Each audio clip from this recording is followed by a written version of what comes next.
同学们好，我们今天来这里一起开设不朽的艺术走进大师与经典这门课，欢迎大家选修这门课。我们这门课由我叫肖英，清华大学哲学系教授，和孙金博士，清华大学哲学系讲师，由我们两人来跟大家讲解。我们的讲解呢，一共是15讲。那么在15讲当中呢，主要部分是由我来讲。我们开设这门课程的主旨是以历史为经线，中外比较为纬线，以文化解读为主道，引导同学们欣赏和理解中西艺术史发展中最伟大的艺术家及其不朽艺术杰作的美学特征和文化精神意蕴。那么在中外艺术史上数以万年计的艺术创作过程当中，艺术作品可以说浩如烟海，其中被大家称道的有口皆碑的不朽作品也可以说是不胜枚举。所以我们在讲解这门课的时候，大概以历史的先后顺序来给大家介绍在中国艺术史上和西方艺术史上最为重要的艺术家及其作品。我们希望以我们的讲解做以点带面的展开对中西艺术经典作品的探讨，以此来给大家一种关于人类艺术发展史的脉络。根据我们以往开设相关课程的经验，同学们对我们这样的课程开设大概会有2个相反的希望。比如说，关于我们究竟是多讲艺术作品，具体的引领大家去赏析艺术作品，以此为讲课的重点，还是多通过艺术作品把大家引导进入中外艺术精神创造的历史发展当中。由于时间的限制，我们会在课程的讲解和学习过程当中呢，对这2个方向呢有所平衡，不是实体课堂的专业学习课程。我们在这门课程当中学习的时候，我想要有一种古人陆九渊所讲的学习态度：为学患无疑，疑则有尽。孔门如子贡，既无所疑，所以不至于道。陆九渊这段话就告诉我们，我们学习或者说做学问一个特别的缺点，就是没有质疑的态度。他说质疑呢才有进步。而在孔子的弟子当中，子贡就是缺少质疑精神，所以呢他虽然努力，但是呢不能真正的领悟孔子所传播的仁义之道。还有一点呢，就是我们怎样看待我们的学习的收获。陆九渊给我们一个很好的启示，他说学者不可用心太紧，深山有宝，无心于宝者得之。我们来学习都是要寻求知识，但是我们这门课的特点，它不是简单的传播知识，而是要针对于作品，借助于相关的知识，使我们展开对这些经典艺术作品的思考和探讨。所以它不是简单的1+1等于2式的知识的传播和接受。这个时候呢，我们就要发现，在学习当中，我们常常会有一些疑惑，有一些迷茫，有一些似是而非的东西。这个呢，我们需要的不只是简单机械的接收，而是需要我们积极的举一反三，努力探索来完成。关于我们这门课的教学方式，我想我们有3个方面或者3个步骤。第一呢，当然主要是老师讲解；第二呢，我们作为网络在线课程，我们本门课程配备了5位助教同学。那么这5位助教同学呢，他们承担老师讲解之外的导修工作。大家倒是可以通过在线联系助教接受导修啊。当然，我们的教学方式当中还有一个很重要的方面，就是有组织的进行网络讨论。到时候我们在每一次课程讲解之后，会提出一些问题，通过我们助教来引导大家展开网络讨论，开拓我们的学习思路。这是我们的3个方面。我们今天关于本门课程的概说就到此，谢谢大家。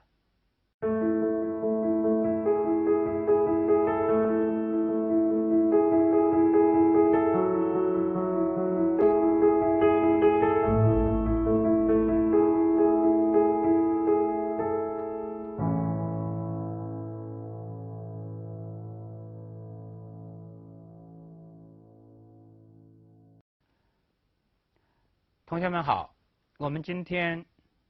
讲解第1讲艺术概说问题与方法。那么我们这一讲主要是要给大家介绍关于艺术的一些基本的美学理论和我们面对相关的艺术问题应该采取的一些基本方法。贯穿本门课程有3个基本问题，一个是艺术是什么，另一个是怎样看待艺术，还有一个问题是为何需要经典。我们现在来讲本讲的第1部分，真相与真实的关系。在古希腊时代，伟大的哲学家柏拉图曾经这样来看待真理、现实和绘画3者的关系。他认为真正的真理并不是我们的现实世界，而是现实世界之上的一个理念的存在，那是绝对真实的。我们的现实世界呢，不过是模仿理念而存在的东西，因为我们的现实世界是要有产生、有变化、有毁灭的。他认为真正的真理是永恒不变的，所以是一个超现实的存在。那么绘画呢，他认为绘画是模仿现实事物，也就是说，如果说现实事物是模仿理念而成，那么绘画就是模仿理念的模仿物，就是他所说的现实是理念的影子，那么绘画呢模仿现实，所以就是影子的影子。所以他说画家干什么呢？画家不过就是像一个孩童用一面镜子来照射事物一样，只是模仿了事物的影子。那么柏拉图的这个观念在西方哲学史上影响非常大，就是认为图画只代表着一种没有真实性的幻象，而真实呢是存在于现实之外的某种永恒的观念。这个概念呢，应该说对于我们理解图像是什么是有意义的。这个我们先给大家介绍到这里，以后还会进一步展开。我们下面讲本部分的第1个小问题，就是图像和信息之间的关系问题。我们现在生活在一个信息化的时代，在信息化的时代，我们大家都有一种普遍的感受，就是什么？就是图像过剩。其实图像过剩呢，同时也会造成我们对图像的极端的依赖。这种依赖就是我们平常已经非常流行的一个说法，叫有图有真相。那么是不是真的有图有真相呢？我们先来看一张照片。这张照片呢，在2014年有巨大影响的一张照片，因为它获得了2014年的世界新闻摄影大奖的第1名。大家看这张照片，看见了有10来位男性在这个夜空下举着手机，而且手机的荧屏呢闪着光亮。那么还看到什么吗？它记述了一个真实的新闻事件，就是中非地区的人，他们为了偷渡到欧洲，经过艰难的跋涉，然后达到非洲之角，也就是现在我们画面看到的这个地方，叫达吉普提岛。他们在这里高高的举起手机，是为了收集廉价的信号，以给家人做告别非洲之前的最后联络。所以这张照片就被称为信号。那么他为什么会获得世界新闻大赛1等奖呢？我们看他后面的故事。其实同一位摄影家在拍摄这张照片之前，他跟随他的一个同行远途跋涉非洲的中南部，跟踪拍摄了一系列的照片。现在我们看到的照片是索马里人在这个干旱的土地上向天祈雨的镜头。下一张照片我们会看到他们赶着驼群在远途跋涉，而这是照片的远处。照片的近景呢，是一个索马里妇女快步踏过一趟水洼的镜头。其实对于他们来说，哪里有水，哪里就是他们希望的绿洲，就是他们前行的地方。这是摄影家的朋友，他申请了一个项目，这个项目被命名为走出伊甸园，就是要预计大概要7年的时间来完成这样一种追踪探索的过程。最终什么呢？就是中南非的贫苦的土著居民，为了获得他们理想的到西方世界生活的幸福，要经历这一路的艰辛。现在我们在画面看到的镜头是一个已经死去、已经变成近似于骷髅的一具尸体。他就是在临近塔吉普岛附近的时候，由于饥饿干渴而死去的千千万万追求他们的西方之梦的死者之一。所以我们现在来看了这一系列照片之后，我们再来看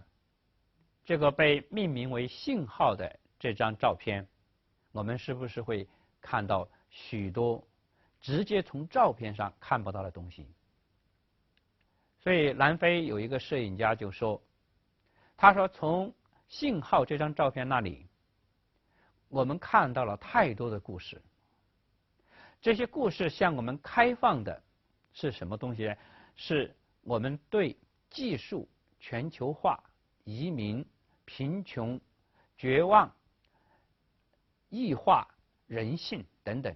这些问题的探讨。这张照片看起来非常的简单，其实它包含着非常复杂而有力的意蕴，所以它极其美妙而富有诗意的向我们展示了关于我们当代生存的一系列的根本性的问题。因此这张照片获得了世界新闻大赛1等奖。那么从这里我们可以看到一个问题，什么样的问题呢？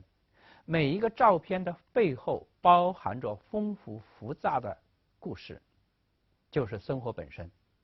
如果我们单纯的依赖于照片，可能就会面临一个基本的技术问题，就是照片本身它对原始信息的损失。所以我们认为，在图像与信息之间有一个转换，这个转换其实就是事实缺损。我们说有图有真相，刚才我们发现有图未必有真相，真相可能是空缺的。但是现在呢，我们在真相和真实的关系当中，我们会发现真相常常会对意义进行扭曲。我们先来看一张照片，大家不知道有没有看过这幅照片，但是大家一定知道照片中的4个人物。坐在最右边的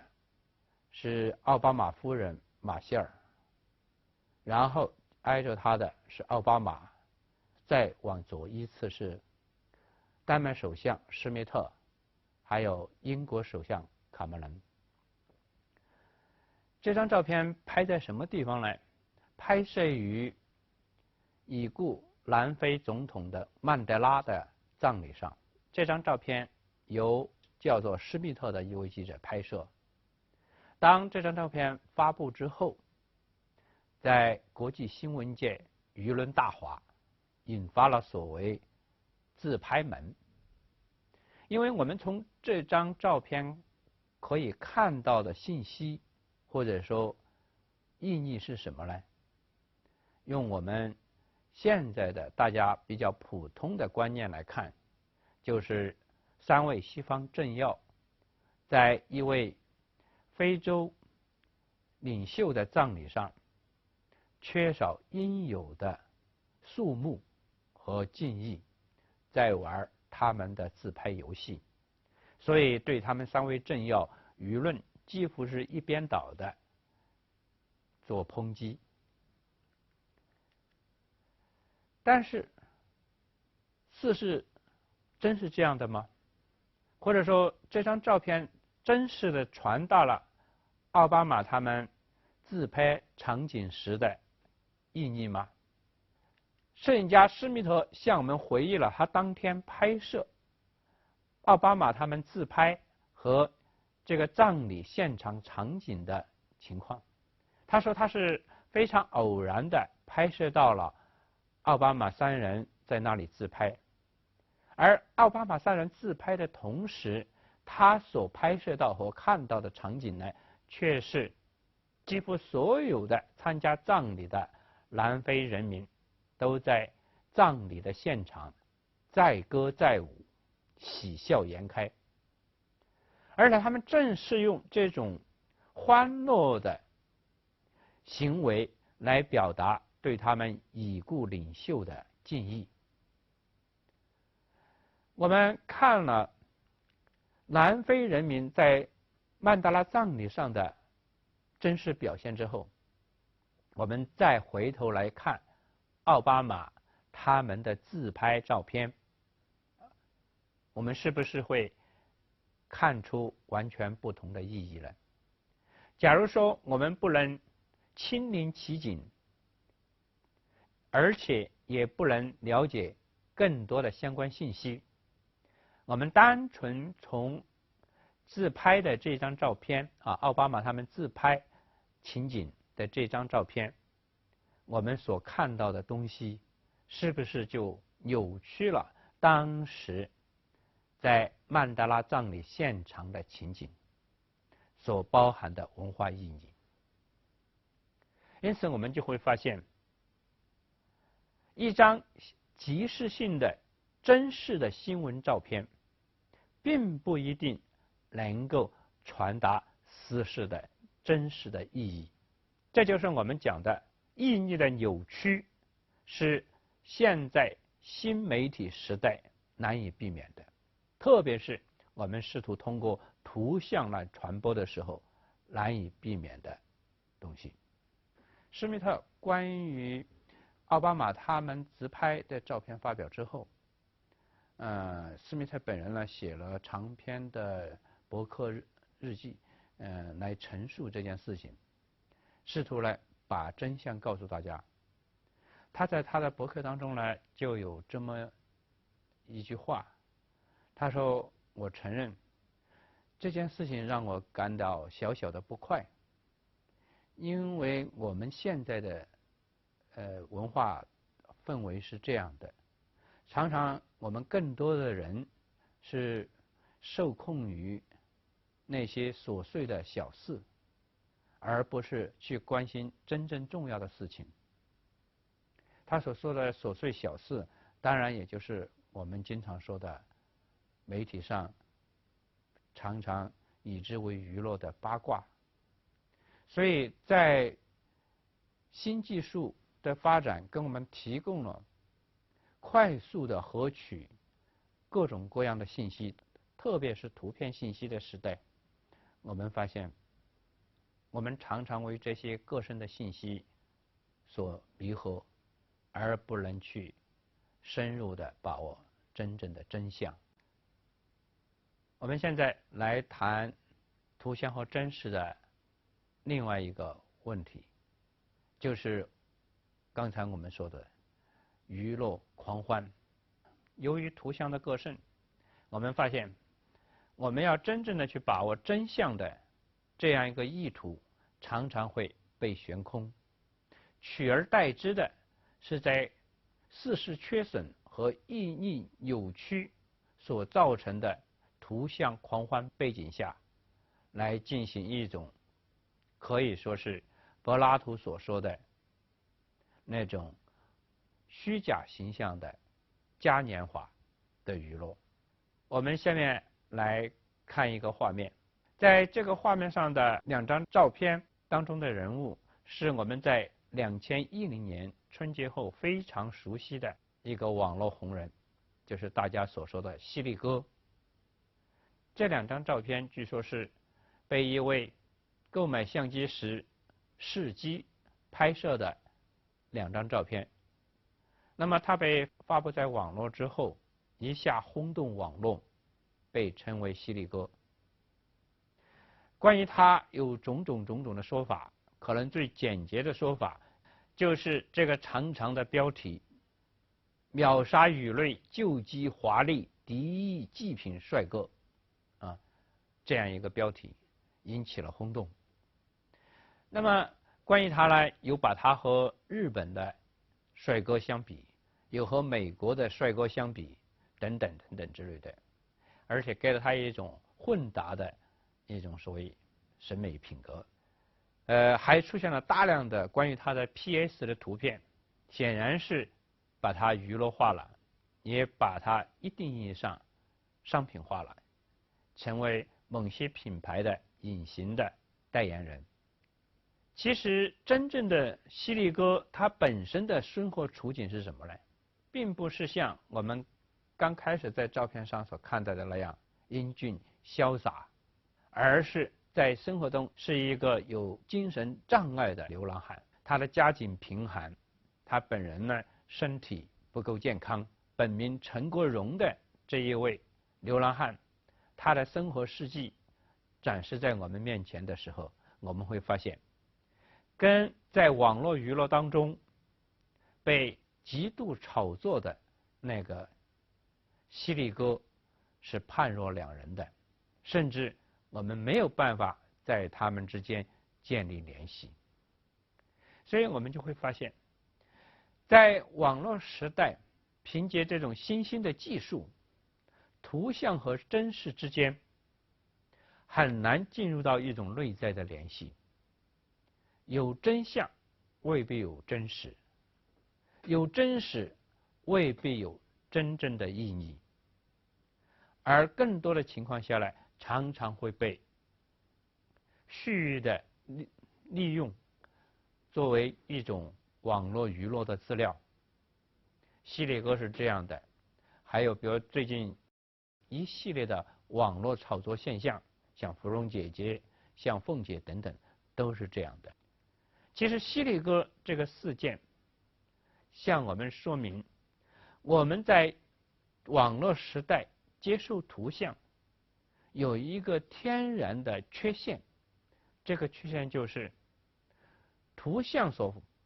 表现的事实背景是与我们的现实生活相分裂的。我们通过技术的渠道，或者说通过信息的传播渠道来接受一些图像的时候，我们实际上是在没有语境的条件下来接受这些图像，所以这些图像就会由于缺少语境的限制，而进入到一种被随意的利用，甚至狂欢化的状态当中去。这就是我们所说的在信息时代的图像狂欢。我们现在来讲第二部分，艺术是什么。在明确了图像和真实和意义之间的可能的差异和矛盾之后，我们来进一步理解艺术。关于艺术是什么，我们先讲第一小节：自然、动物和人艺之间的区别。我们现在看一个画面，现在我们大家看到画面上有6张油画作品，我想请同学们辨识一下，在这6张油画作品当中，哪些作品是人描绘的，哪些作品是动物，准确讲就是猩猩描绘的。这6幅作品当中，第1、2、5是大猩猩、刚果的作品，第3幅是波洛克的作品，第4幅是类的作品，第6幅是康定斯基的作品。那么我们从这6幅作品来看，能不能从手法和艺术风格上来区分出人和猩猩作品的差异？在猩猩绘画的研究当中，很多人都会发现，猩猩的作品其实跟人的作品有一种接近性，就是它比较注重于，或者说比较突出的表现出一种对称性的构图。特别是我们看第1幅作品啊，刚果做的这个第1幅作品，非常明显的表现出了一种左右对称的构图方式，而且在色彩的搭配上，它也逐一差异和统一。1964年，在瑞典的一个画展上，有多位画家的绘画作品同时展出，其中有一个画家的名字叫 Brastor。有很多记者和批评家纷纷赞赏 Brastor 的作品特别有吸引力。比如说，一位记者叫 Underberg， 这位记者明确指出 ，Brastor 的绘画笔触有力，而且带着一种清晰的确定性，在他的绘画当中，带着一种强有力的一种爆发性。这样一些描述用于 Brastor 的作品，而且认为他的作品在审美影响力上远远超过了其他画家的作品。但是非常戏剧性的是，这个 Brastor 其实他不是一个人，他是另外一只非常有名的猩猩画家。我们再把刚果的作品，这个被定义为无题的1964年的作品，和波洛克的作品，我们一起比较来看，甚至我们可以把它和我们随意拍摄的天空的飘荡的云翳相比较。猩猩的作品相比较于人的作品来说，它虽然有一定意义上的随机性，但是它没有办法达到作为一个创作性的画家他所具有的那样一种自主性。而自然，我们知道像鹦鹉螺这样一些自然产物，它们的结构和图像可以是非常的精致精彩，但是呢，它们是依靠自然的内在的规定性而形成的，它缺少画家的自主性和自由性。我们下面进一步来分析艺术是怎样呈现的。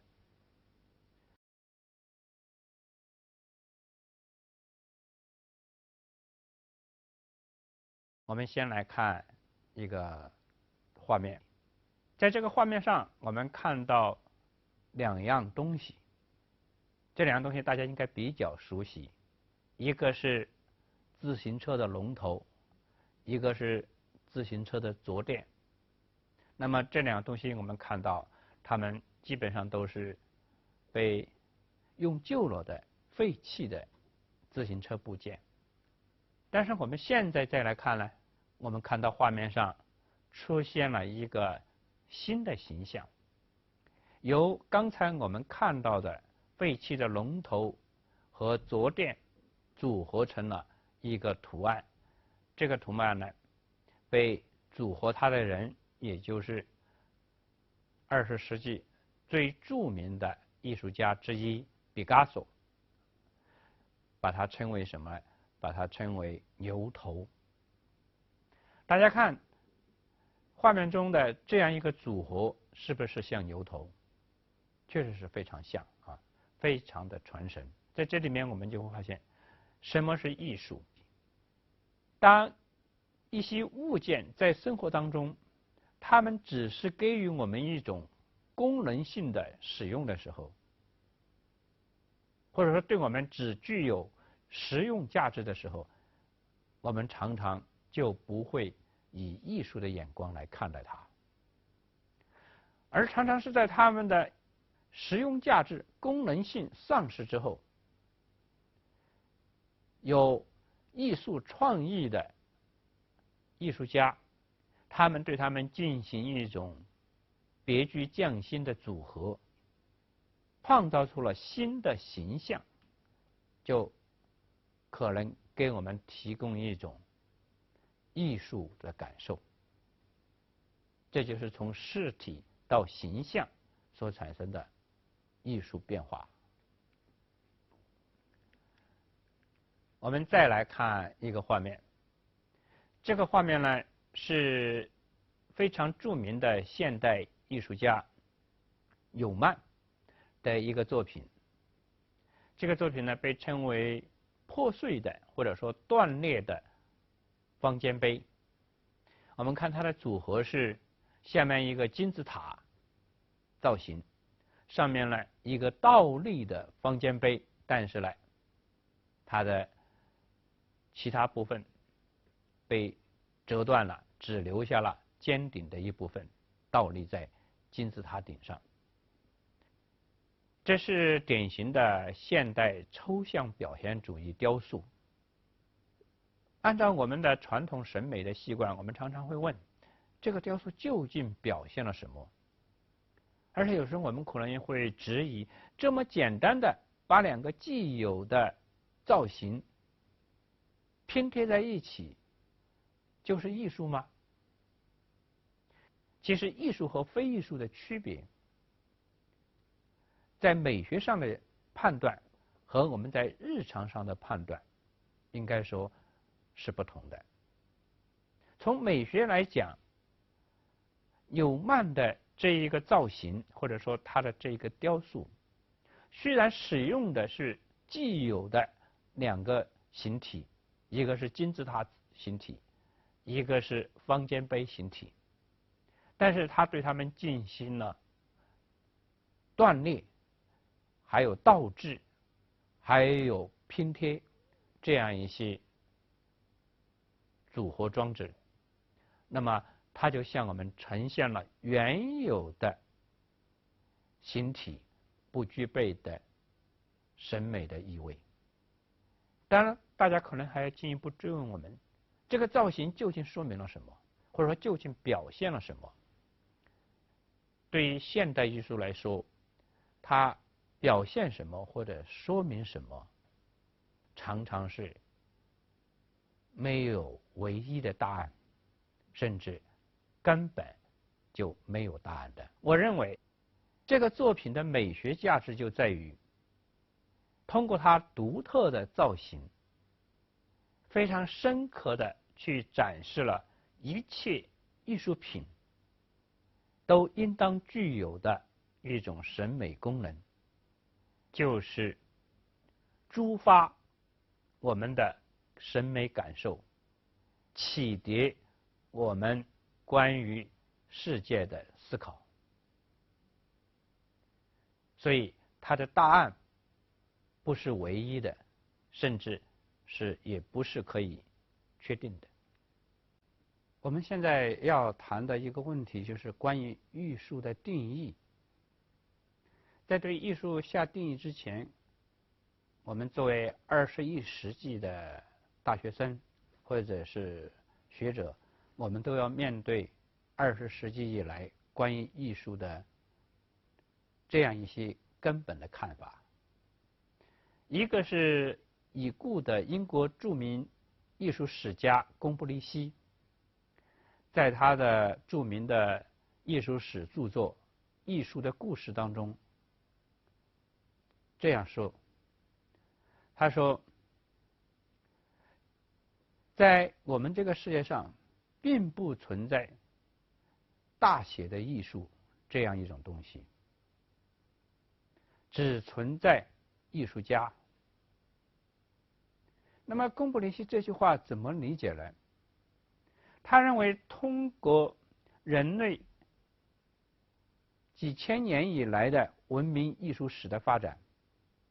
特别是经过19世纪中期到20世纪全过程的艺术发展，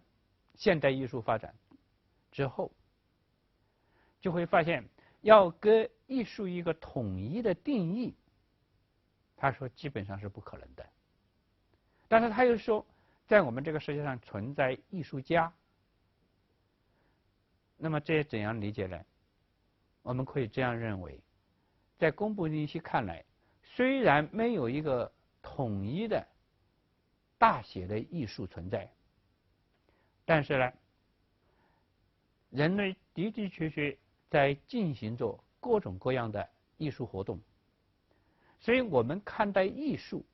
根据贡布里希的这样一个观念来说，我们怎样看待艺术？我认为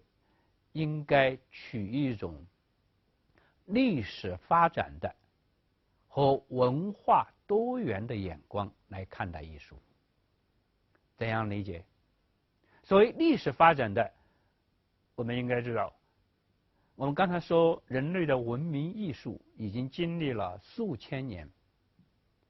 我们指的是文明时代的艺术。但是呢，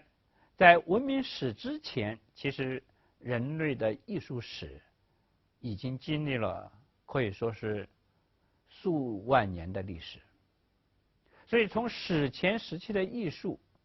到我们今天的所谓全球化、信息化，还有这种消费主义文化为背景的艺术，当然在不同的时代，它是有不同的手法、不同的风格，最关键有不同的对于艺术的态度。同样的，我们说文化多元的看待艺术，其实就是不同的民族、不同的文化，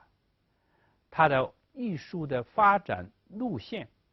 和艺术手法的采用也是有非常大的区别的。比如说，同样是绘画，中国的山水画和西方的风景画在处理空间上就是完全不同的。我们知道西方的风景画经过文艺复兴以来的科学的写实主义的影响，形成了一种基本的构图原则，就是定点透视法。而中国的山水画呢，从唐宋以来直到元明清，甚至西方的透视绘画技巧进入到中国，都没有改变中国山水画的一种构图原则。这个构图原则就是散点或者说多点透视法。为什么会产生这种差别呢？我们在后面的讲解当中会跟同学们一起来进一步探讨。但是在这里我们简单说，产生这两种构图原则的差异，不是技术水平的先进与落后的差异，而是两个民族文化不同的世界观的差异所决定的。那么，关于艺术，在20世纪还有一个很重要的观念，这就是分析美学家威兹他所说的。他说，我们总是试图去寻找一个关于艺术的单一的定义，这是错误的。他说，艺术如果我们一定要跟它定义的话，我们应该明白，艺术本身就是一个开放的概念。其实他的这个话也可以说，跟贡布里希所说的没有一种大写的艺术，只有艺术家这个说法是相联系的。所以开放的艺术概念其实就是我们要承认人类的历史的发展和人类文化的多元性对艺术的多样性、丰富性的一种作用。因此我们要想寻求一种放之四海而皆准的单一的艺术概念或者定义，应当说这是不符合艺术史的事实的。关于艺术的第三个值得重视的说法，就是德国哲学家阿多洛所说的。他说，今天不证自明的是，关于艺术的一切都是有问题的，或者说都不是不言而喻的。他说，艺术的定义、艺术的本质、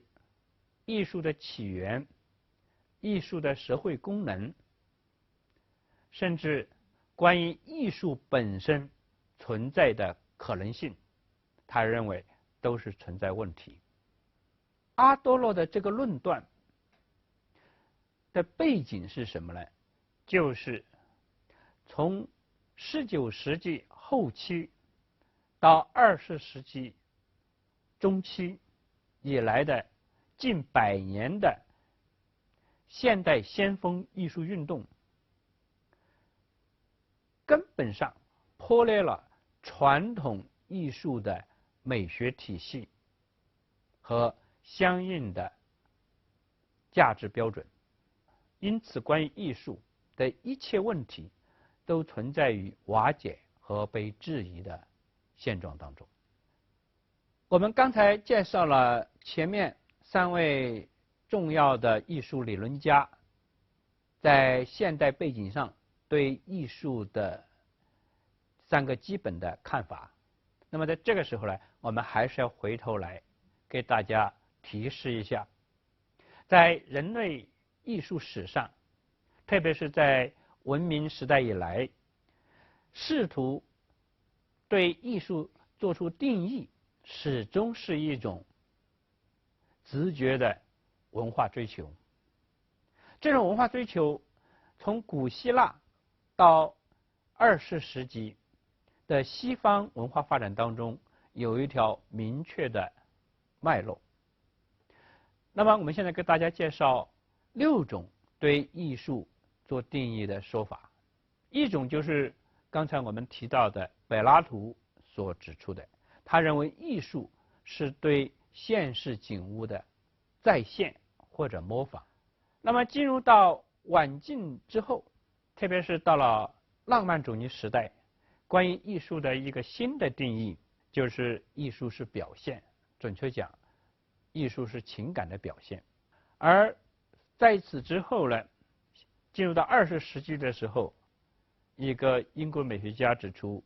艺术是什么呢？艺术是有意味的形式，其实是关于艺术是表现的进一步延伸的说法。而到了20世纪，维特根斯坦的哲学开始影响世界哲学的时候，或者说影响西方哲学的时候，怀疑主义的美学原则影响了对艺术的基本判断。因此在维特根斯坦之后，出现了关于艺术是一种家族相识，就是艺术没有本质，但是呢，相互之间就像一个家庭的人之间有一种相似性一样，家族相似的艺术理论。还有就是艺术世界，用艺术世界来定义艺术的艺术理论。所谓用艺术世界来定义艺术，就是说什么是艺术，不是可以寻找一种普遍而抽象的艺术定义，而是只能依据于一个艺术圈，或者说一批卓有影响被承认的艺术家，他们来判断是艺术还不是艺术，或者说来给艺术定标准。当然还有一种更进一步的发展，就是从历史的角度来对艺术做界定，这就是关于艺术的历史意图理论。那么这些可能对于我们初学艺术或者说初步进入到美学领域的同学来说，这些定义之间我们可能更多的是会看到它们的差异和矛盾，甚至可以让我们觉得纷乱无序。但是对于我们进行艺术史学习，尤其是我们试图深刻的去领悟人类艺术史上的伟大作品及他们的创作精神，我认为我们关于艺术是什么，或者关于艺术定义的探讨，应该有一种开放的历史的多元的思维。现在我们讲本讲的第3个部分，经典与当代生活。其实我们要探讨的问题就是，为什么在当代我们还需要那些离我们的当下生活情景和需要都十分遥远的古典艺术？这些艺术对我们究竟具有什么样的意义？在回答这个问题之前，我们先要明确一下，我们当代生活究竟是一种什么样的状态。第一，我们要明确的就是，我们的当代生活是一个全球化的生活。所以全球化的生活，我们知道中国经历了20世纪后期到现在的30多年的改革开放之后，从以前的闭关锁国的现代状态，进入到了不断的扩大与国际社会交流、交往，甚至是相互合作渗透的这样一种经济文化生活当中。全球化，它是从我们的社会整体到我们个人都面临着的一种基本的存在状态。比如我们大家知道，我们不仅可以看到世界各地的电影电视，而且我们今天我们可以使用全球一体化的网络和世界各地进行一种无时空障碍的交流互动。所以现在信息的传播已经是零距离的接触，这是全球化的一个很重要的特征。那么作为中国人来说，我们会发现我们的全球化有一个很重要的方向，就是接受西方文化，特别是美国文化的影响。影视的一种西方化的背后，其实相应的就是文化的西方化的。我们现在看到的画面是6位年轻女郎，我们能看到正面的4位女郎，在左边和右边可能分别是中国或者西方，但是我们看背影的时候，从着装上我们已经没有办法区别中国和美国、东方和西方。所以什么是全球化？就是大家的生活方式和内容都在趋同，这对我们的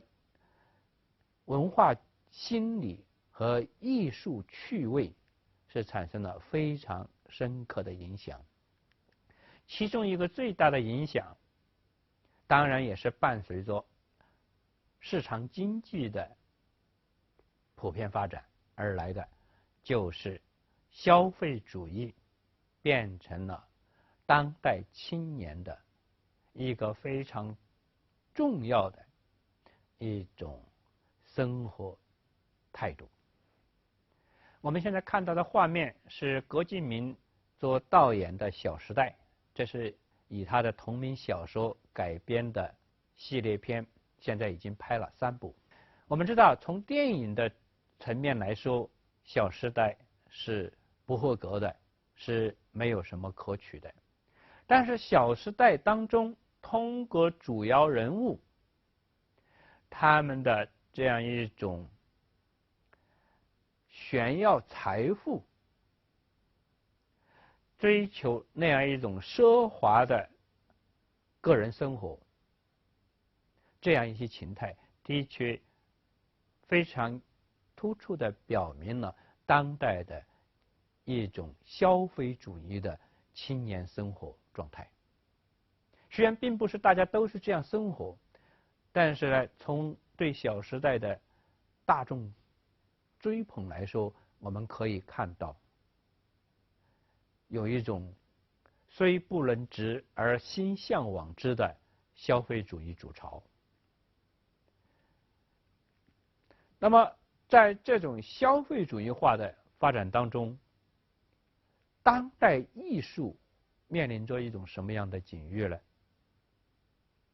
这是我们要探讨的另一个问题。在全球化和消费主义潮流化的当代生活背景下，我们的艺术活动也会产生相应的变化。这种变化可以说就是一种非艺术或者反艺术的潮流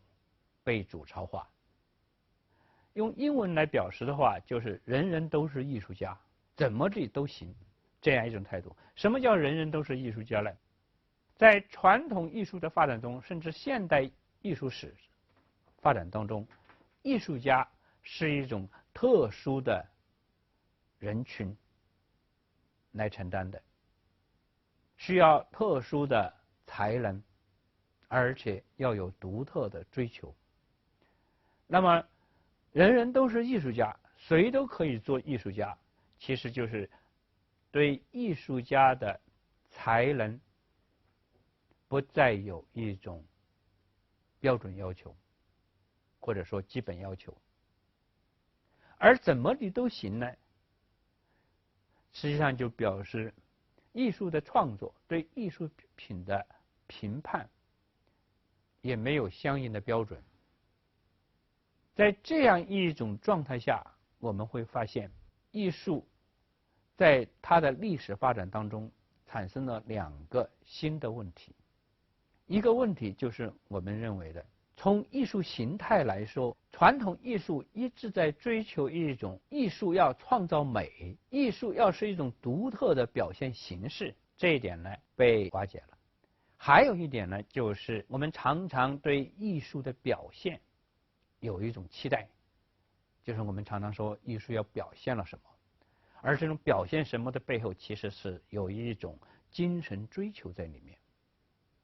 那么当下的艺术呢，也不再有这样一种基本的需要，或者说追求，就是精神表现的追求。在艺术的审美理想和精神追求双重丧失的前提之下，我们就看到当下的中国艺术世界，甚至特别是当下的流行文化世界，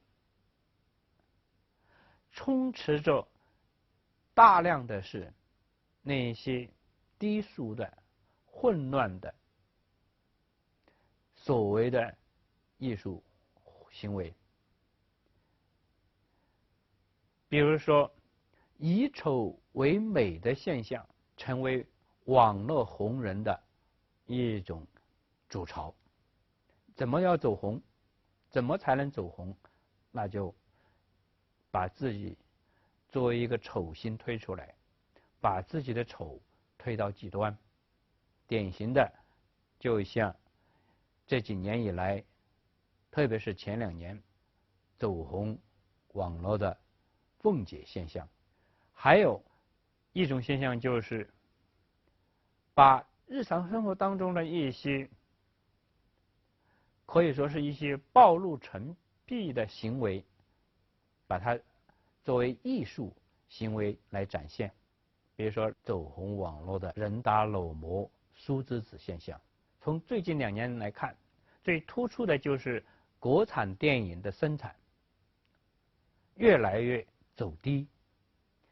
烂片走红，现在变成了国产电影票房生产的一个主潮。比如说今年与去年都是烂片当家，像今年获得高票房的邓超导演的《分手大师》，我们去看这部电影，大家发现没有，就像电影宣传一再所主打的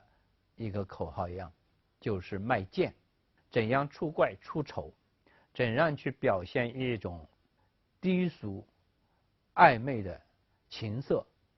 那变成了一个男性演员的他的基本功，而且是他票房成功的金字招牌。在这一系列的流行文化现象当中，我们会发现一个很基本的问题，就是我们在一切娱乐和消费之后，找不到一种价值定位。我们寻求一种情感的安慰，但是我们得不到相应的呼应。当然，我们更不要企图在这些娱乐文化现象那里得到一种精神的滋养，或者说真正的美学的品格的提升。我认为现在这种没有标准、没有原则的流行文化现象，对于我们来说是一种心灵的掏空，是一种情趣的贬义，所以它让我们没有一种归属感。我认为这是我们现在面临的基本的艺术问题。我们现在来简单给同学们介绍一下经典对于当代生活的价值。什么是经典？我们讲经典有各种各样的文化经典，当然我们现在这门课程主要探讨的经典是形艺术的经典。不过所有的经典之作为经典，它们有些根本的共同的品质。我们可以引用美国学者哈罗德·布罗姆的2句话，他说：不管我们是谁，没有莎士比亚，我们就无法认知自我。这就是说，经典有助于自我认识。他还说，经典让我们无论在外地还是异国，都有回乡之感。这就是说，经典给我们一种精神归宿。我们现在来看一首诗，这是我们中国近代的一个皇帝司马懿的一首诗，诗的名字叫《春江曲》。诗是这样写的：客行只念路，相争渡津口。谁知堤上人，室内空摇手。这首诗是在描绘一个在渡口离别的情景。一方面是要远行的人，在大家都争相恐后出发的时候，他也只是一门心思的想着他的行程。当他乘舟远去的时候，他并没有顾及到那个在堤上送别的人，看着他远去的船帆，仍然还在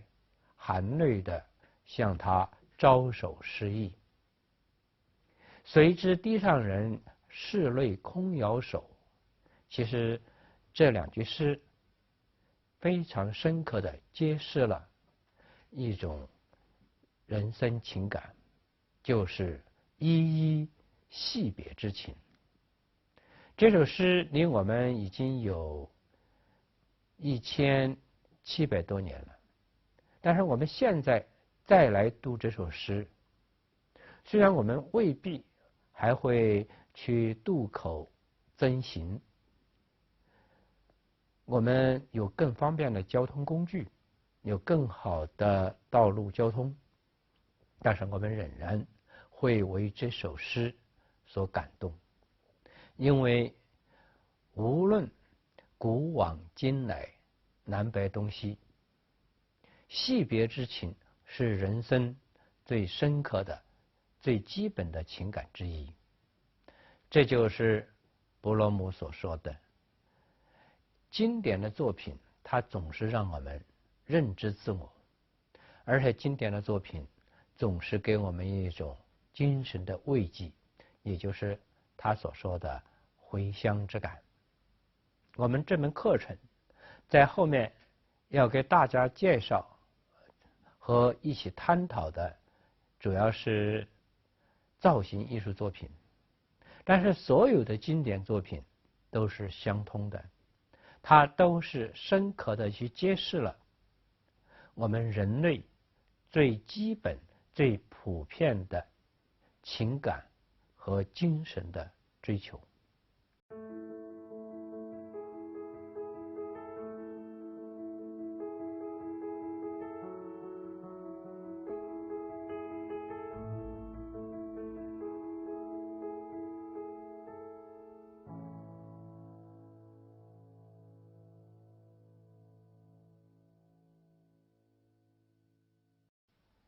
我们原来对史前艺术有另外一个说法，叫原始艺术。现在呢，学者们一般把它称为史前艺术。所谓原始，因为包含着愚昧、落后的意义，那么现在的艺术史家呢，不愿意用具有这样贬义的词来称呼我们人类元祖的艺术创作，所以现在称它为史前艺术。在了解史前艺术的时候，我们应该大概知道我们所处的全球位置和相应的史前艺术的分布。我们现在看到的画面呢，是标记着中国位置的一个世界地图。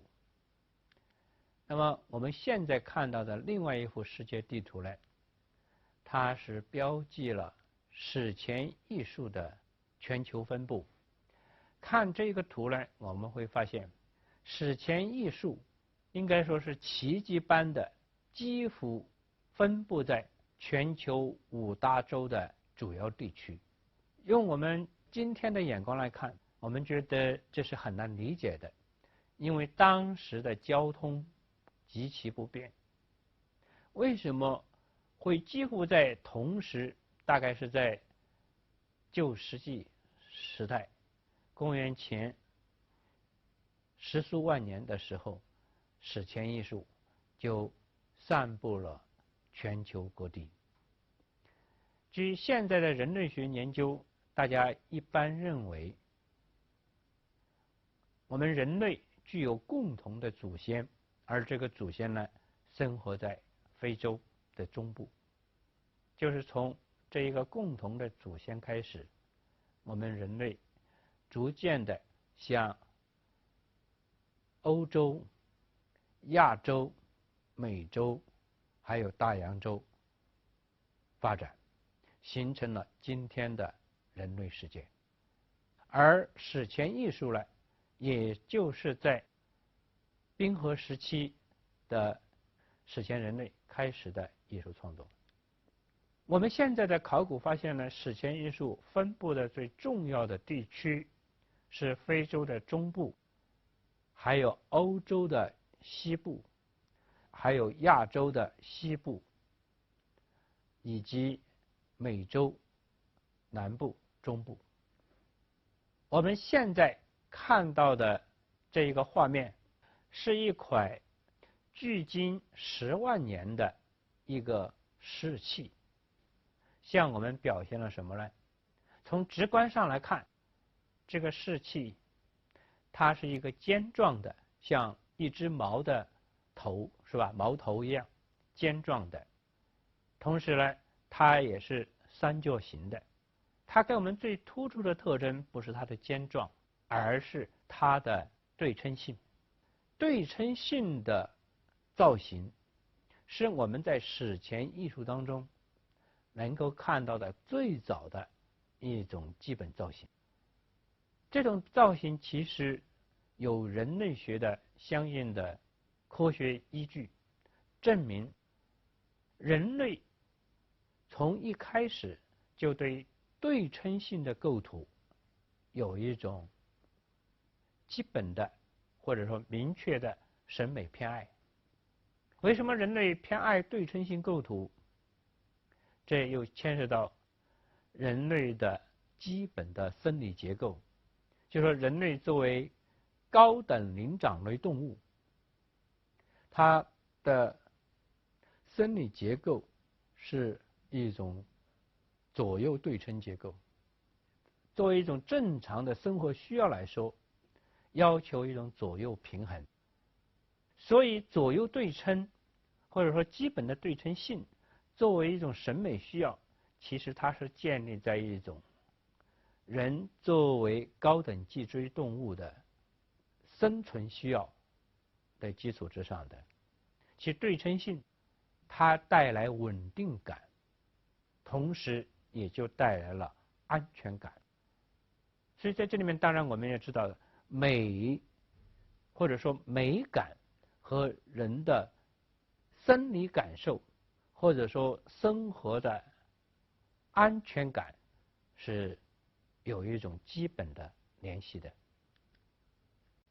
我们现在给大家介绍一些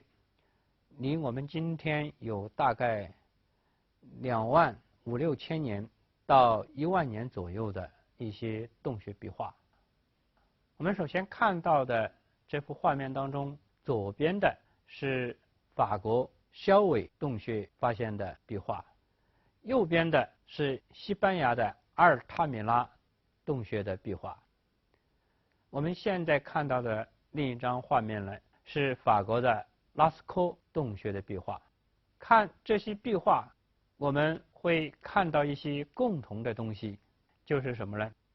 在壁画上出现的景物都是在他们生活的时代，就是史前人生活时代他们狩猎的对象，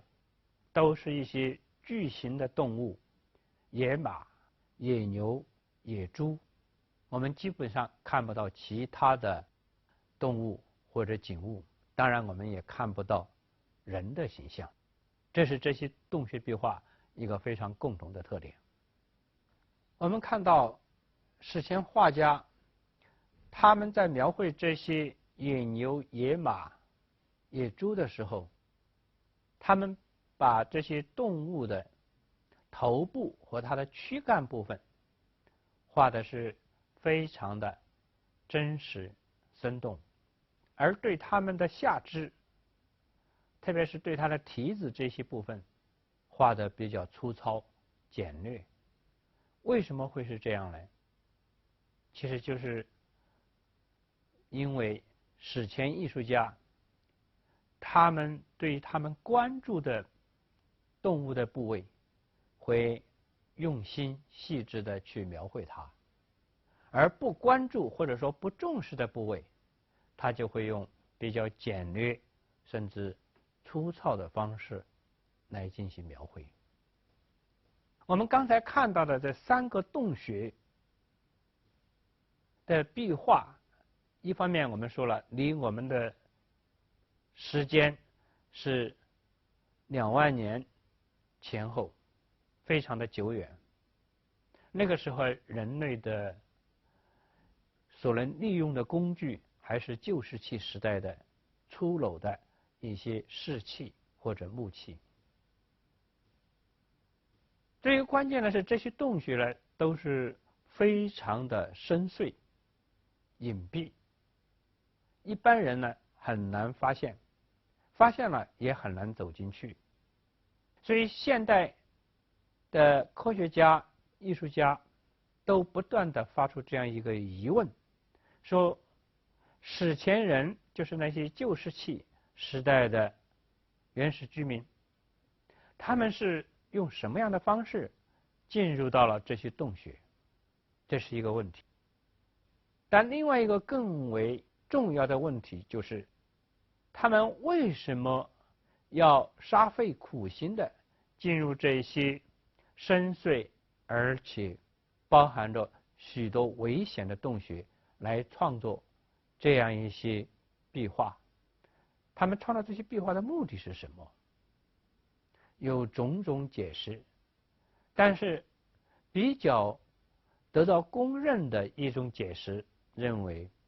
这些洞穴壁画的描绘是为当时的一种具有图腾和巫术崇拜仪式而做的。它的目的很可能是艺术家描绘这些作品就被认为是描绘了这些动物，就具有或者占有了这些动物，至少是具有了去捕获这些动物的能力。所以它很可能是代表着一种神秘的巫术仪式。其实在这里，这种巫术仪式呢，应该说它向我们今天的人传达了一种图像观念。什么样的图像观念呢？就是认为图像和事物，就是模仿的图像和它的原型之间有一种神秘的联系，控制了图像就控制了事物。所以你描绘这些兽群，很可能就意味着你将占有这些兽群。这是原始思维当中的一种神秘的交感思维对艺术创作的影响。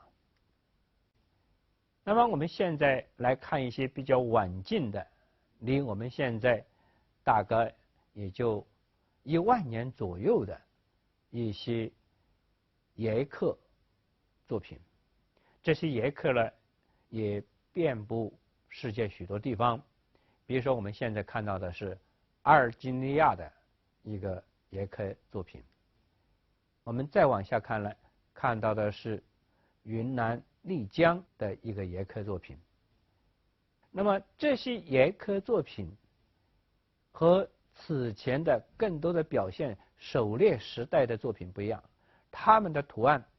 更多的表现的是现在的是一种畜牧甚至农耕的一些图像。我们现在来看这些图像的时候，我们就会发现，在这种畜牧或者农耕时代的图像，比更早的狩猎时代的图像相比，它具有更明确的排列的感觉，排列组合的形式感，在这些图画当中很明显的表现出来。而且各种图形之间的大小比例显然也是有意识安排的，像我们现在看到的这幅猎牛图，在图的中上部位相对中心的位置是一只巨大的牛，那么围绕着它是几个扑获它的人，而且这些人我们会发现，在这个图画上的人群，他们相互之间的大小是不等的。这种大小不等是根据什么原则来决定呢？是根据的图画中的人物他们不同的作用，或者说他们不同的地位来决定的。所以形式感的明确和突出，应该说是晚近时代的史前艺术的重要的特征。我们现在看到的是一幅新疆的耶克石画，在这幅石画当中是展现的应该是一个特殊的场景。这个场景当中，按照不同的大小和不同的次序排列着几排男女。那么我们会发现，这些人的大和小、高和矮，它完全是根据画面当中人他们具有的不同的地位来决定的。这是一幅生殖崇拜的仪式的图，所以呢，大人用比较大的比例，孩子用比较小的比例来描绘。在这个时候，我们就发现，相比于狩猎时代，在农耕时代或者更晚近的农耕畜牧时代，史前艺术家的创作已经有很明确的形式感和以形式感为表现手法的相应的象征性。这是在我们现在看到的这幅生殖崇拜图当中呢，非常典型的表现出来。我们现在来分析史前艺术的绘画语汇。史前艺术的绘画语汇是法国考古艺术史家阿拉提在他晚近的一部著作《艺术的起源》当中提出的。阿拉提认为，史前艺术的一个基本功能是语言表达功能。他认为，作为语言表达功能，史前绘画艺术有3种文字表达。一种文字呢，就是我们看到的这个拉斯科斯这匹马本身的造型，他认为是图画文字，就是一个图像。这个图像作为文字，它表现什么？就表现有这么一匹马。这是一个。另外一个呢，他说，在这匹马的身上插着的这些像剑簇一样的造型，他说是表意文字。什么叫表意文字？他说这些剑簇插在这匹马的身上，那就是表明这些箭射中了这匹马，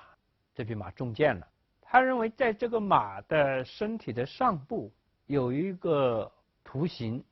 让我们今天看起来可能是像窗框一样的图形。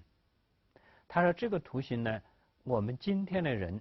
没有办法解读它。他认为这是一种心理文字，是图画中的心理文字。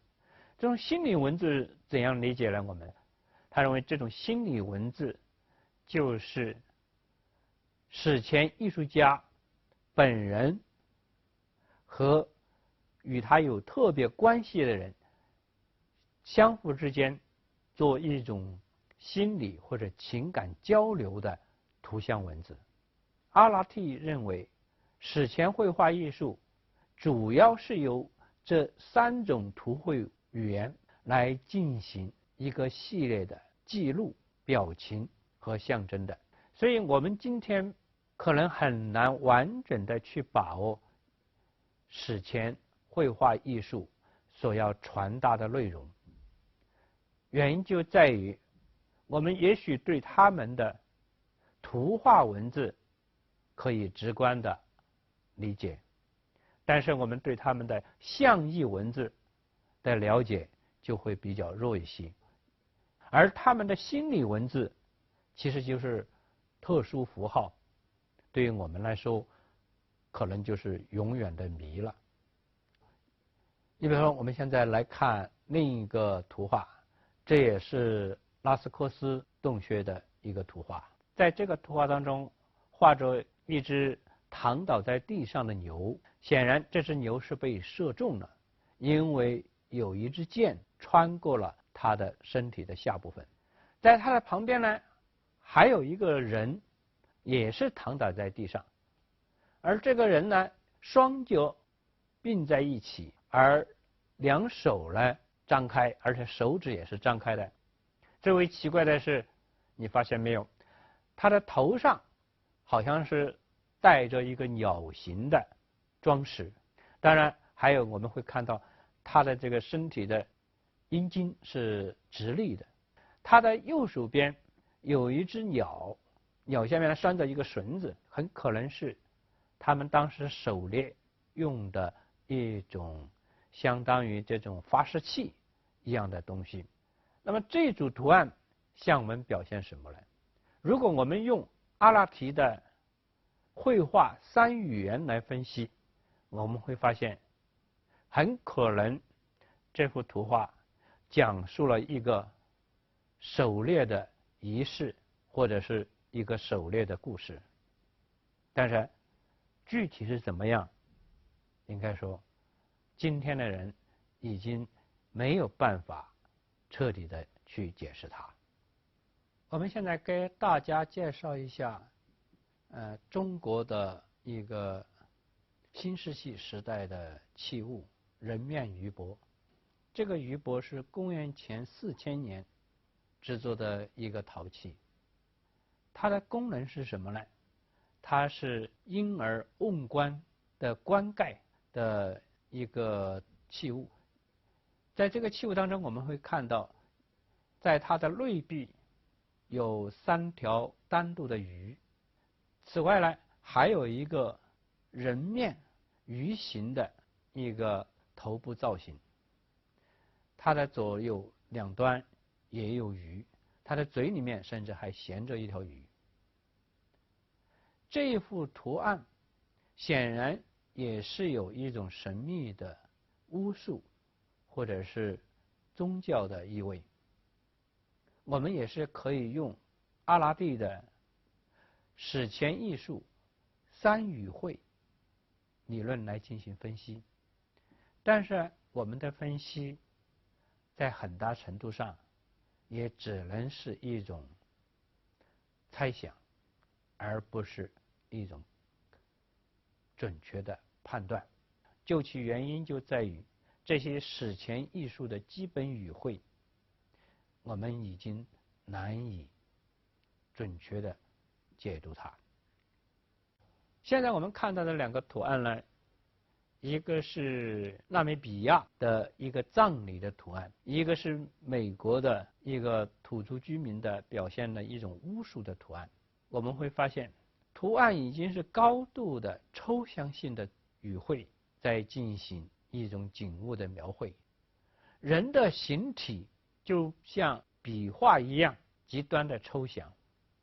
在这个葬礼当中，有3个男子高高的举起逝者的遗体，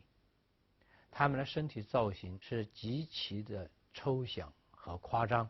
特别是他们的身体远远高于其他来送葬的队伍，就是旁边的我们现在能看到的就是4个人的身体，是他们的1倍以上。显然他在这里就是要突出在这个葬礼当中最重要的一个是抬遗体的人，一个是遗体本身，所以它的象征性意味是非常明确的被表现出来。右边的这一幅画呢是美国的一幅作品。那么这个作品呢，应该说表现的是一个巫师一样的人，在一个巫术的表现当中，我们看他高举起的双手好像是长出也许是装扮上去的一些植物。最为关键的是他极端高扬的身躯在2侧呢好像是下着雨一样的有一些连续的一些点状物图案，那么这些图案是做什么用的，我们不知道。但是呢，我们可以感受到它在传达着一种神秘的力量，所以仍然是一种象征型的，或者说心理暗示型的图画语汇在传达给我们。我们现在来看一幅非常独特的图案，这个图案呢来自于纳米比亚。我们看到的这幅图呢是一幅狩猎图，吃生的猎手一手持弓箭，一手持尖刀，在和一只凶猛的豹子搏斗。我们感到这幅图画在高度抽象简约、非常传神的造型当中呢，向我们传达了一种非常有趣的、令人忍俊不禁的一种趣味。什么趣味呢？猎手本来是追逐猎物的，但是现在呢，反而被猎物追逐的惊慌失措。这幅作品与我们前面所看到的图案都不同，它既不是在写实的表现一个生活场景，也不是在象征性的表达某种神秘的意味，而是在表现一种生活的令人愉悦的一种游戏性的趣味。所以猎手和猎物之间的关系被颠倒过来了。我们下面看到这两幅图画呢，应该是表现歌舞的图画。那么这两幅图画我们晃眼看，是不是特别像20世纪以来的一些带有非洲风味的现代舞蹈？画中舞蹈者的抽象而夸张的造型，给我们一种极强烈的欢悦感觉。看到这样的画面，应该说就会使我们想象到，在史前时代，我们的远古的祖先们，他们的生活在面对蛮荒的世界所承担着那些艰辛之外，还有一番也许是我们难以想象，也没有机会再体会到的那种欢悦之情。所以如圣经中的伊甸园把史前时代描绘为一个欢悦、富裕、甜美的世界，就是所谓天堂世界，应该说是有道理的。看到刚才的这些简约、抽象、夸张、风趣的舞蹈造型图案，我们就会联想到一些现代艺术家他们所表现出来的一种史前艺术兴趣。比如说我们现在看到的现代艺术家马蒂斯的作品，一个是欢乐生活，一个是舞蹈，这是不是跟我们刚才看到的两幅舞蹈的图案，还有那一幅狩猎的图案非常的相似？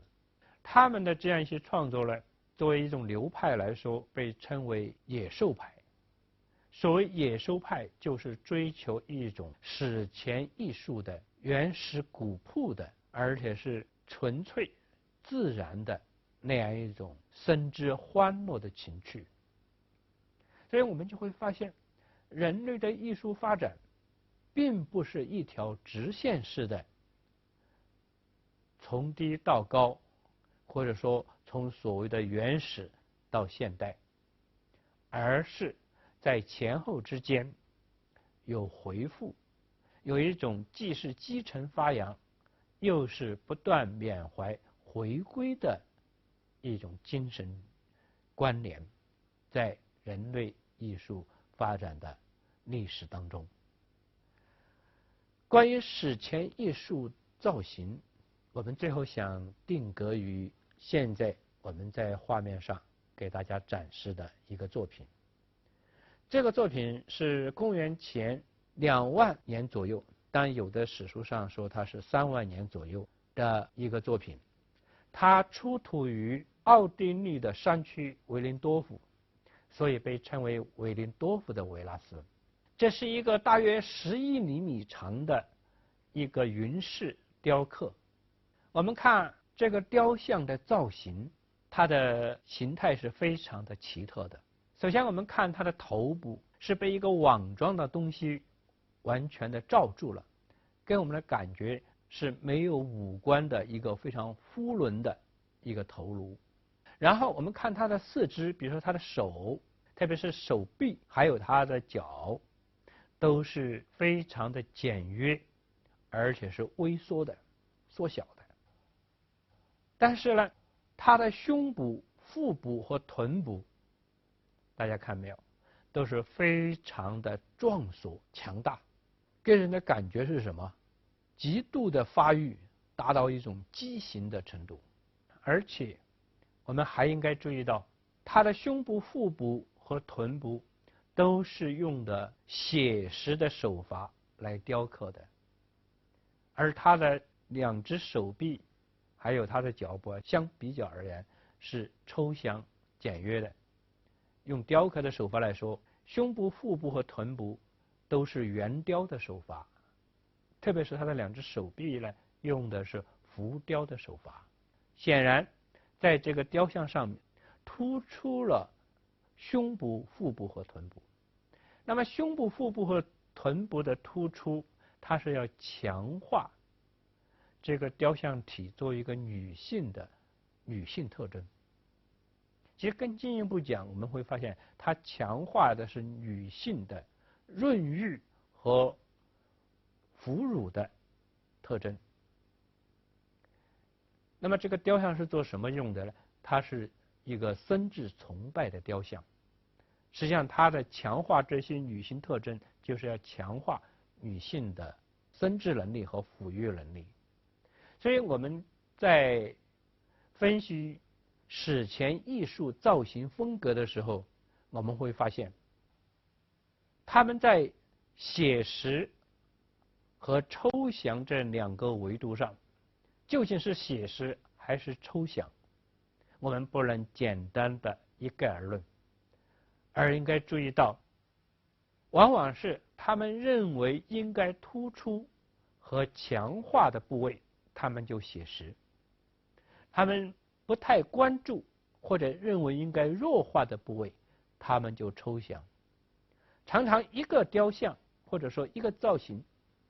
他们会把写实和抽象结合为一体。这其实就是史前艺术的一个基本特点。什么样的特点？就是他们还不具备后来文明时代的一种造型观念，就是追求整体的客观和协调。他们只强调部分。在前面的讲解当中，我们都是在介绍史前艺术家怎样进行对他身体之外的景物，当然也包括人的描绘。现在我们要来看看史前的居民他们怎样对自己的身体进行美化或者装饰，也就是我们要探讨的部落艺术的身体手术。我们现在看到的一个画面是阿尔及利亚的大野牛时期，也就是公元前9000年到6000年之间这一个时期的一个壁画。在这个壁画上面，我们看到有2位少女模样的人物，她们赤裸的上身向我们展示出排列整齐的一些白色的，基本上是组成了线条性的一些斑点。这些斑点是怎么来的呢？实际上就是纹身造成的。他们为什么纹身？应该说我们现在不能给予确切的答复，但是我们可以借助于一些现在的非洲和美洲的土著居民，他们的一些纹身活动，来间接的理解史前居民他们纹身的意义。现在我们在画面上看到的是一组当代巴西的亚马孙河流域地区的一些土著居民，他们的一种身体手术，这种手术叫唇盘手术。我们大家看画面，是不是看得很清楚？这些画面中的人物，从他们戴着的羽冠来看，他们应该是头领或者酋长式的人物。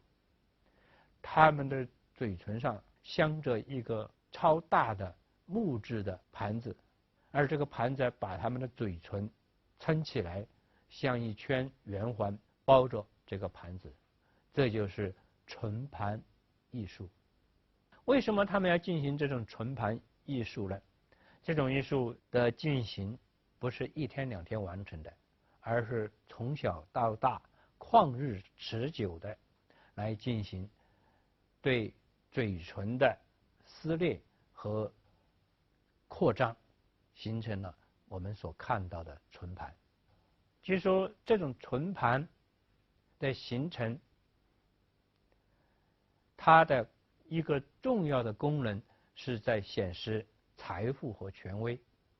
说当一个人能够把自己的嘴唇扩张到这么大这么圆，就证明他有超强的忍耐力、克制力和具有过人的财富。那么我们现在看到的呢，是非洲的埃塞俄比亚地区的唇盘风俗。在这儿看到的主要是一些女性把她们的嘴唇用木质的盘子不断的扩张撑大，然后形成了像圆环一样的嘴唇。这些唇盘的造成要经历漫长的身体的痛苦的。为什么他们这样做？据当地的调查证明，他们这样做的目的常常是和他们所生存的部落的宗教或者说巫术仪式有关系，往往是他们进入成年的一个重要的标志。现在我们看到的一组画面，是法新社的一个记者他拍摄的。这组画面呢，是在表现埃塞俄比亚地区的一些青少年，当他们进入成年时候要接受的成年仪式。这个仪式就是纹身。我们现在看到的这些画面的一些细节，就是用非常粗糙的刀片把人的身体的一些部位割出一些细长的条状的伤口。据介绍，这些伤口呢要用当地的一些矿物质填满，让它发炎，形成点状的或者线状的图案。这位摄影记者他就亲自问过一个13岁的少女在接受纹身时候的感觉。这个少女事后告诉他说，接受这样的纹身无异于经历一次生死之痛，当时他都难以承受。但是他之所以能够承受下来，是因为根据他们当地的风俗，只有这样你才可以进入成年的行列。如果你不能承受纹身的痛苦，你不仅不能进入成年的行列，而且你会给家族带来侮辱。所以他们宁愿承受巨大的痛楚，也不愿意放弃这个成年的仪式。特别是我们来看画面的时候，我们看这个经历了纹身之后展示他们的纹身图案时，这画中的人物他们是多么的欢悦自信。因此我们应该明白，在我们现在同时的土著居民那里进行的纹身，应当说是延续了远古史前人类他们的纹身的一种习俗。这种习俗根本的精神是一种巫术的宗教的需要。是他们部落的一种精神凝聚力的仪式，当然也是家族成年仪式的需要。那么进入到现代之后，我们会发现，我们当代的这种消费化的生活时代，也会对身体进行相当严重甚至残酷的处理，就是我们现在女青年接受的一种手术，叫整形手术，或者叫审美整形手术。审美整形手术常常是对自己的面部或者是身体的其他部位进行一种伤筋动骨的处理。现在的这种审美整形或者是身体手术和史前居民的纹身手术有一个根本的区别，就是史前居民的纹身手术虽然痛苦甚至惨烈，但是他们有一种强烈的深刻的一种内在的精神追求，而现在的整形手术主要是满足当前的消费化社会所激发的一种审美消费的需要。这种审美消费的需要，它来自于这样一种观念，就是消费文化，比如说广告、影视或者形象代言，告知每一个人，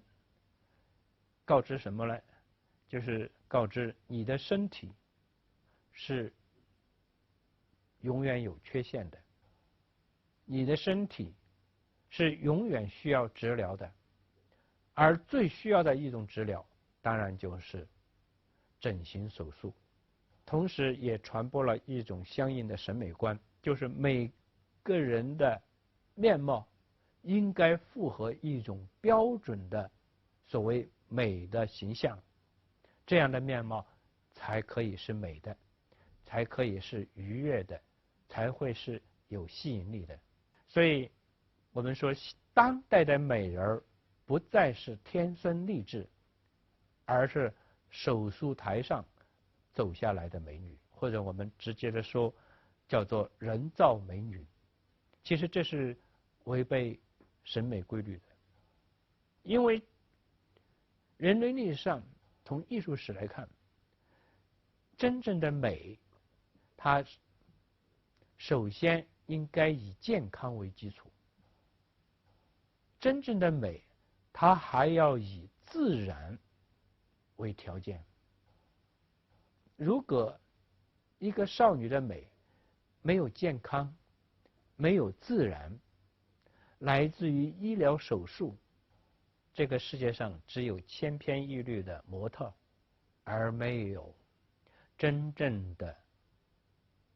生动可爱的美女。这种消费化的审美整形，它表现了当代社会对女性的双重的歧视。一重歧视就是把女性看作消费对象，认为女性应当为了满足男性的消费或者说审美消费需要，去承受身体痛苦的整形。另外一点呢，就是忽视或者压抑女性的个性。我们中国古代有一个成语叫东施效颦，这个成语呢来自于庄子。所谓东施效颦，就是说作为西施的邻居，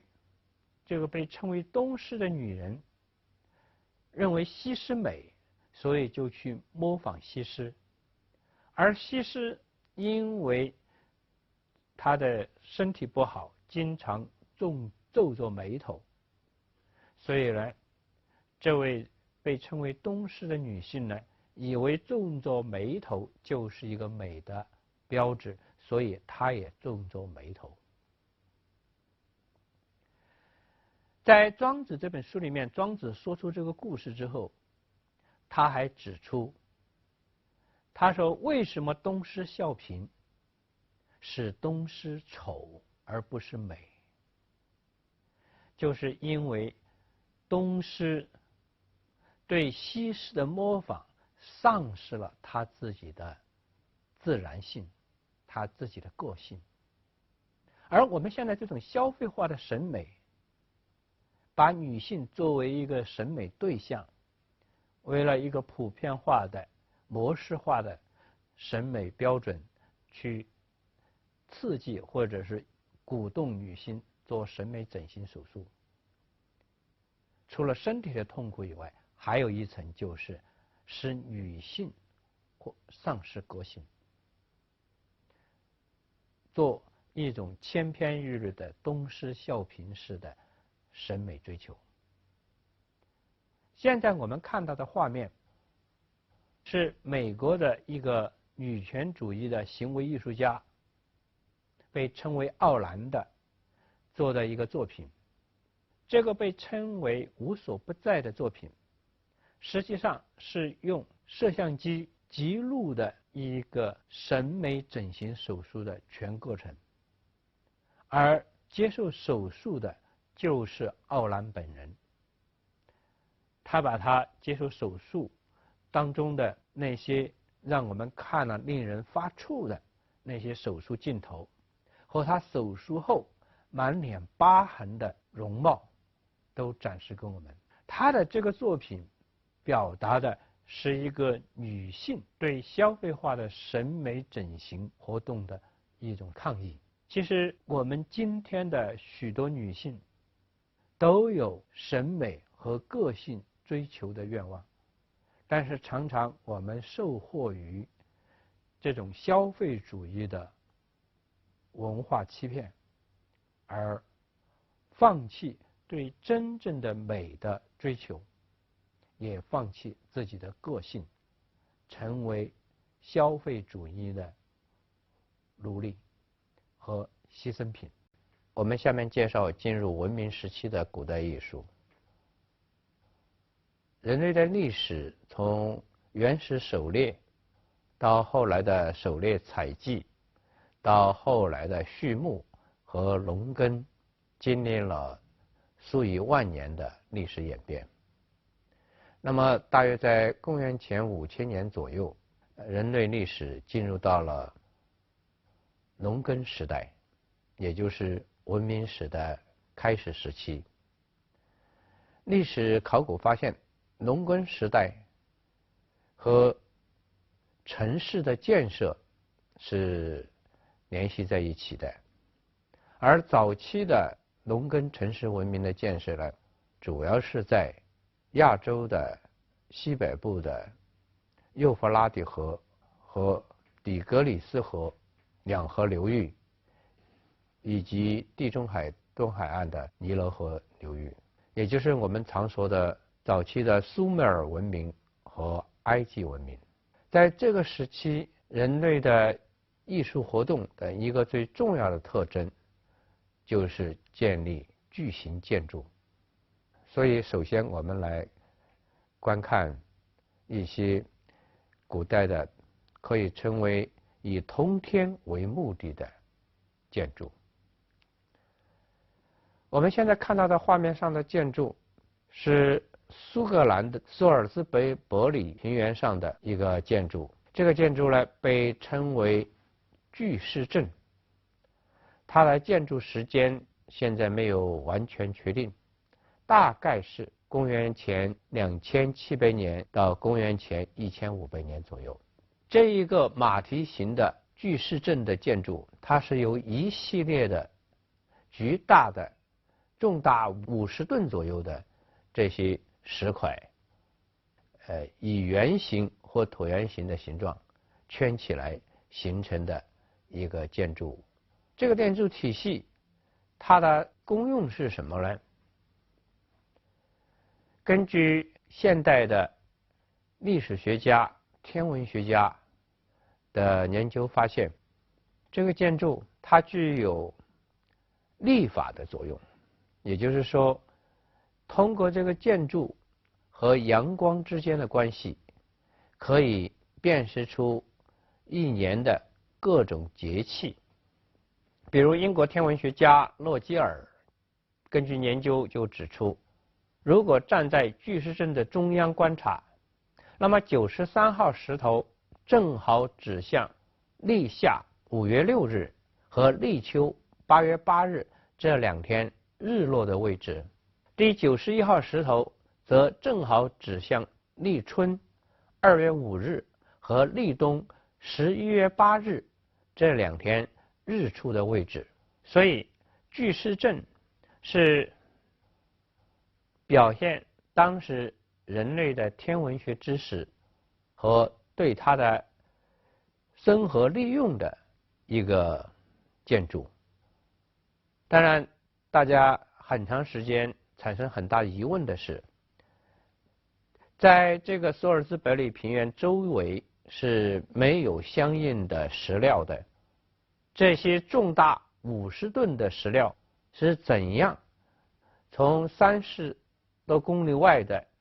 石料场采集过来，有种种的猜测。但不管怎样，它表现了古代时期人类的2个特点。一点，我们就发现具体的劳动，这种分工合作周密的具体劳动，在这个时候呢开始进行。当然，另一方面，人类已经有这样一种意志和力量，可以为了一个理念或者说一个目标，做巨大的、坚韧的，甚至是长时期的协同努力工作。因此，这被称为人类历史的伟大奇迹。现在我们看到的是苏美尔文明时期的一个建筑，这个建筑被称为乌尔的金字塔。我们看到的其实只是它的2个层次，它有3层，就是一个是它有一个巨大的，大概是4方形的一个底座，底座上面还有一个高台，在高台上面呢还有一个庙宇。这个金字塔它的作用是什么呢？被认为是在高台上建筑庙宇，是指向一种通天的神秘力量的。也就是说，在古代时期，苏美尔人们认为，对于他们来说，建筑超高尺度的平台，然后再建筑庙宇，可以使他们的祭司，而且通过祭司，他们本身和天上的神圣力量沟通。当然，苏美尔文化有一个很重要的特征，就是崇拜太阳神，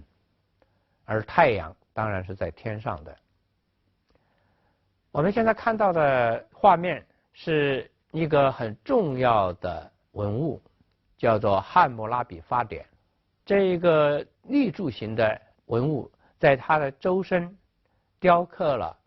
由这个苏美尔的楔形文字刻写的汉谟拉比法典，而在它的足头呢，雕刻的是汉谟拉比国王在接受加冕的时候，去向太阳神，也就是坐在宝座上的太阳神礼拜的情景。那么这个文物同时是一部伟大的历史文献，应该说是人类第一部成文的法典。它非常细致地规定了臣民应当遵循的各种礼法。这个法典呢，表现了当时非常丰富的社会、政治、文化内容，是值得我们关注的。我们现在在看到的另外一个建筑是北美洲墨西哥的一个很重要的建筑，它属于玛雅文化的建筑。这个建筑也被称为金字塔，可以说它是玛雅的金字塔。它的高度大概是29米到30米高，而且周围呢是呈四方形的，每边有55米长度。它的最高一层有一座6米高的方形坛庙，这个塔的名字叫库库尔坎金字塔。这个注意的是，这个塔高约30米，它的四周环绕着90艺伎台阶，就是每一边呢4边每一边都有一座90艺伎的台阶。那么4座台阶加起来呢，就是364伎。如果再加上塔顶上的雨神神庙，这个数字就变成了365伎，那么就正好象征着一年的365天。所以这个建筑它也是按照人类对天文的知识来进行结构的。这个塔被称为库库坎尔金字塔。库库坎尔在玛雅文化中是雨神蛇的意思，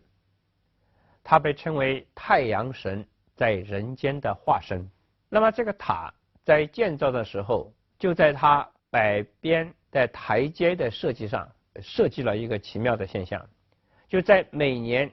秋分和春分日落时候，就会有一个像蛇形的阴影附着在北面台阶上，而它的台阶的底端呢，雕刻了一只巨大的蛇头，所以羽蛇神的奇观就会在这个时候显现出来。这是当地人他们歌舞欢乐的时刻，当然也是人神交通的时候。我们现在来给大家介绍大金字塔，或者又被称为基沙大金字塔。它是现在存在的世界上最大的金字塔，是世界7大奇迹之一，也是现存的唯一的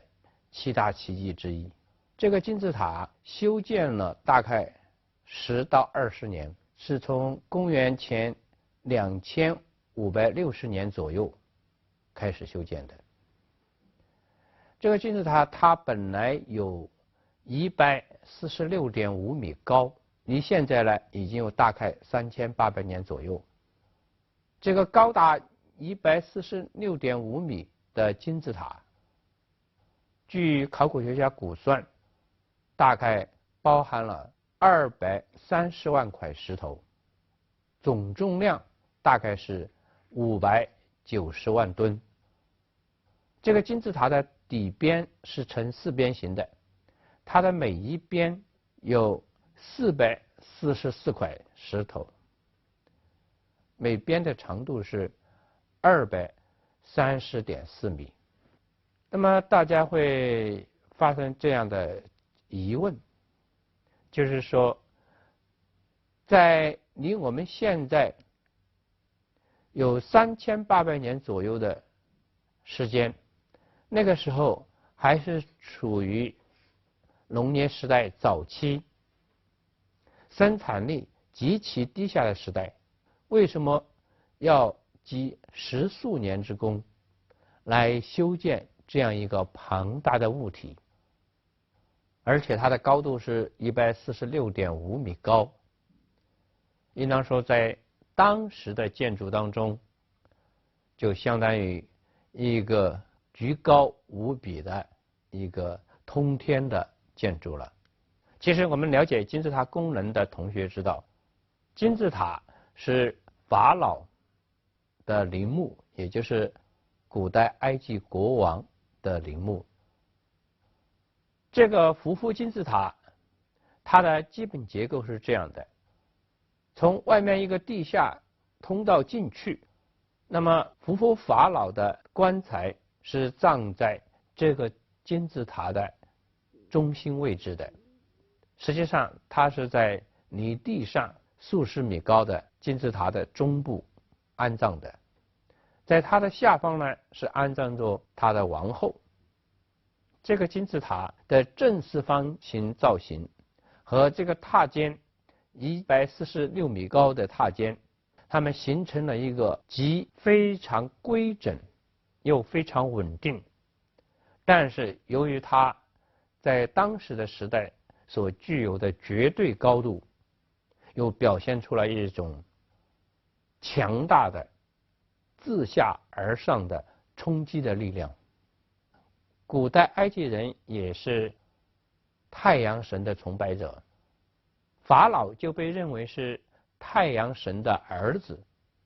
是代表太阳神来人间行使管理的。按照埃及的宗教信念，法老死去如果安葬好，保护好他的遗体，那么他会在500年之后重新回到天上去。所以埃及人对死去的法老，一方面要给他修建极其庞大坚固，而且在温度湿度都适宜尸体保存的条件下的陵墓，也就是把法老的遗体制作成纯洁干燥的木乃伊，来使之得以长久保存。我们知道现在我们都还可以看到一些法老的遗体，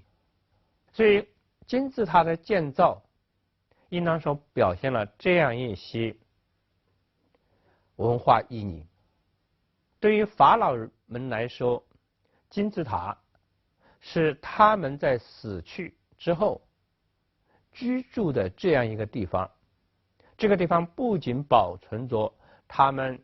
生命在另外一个世界延续，而且重归现实世界的可能。更重要的，他们通过这个地方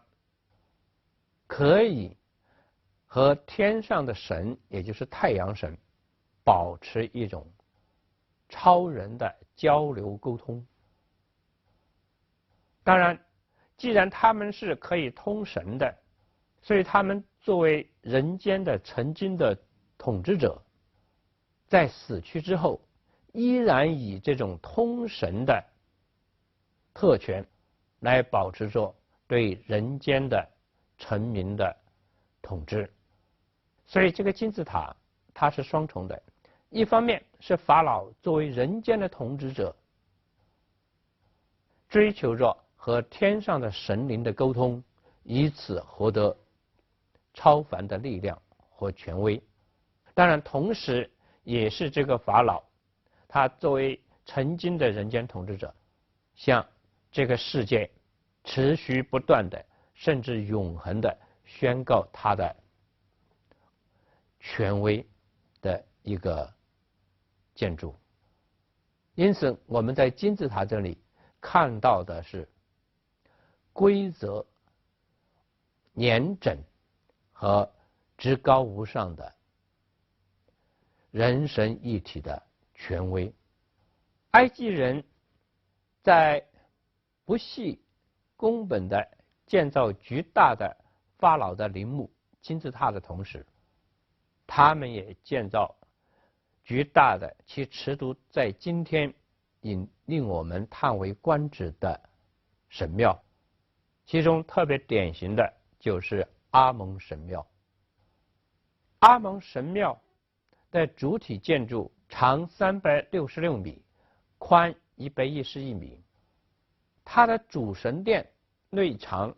103米，宽52米。它的主神殿内有巨大的石料拱顶，以134根石柱支撑。在它的拱顶的中部隆起，高24米，而在中央通道上的立柱高23米，直径3.6米。两边的石柱随着拱顶相应降低到13米高，其直径也缩小到2.7米。我们现在看一下这个细节，阿蒙神庙的中部的这些立柱就是高23米直径3.6米的立足和人的关系是什么？大家有没有发现，直径3.6米，如果说我们普通的人的身高是1.8米，已经是相当高了，那么我们要2个人才能达到3.6米。所以它的这个以3.6米为直径，23米为高度的立足，是一种超人的尺度。当人置身于这些立柱之间的时候，你就感到周围的立柱对你是一种强大的挤压的力量。这种强大的挤压的力量，在它这种延续的排列当中，就使进入者产生被压抑而屈服的心理状态。这就是神威，或者说古代埃及的统治者皆以表现自己权力的神威在这些立柱中的展现。所以不管是金字塔还是神庙的建筑，我们都看到古代埃及人在建筑中，他们要张扬的是一种超人的权威和神力，而人在其中是作为被压抑而感受自己的卑微。我们首先在看人体雕像之前，我们先来看一下埃及最独特的一种雕塑，就是狮身人面像，简称斯芬克斯雕像。现在看到的这个大斯芬克斯雕像，就是最大的斯芬克斯雕像，它的长度是73.5米，宽度是19.3米，高度是20.22米。那么这也是一个超大尺度的雕像。那么这样一种超大尺度的雕像，它表现的仍然是一种超人的神力。现在我们看到的画面呢，是一些旅行者前往参观斯芬克斯时候的拍的照片。我们现在看一幅壁画，这个壁画呢是在埃及的一个坟墓当中的壁画。这幅壁画描绘的是墓中主人生前的花园的景象。我们看这个壁画，有没有觉得有点奇怪？什么奇怪呢？你看这个壁画显然是画的是中间部分画的是一个池塘，它的四周呢长满了青青的树木，池塘中的鱼在这个鱼草当中游曳嬉戏。大家有没有发现，池塘中的鱼就像是贴在墙壁上的鱼竿一样，它们是完全被侧面的扁平的描绘在这个画上。更值得注意的就是池塘四周的树木，这些树木并不是按照一个焦点透视来进行构图的，而是分别向四边延展着。这样一种反透视的构图，有点像是在高空垂直俯瞰的现象。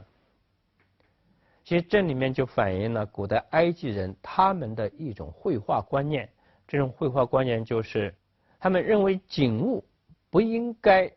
按照我们人眼所看到的那样一种透视效果来描绘，因为这样描绘的结果就会使景物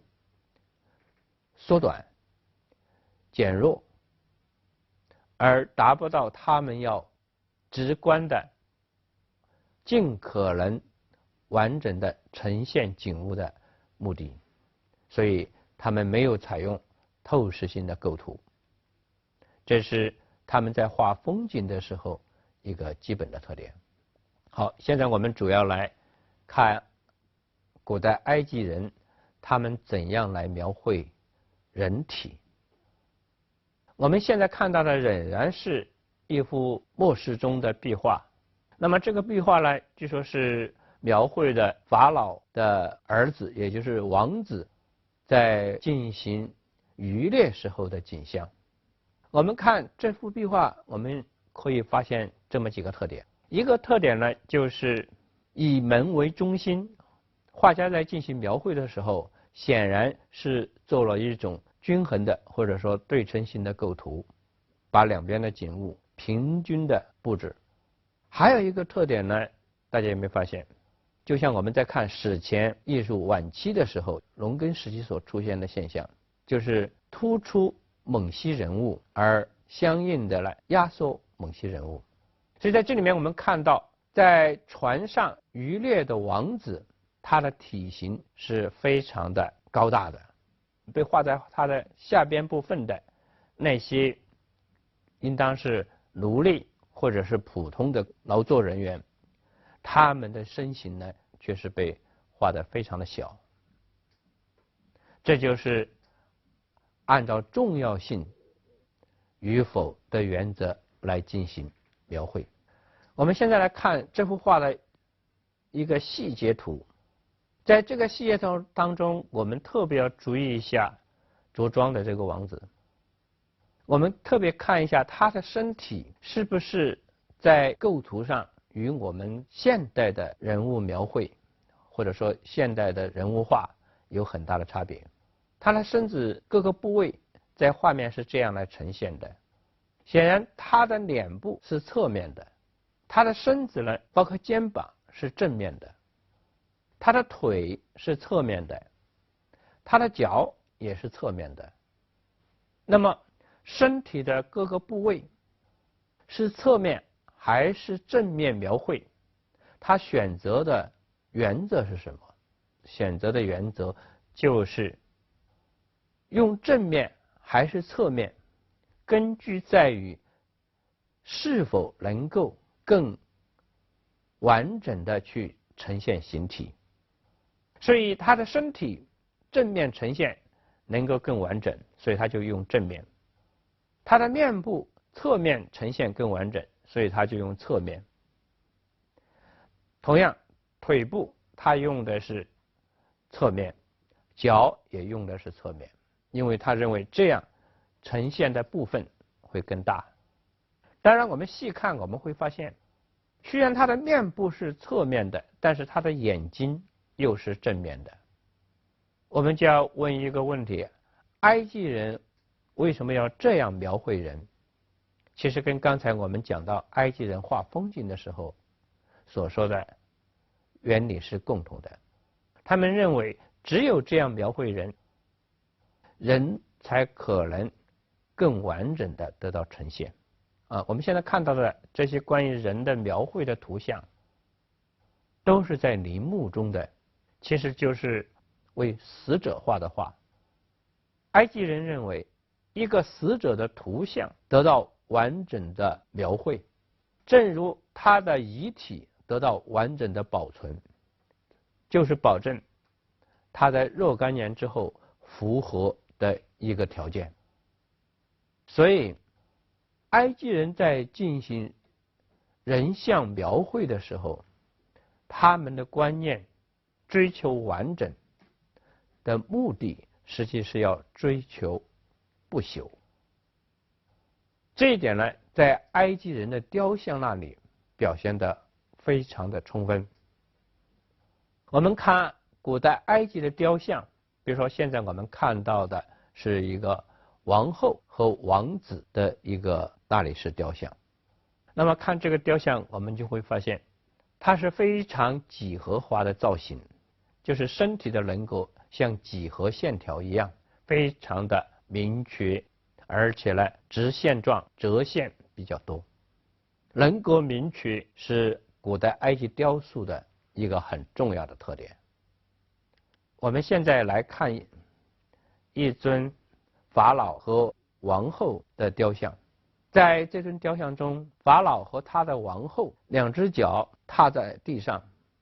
垂直的，基本上接近于垂直的站立着。他们的姿势是非常的简单明确的，法老是双手握拳，然后呢自然的垂直下来，贴着身体的两侧，而王后呢用她的右手靠着法老，左手呢扶着法老的左手，她的身体呢更是接近于垂直的站立中。他们两人的造型基本上是一个熟线型的造型。他们的身体呢，我们会发现是非常结实饱满、完整的被呈现着。为了结实饱满、完整的呈现他们，我们发现埃及雕塑家牺牲了在现实当中的一个人物他应有的自然变化的身体造型，是比较机械的去排列着他们两人的形象，或者说这是埃及雕像非常典型的特点。它不是要去追求一种优雅生动，而是追求完整、明确、固定。这种完整、明确、固定向我们传达的是法老夫妇作为半人半神的存在，他们所拥有的永久的权力和威严。所以他们不可能像后来的希腊艺术所呈现的那样，把雕像的主体展现在一种优雅生动和谐的现状当中。艺术史家贡布里希就说，古代埃及人在进行人体描绘的时候，他们遵循的原则不是眼睛观看的原则，而是以既有的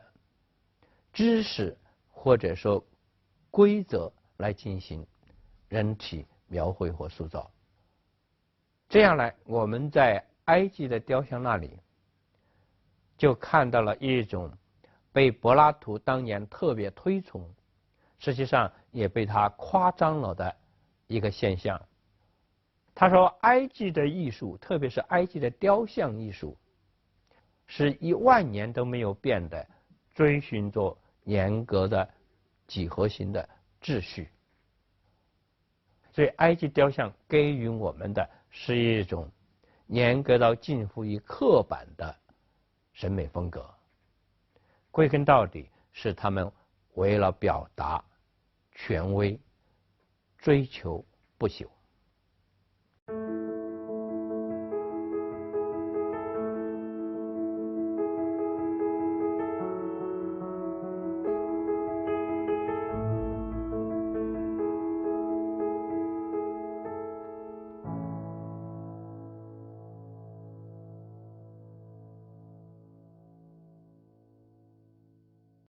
第3讲，美的神话创作，从荷马到菲迪亚斯。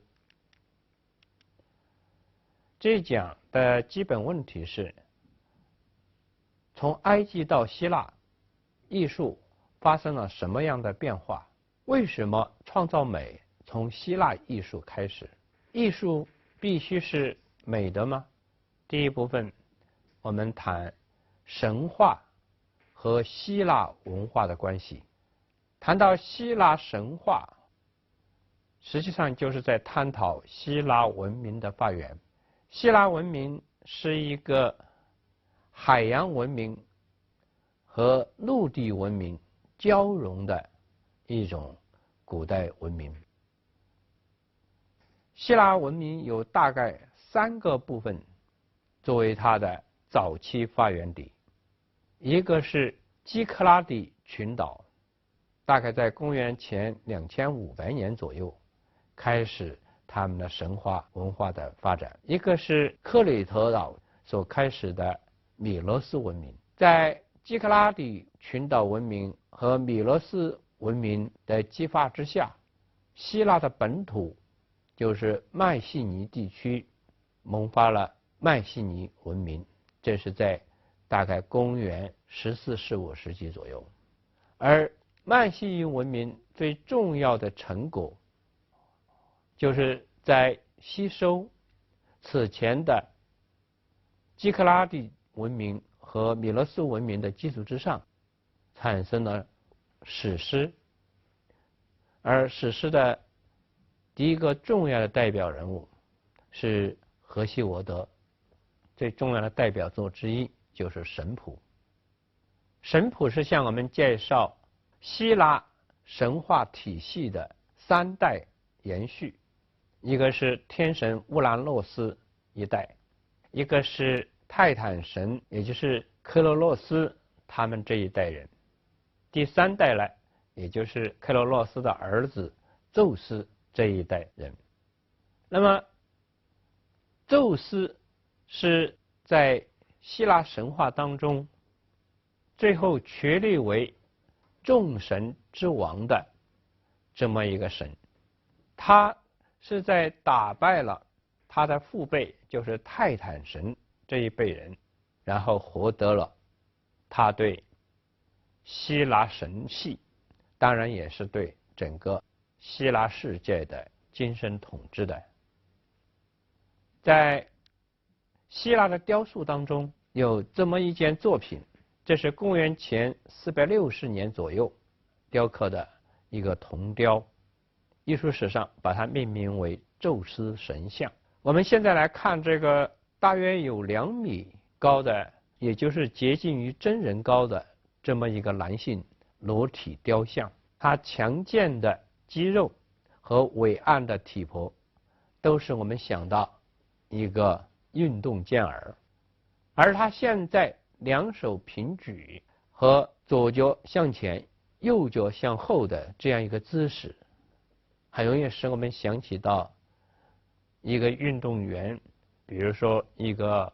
投掷运动员在做一个投掷性的动作。但是呢，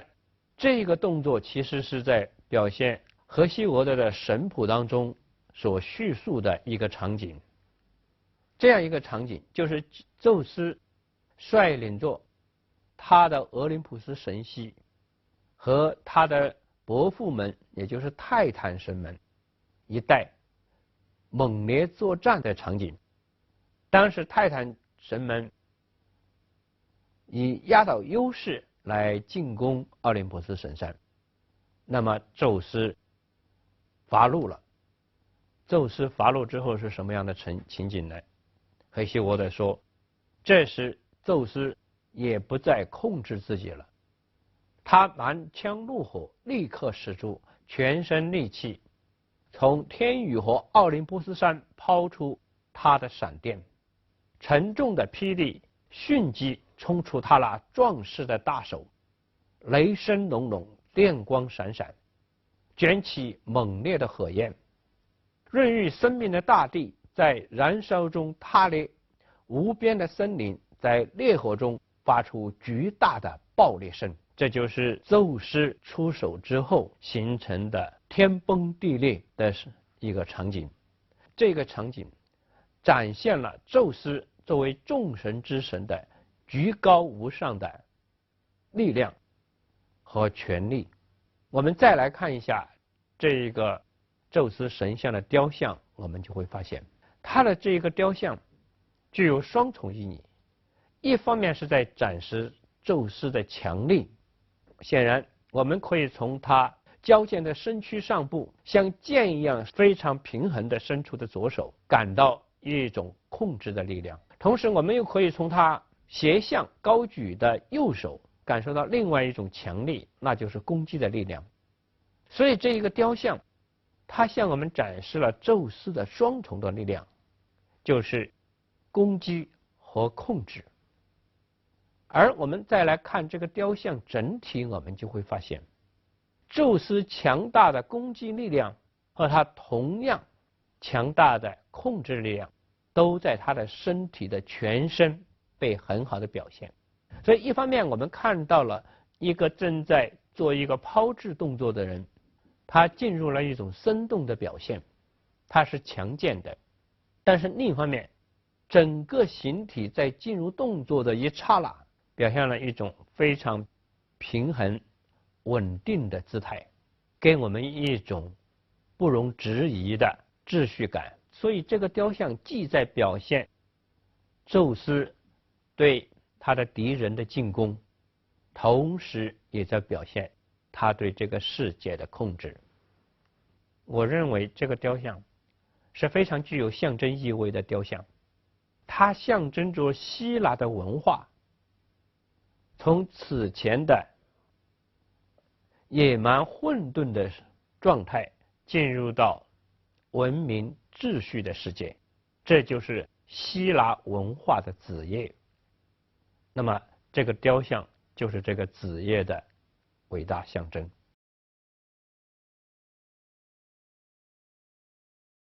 在希腊文化史上，荷马被称为希腊人的教师，因为他创作了可以说是人类有史以来最伟大的史诗《伊利亚特》和《奥德赛》。荷马生卒的年代现在还没有确定，比较公认的说法，他应当生活于公元前7世纪和8世纪。有传说他是一个盲人，所以他被称为一个盲诗人。他所写的《伊利亚特》和《奥德赛》这2部史诗，是综合了当时的希腊神话传说和希腊历史而创作的2部诗集。所以这2部诗集对于希腊文化来说，既具有精神教科书的作用，也具有历史教科书的作用。它们是后来的希腊哲学、艺术、文学、戏剧的伟大源泉。那么我们现在画面上看到的一幅油画，是17世纪的弗兰德斯画家鲁本斯画的《帕里斯的审判》。这幅画呢，实际上就是在描绘《伊利亚特》这部史诗的来源。《伊利亚特》这部史诗是讲因为斯巴达王子曼涅拉俄斯娶海伦的婚礼上没有邀请俄林普斯当中的一个神，就是不和女神，所以他抛下了一个金苹果，让3个女神，也就是宙斯的妻子赫拉、宙斯的女儿雅典娜，还有一个女儿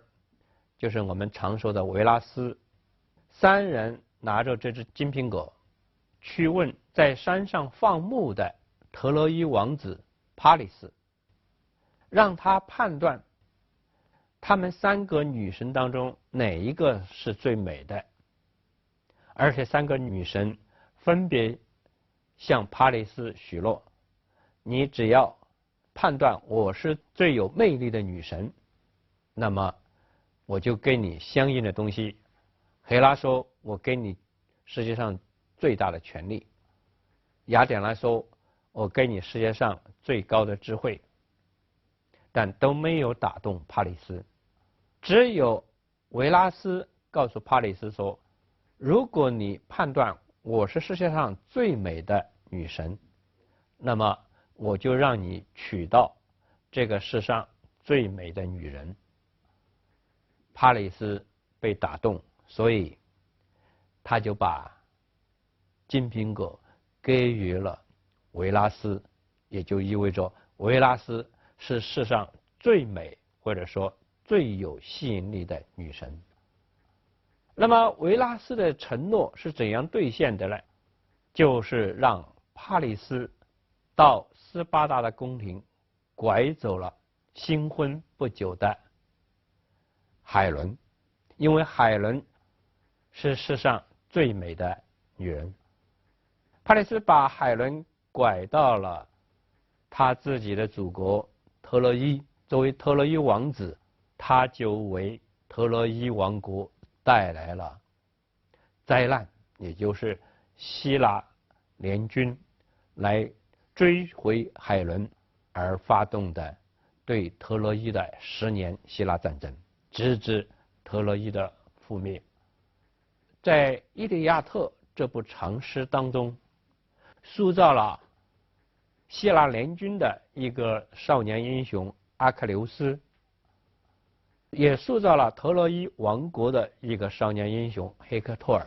当然，他们2人最后都战死。在这个长诗当中，荷马对战争的描绘、对人物的塑造、对情节的叙述，都让我们感到这样几个特点。第一，他把神话和历史相统一，把想象和现实自然地综合起来，让我们感受到他所生活时代或者更早时代，也就是在这个特洛伊战争时代的希腊人，是生活在想象和现实统一的时代，历史和神话统一的时代。而且在荷马的描绘当中，特别突出地展现了人和自然一体的那样一种单纯素朴的心态。这种心态是怎么表现的呢？特别大量的表现在荷马在描绘战争中的枪战和死亡的时候，大量的使用自然的景象来进行比喻，实际上是表示人和自然的统一性。当然，这部史诗还有一个很重要的特点，就是叙述了史诗中的阿克琉斯等英雄他们短暂的生命和他们面对自己的在战场上别有一死的厄运所表现的那种慷慨的人生感。荷马史诗有一种独特的时间感，这种时间感在学术界把它称为永远的现在时。什么是永远的现在时？特洛伊战争在荷马史诗当中被展开，应该是前后有10年的时间差别。但是我们看到，不管是参战的少年英雄黑克托尔、阿克琉斯，还是没有参战的，但是呢是战争之根源的美女海伦，10年之前他们怎么样，10年之后仍然怎么样。所以他们不受时间的消融和腐蚀，是一种永远的青春形象。这就是非时间的光明而纯粹的形象，感染着我们。所以荷马应该说，他以他的史诗不仅为后来的整个希腊文化提供了精神的和历史的背景，而且特别重要的是，他提供了一种超时间的光明而纯粹的一种形象感，或者说一种审美情趣。所以后来我们看到希腊的建筑、希腊的雕塑，乃至于希腊的悲剧，都是那样光辉明丽，应当说它是脱胎于荷马史诗。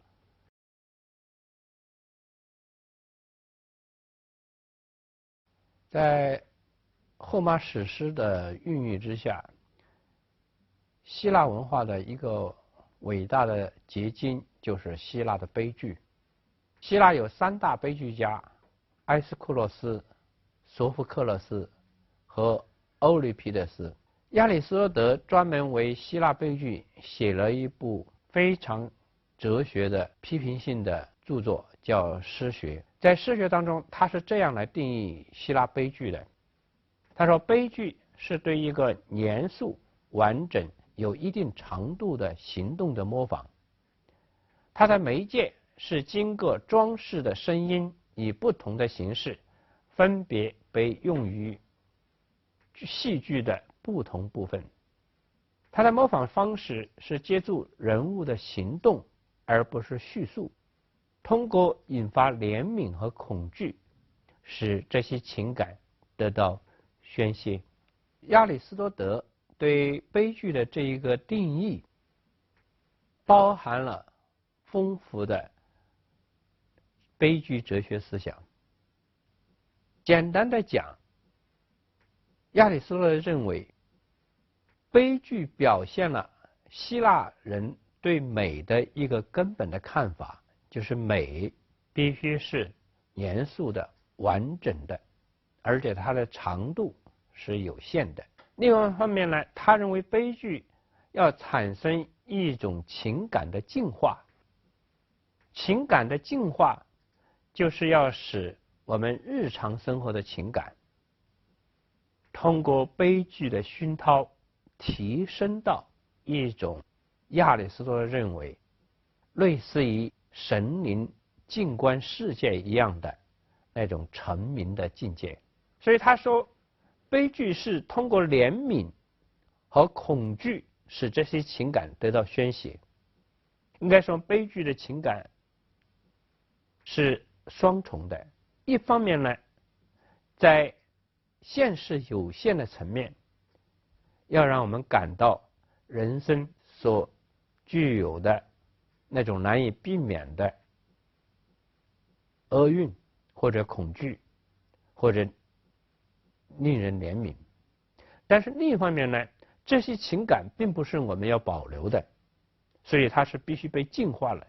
净化之后呢，是要让我们看到什么？看到整个悲剧它的完整形式所呈现的世界的完整秩序。所以亚里士多德特别强调悲剧形式的完整性，就是索福克勒斯的《俄狄浦斯王》。俄狄浦斯这出悲剧表现了希腊文化精神的一个重要转变，这就是从希腊神话时期的人完全拒附于不可掌控的自然命运，转换到人努力去认知世界，探索自己的历史和可能。所以我们现在来看俄狄浦斯这一段剧中独白，就是当他向他母亲追问你的儿子究竟是谁，你究竟怎样对待你的儿子，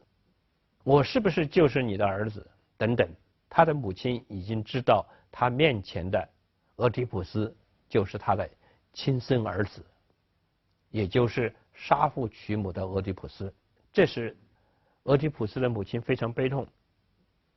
而且很痛苦的请求他的儿子俄狄浦斯不要再追究。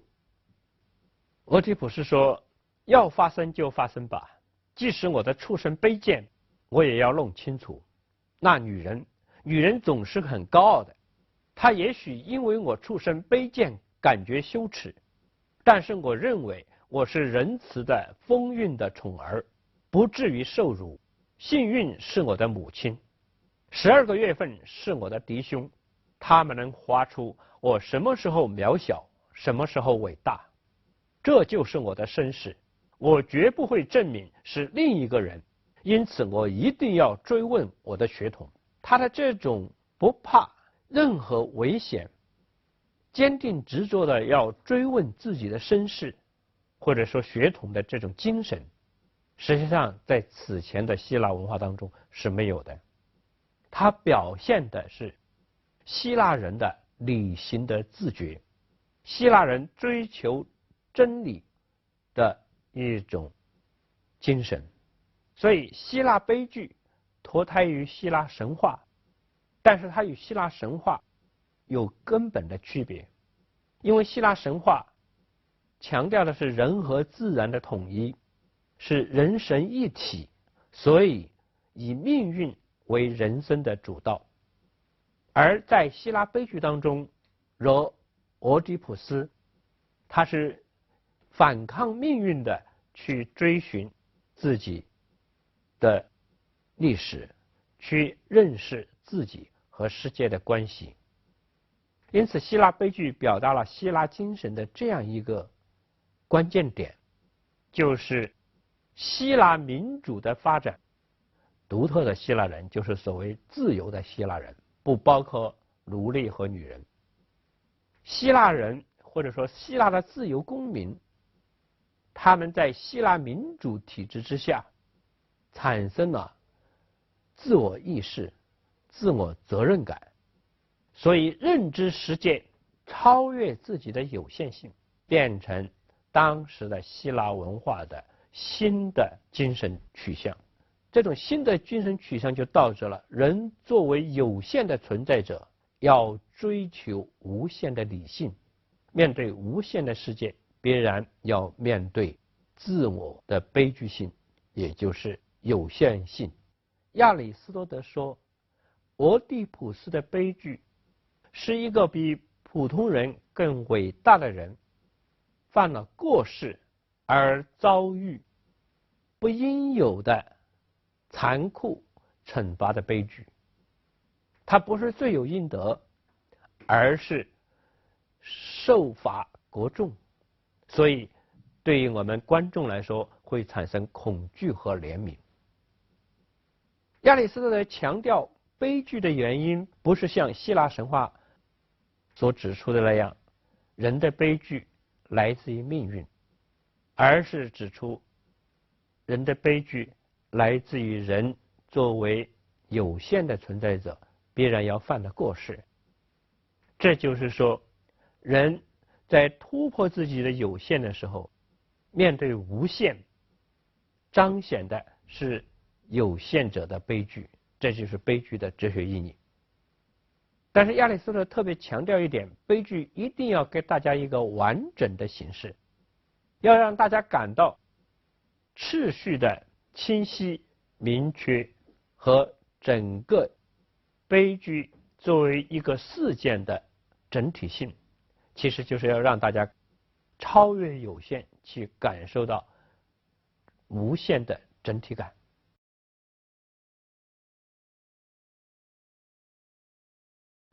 我们现在来探讨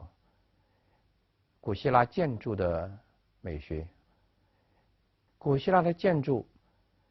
是最典型的表现了古希腊的世界观。古希腊的世界观，应当说它最重要的精神就是毕达哥拉斯所确立的数理的理性精神。毕达哥拉斯作为古希腊哲学的先驱者之一，他提出了这样一个观念，他说万物皆是数，用我们的话来说就是世界的本源是数。而且他说我们生活的整个宇宙是由所有的星系构成的一个和谐的世界。这种以数理为核心的宇宙观，对希腊的理性主义和他们后来的文化发展都具有重要的精神启迪意义。比毕达哥拉斯晚一些的另外一位哲学家普罗泰克拉，他提出了人是万物的尺度这样一个命题。这个命题代表了古希腊的人本主义思想。应当说，古希腊的哲学精神就是毕达哥拉斯的数理的理性主义和普罗泰克拉的人本主义两种思想交融的一种发展。在毕达哥拉斯和普罗泰克拉之后，有三个对未来西方哲学产生了深远影响的哲学家，就是苏格拉底、柏拉图和亚里士多德。而他们生活的时代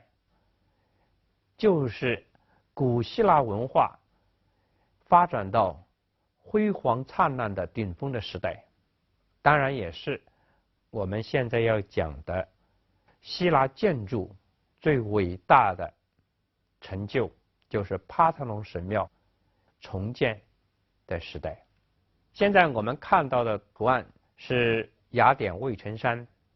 帕特农神庙就建立于雅典卫城山上。雅典卫城山除了帕特农神庙之外，还有其他几座爱奥尼亚风格式的小庙。它们作为一个建筑群落，应当说成为古希腊建筑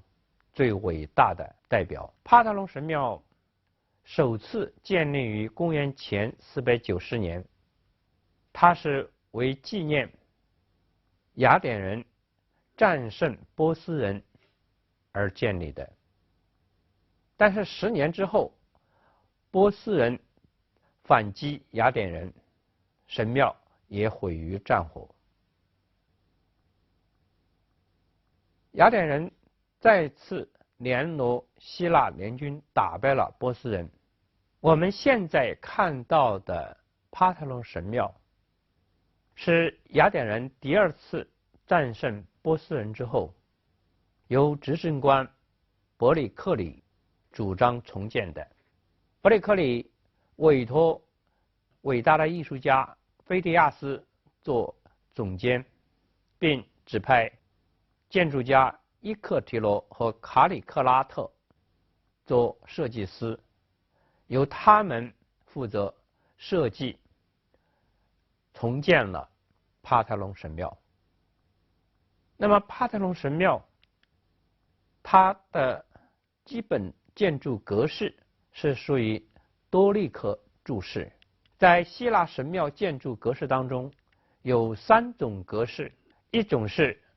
就是帕特农神庙所代表的多利克柱式，一种是爱奥尼亚柱式，一种是柯林斯柱式。这3种柱式的差异主要表现在立柱的底面之径和立柱高度之间的比例的差异。罗马建筑家维特鲁威指出，这3种柱式的底面直径和立柱高度的比分别为：多利克柱式是1:6，爱奥尼亚柱式是1:8，柯林斯柱式是1:10。那么这3种柱式呢，它们这种比例关系可以看出，多利克柱式粗壮，爱奥尼亚柱式相对纤细一些，那么柯林斯柱式呢就最为纤细修长。这3种柱式还有一个重要的区别，就是它们的竹头。多利克柱式的竹头没有花纹状装饰，而爱奥尼亚式的竹头它是盘窝状的花纹装饰。那么柯林斯柱式的竹头是蕨类叶状装饰。我们在欣赏帕特农神庙的时候，会产生一种奇妙的审美感受。这就是帕特农神庙作为无机的沉重的大理石建筑，却给我们一种有机的轻盈的审美感受。有艺术史家这样描述过帕特农神庙，他说，当我们在爱琴海上远远地眺望帕特农神庙的时候，我们会感到它像一只展翅于飞的鸟儿一样，在轻轻地鼓动着它的羽翼。那么帕特农神庙这样一种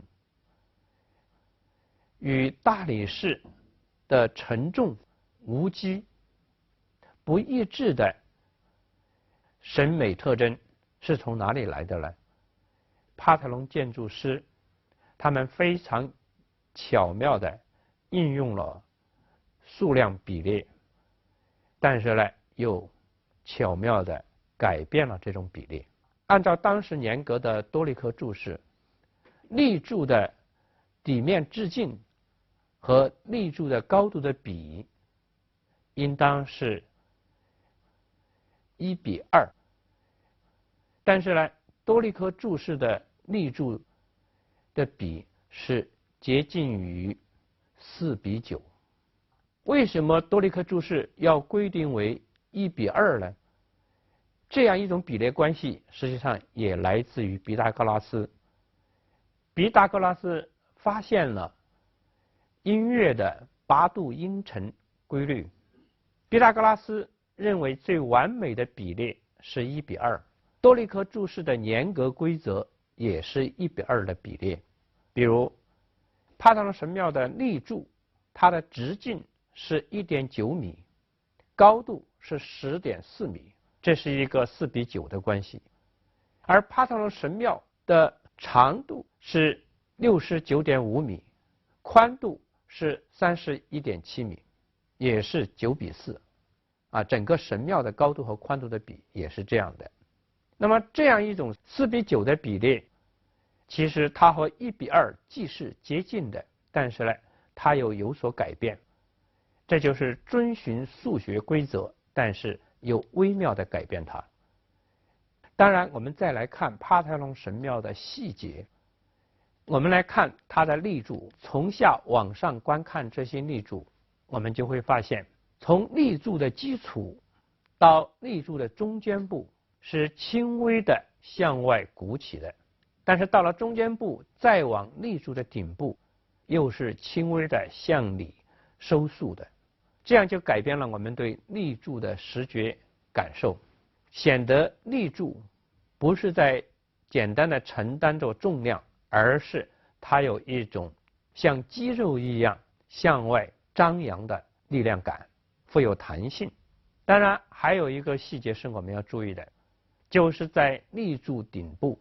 就是柱头的地方，当它和这个柱顶板相接的部分是非常细腻的收束的，这样呢就减轻了我们视觉当中的压力感，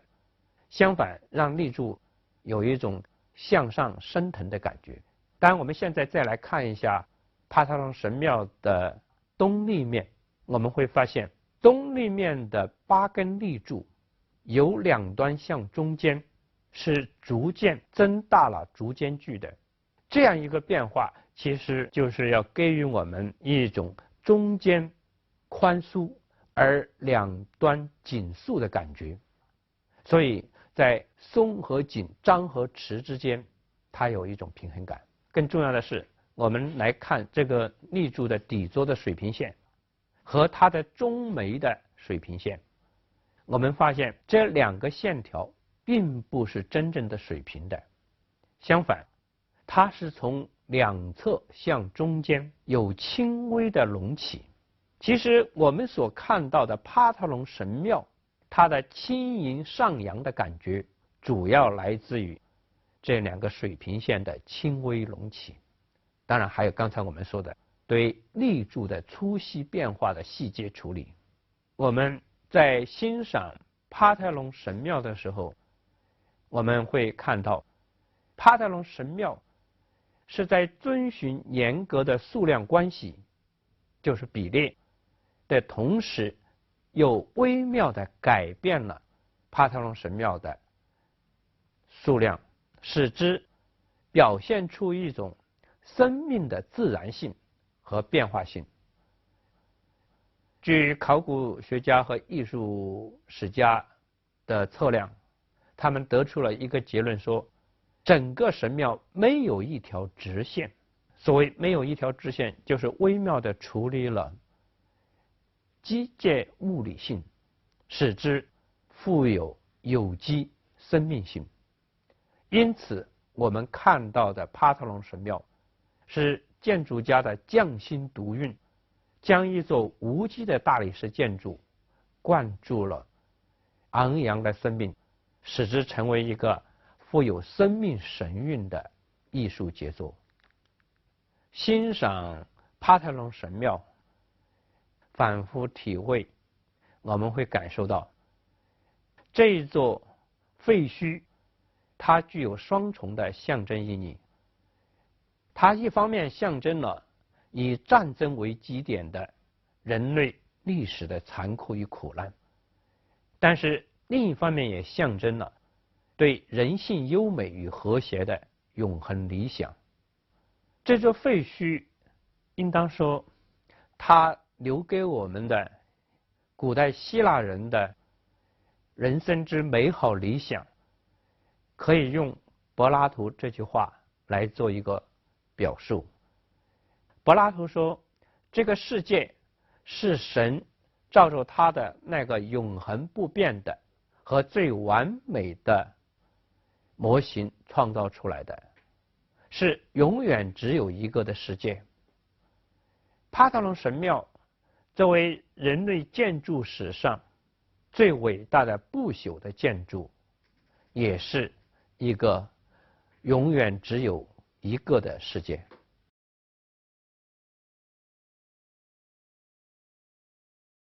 我们现在来欣赏古希腊的雕塑。古希腊的雕塑是人类造型艺术史上空前绝后的伟大创造。用马克思的话来说，它是人类正常儿童时期的伟大创造，是不可以再重复的。我们先看一下希腊远古时期的雕像。现在画面上看到的这个雕像是基克拉底群岛的一个雕像。这个雕像呢，它代表了希腊早期的几何化风格的雕刻艺术。实际上它虽然是一个立体雕像，但是它基本上是一个像一个浮雕一样扁平的。这个雕像呢，它是用于死者棺盖上的一个装饰品。现在我们看到的是克里特岛出土的一个雕像，在艺术史上它被称为执蛇的女神。这个雕像它反映了米罗斯时期的雕塑风格，它反映的是人神一体的神秘宗教精神。这个雕像呢是迈锡尼文明时代的雕像。一般认为这个雕像表现的是荷马史诗当中的人物阿伽门农王的形象。这个形象和前面两个雕刻相比，它显然具有强烈的人性的味道。这是斯芬克斯的雕像，我们把它和古代埃及的斯芬克斯相比较，就会发现，在古代希腊人的心目中，斯芬克斯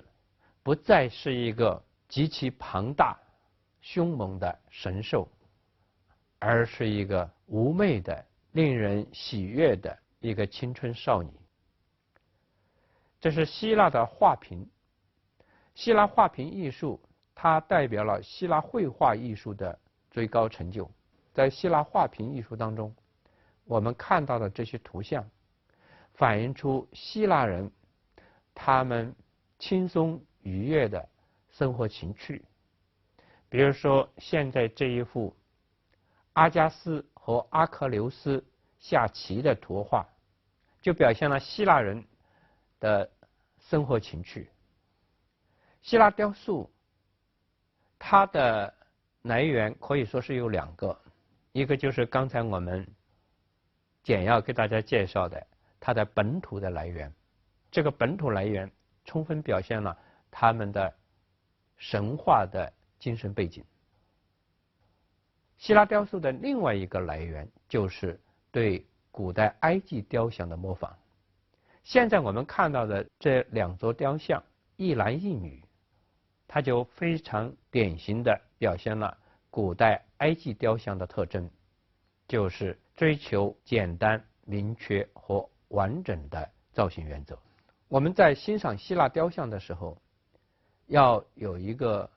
文化意识，就是希腊艺术在整体上倾向于对生活性的追求，也就是说追求客观、自然和生动。传说古希腊画家宙瑟西斯和帕拉索斯，他们两人曾经比赛过绘画，看谁更接近真实。宙瑟西斯先画了一幅葡萄的绘画，宙瑟西斯离开之后，一群鸟儿飞过来啄食画中的葡萄。帕拉法斯来看到这个情景，他就在葡萄画上添加了一层薄纱。宙瑟西斯回来看到葡萄上面有一层薄纱，就用手去揭开这层薄纱。当然，他发现自己被帕拉索斯欺骗了。所以他承认自己的失败。他说：“我的绘画只能欺骗鸟儿，而帕拉索斯的绘画欺骗了我宙瑟西斯。”这个故事其实就是表明希腊艺术家他们与此前的艺术家，特别是与我们前面所谈到的古代埃及艺术家有一个根本性的不同，就是他们对客观真实性的追求。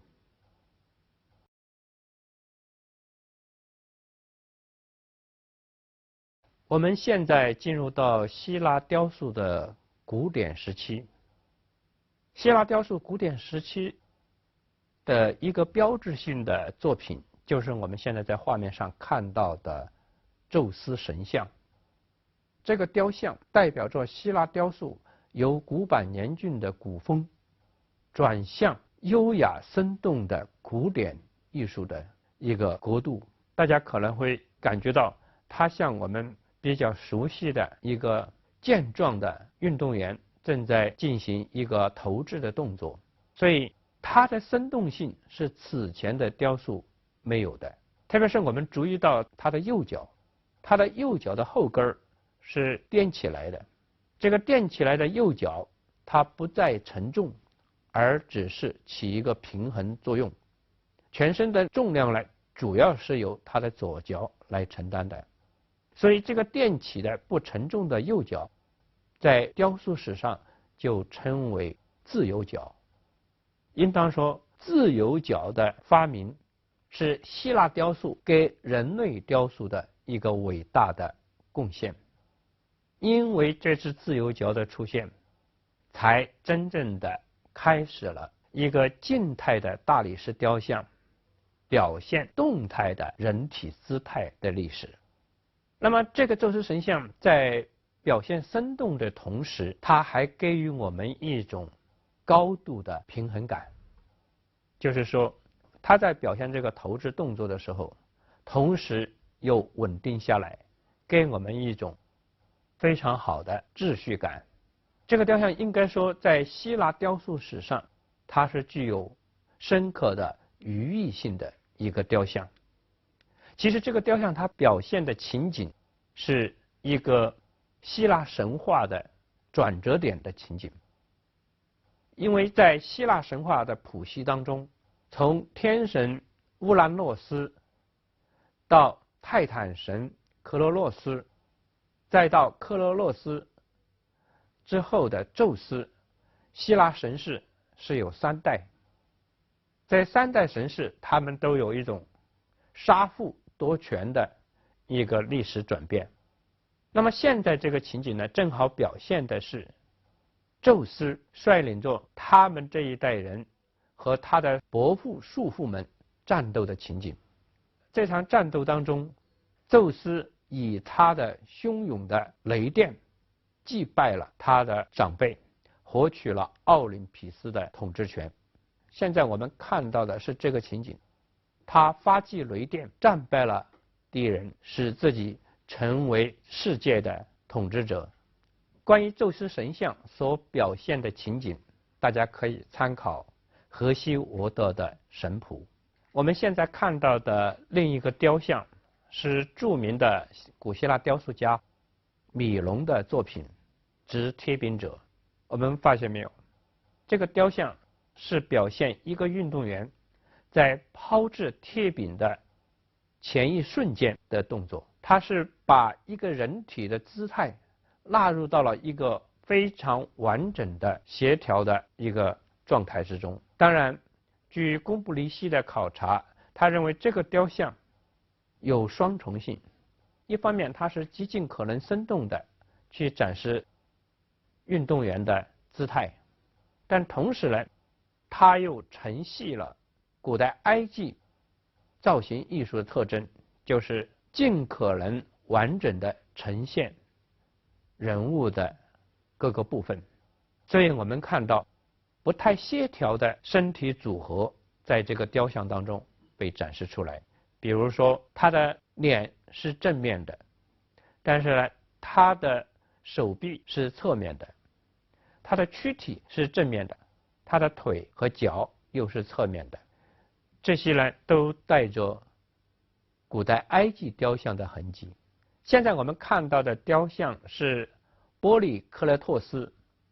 的代表作，这个作品呢，有的把它称为阿克琉斯，有的把它称为持矛者。在古代希腊雕塑家当中，波利克勒托斯是一个非常独特的雕塑家，因为他不仅进行雕刻试验，而且把自己的雕刻试验理论化，所以他写出了著名的雕刻艺术理论著作《卡隆》。卡隆就是规则的意思。波利克勒托斯他在自己的雕塑实践当中，就是努力去探寻以什么样的姿态、什么样的比例，能够既真实又美好的呈现人物。那么他现在这个雕像，我们会发现，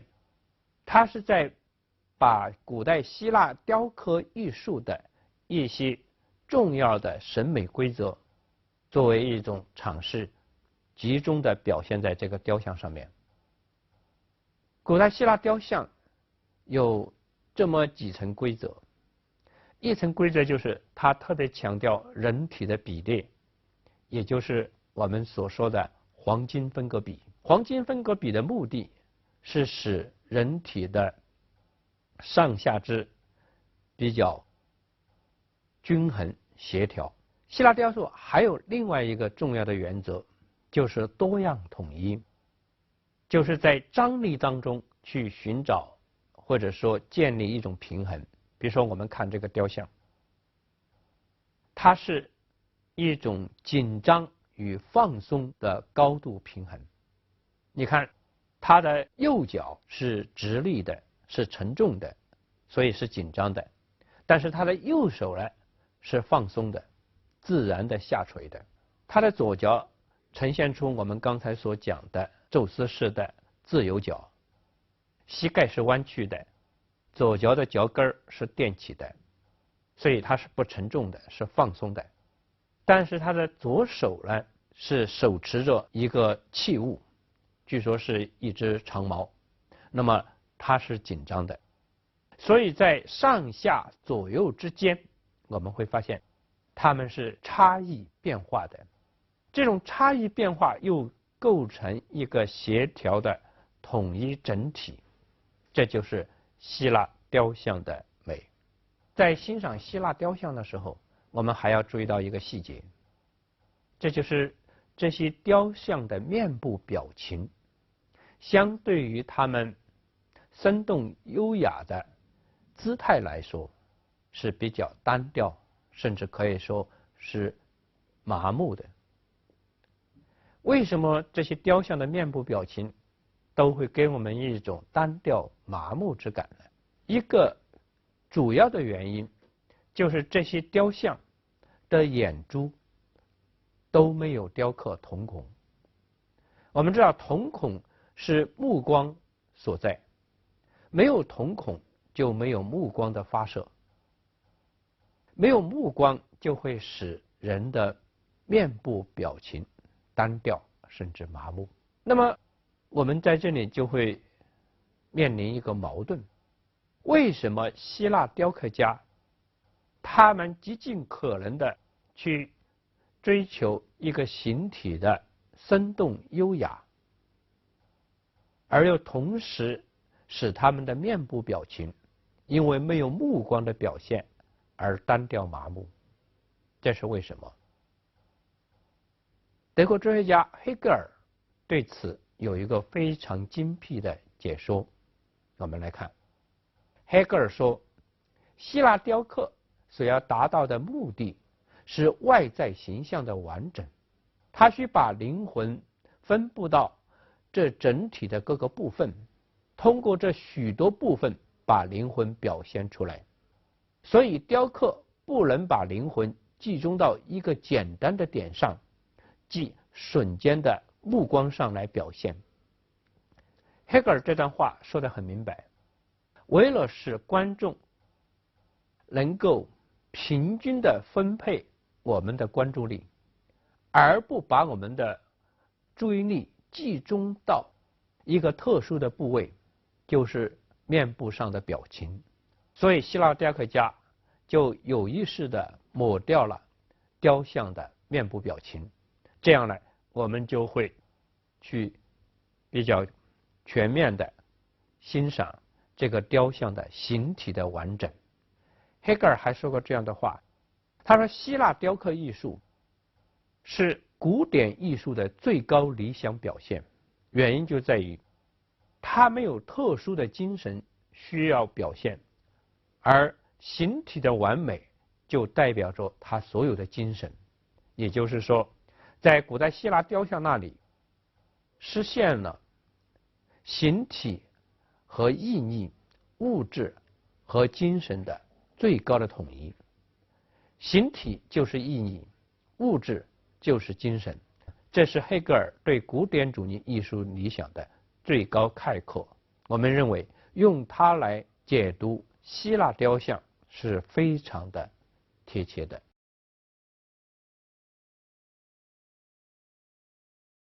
我们现在来介绍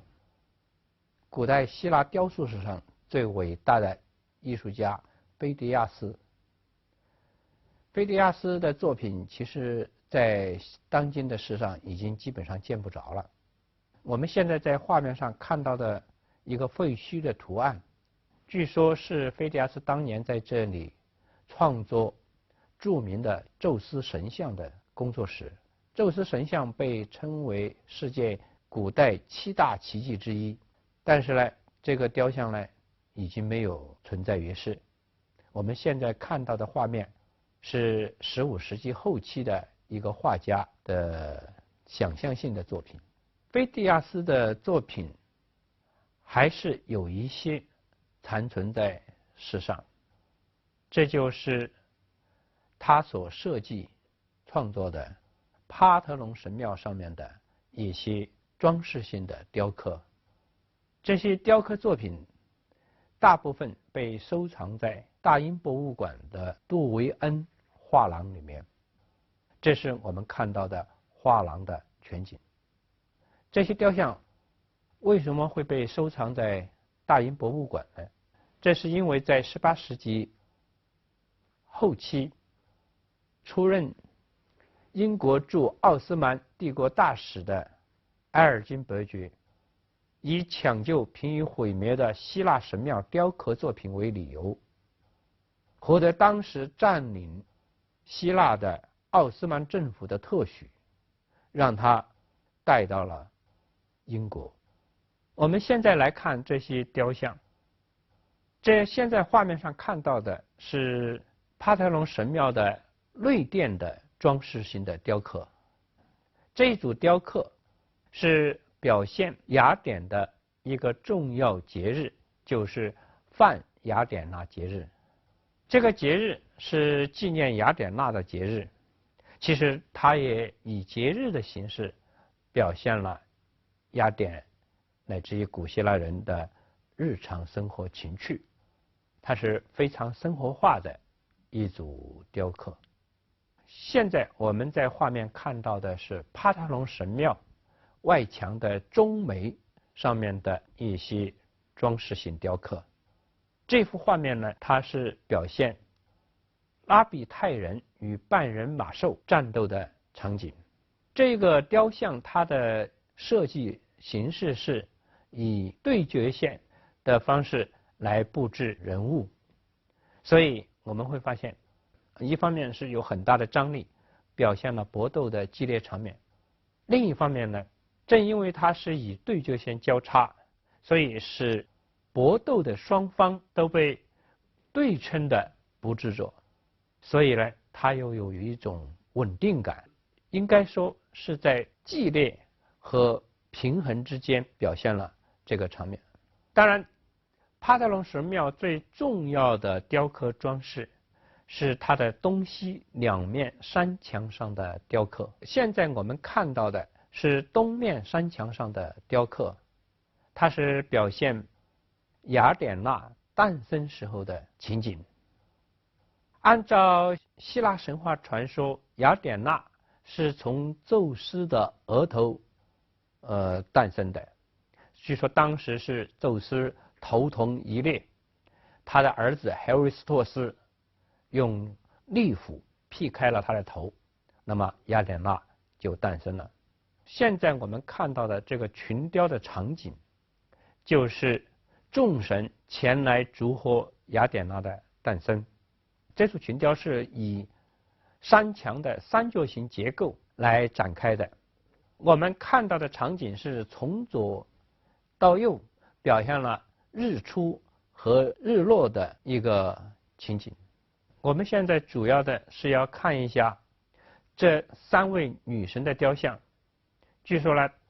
她是三个命运女神，从左到右，它象征着过去、现在和未来。但是对我们来说，特别需要注意的就是它们的造型。这些造型显示出了在像流水一样滚动着的衣衫下面那些壮硕的女性形体。她的生命是丰满而充溢的。应该说，在此前的雕塑当中是难以见到这么大胆的张扬女性形体的生命的强盛和锋利。这组群雕向我们展示了菲迪亚斯的雕塑风格，它就是一种我们可以称为雄浑的雕塑风格。17世纪的温克尔曼曾经说，希腊雕塑是高贵的单纯和静穆的伟大，认为静穆是希腊雕塑的主要风格。其实这并不是对希腊雕刻的准确的概括。应该说，以菲迪亚斯为代表的希腊古典雕刻艺术，它所表现的主要的不是一种静穆，而是一种雄浑的古典风格。这种雄浑的古典风格对于19世纪的英国人来说是令人眼目一新的雕塑。所以当时的诗人华兹华斯在见到帕特农神庙山墙的雕塑的时候，他就写了一封信说，如果一个人不能为他们激动，他一定是如泥土一样麻木，或者说如魔鬼一样冷漠。诗人齐兹在一首诗中写道，我的生力太弱了，死亡压抑着我如不期而至的睡眠。想象中的每个峰尖和悬崖都具有神样的坚硬，如一只病毒的飞鹰仰望苍穹，我从他们得到了必然一死的告示。可以想象，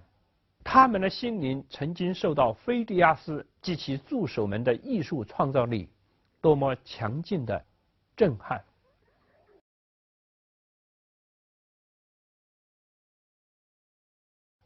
看菲迪亚斯的作品，或者说从菲迪亚斯的作品去领悟希腊古典艺术高峰时期的神韵，我们应该用伯劳丁的话来做一个结论。伯劳丁说，雕塑家绝不只是复制自然，而是返回到作为自然根源的理性原理，从中吸取美的资源，并将美赋予自然。因此，菲迪亚斯不是根据感性世界的任何原型，而是根据他所理解的宙斯显身世界必须具有的形象来刻画宙斯的，以理想来刻画宙斯，来刻画他们心目中的神灵，是希腊雕塑古典时期的伟大成就的根源。我们现在在画面上看到的一个雕像，是公元前4世纪希腊的雕塑家普拉克西特勒斯的作品，他的名字叫赫尔墨斯。对于普拉克西特拉斯的作品，贡布里希有这么一段介绍。他说，在普拉克西特拉斯的技艺高超的手下，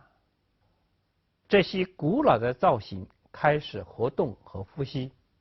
他们像真人一样站立在我们的面前，但又好像来自另一个世界，却是他们是来自不同的世界，但不是因为希腊人的形体比其他民族更健康、更优美，没有理由相信这一点，而是因为当时的希腊艺术达到了这样一个高度，在这个高度上，典型与个体被一种新的精妙的平衡协调抑制了。介绍完贡布里希这段话，我们来细致地观察一下赫尔墨斯这个雕塑。我们发现，在画面上，这是一个青春男性的裸体，他非常自然地站立在我们的面前。他的站立并不是像古代埃及雕塑那样垂直的，而是有比较大幅度的侧身弯曲。他的弯曲把生命的轻松自如非常典型的表现给我们。但是呢，我们也会发现，普拉克西特拉斯在极尽可能的向我们描绘一个生动自然的形象的同时，他仍然是在遵循着希腊古典艺术的形式美的原则，就是多样统一。所以我们看到雕像的下肢和上肢都是富有变化的，它的左脚和右脚、左手和右手都是在不同的姿态当中非常舒展的展开着。这个雕像其实让我们看到一个青春的生命自在自如而又和谐宁静，这就是贡布里希跟我们说的，它是如此的美，如此真实的展示在我们的面前，但是它又确实是另外一个世界的优美的森林，因为它的美超越于我们。所以希腊雕塑的艺术成就在赫尔墨斯这个雕像上体现出来，就是贡布里希所说的高度的典型性和高度的个体化。它是一种真实的生命的呈现，但是它又是一种完美的理想的塑造。我们现在看到的是普拉克西特拉斯的另外一件著名的作品，被称为克里多斯的阿弗洛狄特。阿弗洛狄特呢是一个希腊称呼，其实我们更熟悉的名字是维拉斯，也就是古希腊的爱和美之神。那么这个雕像呢，它在希腊雕塑史上的突出意义就是，它可能是希腊最早的一个裸体女性雕像。它本来是一个城邦订购的一个爱和美之神，就是阿弗洛狄特的雕像，但是这个城邦因为它是裸体而拒绝接受它，它后来就被克里多斯城邦接受，那么就变成了克里多斯城邦的守护神。这个雕像作为一个裸体女性雕像，它最重要的特点就是非常深刻的去展示了一个女性的肉体的美。我们看到这个女性，她是将要洗浴时候的姿态，她一方面表现出青春优美的形体，另一方面呢，因为它是裸体，所以有一层羞涩的姿态显示给我们。据说它如此真实和生动，它揭幕的当天震撼了整个克里多斯城邦。而且当天晚上呢，阿弗洛狄特亲自来观看了这个雕像，他看了以后非常的惊讶。有一首古希腊诗歌这么说：帕里斯、阿多尼斯、安克利斯都见过我的裸体，普拉克西特拉斯什么时候看过我的裸体呢？他的意思就是说，这个雕像太真实了，真实到只有以我的裸体为原型才可能雕刻出来。根据历史记载，普拉克西特拉斯的这个雕像确实有一个美丽的原型，这个原型呢，就是古希腊的美丽的女人里夫尼。里夫尼呢，她本人也是一个妓女，因为她和当时的城邦当中的许多政要有性交易，所以呢被控诉她以她的身体来败坏了城邦的道德。但是在她被审判的时候，她的辩护律师在辩护的时候指出，里夫尼的美不仅不会对城邦的道德产生败坏的作用，相反，它会使我们的精神趋向于高尚。说到这里来，辩护律师就把利多斯的披风该折掉了，显示出了里夫尼的优美的酮体。当时的陪审团所有成员看到里夫尼的裸体之后，都被震惊，而且他们一致认为里夫尼的美不是他们城邦的耻辱，而是他们城邦的骄傲，所以一致判决他无罪。这个故事可能对于希腊文化来说，它具有两点意义。一种意义是希腊人对形体美的至高无上的推崇，这种推崇呢，可以说对于希腊人来说，美就是善，善就是美。所以后来的浪漫主义诗人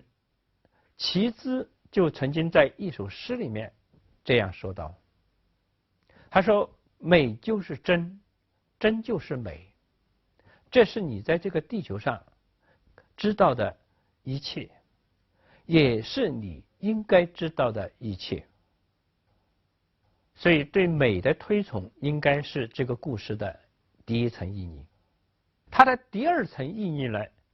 其实关系到一个希腊文化的特征，或者说它的第二层意义关系到希腊文化的一个矛盾的现象。什么矛盾的现象呢？在希腊的民主制度当中，女性是被排除在民主政治之外的，她们的地位等同于奴隶和俘虏，不能参与民主政治的活动，这是一个方面。但是另外一方面，在希腊的神话传说和它的哲学艺术当中，都给予女性至高的地位。比如说雅典娜就是一个女神，而她恰好就是雅典城邦的守护神。为什么会产生这个矛盾？其实到今天仍然还是希腊文化的一个谜，也是希腊艺术的一个谜。而这个谜表现在里夫尼的身上，就是他首先被起诉和审判，然后被判决无罪，而且是被推崇为城邦的骄傲。我们关于希腊雕塑，最后来看一个大家非常熟悉的作品，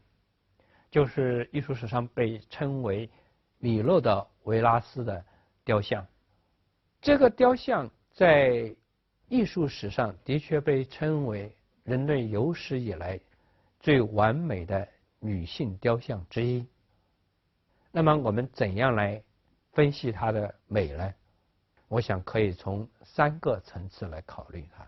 一个层次是它现在虽然残缺了，但是我们根据它仍然保存的部分，可以通过我们的想象力去感受到它的完美。这是我们的想象力对它的补充。第二个层次，这个雕像其实它有一个特殊的价值，它高度的体现了古希腊雕塑的造型风格。什么样的造型风格？就是在生动的展示形体的同时，又使这个形体纳入到一种高度的均衡和宁静状态当中。据罗丹研究希腊雕塑的形体，从脚底到头部被分为4节，这4节呢是左右扭转的。具体讲就是从他的脚底到他的膝盖1节，从他的膝盖到腰部1节，腰部到颈部1节，还有他的头部。这4节呢，它是左右扭转，这样一种扭转形成了一种螺旋状的升腾的姿态，就是富有动感。但是另一方面呢，希腊雕像在这个雕像当中体现出来的风格是什么？它是追求一种动态中的均衡或者是宁静感。据科学测量显示，以它的凸基眼为一个点，垂直的把这个雕像分为2个部分。那么这2个部分的重量是相等的，这就是说这个雕像它有非常好的均衡感。所以在动和静之间，这个雕像它在一种高度的张力当中实现了一种平衡，这是这个雕像的第2个审美价值。第3点，它的审美意义是跟它的断臂有关系的，因为它的断臂是在基督教兴起以后，基督教发起的一场旷日持久的反偶像运动，摧毁了大量的古希腊的雕塑，那么它也是被摧毁的雕塑之一。所以我们现在看到它的断缺的双臂，我们感受到的就是历史的劫难。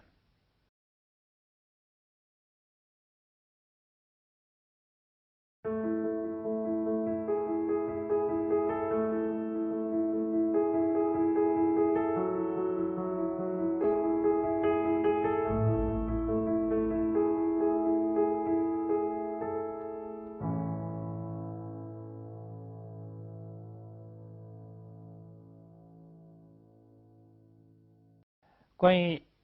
我们这一讲，我们有如下问题提供同学们思考：青铜艺术的形式特征是什么？青铜图文的含义是什么？是什么原因促成了青铜艺术的没落？汉代画像艺术与青铜艺术的造型区别是什么？中国的青铜器艺术主要是在中国的商朝和周朝时代繁荣。那么关于青铜艺术的基本形式和特征，我们应该从对商代和周代的文化来理解。研究中国历史，我们知道中国的历史发源和其他民族的历史发源一样，都有一种神话传说的传统。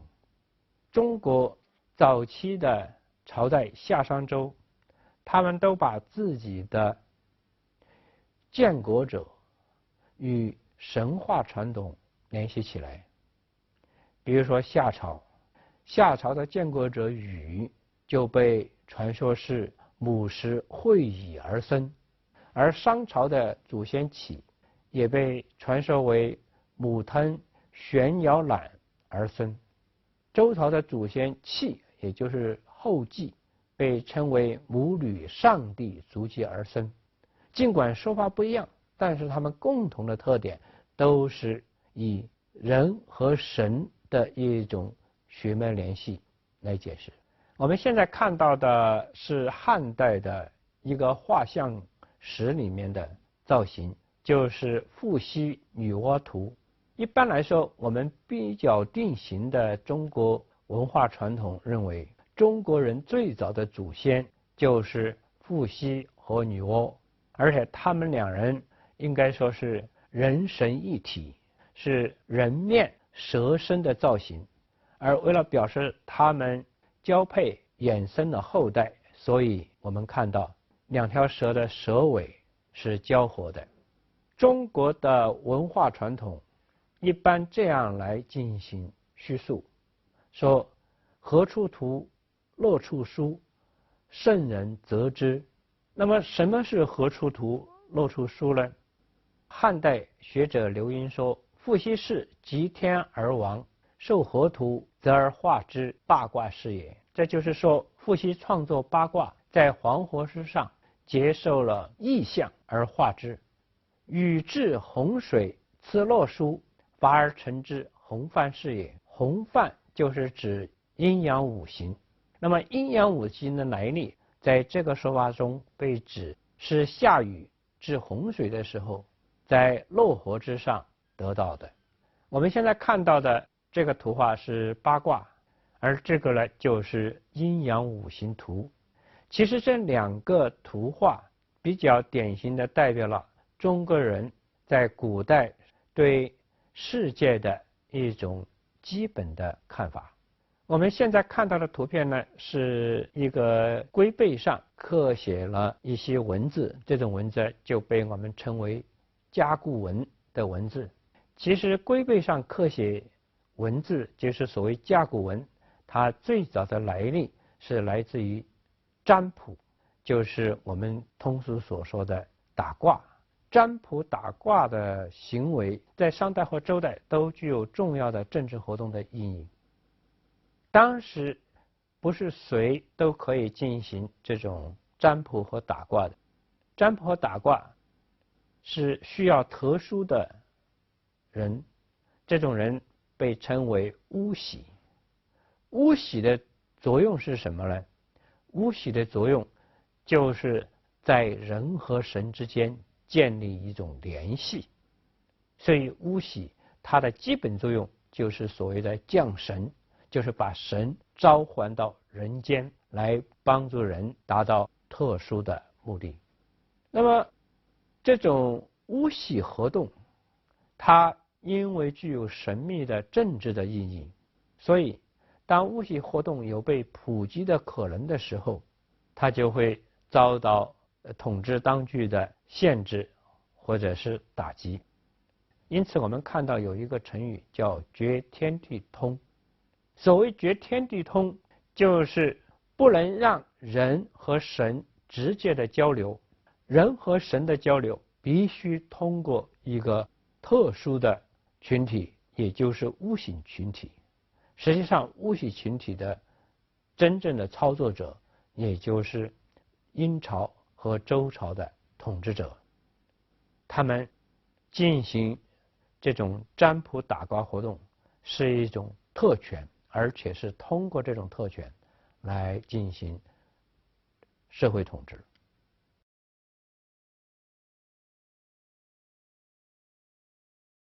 我们现在给大家介绍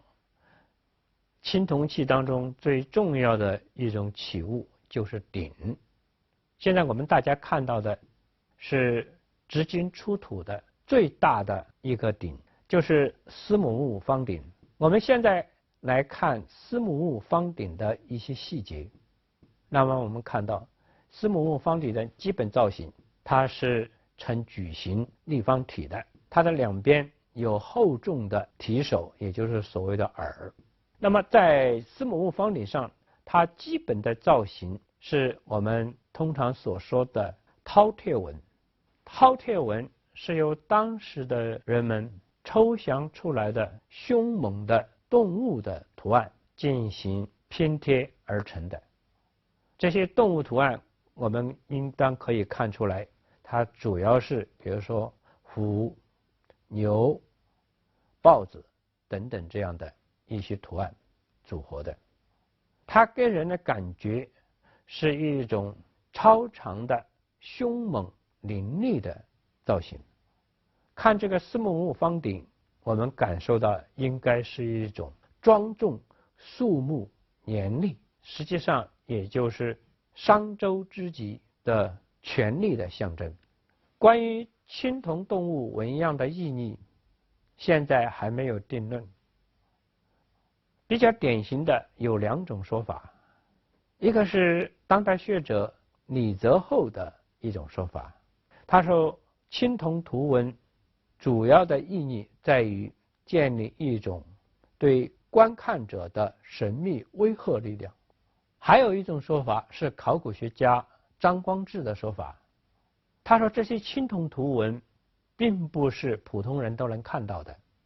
而只有进行占卜打卦，也就是所谓巫术行为的巫喜们才能看到。说它的作用主要是建立一种人神相通，也就是巫喜通天的力量的。关于鼎的作用也有多种说法。那么在《左传》当中的一个说法就是，鼎既代表着权力，但更代表着德政，是一个朝廷或者说一个君王有德的表现。有德就可以得到鼎，无德即使得到了鼎也会丧失鼎，所以就是在德不在鼎。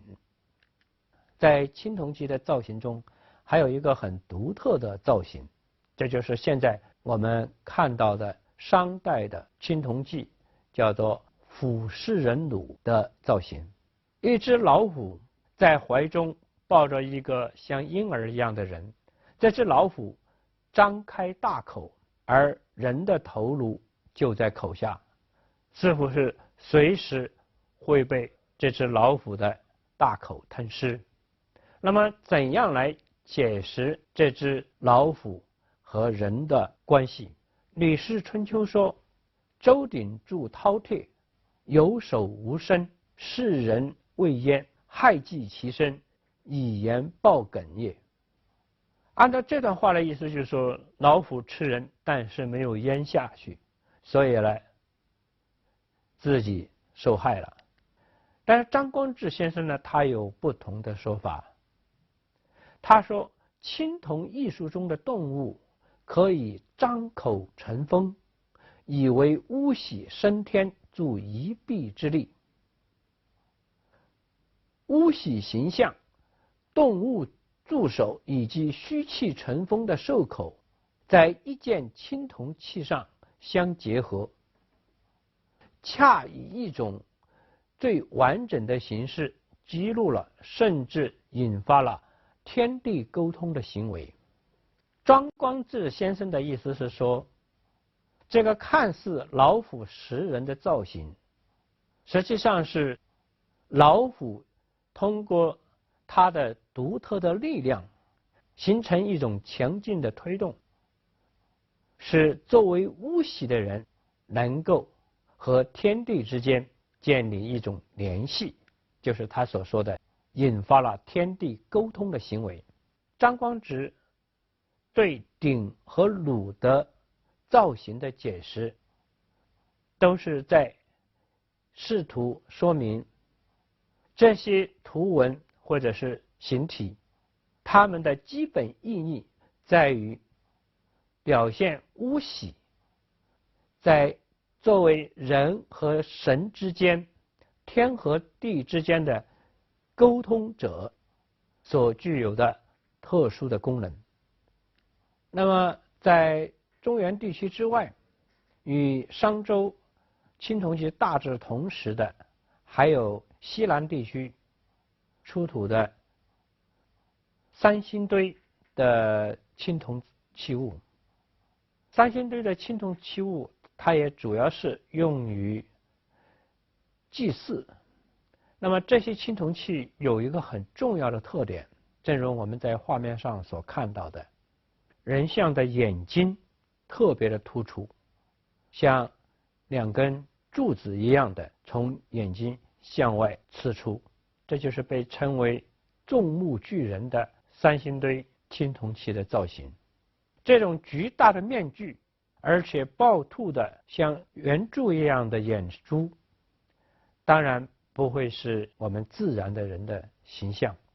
它实际上是在表现一种超现实的神奇的魔力，所以把人的自然形象进行极度的夸张变形。当然，这个众目的造型主要是要强化这个面具所具有的超人的神奇的力量，这种力量主要是目光的力量。所以在这里面呢，我们会看到，在公元前2000年左右，中国的艺术家他们已经具有一种自由夸张的造型艺术力量。这些造型在祭祀活动当中应该不是普通的人可以戴的面具，也是特殊的人群，比如说祭司或者巫喜，甚至可能是他们的部落酋长或者是君王的造型。与此相对比呢，我们可以看到，同样在三星堆出土的一些雕刻当中，我们看到一些双手被捆绑，而且双腿下跪的这样一些造型。这些造型呢，它们的共同特点就是它们的眼睛不仅不是众目，而是很简略的被刻画了一个线条，以此来表示眼睛。我们从他们下跪和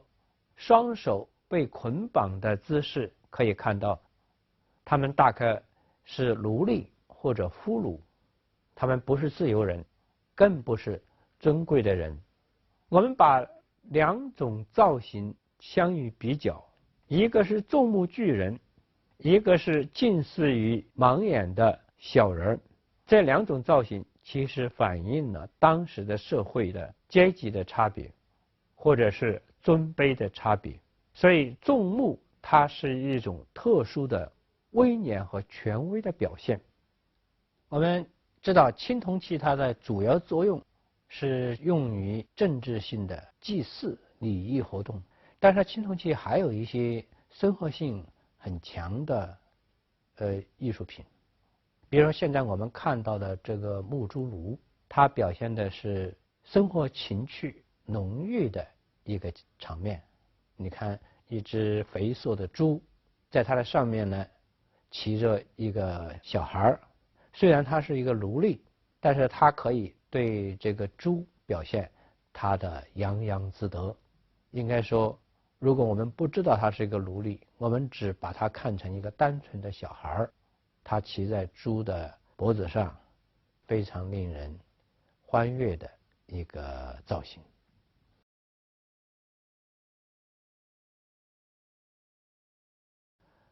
我们现在给大家介绍另一个重要的青铜器——毛公鼎。毛公鼎是西周晚期铸造的青铜器，它的特点是在鼎内有长达497字的铭文。这篇铭文呢，记载了毛公忠心向周宣王为国献策之事，所以被译为抵得一篇上书的文献。从我们刚才的介绍就知道，毛公鼎和司母戊鼎的功用是不一样的。如果说司母戊鼎代表着一个朝代的权力和这种权力的象征性的祭祀活动的神秘性，那么毛公鼎这是比较私人化的，它是贵族阶级记载自己的重要事件或者表达重要心意的一种器物。说简单一点，如果说司母戊鼎代表着国家权威，那么毛公鼎代表着个人家族的荣耀。毛公鼎在造型上也与司母戊鼎有重大的区别。司母戊鼎造型的基本结构是直线矩形立方体，而毛公鼎呢，它是圆弧线，它是非规则的圆体。而且在毛公鼎和司母戊鼎的鼎体上也有很大的差别。我们看到毛公鼎的外围除了几条装饰性的圆弧线以外，它没有任何装饰，鼎体是光滑的。而司母戊鼎的鼎体是布满了抽象的动物图案，就是饕餮纹的。所以毛公鼎的鼎体的造型给人一种圆润流畅的感觉。我在台北故宫博物院参观的时候，为毛公鼎的造型所惊喜。当然，毛公鼎最重要的特点是它的内壁刻满了文字。如果我们把毛公鼎的文字和甲骨文的文字相比较，我们会发现甲骨文的文字它是比较写实的象形的，而毛公鼎的文字更具有抽象性和符号性。如果从篇章结构来看，甲骨文的文字更多的是一个一个单独的字的无机的排列，而毛公鼎的文字是有蒙篇不具的有机组织。当然，文字本身来看，我们有发现毛公鼎的文字比甲骨文文字更加细腻优美，具有一种可以说是真正书法意义上的美妙。毛公鼎的文字书写代表着中国书法艺术的陈述性的表现，它是最早的中国书体，也就是篆文的代表性作品。当然，因为这些篆文它是铭刻在金属器物上的，所以又被称为金文。书法的独立意义的确立，代表着中国文化系统当中对文字的一种特殊认知和推崇。在中国文化传统当中，有仓颉造字的传说。许慎《说文解字》是这样记载的：黄帝之始仓颉，见鸟兽蹄爪之迹，知今之可相别异也，构造书契。这段话是讲仓颉造字的来历，是说他模仿自然现象，创造了一种前所未有的符号，这就是今之可相别异也，构造书契。书契也就是讲符号。那么仓颉造字的作用是什么呢？汉代刘安说：昔者仓颉作书，而天与逆，鬼夜哭。用许慎的话来说，有气则杂味萌生，杂味萌生则去本驱末，弃耕作之孽，而勿追刀之利。天知其将恶，故为与利。鬼恐为书文所害，故夜哭也。其实天与逆，鬼夜哭，从许慎的注释来说，就是说明文字对于我们的现实生活具有重大的意义。仓颉造字这个传说或相应的解释，表现了中国传统文化对文字的独特力量的一种特殊的推崇和敬畏之心。这也就是中国书法之所以能够成为一门独立于造型艺术之外的一种艺术形式的原因。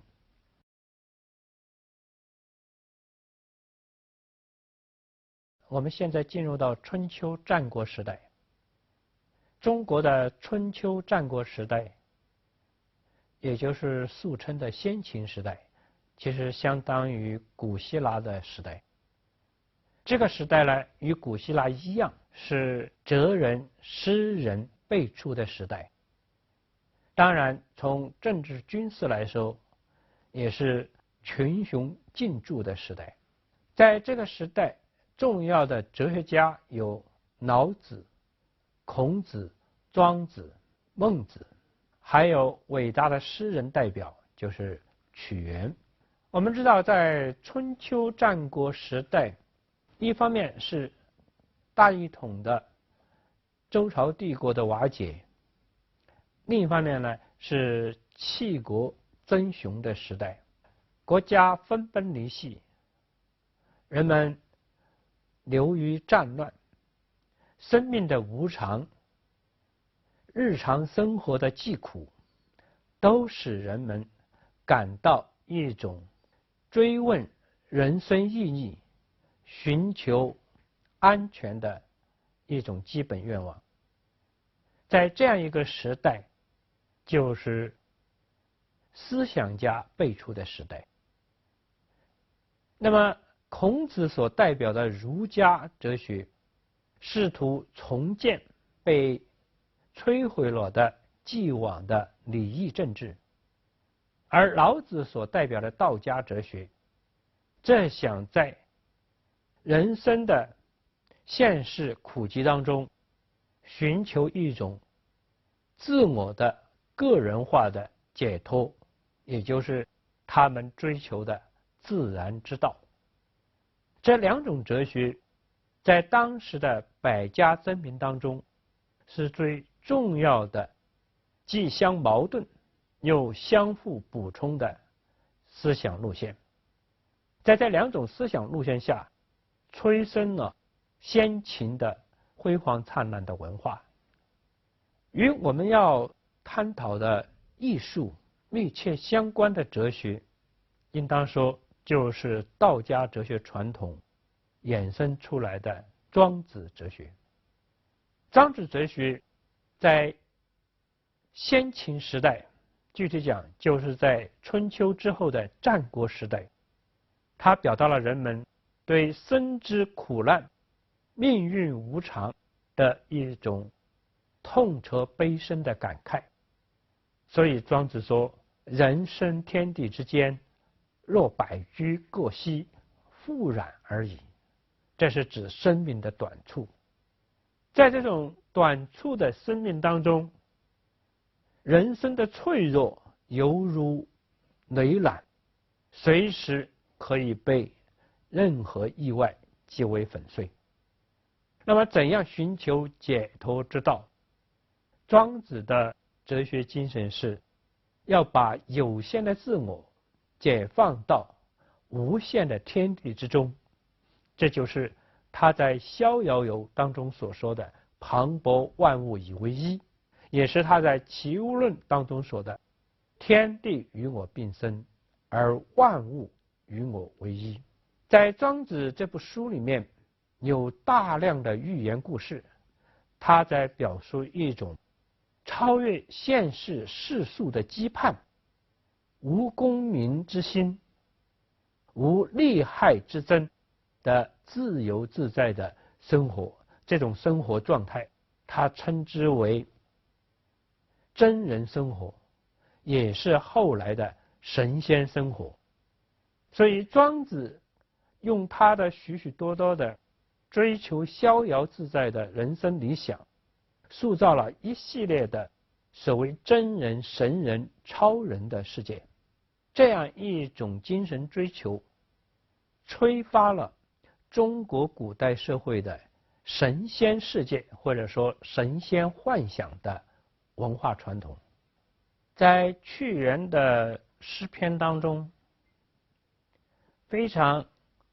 普遍地表现了一种超越现世而升天，追求一种自由自在，甚至长生不老的生活的理想。这样的理想，在他的诗篇当中，常常被描绘为一种成龙的意象。湘夫人的诗句就说：“乘龙兮凌凌，高驰兮冲天。”离骚中说：“屯鱼车其千乘兮，其欲带而并驰。驾八龙之婉婉兮，在云旗之尾蛇。”这种乘龙的意象，实际上也是当时战国艺术形象当中的一个非常典型的形象。比如说我们现在看到的画面，就是战国的玉龙帛画。这幅帛画描绘了一个勇士驾驭着一条像车骑一样的飞龙，腾云升空。我们现在看的另一幅帛画也是战国时代的，它是《仕女龙凤图》。这幅图画呢，表现的是一位仕女，她招引着龙凤来降的这样一个吉祥的画面。当然我们看到的人物玉龙图和仕女龙凤图都不是表现的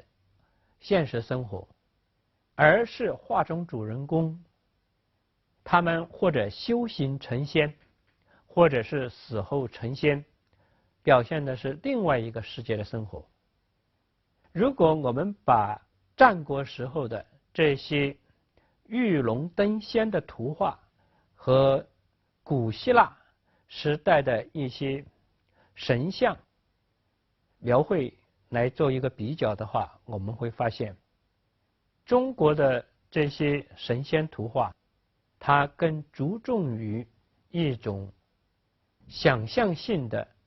富有动感的气氛的营造，而古希腊的绘画或雕塑在表现神的天上生活的时候，它会更加具体写实。这是两种文化在艺术造型上早期就开始的一种区别，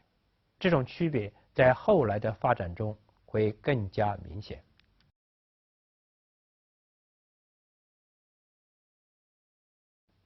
我们现在进行到秦汉时代，秦汉艺术的开端可以说是以秦始皇的兵马俑的造型为一个重要的节点。兵马俑我们知道是秦始皇的陵墓附近的一个陪葬的造型体系，它有几个兵马俑库，这些兵马俑库用数以百计的兵马俑来表示秦始皇即使死后也仍然是独尊于天下的君王。我们观看这些兵马俑，我们会发现，如果把它们与古代埃及雕塑相比较，那么它们具有古代埃及雕塑相同的单调僵直的造型，但是它们又与古代埃及雕塑略为不同的是，它们的面部表情是富有个性的，是生动的，而且这种富有个性和生动的面部表情与它们的僵硬单调的肢体相比较尤为突出。如果我们把兵马俑和古代希腊的雕塑相比，我们就会发现，虽然比古代希腊雕塑晚了200-300年的历史，但是中国雕刻家在进行人体塑造的时候，与希腊雕塑最大的不同就是，中国雕塑家不注重对形体的比例和姿态的考究，并没有在均衡感和生动性上下功夫。希腊雕塑是以整体的比例适当和优雅生动为目标。为了达到这个目的，希腊雕塑有意识地去减弱面部表情，甚至不表现目光。而中国雕塑呢，相反是强化面部表情，使每个雕像虽然肢体是僵硬单调的，但是他的表情却是生动感人的。对死后的生活，或者说向往死去之后的来世生活，是秦汉文化的一个重要内容，也是秦汉艺术表现的主题。淮南王刘安在他的《淮南子》中有这么一段话，他说：昆仑之丘，河上备之，是谓凉风之山，登之而不死。河上备之，是谓之玄圃，登之乃灵，能使风雨。河上备之，乃为上天，登之乃神，是谓太帝之居。如果说在战国时代，在屈原的诗篇当中所表现的神仙世界，还是一个比较想象性虚幻的一个高天世界，那么在刘安这段话中所表现的汉代想象的极乐世界，却是一个比较具体化的世界。它有昆仑山，昆仑山也是逐迹而上，最后呢达际天庭。我们现在看到的这幅帛画是汉代的一个作品，它描绘的是想象中的一个贵族女性死去之后怎样被悼念送葬，被接引到天上，达到伏羲女娲所在的神仙世界。这样一种精神在汉代艺术当中是非常普及的，可以说正是一种超现实的神仙世界的想象，催生了汉代艺术的辉煌世界。我们现在看到的画面是东汉武梁祠的画像室的一个场景。那么这个场景呢，它是在表现这个画中的主人他的生活、祭祀，还有来日的神仙世界的场景。我们给大家介绍这幅图画的主要意图是让大家明确东汉画像史有非常自觉的构图不拘的意识，从底层的雏形到上面的神仙世界，都在展示着一种错落有致的安排，而且人物之间的情景关系表现得非常的明确。现在我们看到的是一幅画像砖的图画，它表现的是羿射和收获的场景。那么上下两部分分别是羿射和收获。我们可以明确的看到，在布局上，上下两幅图画场景不一样，它们的布局也不一样。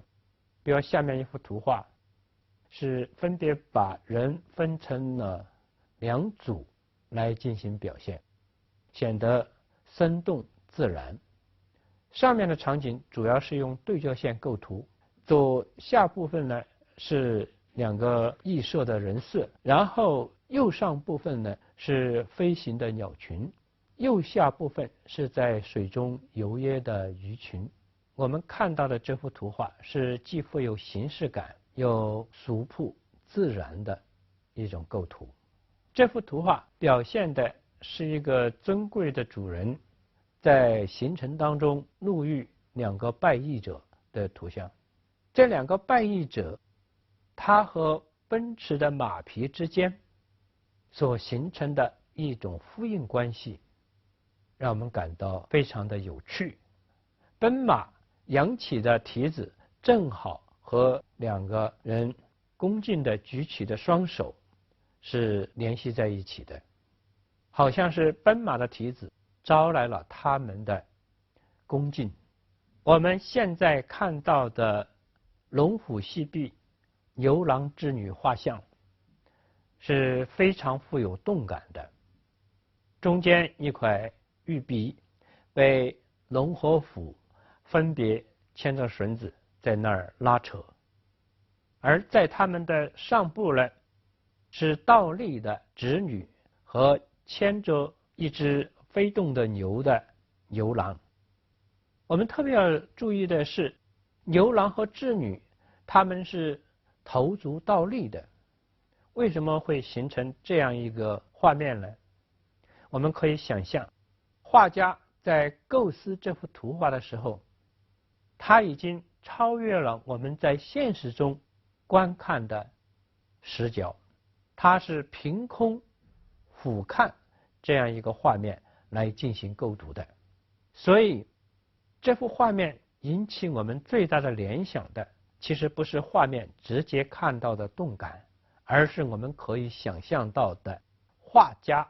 他的凌空巡游的视角。这幅图画是神兽与羽人画像，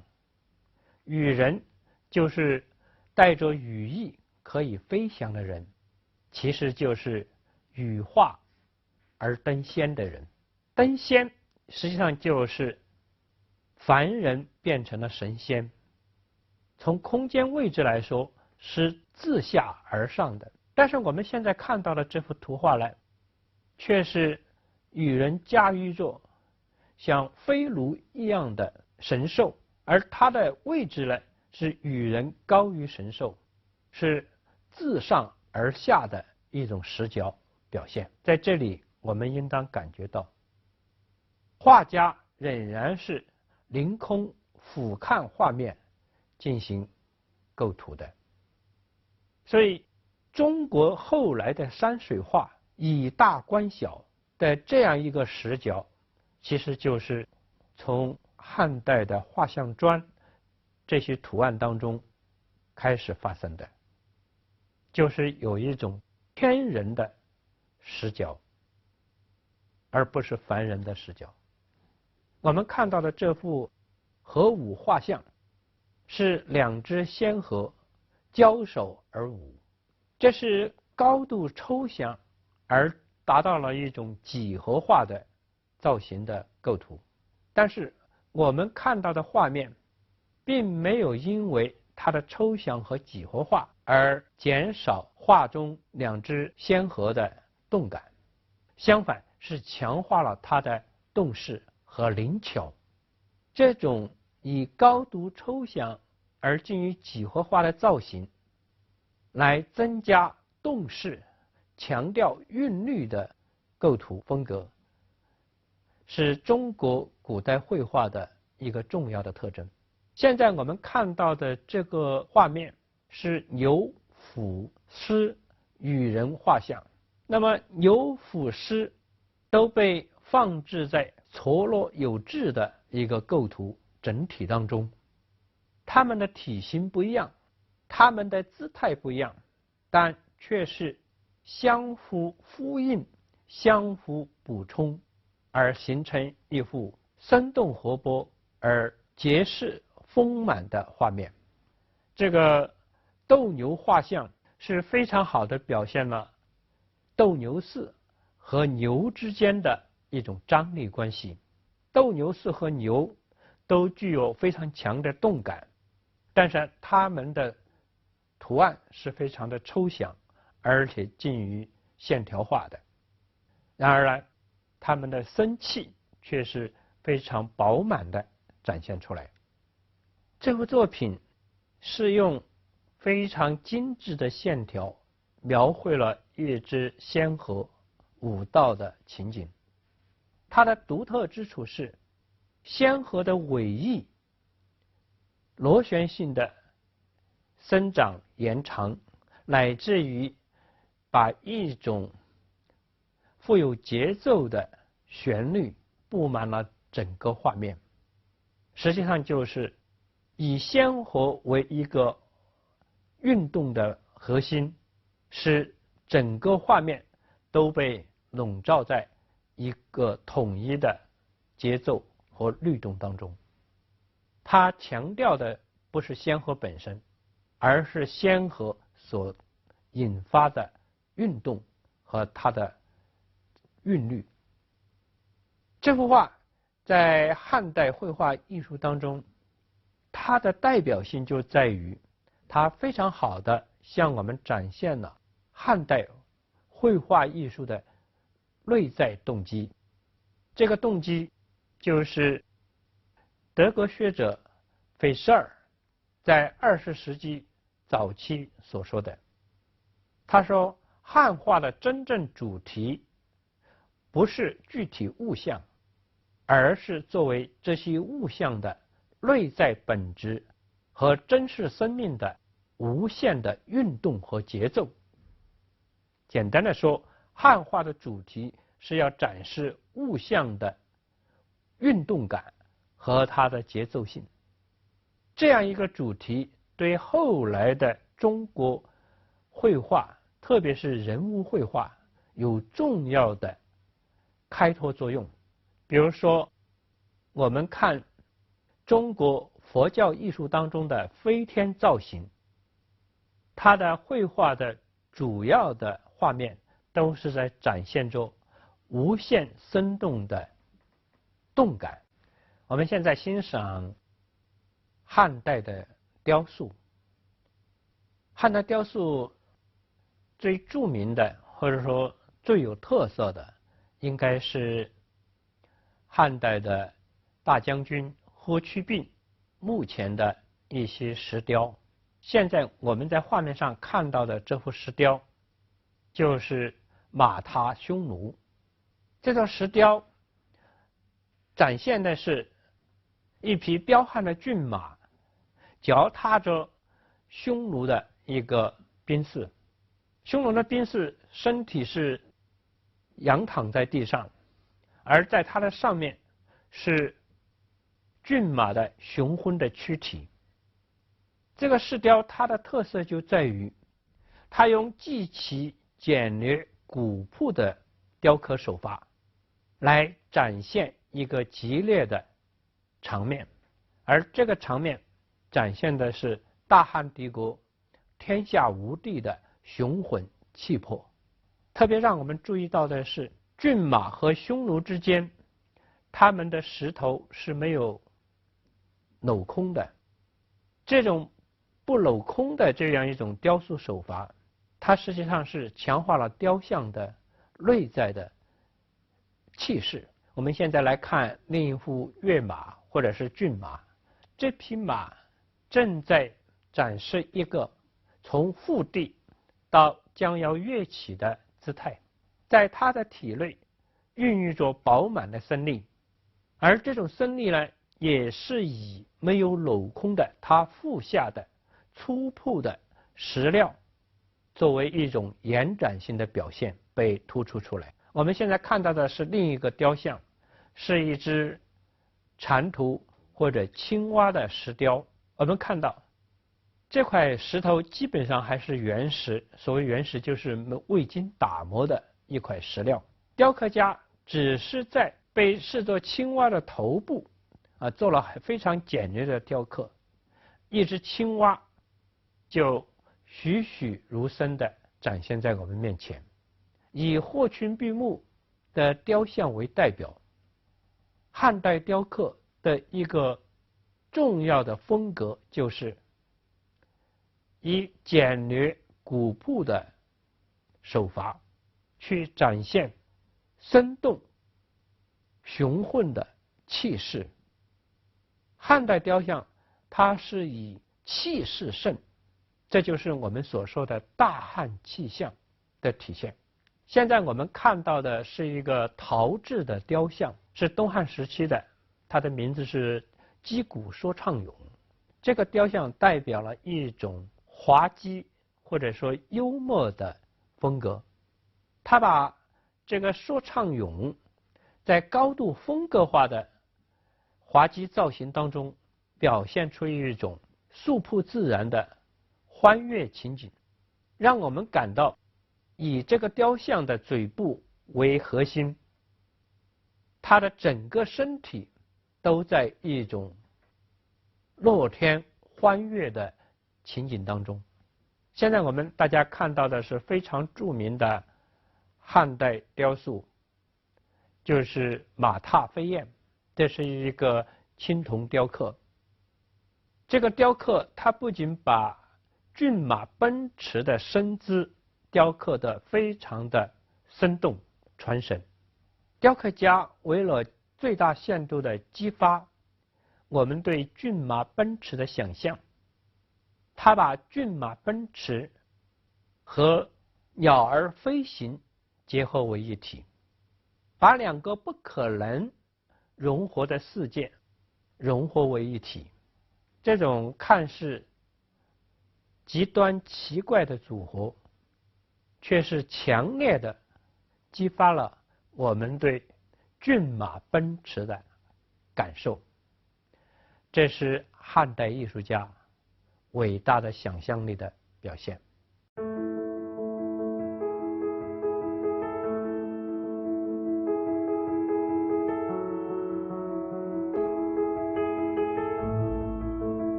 我们今天进入到中国的魏晋时代，这个时代是从公元220年到589年，在此期间是中国社会最为动荡、朝廷更替极其频繁、战争频发的时代。但是这个时代也是中国社会的思想极为活跃，文化艺术的创造极为丰富精彩的时代。应该说它是中国文化自春秋战国以后第二个高峰时代。在这个时代，作为哲学文艺思想主潮的是老子、庄子所缔创的道家哲学。老子的道家哲学的核心就是以自然为天地人生的根本。他的自然观可以说反映在他的这一句话当中。老子说：天地不仁，以万物为刍狗；圣人不仁，以百姓为刍狗。所谓刍狗是古代祭祀用的一种道具，它是用稻草做的，在祭祀的时候呢，要把它烧毁。那么天地以万物为刍狗，圣人以百姓为刍狗，当然就是说像对待这些刍狗一样对待他们。老子的这样一种思想，就是指人生世界是自然而生、自然而灭的，在根本上是不存在道义和幸福的。他认为在这种自然世界之下，人的生命是有限的、脆弱的，是处处面临着威胁的。所以他说：吾所以有大患者，惟吾有生，及吾无生，吾有何患？老子认为人不能从根本上去摆脱自己生命的脆弱性和有限性，只有放弃自己的欲望，摆脱自己对身体担忧的束缚，这样呢，人生才会得到一定的自由。他的这种思想是后来庄子哲学的起点。庄子认为天地万物是自然而生、自然而死的。对于庄子来说，天地对于人生世界既不存在义，也不存在恶。天地万物是自然而然的形成的，所以如果说道产生了天地万物，那么天地万物并不是道有意为之的，也就是庄子所说的富在天地，克雕众形而不为巧。既然这样来看世界，那么庄子就相应的把人生看成一个在天地当中有生有灭的一个自然过程。所以他说，人生天地之间，若百居各息，夫然而已。助然勃然，莫不出焉；悠然了然，莫不入焉。以化而生，又化而死，生物哀之，人类悲之。庄子这段话是讲，人在天地间生和死，就像一匹白马越过一个小缝隙一样，是非常短暂的，来去都出于自然。他认为人的生命在根本上是一种气化运动，气聚而生，气散而死，也就是他所说的以化而生，又化而死。但即使这样，大家仍然对生命的脆弱和短暂而哀伤。庄子认为这种哀伤是不应该的。他认为在根本上，人的死亡不是毁灭，而是解放。他说，解其天涛，挥其天职，分析惋惜，魂魄将往，乃生从之，乃大归服。庄子这段话的意思是说，我们身体的死亡不是毁灭，而是解除我们有身体状态下的那种存在的有限性。所以是魂魄将往，乃生从之，乃大归也。是说我们的魂灵和我们的身体都会通过死亡回归到无限的天地之中，这就是大归。庄子说，不行之行，行之不行，是人之所同之也，非将治之所恶也，此众人所同论也。庄子这段话的关键在于不行之行，行之不行。他认为在自然的整体运动变化中，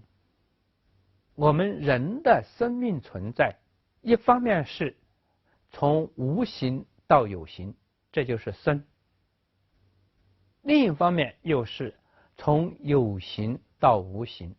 这就是死。他认为这是人共同面对的生命规律，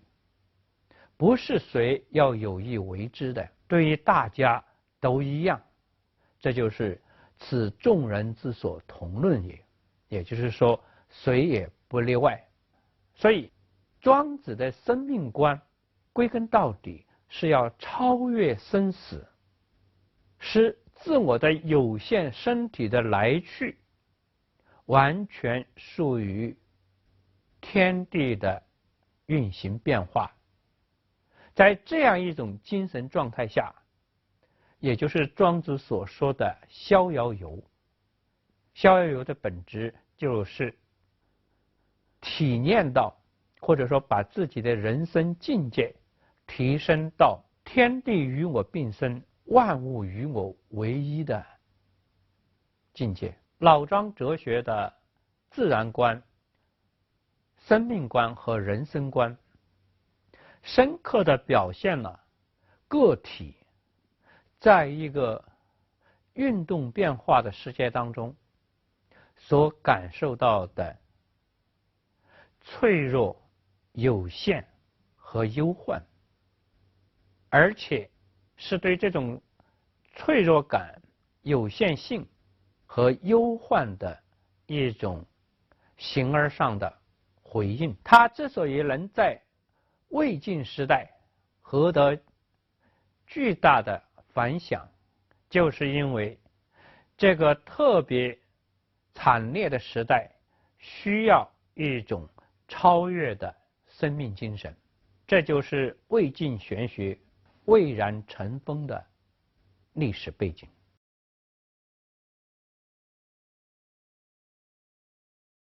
最典型的表现魏晋时代人文精神风貌的一个群体，就是历史上所称的竹林七贤。竹林七贤是在曹魏正始年间活跃着的一个文人群体。这个群体当中有嵇康、阮籍、山涛、向秀、刘令、王戎和阮咸七人。按照《世说新语》说，七人常聚于竹林之下，肆意酣畅，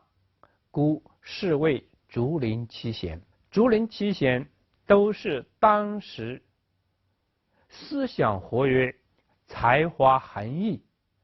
而且性情豪放的文人艺术家。他们留下了大量的传世之作，但是他们对于后世最大的影响来自于他们对于世俗的超脱，对于自然的向往，对于自我人格的张扬和坚持。在竹林七贤当中，作为竹林七贤之首的嵇康，他的人生经历，他的生活态度，他的精神风貌，还有他的诗文创作，都为后世留下了一个孑然独行、不与世趣的这么一个慷慨豪士的形象。我们现在就来介绍一下嵇康。嵇康生活在曹魏时代，他的才华和声誉都足以使他升官发达，但是他拒绝为官。他的好友山涛曾推荐他接替自己的职务，到司马昭治下任官。嵇康坚决地拒绝了，而且写出了传世的与山巨源绝交书。在这封绝交信中，嵇康明确表明他的思想宗师是老子和庄子，而且还承认自己非汤武而薄周孔，这是与当时的统治阶级思想是截然相反的。嵇康在他的另外一篇著名的论文《养生论》当中，还提出了越明教而任自然的思想。所以从他的思想来说，他在当时是重逢老庄而背离孔孟的，也就是说，他推崇道教而背离儒教，即明教。嵇康的这种思想态度，也决定了他相应的生活态度。他对当时的大官贵人一概待之以桀骜不驯的态度。比如说，当时的贵公子钟会因为仰慕嵇康的名气，专门来拜访他。此时嵇康正在树下打铁，对来访的钟会不闻不理。钟会无趣，只好离开。望着钟会离去的背影，嵇康头也不抬地问道：何所来而来？何所闻而去？那么钟会就回答说：来所来而来，闻所闻而去。从此呢，嵇康和钟会两人呢就结下了矛盾。结果嵇康遭钟会诬陷，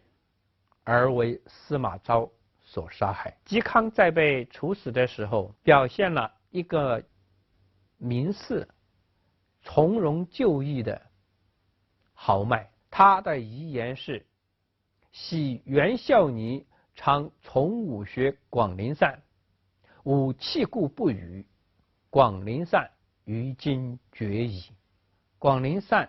是以战国时代的义士聂政辞韩王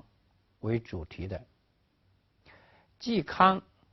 以广陵散为他离世前的最后寄托，表明了他的慷慨沉痛的人生情怀，而这个情怀正是魏晋风流的底色。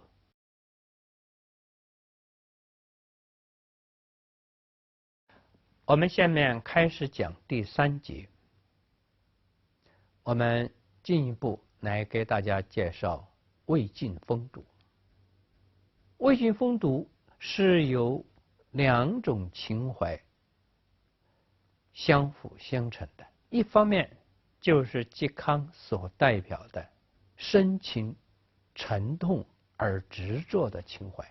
另一方面也应当说是以深情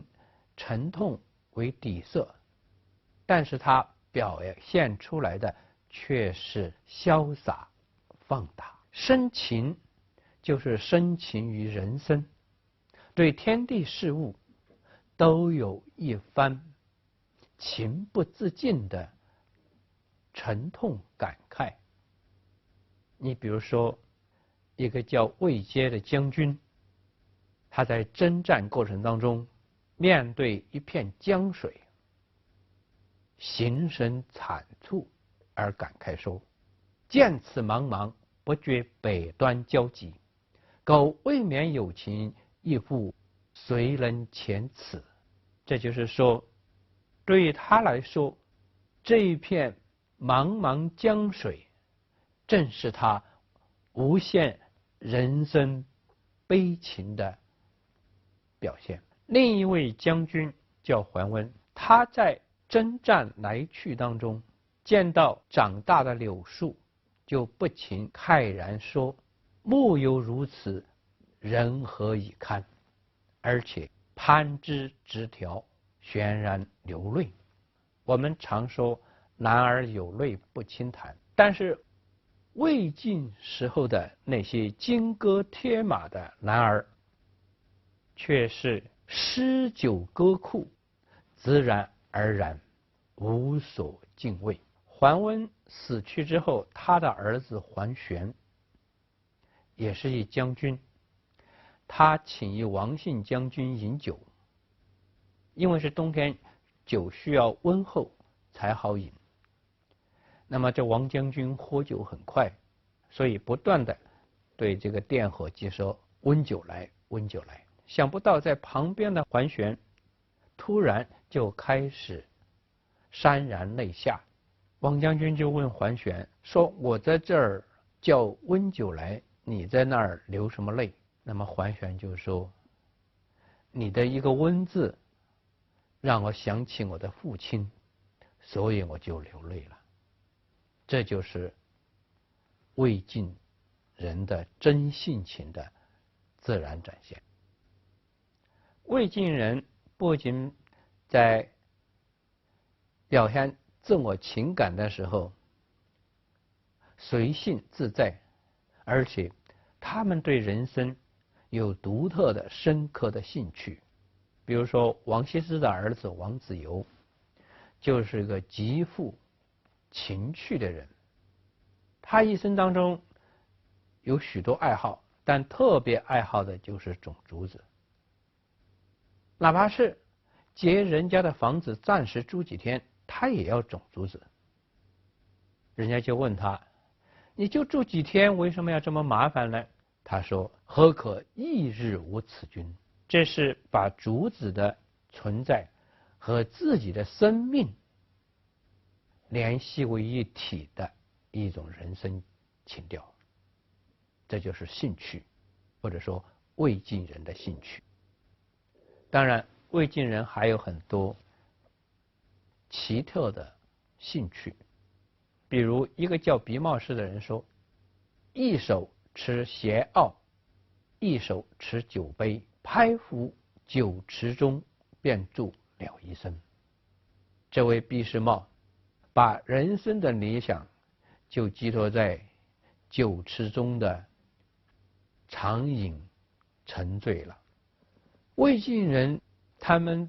至少在我们今天看来最为了不得的情怀就是放达。什么是放达呢？放是自我解放，达是达于天下。所以自我解放而达于天下，正如庄子所说的与天地精神往来，这就是魏晋人的放达情怀。那么怎样才能产生放大呢？魏晋人有一个基本的手段，就是饮酒。酒对于魏晋人士来说，是日常生活当中不可或缺的一个要素。这种需要既是身体的，更是精神的。所以这位叫王福大的人，他就说：“3日不饮酒，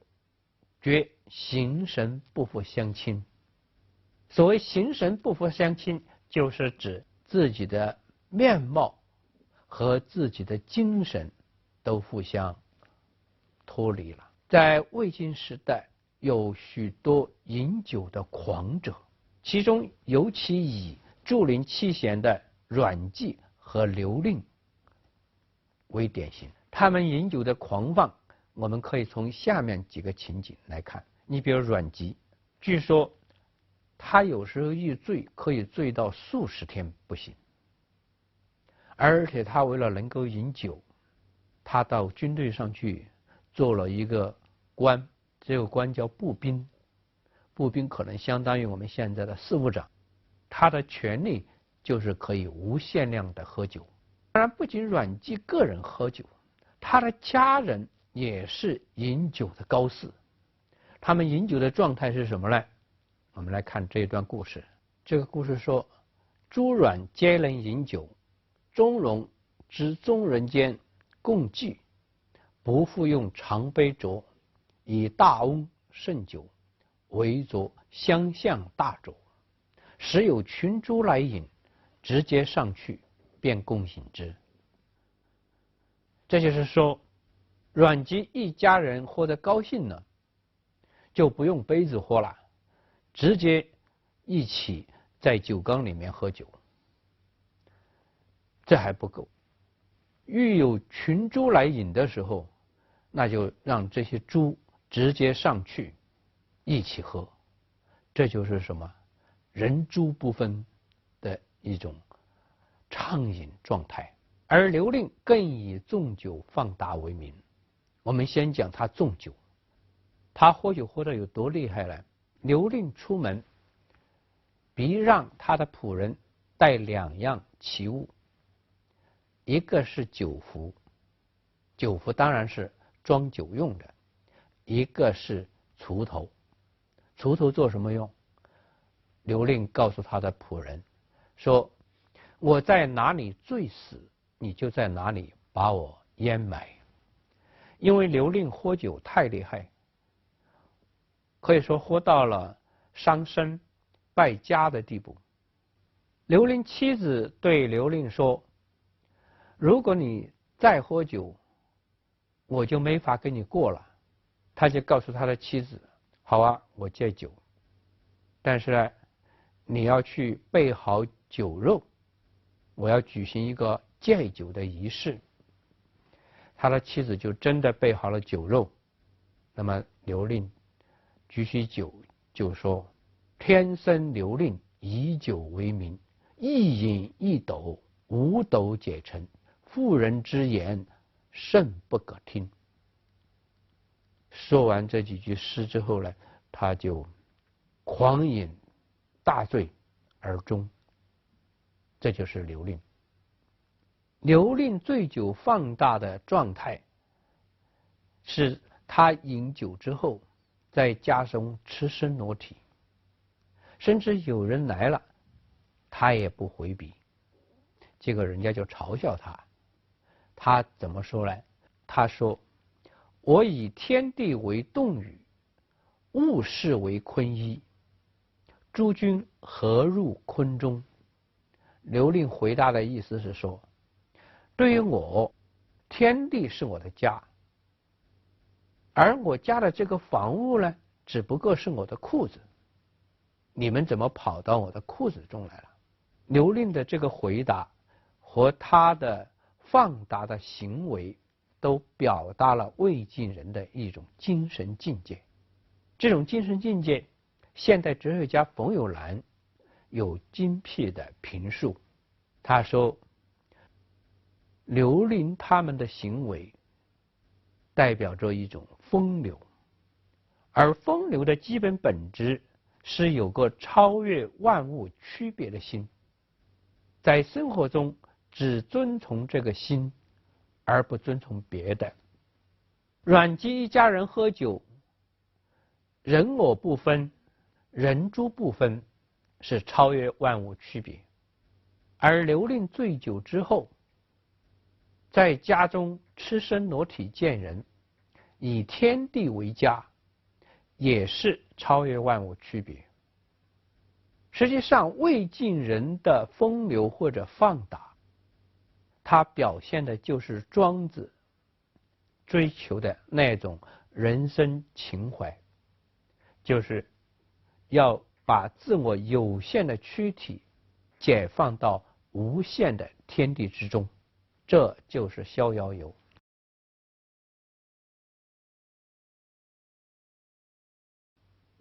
这一节我们主要讲王羲之和他伟大的书法艺术。谈到书法，我们前面已经介绍，中国文字的书写早在商周时代就开始了，而且主要是刻画在甲骨文上的。在甲骨文之后，中国的文字书写经历了由篆书向隶书的演变。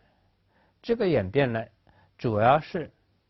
篆书是在青铜器上铭刻的文字，所以又称为青文。在篆书之后，隶书的产生主要是由于毛笔的发现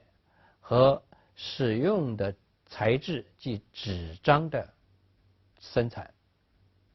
那么从篆书到隶书，我们会看到笔画更为自然随意，更具有我们所说的书法的情感的表现性。现在我们具体来介绍王羲之。王羲之是生活于东晋时代的我们中国最伟大的书法家。王羲之不仅以他伟大的书法作品成为我们后世千百年来无限敬仰的艺术家，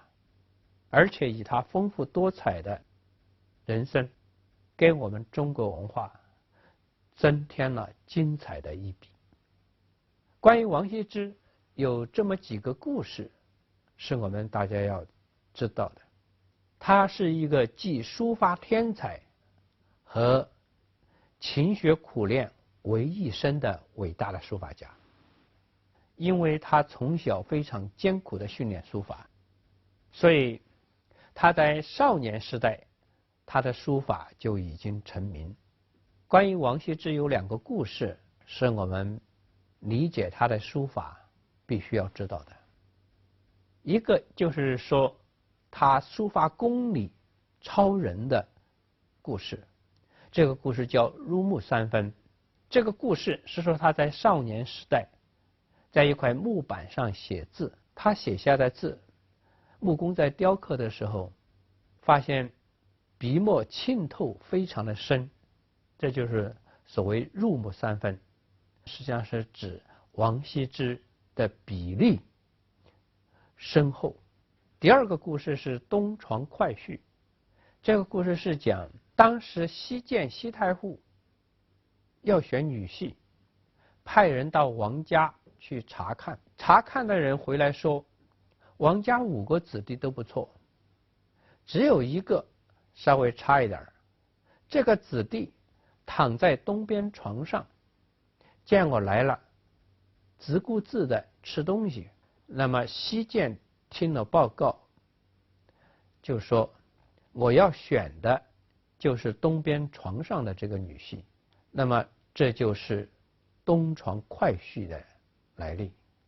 西太后之所以选王羲之做女婿，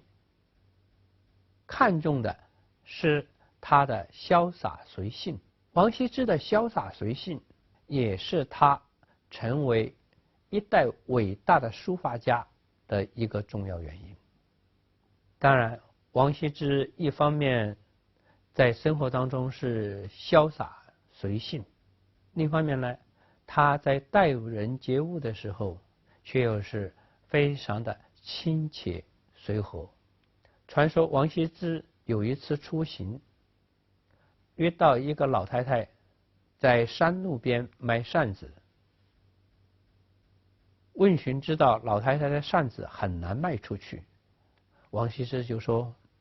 把你的扇子都拿来，我跟你写上几个字就好卖了。这老太太说：不写字我还卖不掉，你写了字我怎么卖？王羲之说：你不用管，你尽管说这是王羲之写的字。果然王羲之为这个老太太写上字的扇子非常的好卖。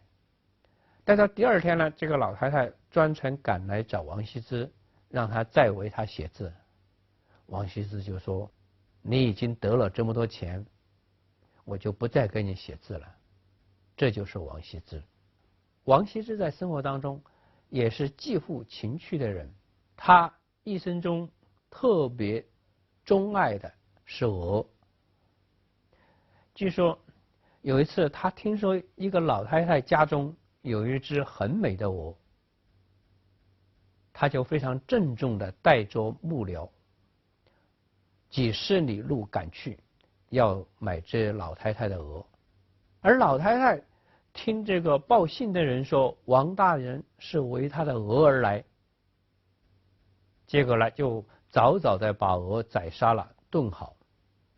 王羲之到时呢，看到的是被端上来的一碗香喷喷的鹅肉，王羲之非常的遗憾。另一个关于王羲之爱鹅的传说是，王羲之听说一个老道士养着一群美鹅，他就前去求购。这个老道士说：我不要你的钱，你帮我把《道德经》抄写一遍，我就免费把这些鹅送给你。《道德经》有5000字，王羲之就认认真真的书写了一篇《道德经》，然后很快乐的领着换来的鹅回家去了。王羲之一生很长时间是在仕途上奔忙，他是一个极有口碑的好官，但是呢，他又实在不愿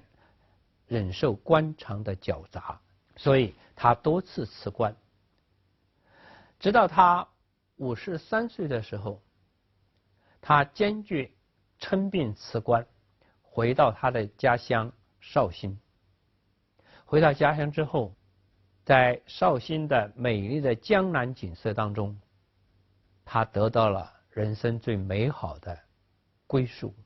所以他自称在这片山水当中，吾足当以乐死。这就是王羲之，一个有真性情、有博大的心胸，对人生世界都亲切自然的人。正因为他这一番亲切自然，我们才可以看到他伟大的书法作品《兰亭序》。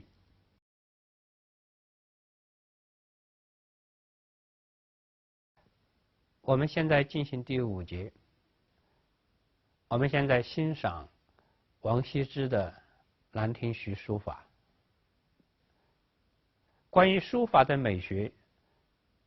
唐代书法家尉世兰有这样一段精辟的论述。他说：直虽有直，迹本无为，秉阴阳而动静，体万物以成形，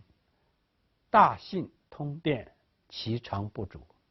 故知书道玄妙，鼻之神喻，不可以力求也。机巧必须心武，不可以目取也。尉世兰这段话讲书法的美学本质就是，它是超越我们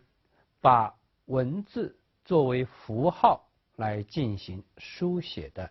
这样一个层次。书法的自由表达有一个最基本的精神来源，就是对人生世界的自由感悟。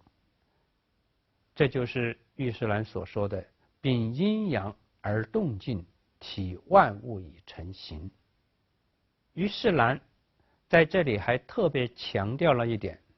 就是我们进行书法学习和书法创作，一定要有一种深刻的体悟人生世界的发展变化的积极精神。这就是他所说的大性通变，其长不足。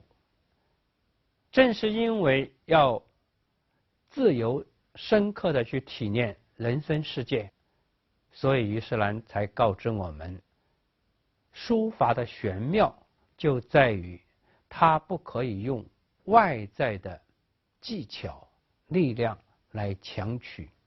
一定要来自于我们最切身的感悟，最内在的创发。对书法美学有基本了解之后，我们来欣赏王羲之的《兰亭序》。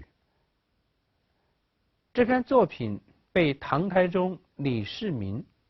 推崇为古今第一行书。那么它的好处究竟在哪里呢？应当说，《兰亭序》作为一幅伟大的书法作品，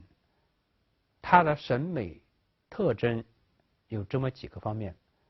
第一，就是它非常好的符合了书法美学的基本原则，就是要富有变化。那就是我们刚才介绍于世兰的论说所指出的，要体万物以成形，这就是富有变化。这幅书法作品怎样富有变化呢？《兰亭序》一共354个字，在这354个字当中，没有一个相同的字。比如说，它有20余个之字，每个字都不一样，也就是说，每个字不相同，而各有特征，这是富有变化。当然，从行与行之间来看，也是在垂直、倾斜，在整齐、错落等等方面，都是富有变化的。也就是玉世兰所讲的达性通变，其长不足，展现的是一幅活生生的丰姿多彩的景象。但是另一方面，这幅书法作品它在富有变化之中，它又遵循了书法美学的另外一个原则，也就是玉世兰所说的秉阴阳而动静。所谓秉阴阳而动静，就是它遵循了阴阳相当的这样一种我们中国人对世界的认知原理。所谓阴阳相当，就是在各种相反的属性当中去展现一种相乘的品质。比如说强和弱，比如说明和暗，比如说精致和草略，那么在这个书法当中都有所表现。更关键的是，在多样变化、阴阳相交的特征下，王羲之的这幅字又给予我们极其高度的一种完整性和和谐感。也就是说，这幅字符合这样的美学原则，它是多样变化而又和谐统一的。据书法美学家介绍，这幅字从第一个字永字开始，到最后一个字文字结束，是一笔哈成的。所谓一笔哈成，就是说这幅字的气势是在字与字之间、行与行之间一以贯之，连续不断的。也就是我们常说的笔断意连。正因为这样，王羲之的这幅字，他非常美妙地展现了我们中国人对世界的一种感受。这个感受就是一个既活生生的又有机有序的世界。我们现在来看一下这幅字的一些细节。比如我们现在任意的择取其中的一个片段，我们有没有发现，以宇宙的宙字为中心，周围的几个字，比如说天之木雨也，我们可以看到这5个字是非常好的，在一种差异变化当中实现了相互之间的呼应统一。我们如果把宙看作一个核心，我们可不可以这样想象，从这个宙一方面我们看到整个天地都在向它浓缩，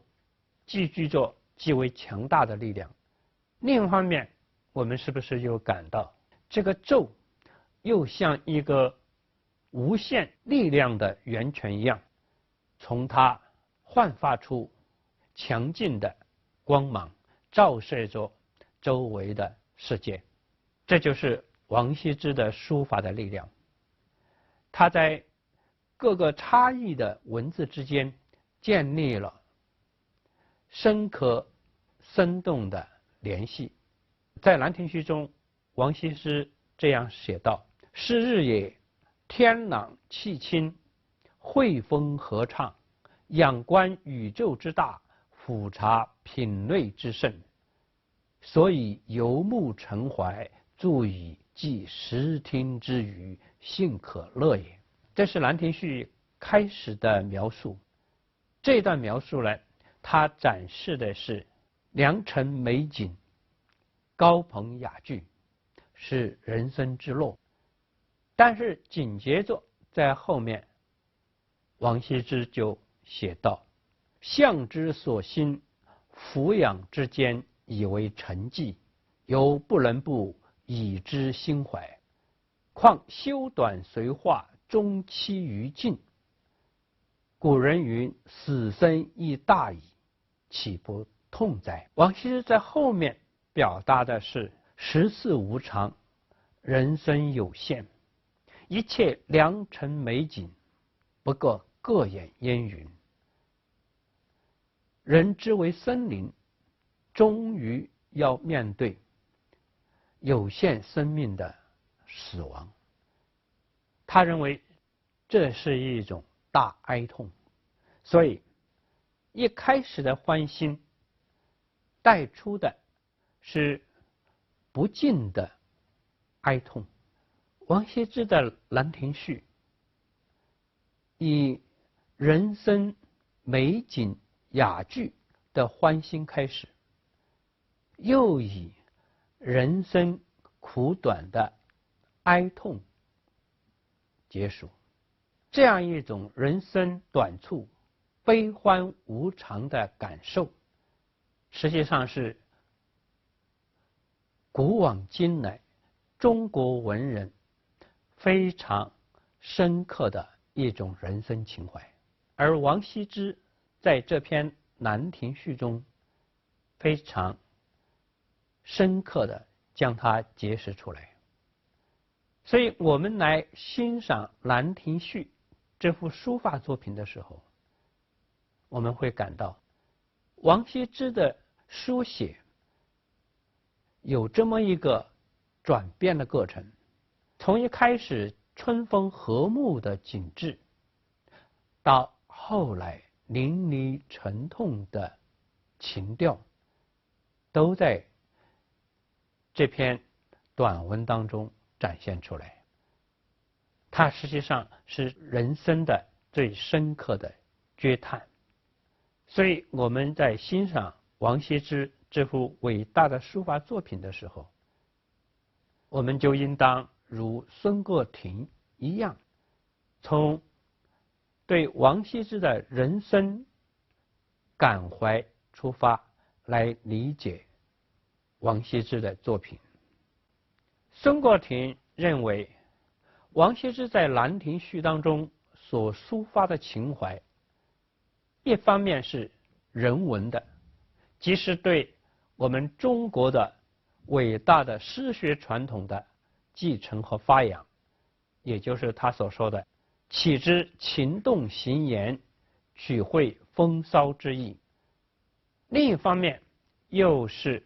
对自然世界的深刻感悟，也就是说阳苏阴产，本乎天地之心。所以他认为，如果说《兰亭序》展示了一个精彩辉煌的世界，那么这个世界的成功是一种人和自然伟大统一的结果，也就是孙国庭所说的同自然之妙有，非利运之能成，不是人为强求的结果。如果我们以对人生世界的体验和表现来领悟王羲之的《兰亭序》，也许我们可以做一个小实验，用《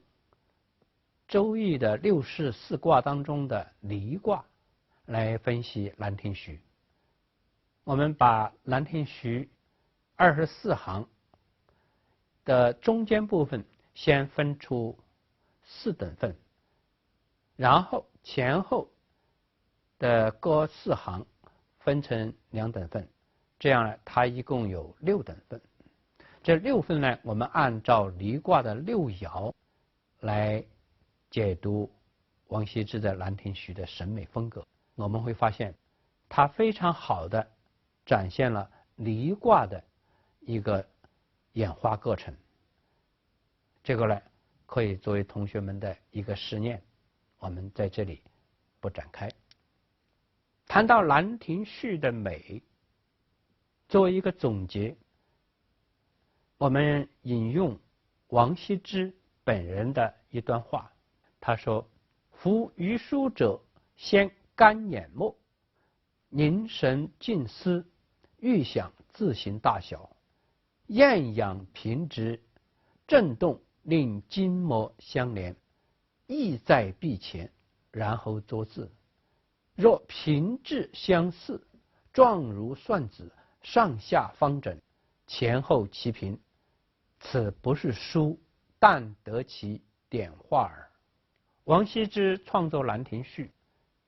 他在自然而然中又表现了高度的统一和谐，应当说这与他的这段话所表现的书法美学思想是相一致的。他主张书写要厌养平质，有差异性，即刚才我们所说的多样化。他还特别说，我们在写作之前要竭助于研墨的功夫，来凝神静思，意在臂前。所谓凝神静思，意在臂前，我的理解就是要如孙国庭所说的那样，把自己对人生世界的体验感悟提升出来，展现开来，成为书写的动力和启发。这就是王羲之的字个人之处。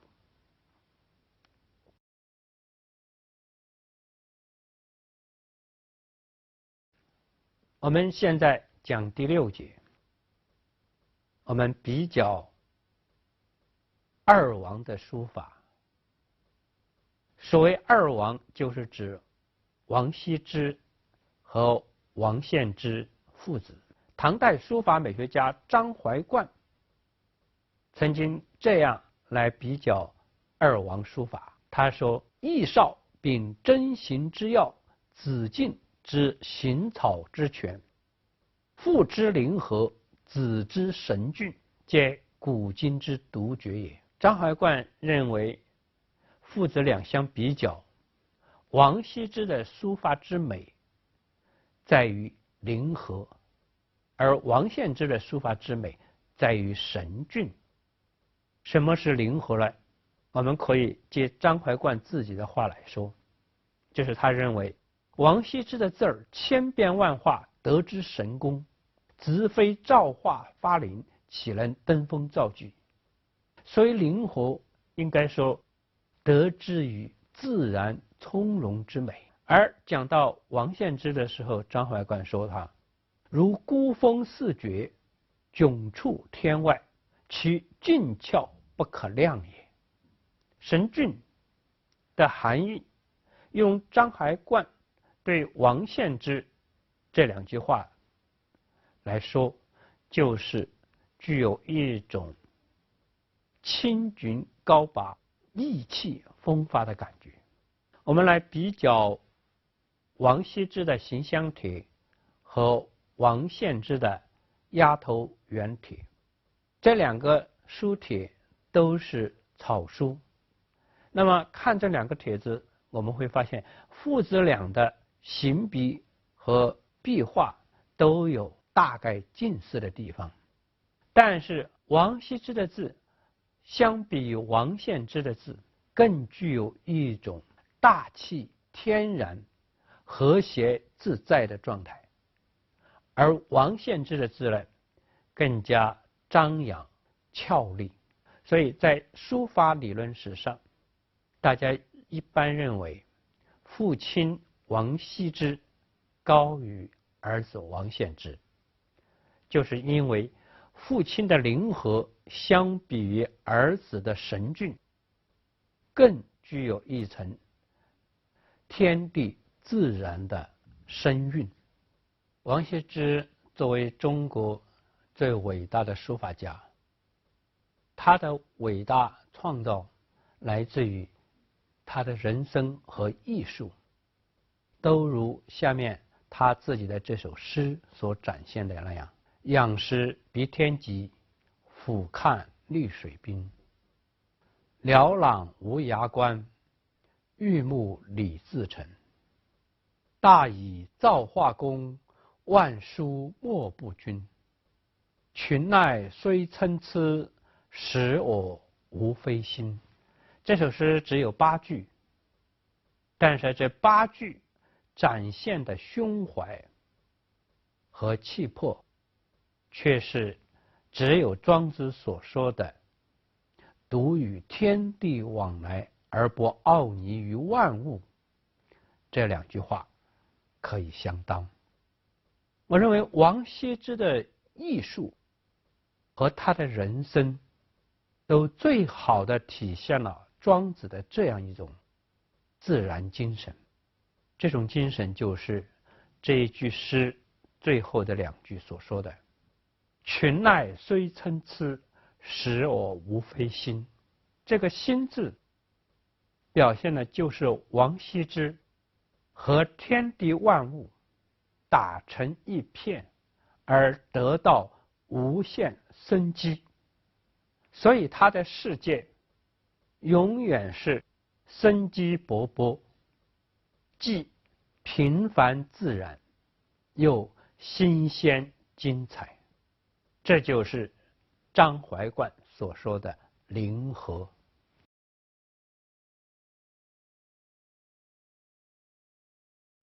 在魏晋时代，最伟大的画家也许要推顾恺之。顾恺之在中国绘画史上的意义，可以说他是承前启后的一个伟大的开拓者。他的生平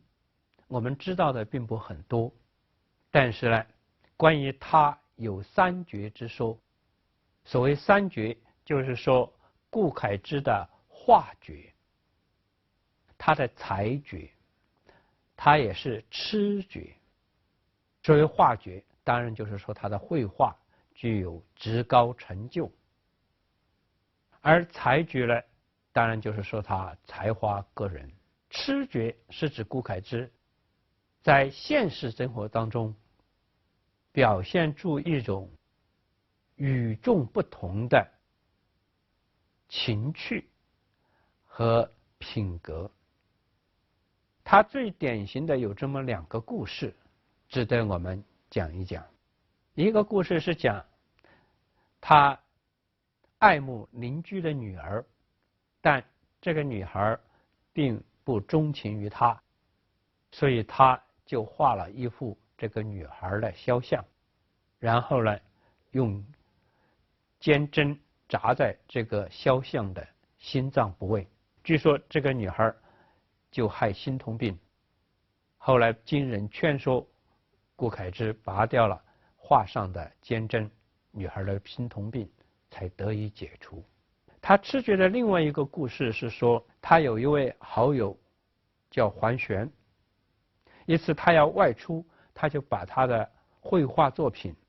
收藏在一个箱子里面，锁好以后呢，交给桓玄保管。他外出回来之后，桓玄把箱子送还，这个顾恺之打开箱子，里面所有的画都不翼而飞。那么顾恺之见到这样一个情景，并没有生气，更没有责怪朋友桓玄，而是说画妙通神，变化飞去，由人之登仙也。顾恺之的意思就是讲，他的绘画太绝了，绝到了变神成仙的地步。在了解这2个故事之后，其实也就是我们对顾恺之的性情大概了解之后，我们来进入到他的绘画世界。顾恺之是一个既有创作也有理论的古代画家。关于绘画，他有2个命题，一个命题是谦享妙德。他说，凡画人最难，次山水，次狗马，台榭一定气耳，难成而易好，不待谦享妙德也。次以巧丽，不能差其平也。顾恺之这段话的意思是指，绘画最需要的、最显示技巧的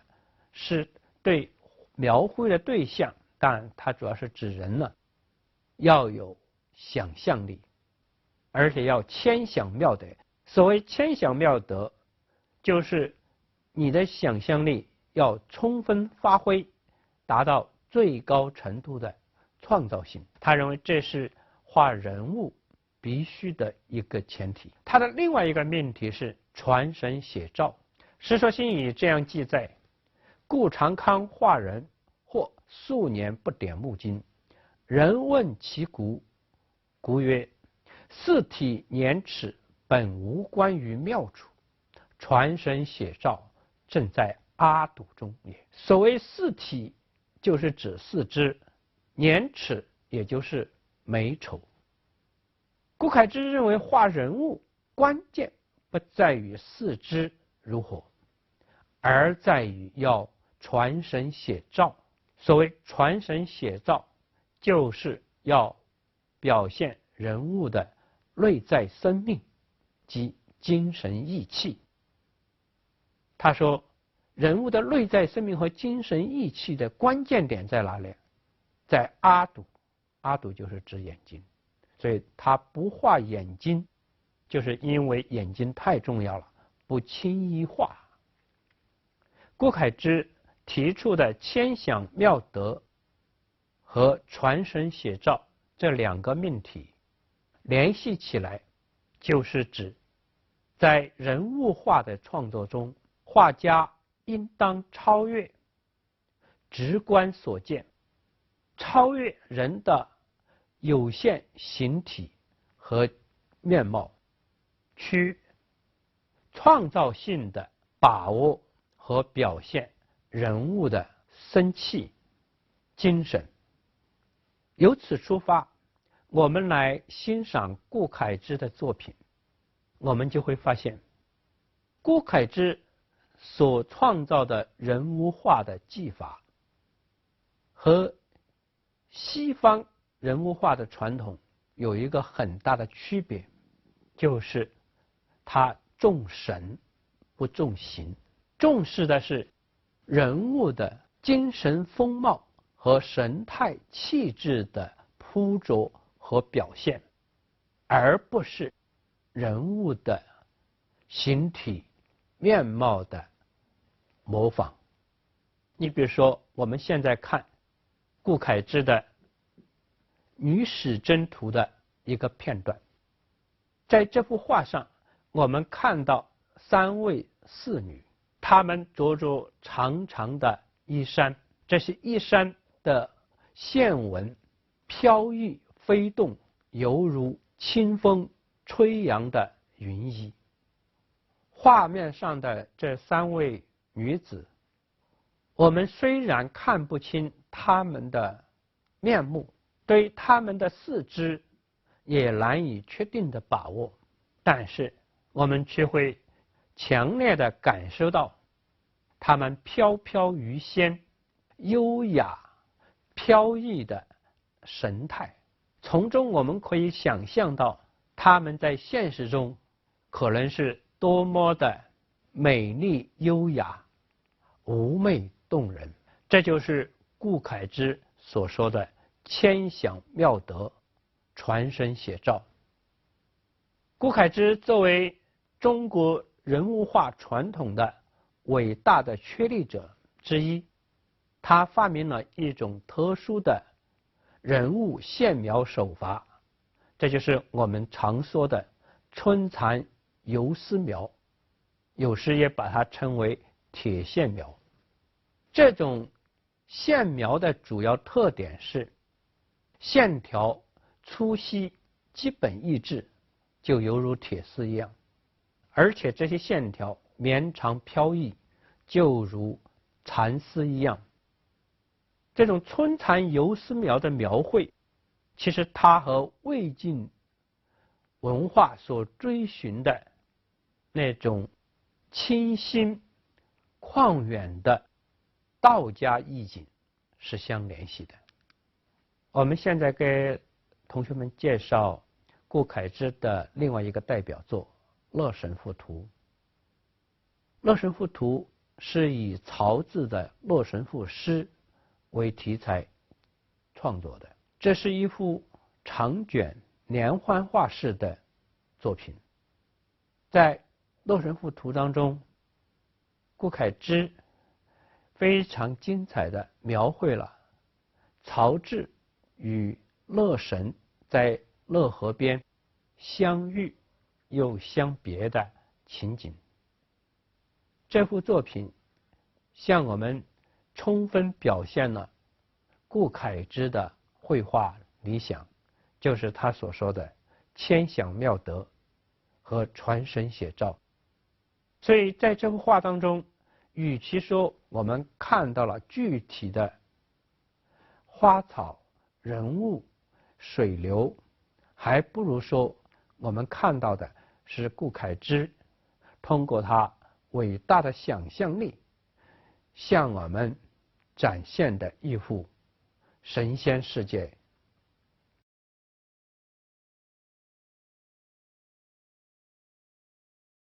关于魏晋文化，我们不能错过的一个伟大诗人就是陶渊明。陶渊明在自传《五柳先生传》中说道，他自己好读书，不求甚解，没有会意，便欣然忘食。又说自己常作文章自语，颇是己志，忘怀得失，以此自终。陶渊明是一个最高程度的体现了庄子人生情怀的伟大诗人。庄子在他的《逍遥游》当中谈到了无用之用。所谓无用之用，就是在现实的人生功名利禄竞逐之中，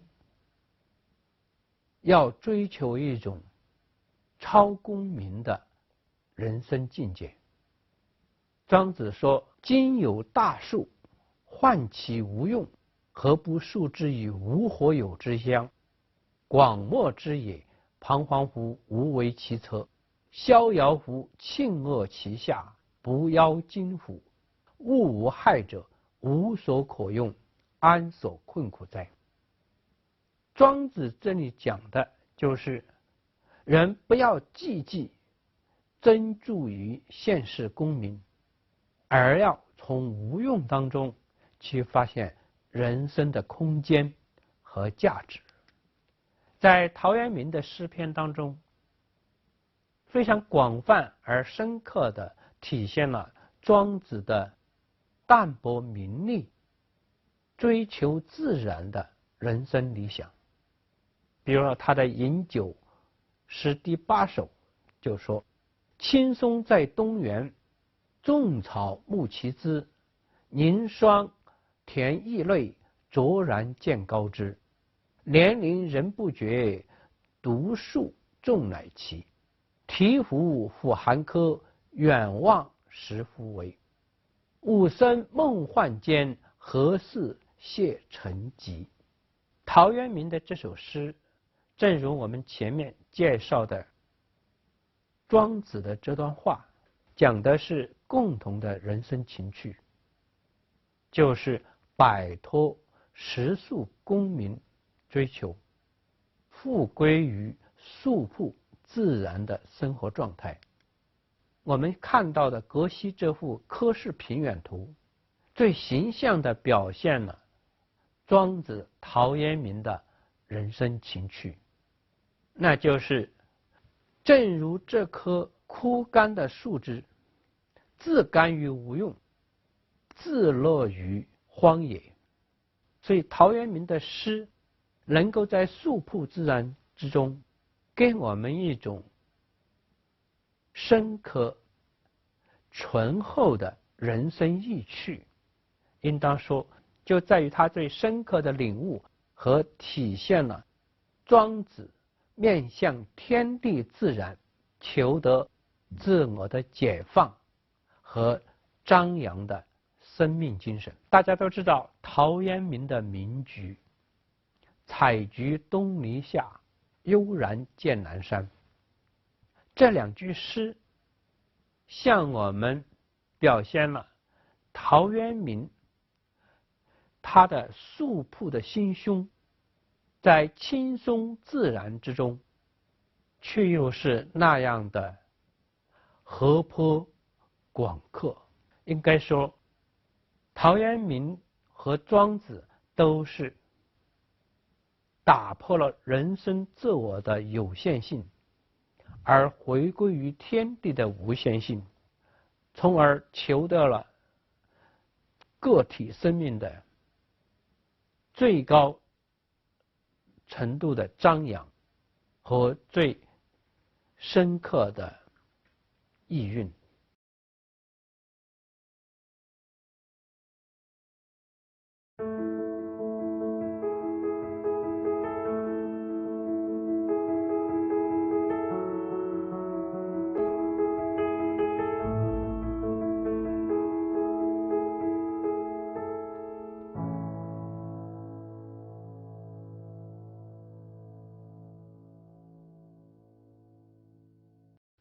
我们今天讲第6讲，进入到唐代的书画艺术。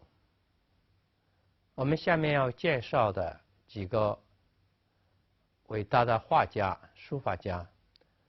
他们生活于唐代的盛唐时期。盛唐是以唐玄宗在位的开元天宝年为主要时代。在盛唐时代，国家统一，经济繁荣，政治开明，文化发达，对内对外整个社会都充满自信，所以是一个表现出大唐气象的时代。在盛唐时代的主要的诗人艺术家有王维、孟浩然、李白、杜甫、高适、陈参等等。在唐代，中国文化的发展有2个特点是值得我们注意的。一个特点就是在国家统一、社会发达的前提之下展开的内外文化交流。著名的唐僧去西天取经的历史就在这个时期。第2个值得我们注意的特点就是佛教思想在中国的广泛传播，而且结出了一个重要的硕果，就是禅宗的出现。禅宗应当说是佛教哲学和中国的道教哲学相融合的一个产物。禅宗的第1代祖师是大摩，大摩从佛教的故乡印度前来中国传教，他寄居的地方是著名的少林寺。禅宗的第2代祖师是慧可和尚，慧可和尚为了拜大摩为师，在大摩的屋外立雪等候，见到大摩之后，又以断臂表示他求法的决心。慧可和尚向大摩请教学习的方法，他说此法就是指禅宗，有何文字教典学习？大师告诉他，我法以心传心，不立文字。所谓以心传心，不立文字，这是禅宗的一个基本的教法特点。它的要义就是对禅宗的修行不以文字为指教，而是重在修行者自我的心性体悟。体悟是禅宗的核心。禅宗也源系佛教的另外一个重要的教义，就是万法唯心，心外无法的观点。所谓万法无心，心外无法，也就是指我们现实中的一切事物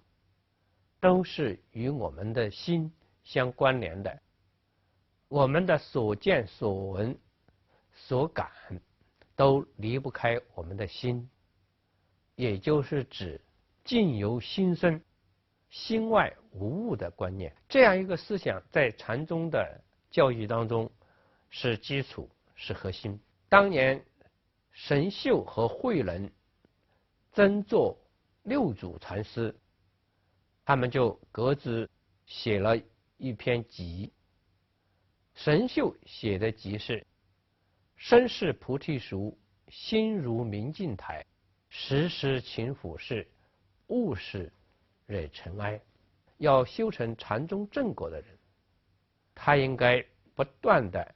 以佛教的教义来净化自己的心灵，保持自己身心的纯粹。而慧能写的是菩提本无树，明镜亦非台，本来无一物，何处惹尘埃。慧能这首集是严格以万法唯心，心外无法这样一个佛教教义来立意的。所谓本无树，亦非台和后面的本来无一物，都是指的佛教所主张的色即是空，空即是色的观念，就是要以一种把现实看为幻象，而幻象就是本来的真实的这样一种思想来面对人生世界。这个时候，你虽然面对大千世界，但是呢，你的心灵仍然是一片空阔澄明的。所以无的思想在慧能那里得到了彻底的发扬，因此呢，慧能战胜神秀，得到了第6祖禅宗的位置。慧能在他所著的《坛经》当中说到，他的思想得到《金刚经》这一句话的启发，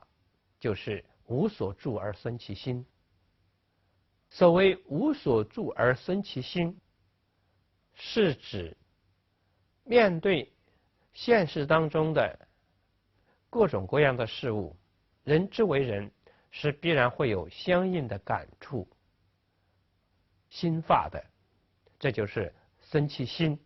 即我们所说的喜怒哀乐或者七情六欲。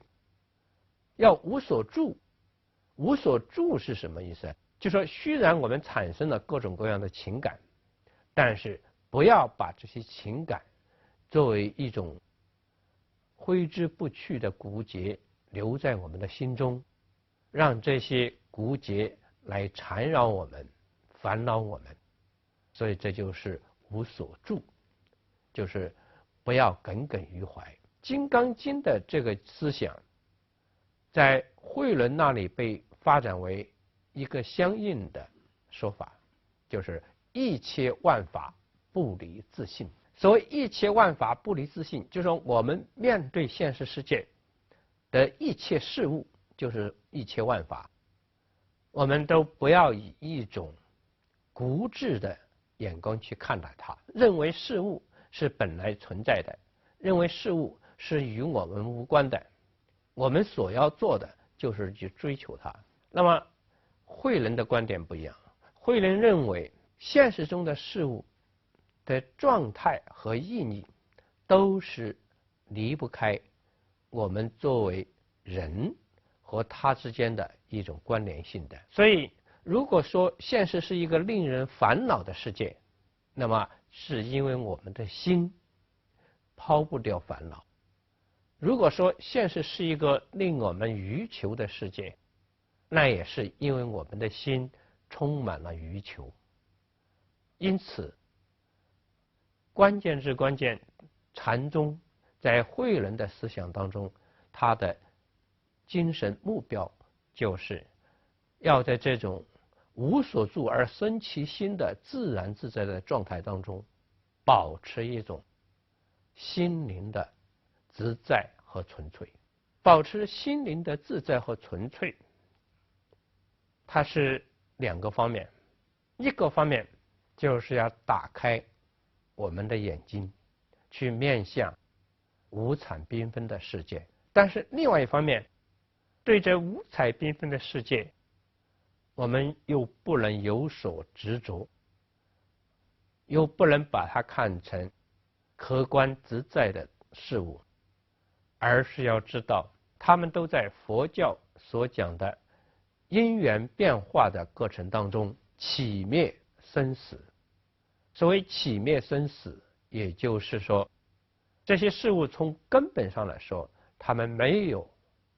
独立性，没有永恒性。所以佛教指出叫性相皆即灭，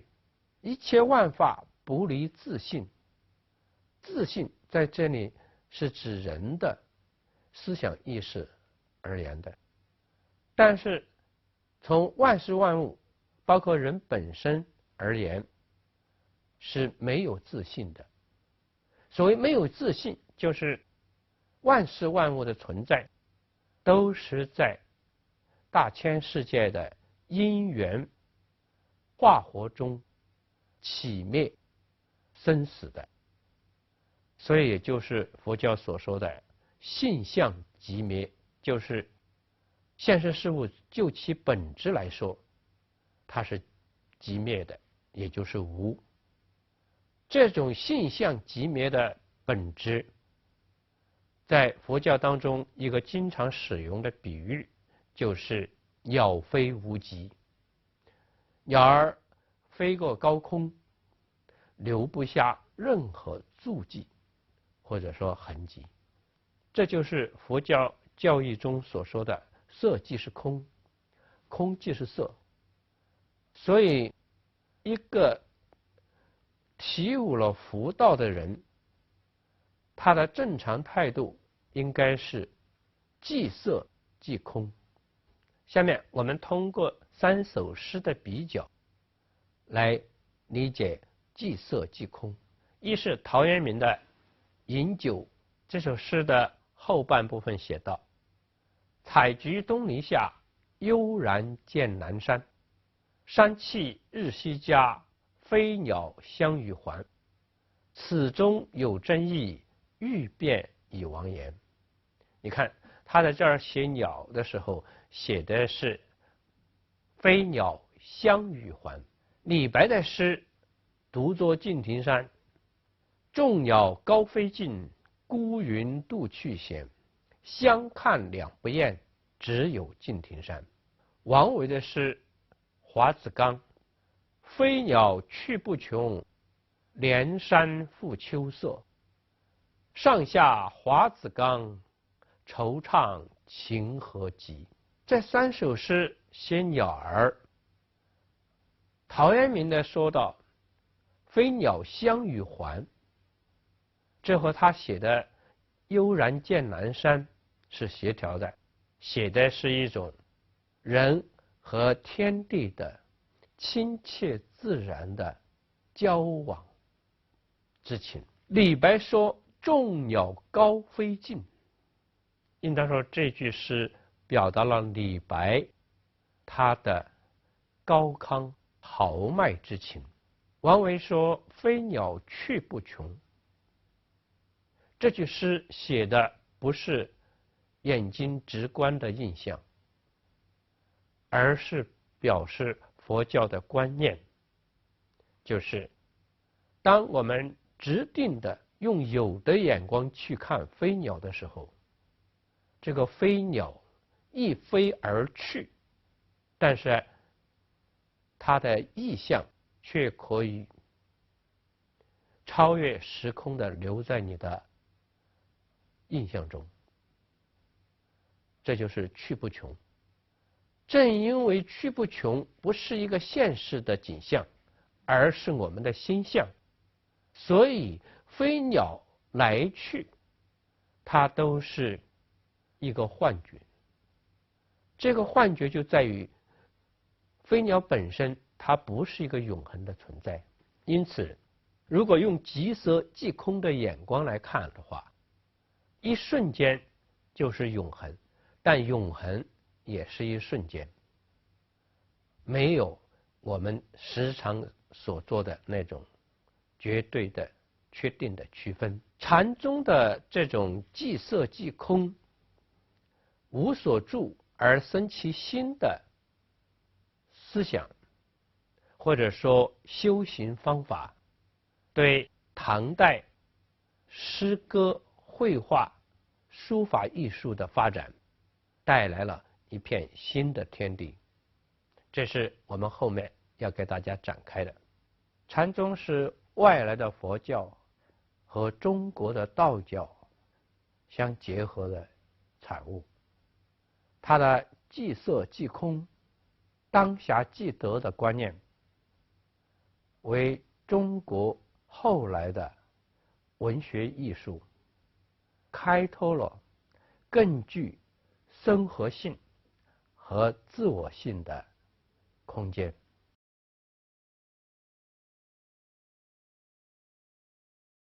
我们给大家介绍张旭和他的书法艺术。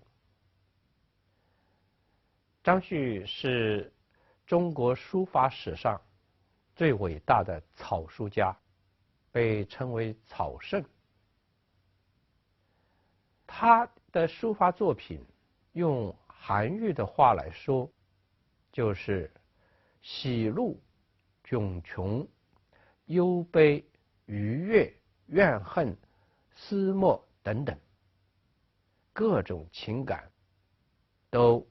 有动于心，草书而发之。这是一个方面，就是在他的书法当中，他是自然的抒发自我的情感。另一方面呢，张旭对山水崖固、鸟兽虫鱼、草木之花石、日月星辰等等，也就是对大千世界都有观摩感触。正是这两者的结合，一方面是抒情，一方面是表物，这两者结合起来，成为张旭书法的生动丰富的根源。比如说我们现在看到的他的一个便签式的书法作品叫肚痛题，这是他向一个朋友写信告知他正在闹肚子，而且很难忍受，向这个朋友告诉他服药的状况。我们看这幅字，就仿佛看到了张徐当时闹肚痛的窘境。开始的字还是行草比较工整，但是字越写越快，越写越略。为什么呢？显然是他的身体非常的不适，这样呢，自然的流露在他的书写当中了。张旭是一个伟大的草书家，但是他的真书，也就是我们常说的楷书的功力是非常的深厚的。我们现在看到的这一幅作品是名为《郎官仕注记》的张旭的书法。这个书法据说是真集的拓本。从这个书法我们可以看到，张旭的这幅楷书是非常伟大的楷书作品。唐代是楷书兴盛的时代，有数以十计的楷书大家传世。但是宋代的黄庭坚就说，唐人的楷书没有超越张旭的《郎官仕注记》的。苏东坡说，今世称善草书者，或不行真行，此大妄也。真生行，行生草，真如立，行如行，草如走，未有未能行立而能走者也。今长安有常使真书郎官仕注记，作字简远，如晋宋间人。苏东坡的这段话驳斥了一种说法，即如果一个人善于写草书，他的真书和行书就写不好。苏东坡认为，只有真书写好，行书才会好，而只有行书写好了，才能写好草书，也就是他所说的真生行，行生草。他说，真书、行书、草书就像一个人走路一样，先是学站立，然后学慢步行走，再学快跑。快跑就是这段话当中的走。那么他认为张常使的真书《郎官仕注记》为传承了晋宋书风的一幅杰作。在这里呢，我们为什么要特别给大家介绍张旭的真书，也就是他的楷书功力呢？其实就是要让大家明白苏东坡所讲的书法的修炼的进程，要以真书为起点，行书为发展，草书为最终。正如韩愈的说法，张旭的书法艺术不仅得自于书法技艺的训练达到的精湛，而且还得自于他对生活和世界的体验感悟。张旭说，使武文公主与丹夫争怒，而得笔法之意；后见公孙氏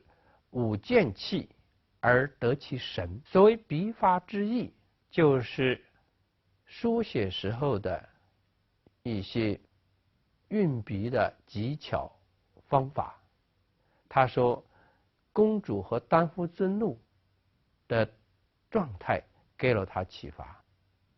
这是从形的方面来说得之于生活。而从公孙娘舞剑得其神，这个神实际上就是书法的内在的力度及其运行，也就是我们所说的气势。他从公孙娘那里得到的是气势，是神。所以我们可以看到，作为中国最伟大的草书家，张旭的书法艺术是把他的生活和他的技艺高度的结合，互相启发，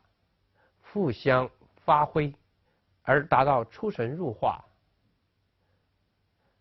超群出众的至高境界。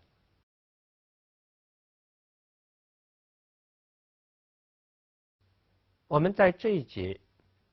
要和大家一起专门欣赏张旭不朽的杰作《古诗四帖》。《古诗四帖》是他抄录近人的诗篇的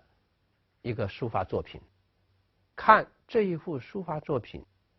我们可以了解张旭何以被称为中国历史上的草书之最，即草圣。这幅字的妙处，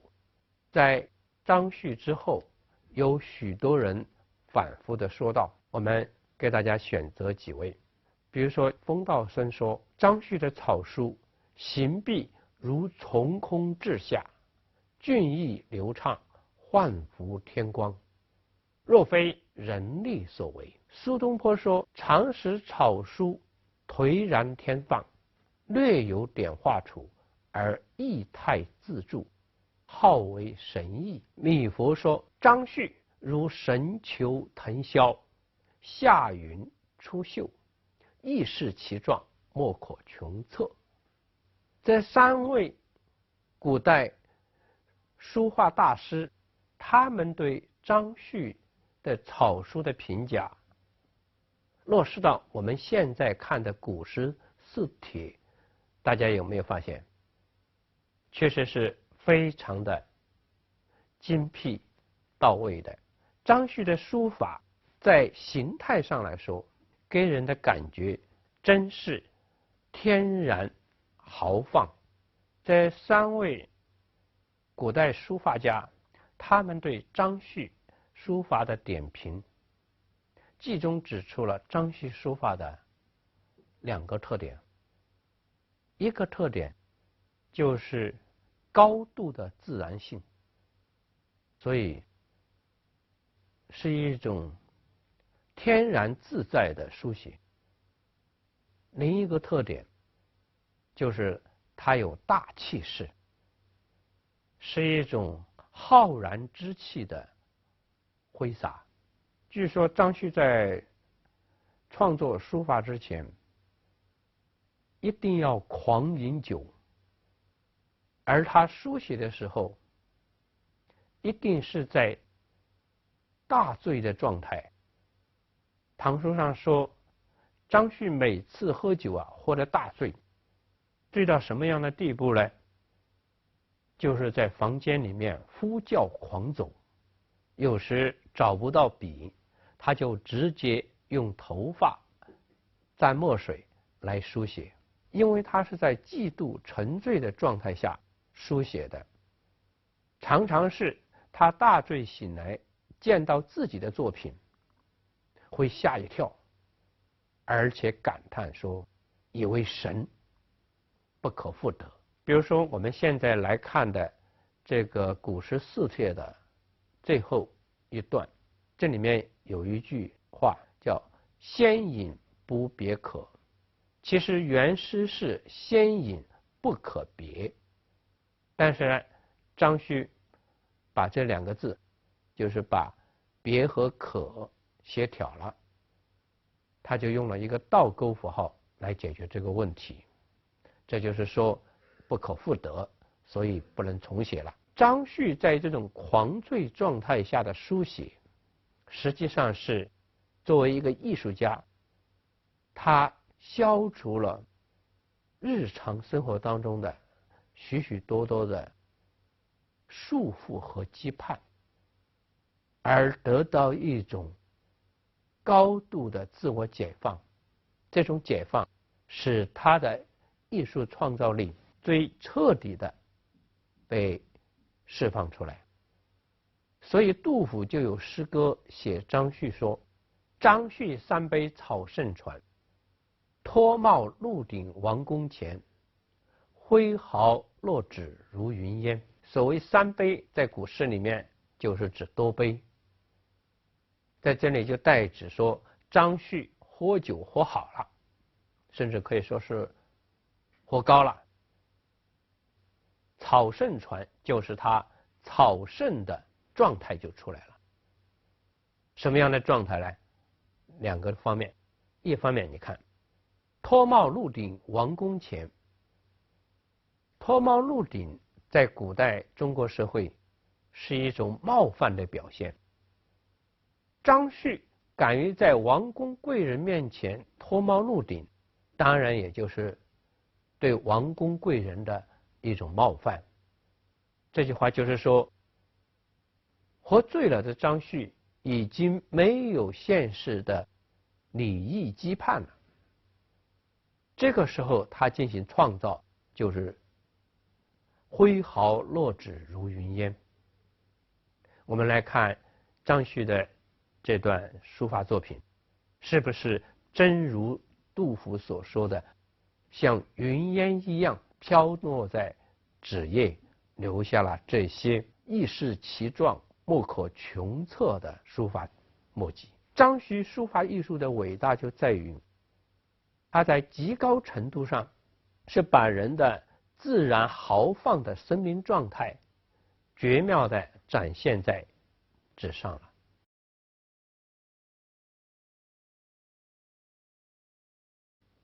总结张旭的书法艺术，我们认为草书的最高境界是把自然和法度，把有法和无法最高程度的实现了统一和平衡。这种统一和平衡表现为书法形态，也就是唐代书评家孙过庭所提出的草书艺术的基本原则。孙过庭说，草书要达到这样的境界，才是最高的品位。他说，夫尽素者超逸之机，持流者赏会之旨，将反其素，行真惠美之方，专业其持，综爽绝伦之妙。孙过庭这段话说的大意是，草书的书写要将迅速和迟缓相结合，这样一种结合既表现书法家对这个世界的一种超越的自由状态，也就是他指的超越之机，又表现书法家和这个世界人生的亲切融合，也就是他所说的赏会之旨。如果一味的慢，那就达不到美妙绝伦的超逸状态；如果一味的快，又会失去赏会直美之景。张旭是孙过庭所追求的草书艺术的最高实现者。根据孙过庭所提出的草书艺术的原则来比较张旭和怀素，我们就会发现其中差异何在。怀素是比张旭略晚的一个大书法家，实际上呢，他是从张旭的草书得到捷见，开始了自己的草书创作。后来呢，是与张旭齐名的一个唐代伟大书法家。我看张旭和怀素的草书，我觉得两人当然都是非常的伟大，但是相比较而言，怀旭的草书更为优美一些，或者说形式感更强，法度性更明确，而张旭的草书却超越了这种怀素草书当中所落下的比较明显的有意为之的痕迹。张旭的草书正如苏东坡所点评的颓然天放，略有点画处，便意态自主。这种高度的自然化，应当说是在中国书法艺术史上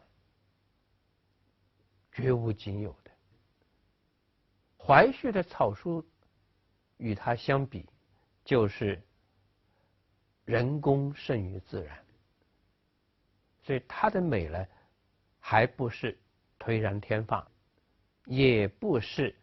真正做到了风道生所说的幻浮天光，若非人力所为的境界。正因为张旭的草书具有高度的自然性，所以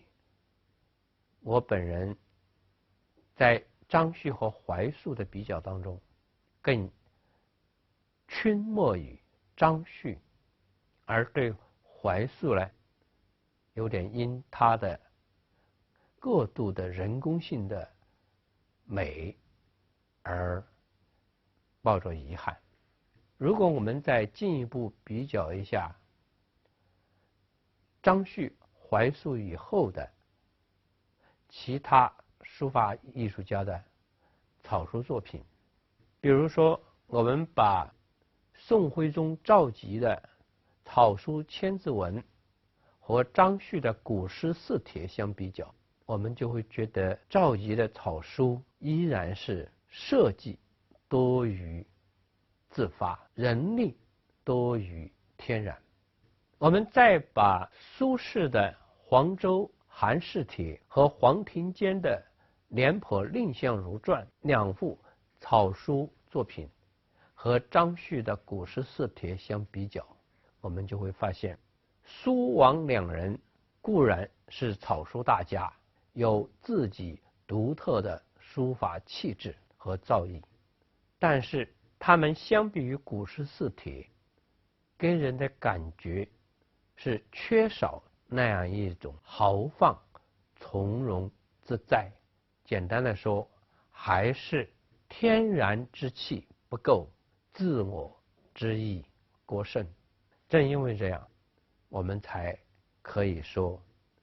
张旭作为草圣，真是担当得起空前绝后的赞誉。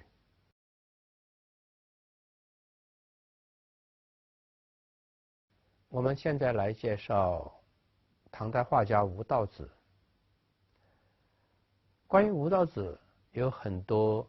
奇特的传说，但其中最重要的传说就是他的绘画的功力特别的超强，说他画圆形可以不用圆规，画直线不用尺子，一笔而成，而且极其的准确。又说他画佛教艺术作品，他画出的地狱场面惊吓了许多观看者，致使许多做动物屠宰生意的人不敢再做屠夫了。关于吴道子的绘画艺术，唐代的书人家张元衍在他的历代名画集当中有许多研究和介绍。他有这么一段话：国朝吴道玄古今独步，前不见故路，后无来者，原笔法于张旭，此又知书画用笔同义。张既好书颠，吴疑为画圣，神甲天造，英灵不穷。众皆密于判记，我则离披其点画；众皆仅于相似，我则脱落其凡俗。张元衍这段话包括这么几层含义。第一就是他对吴道子的特别推崇，说他后来者称他为画圣。第二点是指出吴道子的绘画笔法来自于张许的书法笔法，是书画同源的一个表现。第三，很重要的一点，张元元指出吴道子的绘画创作的特点是超越形式而得其意气，也就是他的话当中说的中间密于判迹。判迹是什么？应当是指形象的线条轮廓。那么吴道子不重视这些，而在于像张旭的书写一样自由挥洒，就是离披其点画。其他的画家重视形象的是与否，而吴道子呢，却是自由超越的描绘，即所谓脱落其凡俗，就是不受现实景物的具体形态的影响。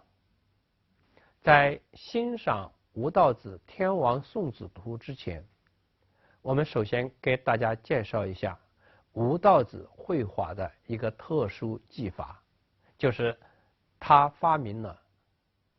一种人物线描法，即蓝叶描法。所谓蓝叶描法，就是线条的宽窄粗细是不断变化的，犹如兰草在春风中被吹动翻卷一样。这样一种蓝叶描法呢，它相对于顾恺之的春蚕游丝描或者铁线描更具有动感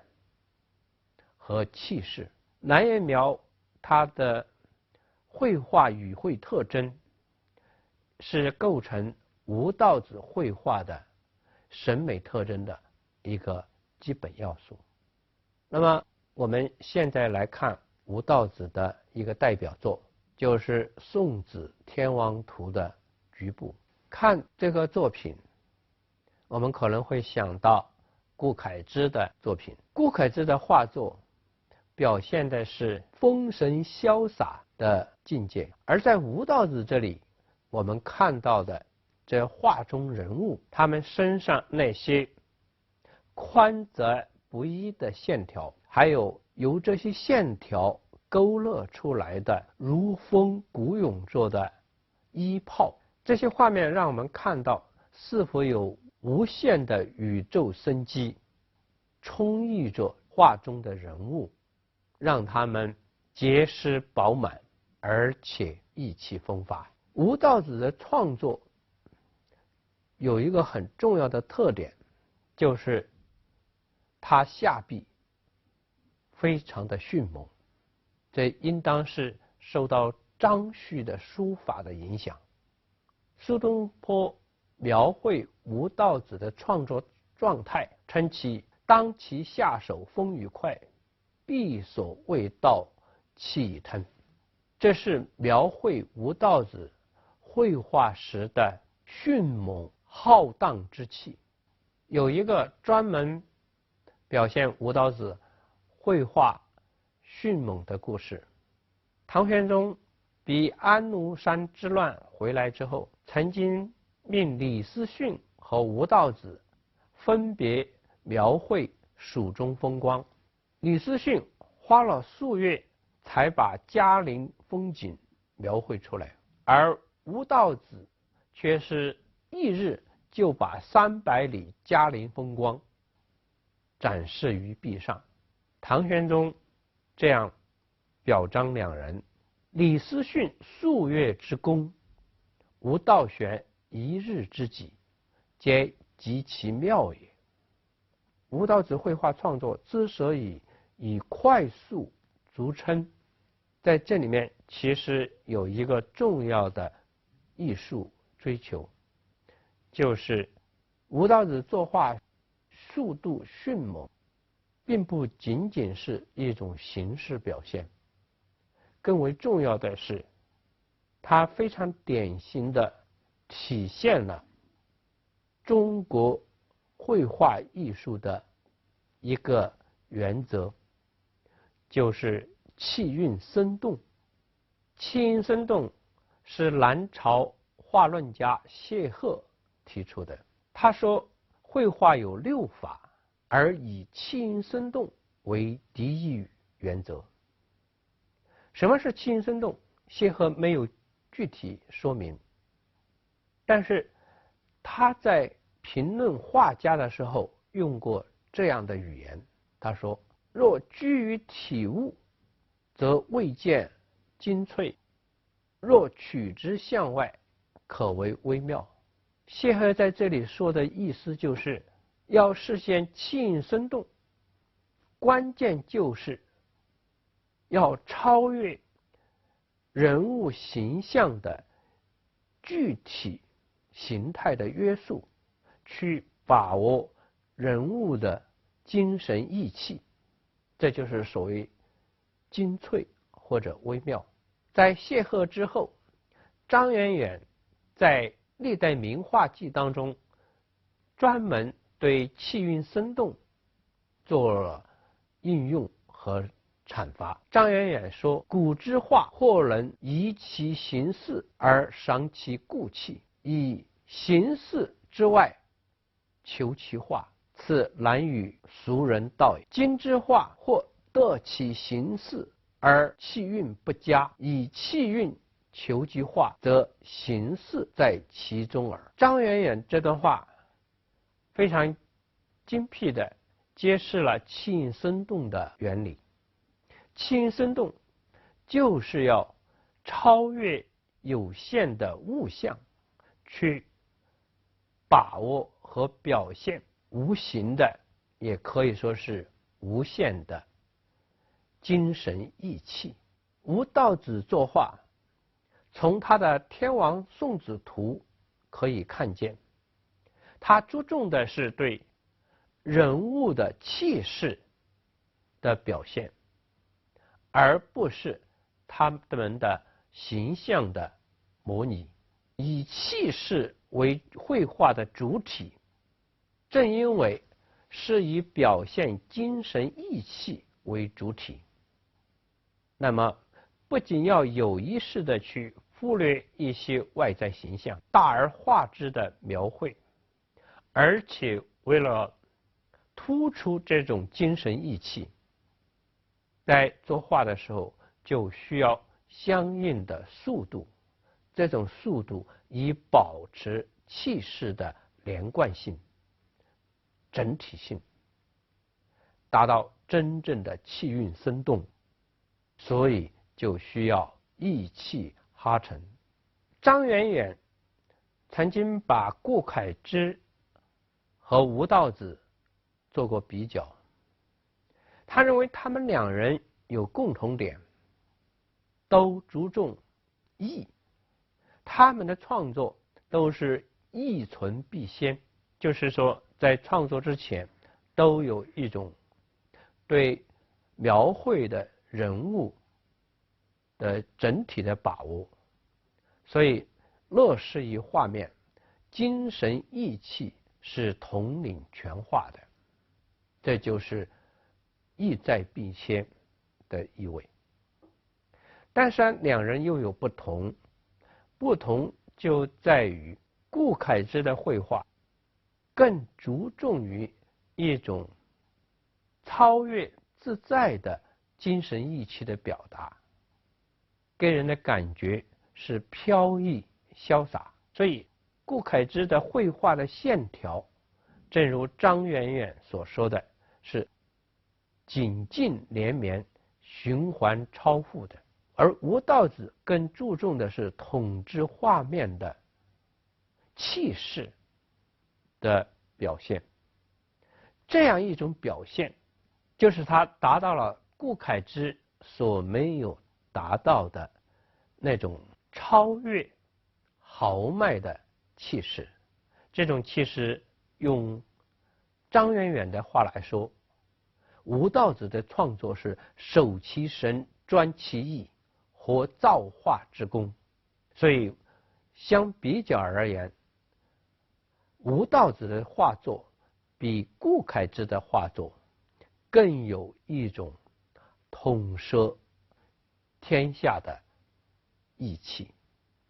比如我们现在来看传为吴道子真迹的87神仙图，我们就会发现，在这个人物众多的长卷画当中，吴道子向我们展示的依然是他之为他的那样一种笼罩天地的豪放气势。这种气势和张旭的书法是相通的，他们都表现了大唐时代的浩然气象。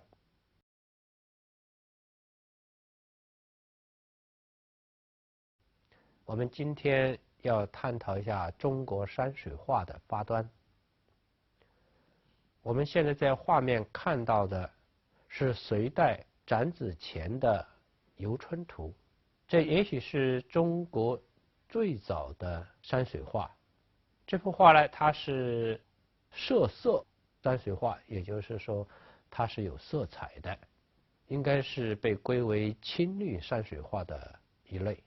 这幅画呢，它是以游春为主题，在画面上以对角线为构图，分为左右上下两部。右上部分是一座山峰，占据了画面的主要部分。左下角是一面堤岸，有青翠的杨柳等等。那么画面的中间部分呢，是一片水域，水上有游曳的舟楫。这是中国山水画草创时期的一幅作品，但是我们已经可以从画面上明显的看到后来的中国山水画构图的重要特征，也就是强调画家的主观的视角，以这个主观的视角来布置风景和人物。当然，同时我们也还可以看到，在山水的结构当中，已经有明确的虚实构图的特点。现在我们看到的画面是唐代画家李思训的作品，题为《江崩楼阁图》。这个作品它是典型的中国山水画早期的绘画风格的代表，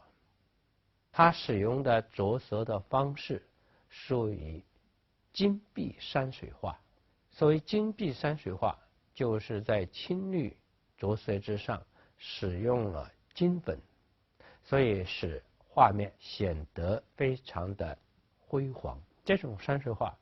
它非常好的适应于宫廷绘画作品，而大家知道李思训就是一个宫廷画家。金碧山水画它作为宫廷绘画当中的一个重要类型，除了强调色彩的明朗艳丽，给人一种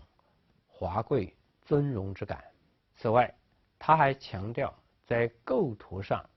次序井然，用笔细腻严谨，犹如精致的铭刻一样。比如我们现在看到的这幅作品，是李思训的儿子李昭道的《明皇幸蜀图》。这幅画描绘的是唐玄宗比安禄山之乱时由长安往成都途中的情景。这幅画面挺拔耸直的山峰和树林都在陪衬着，或者说表现着画面下半部分的皇家行进的队伍，他们的威严。而画面右下角骑马而过的唐明皇本人，更是以他红色的衣袍在这青绿世界作为一个核心被表现出来。所以金碧山水画它成为中国山水画的早期的重要画种，是和它与宫廷政治相联系有关的。我们现在来介绍王维的山水画艺术。在中国文化史中，王维是以诗人著称的，但是他对中国山水画的发展却具有重要的开拓之功。他说：画道之中，水墨为上，照自然之性，成造化之功，或指赤之图，写白千之景，东南西北，莞尔目前，春夏秋冬，生于壁底。他的这段话表达了他对中国山水画的宗旨、方法和特征的基本看法。他认为只有水墨画才能最好的表现中国山水的自然之性。这样一个观点当然是和道家的哲学有联系的。他说：指赤之图，写白千之景。那么这句话就表明，中国的山水画不是一种几何式的透射性的去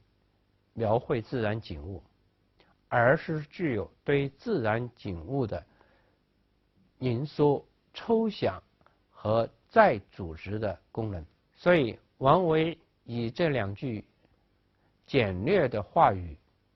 对中国山水画未来的发展，从方法到构图提出了纲领性的意见。王维在他的论说当中还指出，中国画家对于山水画的创作，它的本质不是描绘自然风景，而是要表现画家自己对人生世界的微妙幽深的意趣的体验。这就是他所说的游戏三昧，颇贪幽味。我们现在来观赏王维的作品。现在在画面我们看到的是传为王维所作的《江干雪霁图》。这幅画是水墨画，所谓水墨画就是它只以水墨为原料。我们在画面看到的就是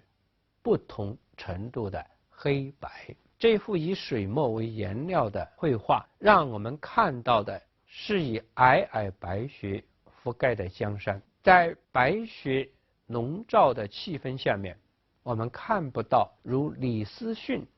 李昭道父子的绘画当中那种明朗鲜丽的颜色，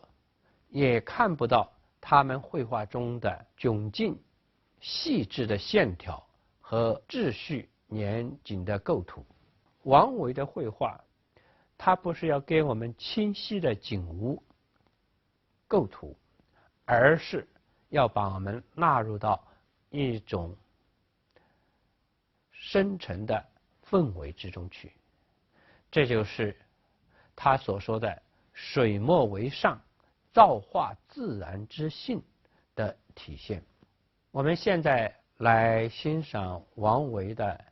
西山雪霁图》，这是一幅长卷画作品。从这幅长卷画作品，我们看到连绵不断的溪流和山脉都被一片雪景所笼罩。在这里我们看到的波澜起伏的山脉和静静流淌的溪流，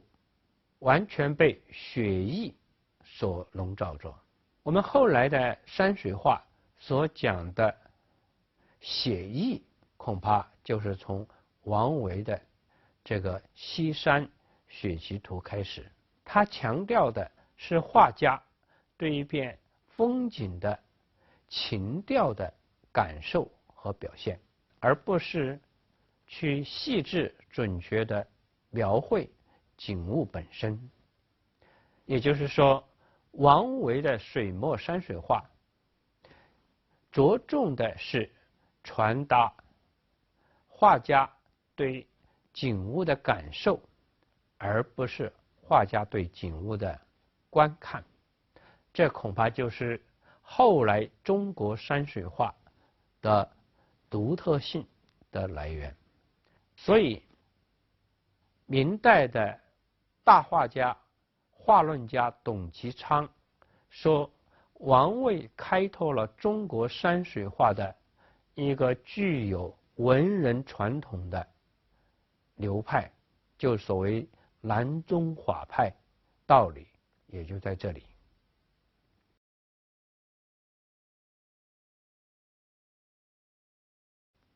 王维的绘画从理论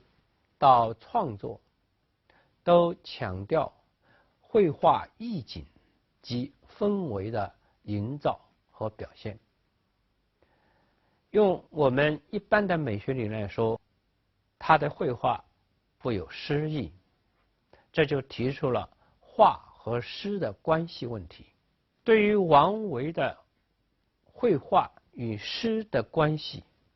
苏东坡曾经这样说道：为摩诘之诗，诗中有画；观摩诘之画，画中有诗。他强调的是诗画的统一和相互表现。与苏东坡接近，明代的学者李治也说：画不图写形，正要形神在；诗不在画外，正写画中态。他是从形和神的关系来诠释了苏东坡所说的画中有诗，诗中有画。清代的叶谢则更进一步地指出：画者形也，形依情则生；诗者情也，情符形则显。李直和叶谢，他们对于苏东坡所说的画中有诗，诗中有画的诠释，都是在从形和神、情和形的关系着手。他们认为诗要表现情，必须以形为载体，而画作为形的描绘，它要有意义，要有深度，又必须依于情的含蕴。所以诗和画，形和神，或者是形和情是统一的。但是也有对诗画关系不同的看法。比如说明代的学者张岱，他就着重于诗画的差异性。他有这么一段话：若以有诗句之画作画，画不能佳；以有画意之诗为诗，诗必不妙。如李青年静夜思诗，举头望明月，低头思故乡。思故乡，有何可画？王摩诘山路诗，蓝田白石处，玉川红叶稀，尚可入画。山路原无雨，空翠是人衣，则如何入画？又相继四诗，全身掩为实，日色冷青松。全身为实，日色青松，皆可描绘，而掩字、冷字则绝难画出。故诗以空灵才为妙诗，可以入画之诗，尚是眼中晶莹血也。张岱这段话是在苏东坡、李治和叶谢他们看到诗与画之间的以情或神为核心的统一性这个基础之上，进一步看到了诗和画作为两种艺术类型之间的深刻的区别。这种区别应当说是我们在研究诗画关系当中应当注意的。王维的山水画思想一方面显然是受到道家文化的影响，即遵循道家所追求的那种幽深玄远的意境，但是同时也表现了禅宗文化对王维的影响。禅宗所追求的那种即色即空的意味，在王维的那一片以学艺笼罩世界的茫茫氛围之中表现的是非常的突出。也就是说，在他那里并不是具体的景物，而是那一片空茫成为绘画最终要表现的意味。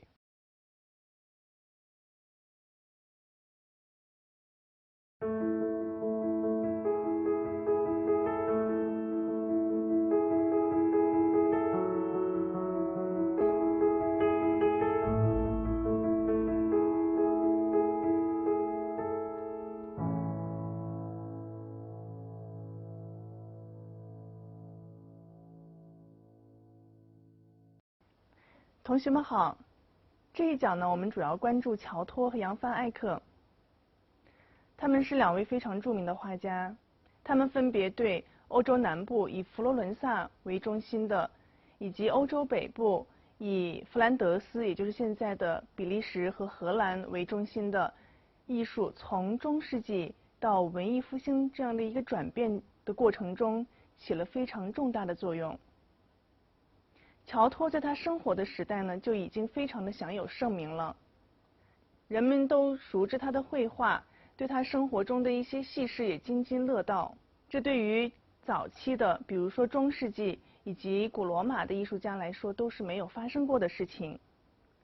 那么关于乔托呢，我们现在有比较准确的记载呢，就是16世纪非常著名的艺术史家和画家瓦萨里，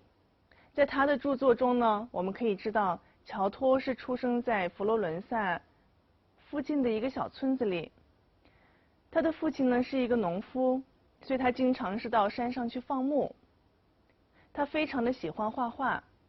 他常常一边放羊，一边用石头或者是小木棍在泥地上或者沙地上画各种各样的自然景物，或者是他放牧的这个小山羊。有一天呢，佛罗伦萨非常著名的艺术家齐马波埃路过此地，他看到乔托正蹲在地上画画，发现他天赋不凡，便让他跟着他去佛罗伦萨学习绘画。乔托的绘画天分呢，在这里得到了很好的施展，很快他就声名远播。他不仅仅被邀请到意大利各地，比如说佛罗伦萨、罗马、那不勒斯、米兰等等，去制作壁画，人们还对他的艺术成就进行了很多的评价。比如说刚才我们所提到的瓦萨里，在他著名的画家、雕塑家、建筑家传这本书的开篇呢，他就提到，他说画家们对大自然感恩，也就是大自然不断为他们充当模特，他们从其中最美好的形象中汲取精华，力图模仿的惟妙惟肖。在我看来，应当归功于佛罗伦萨的画家乔托，唯独是他复活了那奄奄一息的艺术，使之有称得上完美的形式。瓦萨里在这段话中呢，主要是想告诉我们，乔托他非常具有突破性，他突破了中世纪的艺术传统，从自然中以及从前人的作品中吸取养分，来进行自己新的艺术创作。他的这些创作呢，使得后来佛罗伦萨赋予他艺术家的这样一个称号。那么为什么瓦萨里以及他同时代的人和后来的艺术史家会给乔托这么高的地位呢？和之前的画家相比，乔托又在哪些方面有所突破呢？他对画家地位的提升起到了怎样的作用？那么要回答这些问题呢，我下面就通过比较乔托的一幅祭坛画《宝座上的圣母》和他之前的几个画家创作的同一题材的绘画。我们主要比较3幅作品。画面最左侧呢，我们可以看到是13世纪创作的升座圣母。中间的这幅画呢，是乔托的老师齐马布埃所创作的，它也被称作为有天使和先知的圣母。最右边的这幅画呢，就是乔托所创作的升座圣母。首先我们来分析左侧的这一幅画，这是一幅非常具有拜占庭风格的圣像画。这样的圣像画呢，它主要作为是礼拜用品，它主要体现了一种神圣性，所以它需要求画家严格的遵循一些规范，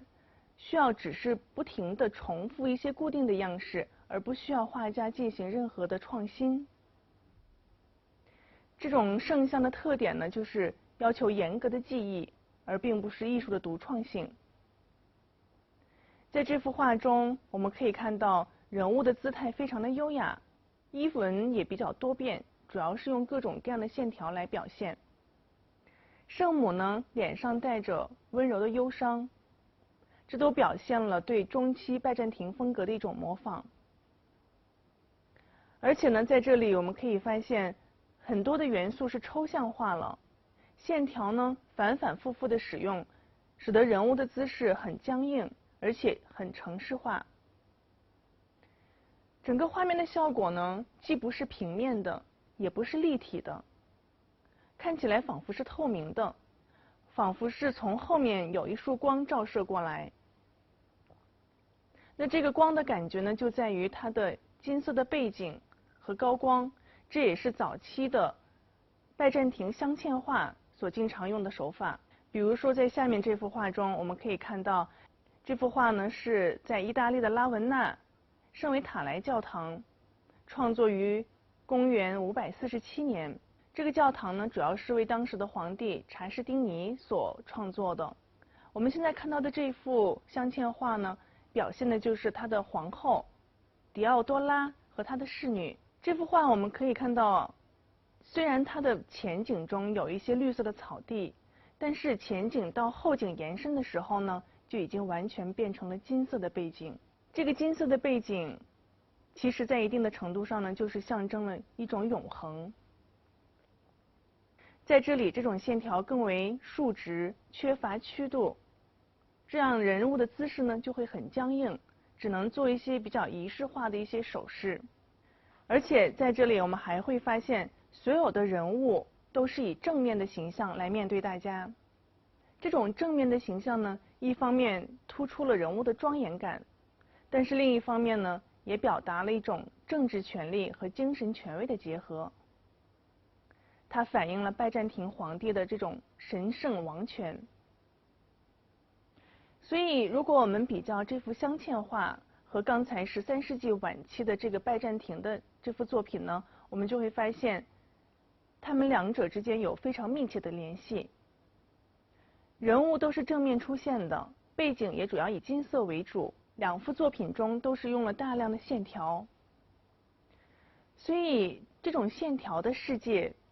虽然使画面充满了一种精神力量，但是整体而言缺乏体积感，形体比较单薄。下面我们再来看齐马布埃为圣三一教堂所创作的有天使和先知的宝座上的圣母这幅画。关于这幅画，我们需要知道它的尺寸非常的大，大概3米乘2米，放在教堂最中间的祭坛的位置。所以人们到教堂来进行礼拜的时候呢，会首先获得一种庄严感。它的构图具有非常强烈的拜占庭圣像画的特点，就像我们刚才分析的那幅升座圣母，它的背景是金色的，人物衣着的线条呢，也用了很多直线来表示。但是整幅画的规模以及它的垂直性呢，却并不是拜占庭的样式。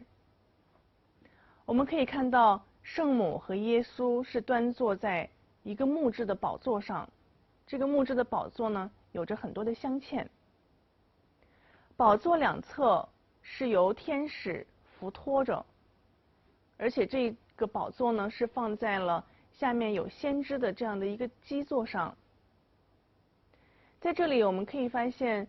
与刚才的圣座圣母相比较呢，中世纪圣像画的这种僵直矮板在这里有所改善，圣母的形象比较的生动和柔和。对光线的使用呢，在一定的程度上也加强了这种体态凸现的雕塑感。同时我们可以注意到这个宝座的结构呢，也开始注意到了这种深远的关系。那下面我们把乔托的这幅作品和之前的2幅作品再来做比较，我们会发现它有很多的相似之处。首先是表现的主题都是有圣母或者天使以及先知，其次在构图方面呢，也是圣母和圣子坐在宝座上，在画面最中间的位置，而且圣母呢都是身穿蓝色长袍，身材比较高大，将观众的注意力呢首先会吸引到画面最中间的位置。同样在乔托的这幅画中呢，它也采用了金色的背景，但是在乔托这幅画中，我们还会发现有很多不一样的地方，或者是说乔托做了一些改进。首先一点呢，就是乔托对光线的运用。在这里呢，光线不再是均匀的洒在画面的所有的角落，而是有重点，并且是通过一种从亮到暗的一种渐变来表现人物的体积感，这样呢就会给人物带来一种雕塑感。其次，乔托所表现的圣母呢，仿佛是我们现实生活中的人，它是实实在在的，有维度和体积感的。我们如果观察它的细节，就会发现在这里呢，乔托描绘出圣母的一些女性特征，比如说隆起的胸部，而在之前的相似主题的描绘中呢，是忽略了圣母作为人的这一面的。我们再看宝座的两侧，我们会发现在这里呢，天使不再是正面对着我们，乔托在这里呢以侧面来表现这些天使。那么这种侧面表现呢，一方面使人物更加的有生动感，另一方面呢，他们的目光全部聚焦在画面最中间的圣母，其实也是把观者的注意力吸引到画面的最中间。而且两侧的天使呢，并没有像他的老师骑马不哀那样整个围绕着这个宝座，而是前后依次排开，这在一定的程度上呢，就加深了空间的深度。关于宝座呢，我们在这里也需要注意，一方面呢，乔托采用了一个非常典型的哥特式的一个尖拱形的建筑，这实际上也应和了很多艺术史家把乔托认作为哥特式风格的最伟大的画家。同时我们如果观察这个宝座的底部，我们会发现它的基座部分呢是用了彩色大理石的贴面，这也会让我们想起在罗马艺术时期，画家呢曾经高度发展了这种具有视幻效果的石材的肌理。比如说我们在下面这幅图中可以看到，这是罗马壁画第1风格，以及在下面这一幅画是罗马绘画第4风格。这2个风格呢都在墙面上通过涂抹灰泥浮雕来仿制非常昂贵的大理石石板，所以在乔托这幅画中，宝座的底部采用这种方式，说明乔托对中世纪依然存在的罗马艺术非常的熟悉。而且乔托对大理石的这种运用呢，对文艺复兴时期所创作的宗教绘画的也有很大的影响。我们在之后的作品分析中也许会看到很多的宗教题材的绘画的背景或者是地面装饰也是采用了这种非常具有视幻效果的大理石肌理。所以从乔托的作品呢，我们可以看到他的老师骑马不哀的风格的影响，也可以看到他对古罗马雕塑和绘画的熟悉。当然，拜占庭风格也对他产生了影响。但是乔托在绘画上的革命呢，绝不仅仅在于他突破了拜占庭风格或者哥特式风格的传统，他实际上是确立了绘画在随后6个世纪作为一种主要艺术形式的地位，而且还创立了一种基于观察自然的绘画表现方法。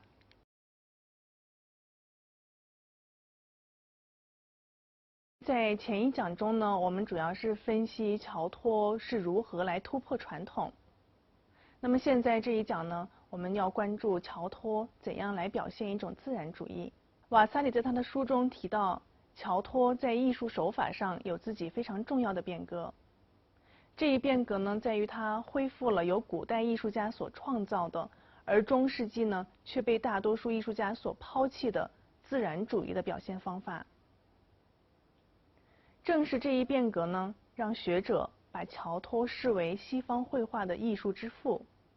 那么我们现在就来看乔托如何采用自然主义的表现方式来进行他的艺术创作。我们主要以阿西西的圣方济各教堂为例来分析。圣方济各教堂呢，始建于1228年，它位于一个小山坡之上，有着上下2座教堂。教堂自它修缮之起，就有很多同时代的非常著名的艺术家到这里来工作。比如说，乔托的老师齐马波埃，还有非常著名的画家西摩尔、马丁尼以及乔托。现在虽然很难确定在这2个教堂中的具体哪几幅画是出自乔托本人之手，艺术史家们经常会有一些争论。但是比较一致的认为呢，上教堂中的很多的绘画是出自乔托之手，或者至少是由乔托来指导完成的。圣方济各上教堂中的湿壁画所描绘的场景呢，全部都是圣方济各的生平和他的一些圣迹。在他的入口处的壁画，比如说泉水的奇迹和另外一幅对鸟步道，现在呢一般被认为的确是出自乔托之手的。乔托把这2幅画置于教堂的入口处，似乎是首先要向朝圣者表明，这2幅呢是关于圣方济各传统非常重要的内容，因为它体现了圣者对贫穷微贱的人们的帮助，以及对上帝所创造的所有的生命，包括鸟类的这种传道和兄弟的关系。下面这幅图呢，表现的就是泉水的奇迹。它取材于3个伴侣的故事中所记载的这位圣徒圣方济各在旅行中的一个情节。为了到达蒙特纳韦纳的一座寺院，圣方济各和他的2位同伴不得不找到一位农民和一头毛驴来帮助他们。因为天气炎热，还要经过很崎岖的山路，这位农民呢口渴难忍。在他不能忍受的时候呢，他就喊着，如果再找不到水喝，他一定会渴死的。就在这个时候呢，圣方济各双膝跪下祈祷。祈祷之后呢，他对农民说，你快到那个岩石边上，在那里呢你会喝到泉水，这也是基督可怜你，从石缝中为你送来水。所以画面所表现的呢，就是这样的一个情节。这个故事的含义呢，其实并不仅仅限于生理上的这种行为，就是给饥渴的人送来水，它实际上还有更高一层的精神的宗教方面的含义。它就暗示了进入这座教堂的朝圣者，在看到这幅画的时候呢，会想到他们最终也是到了一个精神的源泉之地，在这里呢，就会满足他们长期以来心灵深处的期待和愿望。瓦萨里在他对乔托的传记中呢，也专门提到这幅画。他说，乔托画了一个非常逼真的一个男子，这个男子呢口干舌燥，匍匐在地上喝水，神态逼真，简直就像一个活生生的人在饮水。那么这些乔托是如何来做到的呢？我们从人物构图、比例还有真实性等等来进一步来分析。首先在构图方面，乔托坚持了一个比较简约的原则，他用光线来体现构图。我们可以看到圣方济各呢是在画面的最中心，在他身边有2块岩石，他身后的岩石呢有阴影，但他举起手祈祷的时候呢，他前面的岩石却沐浴在光辉之中。这片光辉呢呈对角线从上往下延伸，并且和他头部的光环亮度相一致。圣方济各的2个同伴和毛驴是处在这个圣者的阴影里的。在他右下角正在喝水的农民身上呢，也有阴暗的色调，它其实是和左上角山边的这种阴影构成了平衡。而且同时呢，它也意味着这个农民呢现在仍然处于黑暗之中。圣方济各处于光辉下沿的这个对角线呢，也进一步暗示着通向着教化之路。所以在这里呢，光线不仅是构造了构图，它同时呢也传达了很多的宗教的含义。在圣方济各上教堂中还有很多其他的一些作品。在下面这一幅呢，我们可以看到乔托对戏剧性场面的一个描绘。这幅画所表现的内容是圣方济各弃妇和财产。因为圣方济各在修行过程中呢，他把家里的财产全都拿出来施舍穷人。他的父亲非常的恼怒，就把他带到城镇的主教面前，要求圣方济各在主教面前宣称他要放弃他的财产以及对他父亲财产的继承的权利。圣方济各呢，在仓促中就放弃了所有的物质世界，他脱下身上全部的衣服，把它归还给他的父亲，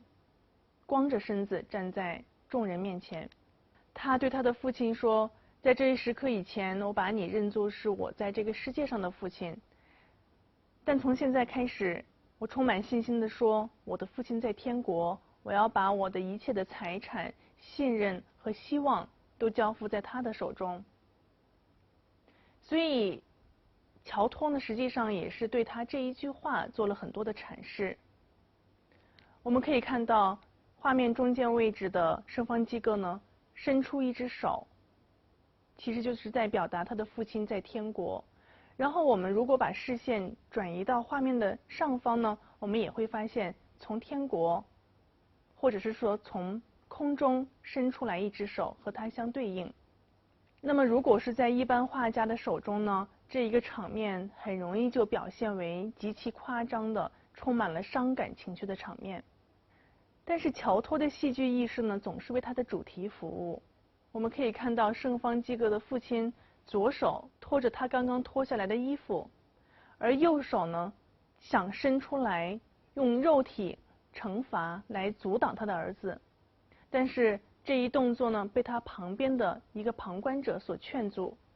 然而他的脸上呢却依然带着一个慈父对任性儿子的关怀和困惑的神情。所以在这里呢，乔托在表现父亲的困惑的同时呢，还展示出了这位父亲的内心冲突。他不得不放弃儿子在世俗事业中取得的成就的希望。这一戏剧性的场面所表现的冲突，被圣方济各身后的主教这一形象予以平衡。主教用他的长袍围住了圣方济各的身体，但是我们如果观察他的面部，我们会发现他脸上带着非常惊讶的表情，似乎是为圣方济各的这种虔诚的激动的举动而感到惊愕，但同时呢，他又向周围看了一下，脸上也有一些为难和同情的神情。但是在这里呢，主教主要象征了圣方济各的宗教之父，所以呢，整个场面的冲突呢，就表现在画面的最中间，由中间分开，左右两侧形成了一种对横。画面的左侧呢，我们可以看到前景是圣方济各的父亲和一些世俗的旁观者，后面呢也对应着镇上的民居和有悬空台阶的一些房屋。画面右侧呢是圣方济各、主教以及两位修士，而他们后面所对应的呢，也是象征着上帝住所的教堂建筑。所以这些要素在很大程度上就加强了这种画面的对称格局。有人对这一构图提出了批评，认为画面的分割呢破坏了构图的完整性。但是正是这种构图方式呢，创作出了这种戏剧性的高潮。这种平衡对称就表现了物质世界和精神世界，对物质的追求和对精神的追求，对物质的崇拜和对上帝的崇拜的这种分野。但是画面并不仅仅是这种对称的结构。我们如果关注到圣方济各向上伸出的左手，我们就会发现这种平衡的张力呢，就被他的左手和天空伸出来的那只手所消解掉了。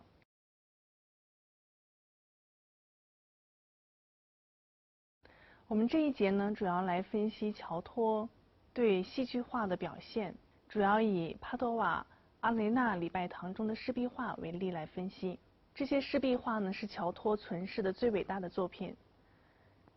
整个围绕礼拜堂的一组湿壁画，大概是创作于1305年到1306年，表现了圣母的一生和基督的受难。画在北墙上的壁画之一《哀悼基督》这幅画中呢，乔托调动了自己全部的记忆，来表现了基督事迹中这一最重要的篇章。和之前他所创作的高妙的圣母灯座不一样，乔托在这里呢，把情节从天上拉到了凡人的视野，把这个为人所熟悉的神圣事件改造成了一出令人信服的世俗生活中的戏剧。下面我们看这幅画，在这幅画中呢，圣母玛利亚把耶稣搂在胸前，她克制着悲伤。抹大拉的玛利亚虔诚地拖着基督的双脚，透过迷离的泪水凝视着耶稣被钉子穿透的这个伤口。而福音书的作者圣徒约翰则戏剧性地向后张开了他的双臂，他以非常粗放的方式来表达着内心的绝望和悲痛，附身面对这一可怕的现实。年长的犹太人尼哥底母和亚利马太人约瑟站在最右侧，他们在默然的哀悼。而画面最左侧呢，玛利亚的女伴们失声痛哭。天使因为悲痛而在半空中盘旋，他们哭喊着发泄心中的伤痛。在画面的最右侧上方呢，我们也可以看到山坡上有一棵孤零零的枯树，它似乎在暗示着死亡的恐怖。而这棵树后面透出光亮的背景呢，似乎也在暗示基督最后终将复活。那么乔托是采用哪些方式来表现这一场面的戏剧性，并且来感染观众呢？我们首先从构图和对空间的分组方式来分析。在这里，每一组人物都有它确定的含义，而且对构图的节奏次序也起到一定的作用。首先，划分前景的倾斜的岩石形成了一个非常强烈的对角线，它把观众的注意力呢集中在围绕着耶稣头部的一群人身上，而这也与右上方的树相平衡。围绕着耶稣头部的这些人呢，他们并不在画面的中心，所以他们也使画面具有了一定的活力，并且平衡了或者是抵消了在画面右侧中的人物的运动。坐在前景的哀悼者和画面中间的这一组人物又联系在一起，而且这组人物的目光和姿势呢，又重新的将观众的注意力引向到了耶稣的头部。天空中飞翔的天使呢，也进一步平衡了画面中前景中的人物。在色彩方面，我们如果仔细观察，会发现人物所穿衣服的颜色呢，也是相对应的。我们可以看红色在画面的右侧、中间以及左侧都在跳跃，出现在画面的不同的部分，它实际上也是起到一定的平衡作用。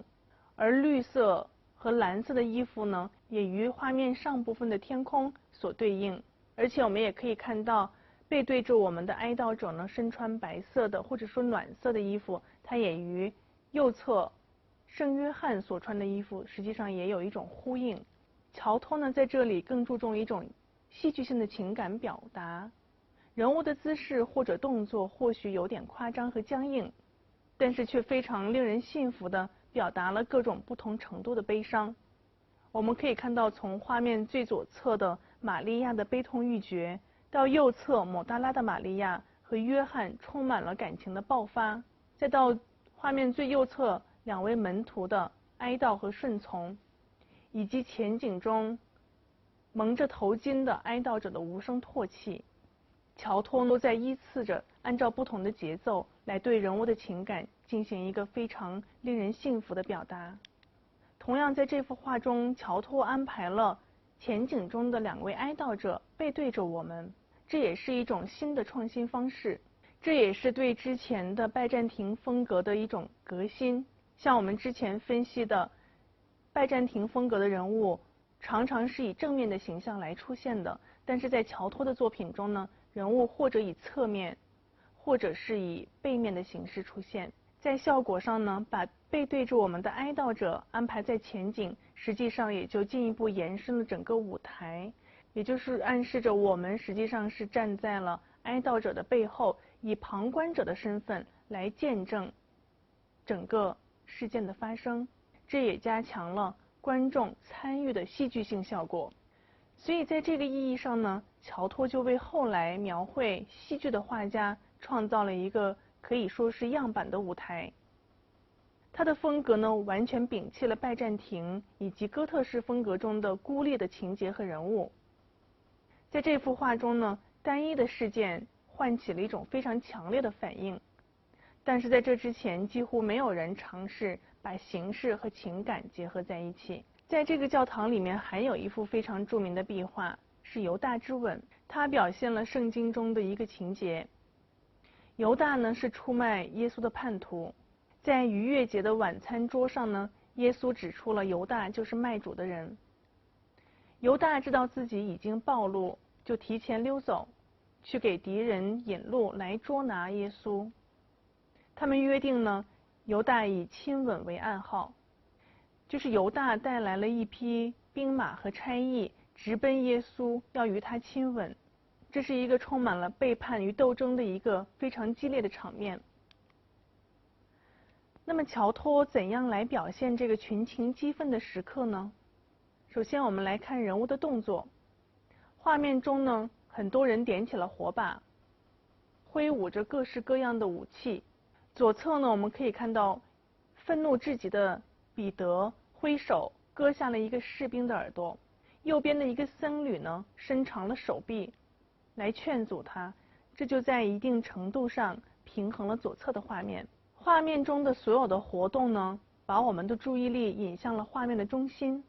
在这个非常激愤的时刻呢，只有画面的中心位置的耶稣和犹大处于静止的状态。我们如果来看两个人头部的细节，我们会看到耶稣呢是心静如水的，他眉头舒展，目光坚定，和犹大已经慌乱的神情和紧锁的眉头形成了鲜明的对比。耶稣无言的审视呢，表明他已经知道自己即将被出卖，而且已经明察犹大的内心。在这里呢，乔托使时间凝固了，而且这种凝固呢，表现了一种充满悲剧色彩的平静。耶稣直视着犹大那双假装友好的眼睛，在这里呢，真诚带着哀伤的怜悯的慈爱与虚假对视，背叛者与被出卖者构筑了画面坚实的核心。在色彩方面呢，我们可以看到犹大的黄色斗篷明亮而醒目，它一方面呢把观者的注意力全部都集中在中心人物的形象上，另一方面呢，这样的黄色斗篷把耶稣笼罩住，似乎要把它吞没。整幅画采用了非常重的色调，上部是深蓝色，下部是褐色，这样呢就营造出一种沉重的黑暗感，来渲染这种斗争的紧张气氛。在构图方面呢，基督和犹大在画面的最中间，他们其实也暗示了整个斗争的核心。前景中的人似乎高度一致，但是这种平行感呢，人们手里拿着的火把、武器消解了，所以使整幅画面更加的生动和平衡。虽然这幅画中出现的人物众多，但是我们却不会感到拥挤和杂乱。这在很大程度上也归功于乔托对光线和阴影的处理。他通过为人物增加阴影，来使人物更加具有体积感。他把光线洒落到人物的上部表面，然后传递到他们衣服的暗部，从而将两个体积区别开来，具有一定的立体感。在这里呢，乔托对光和影的使用呢，主要通过一束单独的固定的中性光源来控制，但是这个光源呢，并没有出现在画面中。我们可以看到明暗的对比，也可以看到光和影的区别。这也是向文艺复兴时期明暗对照法迈开了第一步。乔托的伟大之处呢，在于他找到了抽象与具体、神的本质和人类现实之间的平衡。他很谨慎的，没有在他的绘画中强调抽象的符号，而是很成功的从神秘的中世纪氛围中解放出来。这就使他的作品表现出易于理解的人类的现状。对于乔托而言，圣者呢，不再是让人感到漠然的超然生命，而是一些和平凡的人们有着相同情感的人物。那么既然乔托不再去关心那些神秘的寓意，而能根据他的所见来再现各种事物和行动的世界，所以他的面前就展示了一条新的道路。这条新的道路在于通过强调获取关于客观世界的知识的洞察力，他和他的后继者们开辟了一条通向实验的科学之路。他们意识到视觉世界只有通过观察才能够被分析和理解，所以乔托在他的时代以及随后的岁月里，由于忠于自然而受到广泛的赞誉。他不仅仅是自然的模仿者，他在观察自然的同时呢，也在揭示自然的奥秘。所以他对自然的兴趣不在于自然本身，而在于让自然对他塑造的人物的生命和现实意义做出贡献。这就为同时代的人指出了一条全新的观察自然的途径。所以学者们认为，实际上由于乔托，西方绘画才毅然转向了可见世界。自然呢，也作为艺术家们获取知识和素材的源泉。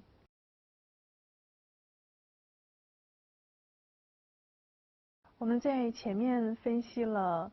乔托如何来运用自然主义进行他的艺术创作。那么现在呢，我们就把目光转向到欧洲北部，在15世纪初期，在尼德兰出现的新的绘画形式。这种绘画形式呢，以一种不同的方式来探索如何表现自然和现实。如果我们说中世纪的圣像画给人一种凡人被恩准瞥一眼天堂，或者是被特许迈入天堂门槛的感觉，那么15世纪尼德兰的画家呢，则把这种神圣的天国拉到了我们的现实世界中。他们不再把尘世世界处理为上演神圣戏剧的舞台，而是着力描绘现实生活中的一些内景，比如说平常人的日常生活、起居室和卧室。所以我们在北方画家的作品中看到的是一种日趋安宁，人在其中占有一席之地的世界。这种风格产生的原因之一呢，就在于西欧的北部国家，也就是现在的德国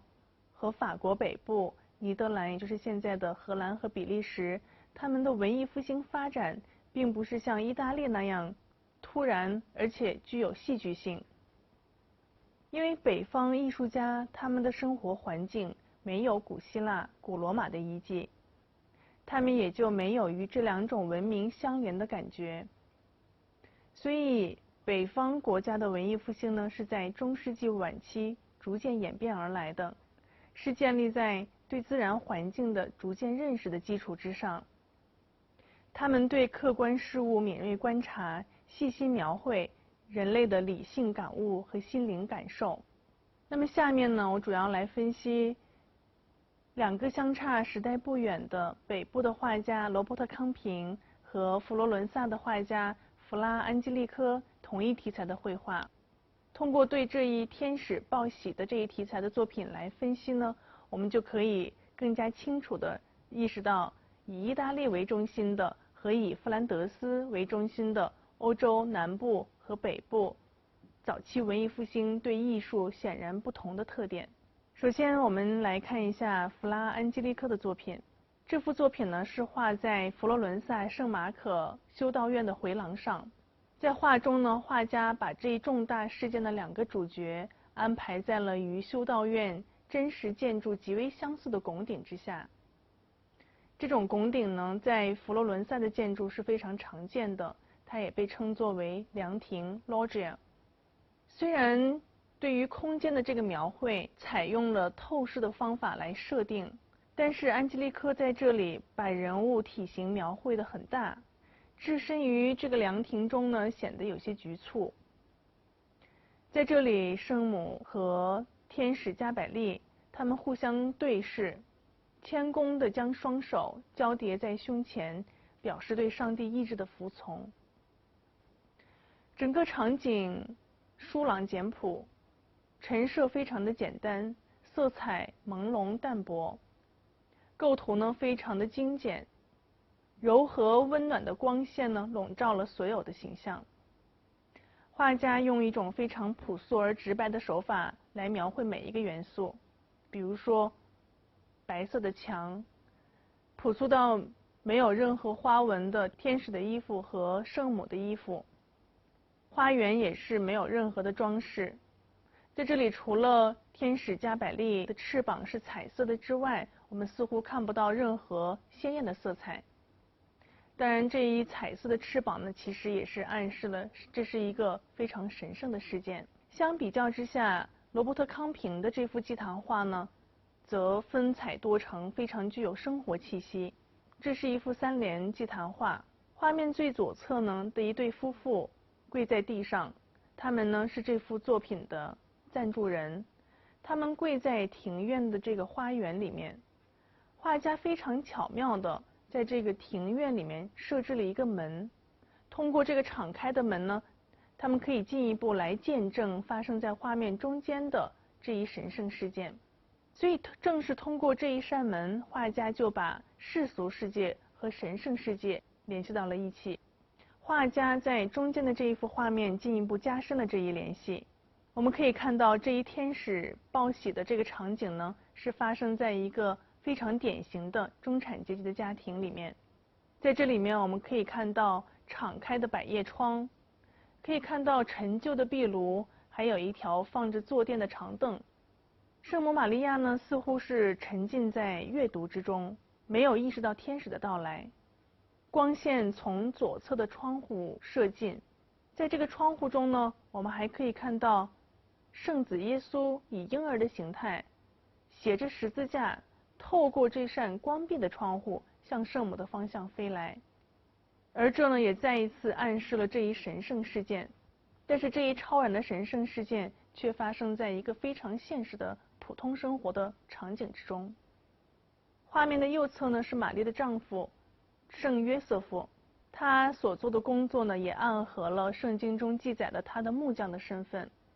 有的学者考证呢认为约瑟夫正在做一个捕鼠器，而这一捕鼠器呢也与圣经中的一些情节相联系。我们现在再来看整幅3联画，会发现画家在构图、空间、细节表现等等都做了非常精心的描绘。首先我们来看多重空间的表现。在最左侧的这一幅画中呢，我们刚才提到过有一扇门把花园和画面中间的这一神圣世界联系起来。而在花园左侧的背景中呢，我们还可以看到画家打开了另外一扇门。透过这一扇门呢，我们可以看到外面的街景，这又是一个非常世俗的世界。而中间画面所表现的呢，是一个相对封闭的空间。在这里我们看不到门，窗子也都是关闭的，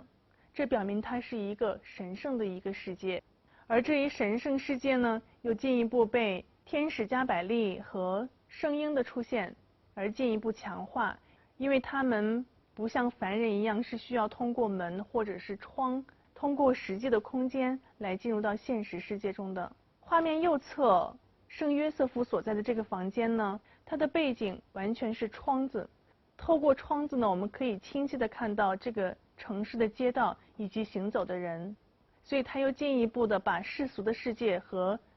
画面的中间神圣的主题相联系。同时，如果我们在观察这幅画的细节，我们会发现康平呢非常注重观察自然，他非常善于的表现日常生活中的细节。比如说，我们可以看到下面这幅画中表现的左侧花园中的植物，跪在地上的男性赞助人身上携带的钥匙，画都惟妙惟肖。中间这幅画面中呢，我们也可以看到天使加百利身上的衣服以及衣服上的装饰，圣母身后的长椅和长椅上面的小的木雕，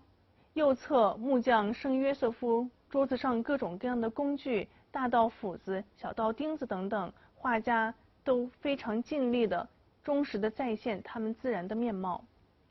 画家对这些细节的选择，一方面是表现了他对自然忠实模仿的能力，但另一方面呢，也传达出一些宗教含义。比如说，中间画面我们看到桌子上摆着的花瓶插着的百合花，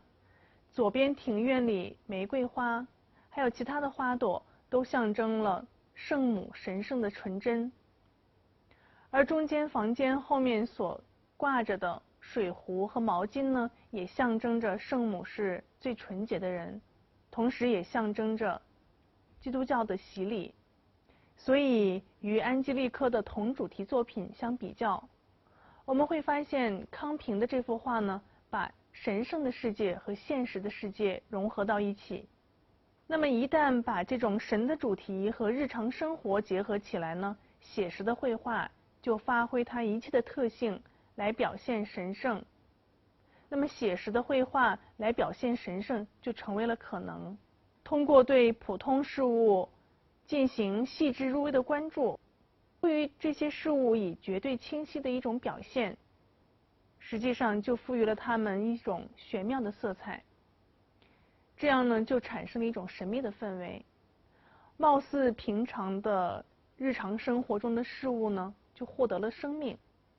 而这种绘画方式在后来的扬凡艾克那里得到了更进一步的发展。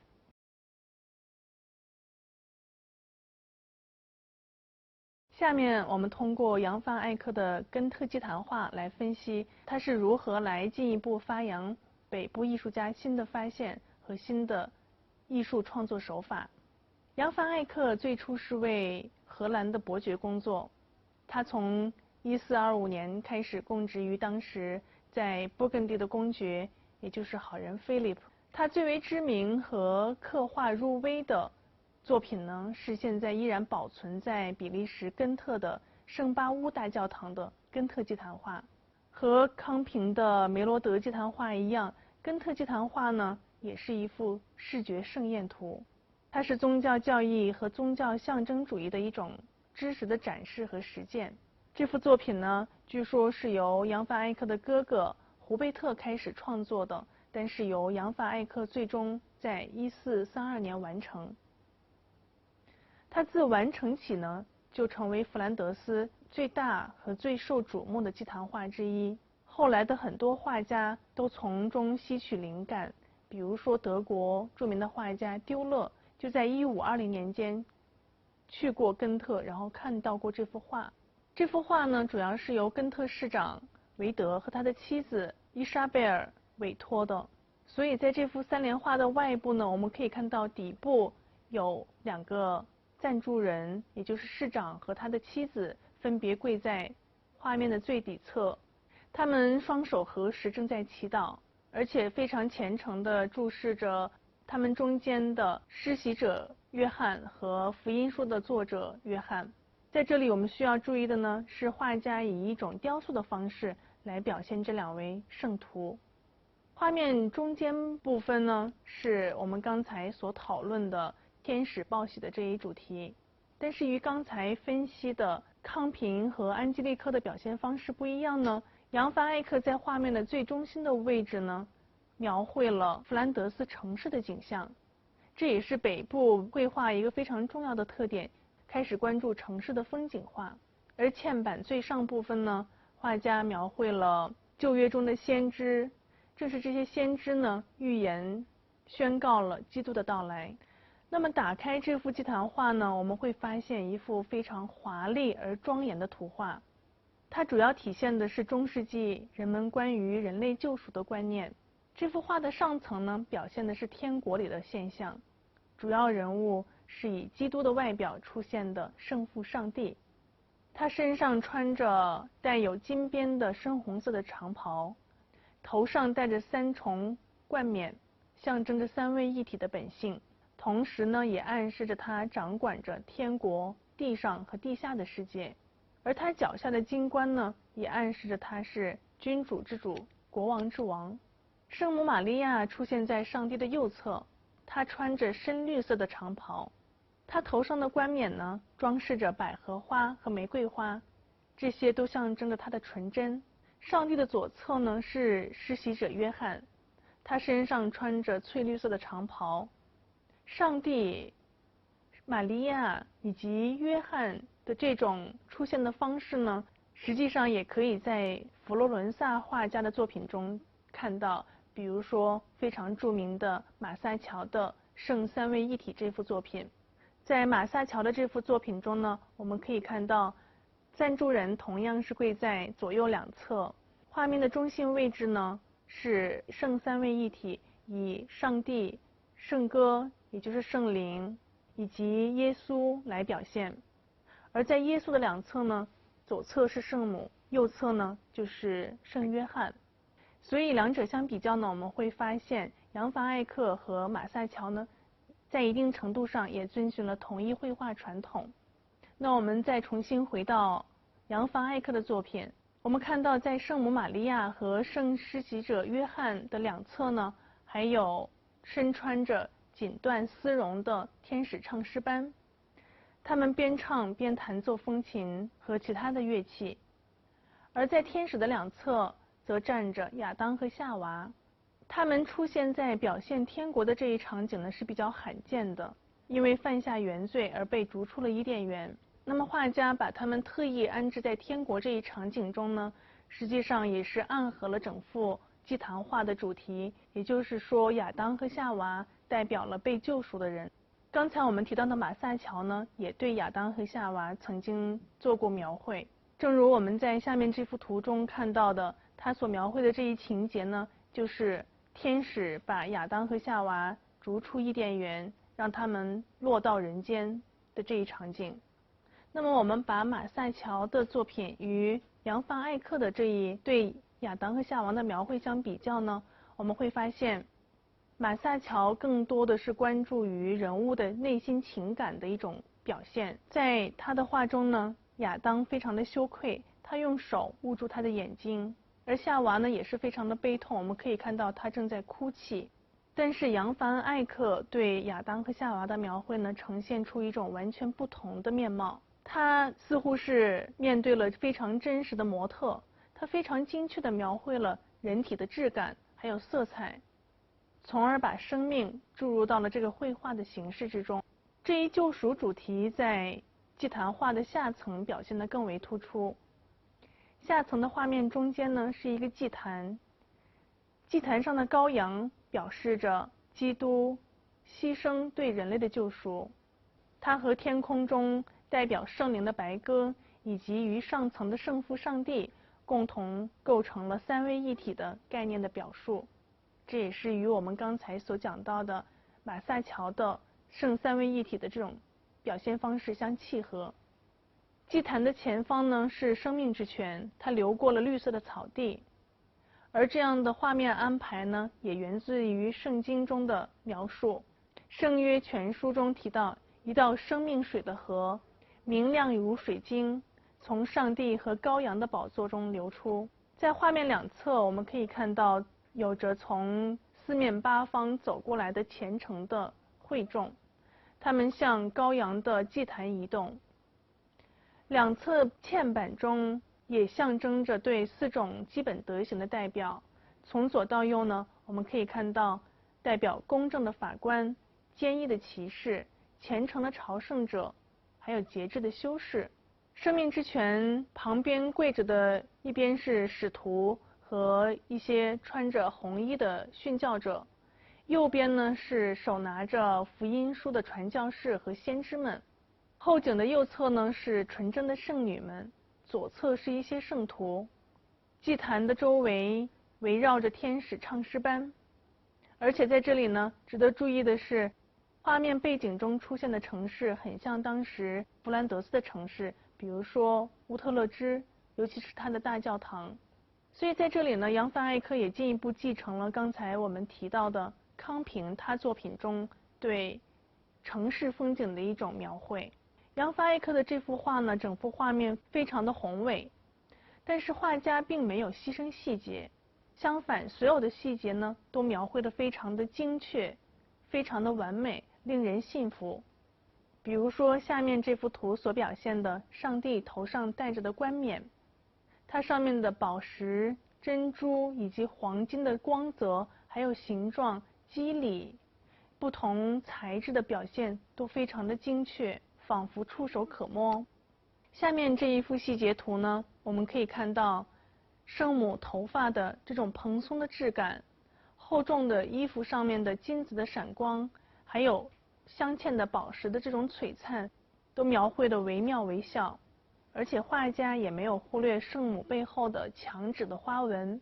甚至圣母手中拿着的书上面的文字都清晰可辨，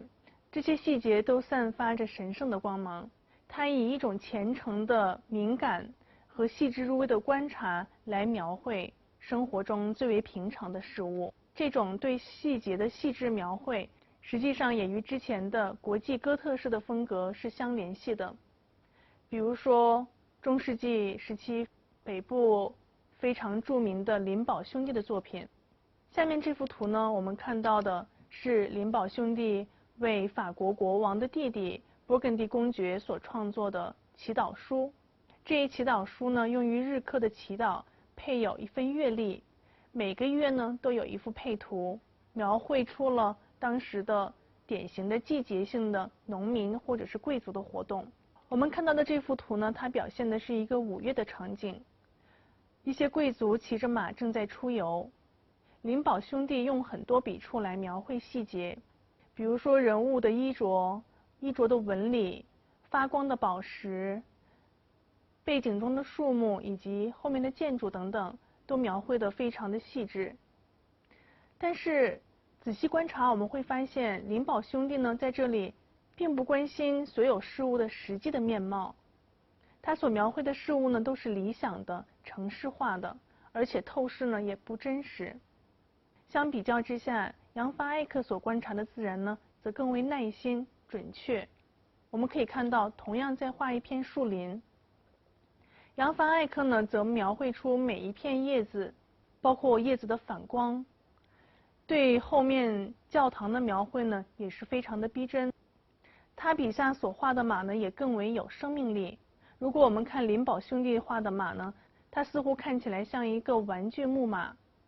没有生命力。但是在他的创作中呢，通过对马的眼睛、马的皮肤的褶皱的细心描绘，甚至包括通过光影阴暗效果来描绘马的四肢，使四肢更加有圆浑、体积感。通过这些方式呢，使他笔下的马呢更为真实。所以在扬凡艾克的作品中呢，他不仅观察细节，而且以非常高超的技巧来描绘出细节。那么这种对细节的描绘，实际上也是建立在扬凡艾克对绘画技术的改进基础上。很多的艺术史家呢认为扬凡艾克实际上是油画的发明者，当然，这种发明与意大利文艺复兴时期的发明，比如说透视法是不一样的。它是通过获得一种新的配方来调制颜料，以便把颜料涂抹到画板上来进行创作的发明。因为那个时候的画家呢，并不是像现在的画家一样，他们并不是使用直接的管状的或者是盒状的现成的颜料，他们需要自己来配制，需要从植物或者是矿物之中提取颜料，然后把它们磨成粉状，在使用的时候呢，再加入一些液体调成糊状来进行创作。中世纪时期呢，这种液体主要是氮制成的，所以用这种做法来创作绘画呢，也叫做氮胶画法。这也是我们在前面讨论过乔托生作圣母中采用的办法。这种方法呢比较适用，但是它的缺点是它干得非常快，很难使这个色彩慢慢的相互转化，达到一种柔和的过渡的一种效果。所以呢，扬凡艾克做了一种改进，他用油来替代氮，这样作画的时候呢，就能够更加的从容，更加准确，能够制作出有光亮的颜料。通过用这种新的方法来创作绘画呢，就可以来表现透明的色层，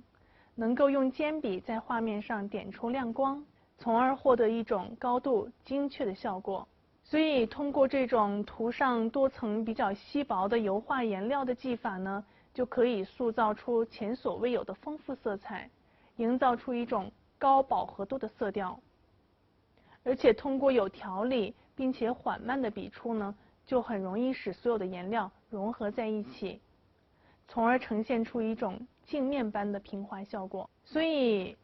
浓重强烈的色彩、闪亮的这种错觉以及这种瓷釉般的表面呢，就成了15世纪弗兰德斯绘画的一个非常重要的特征。这些特征与之前的光线非常强烈、表面粗糙的淡彩画呢，形成了一种鲜明的对比。所以弗兰德斯的画家呢，就采用这种性能卓越的，而且适应性非常强的油画材料，来精确地再现日常生活中有着各种绚丽色彩的细节。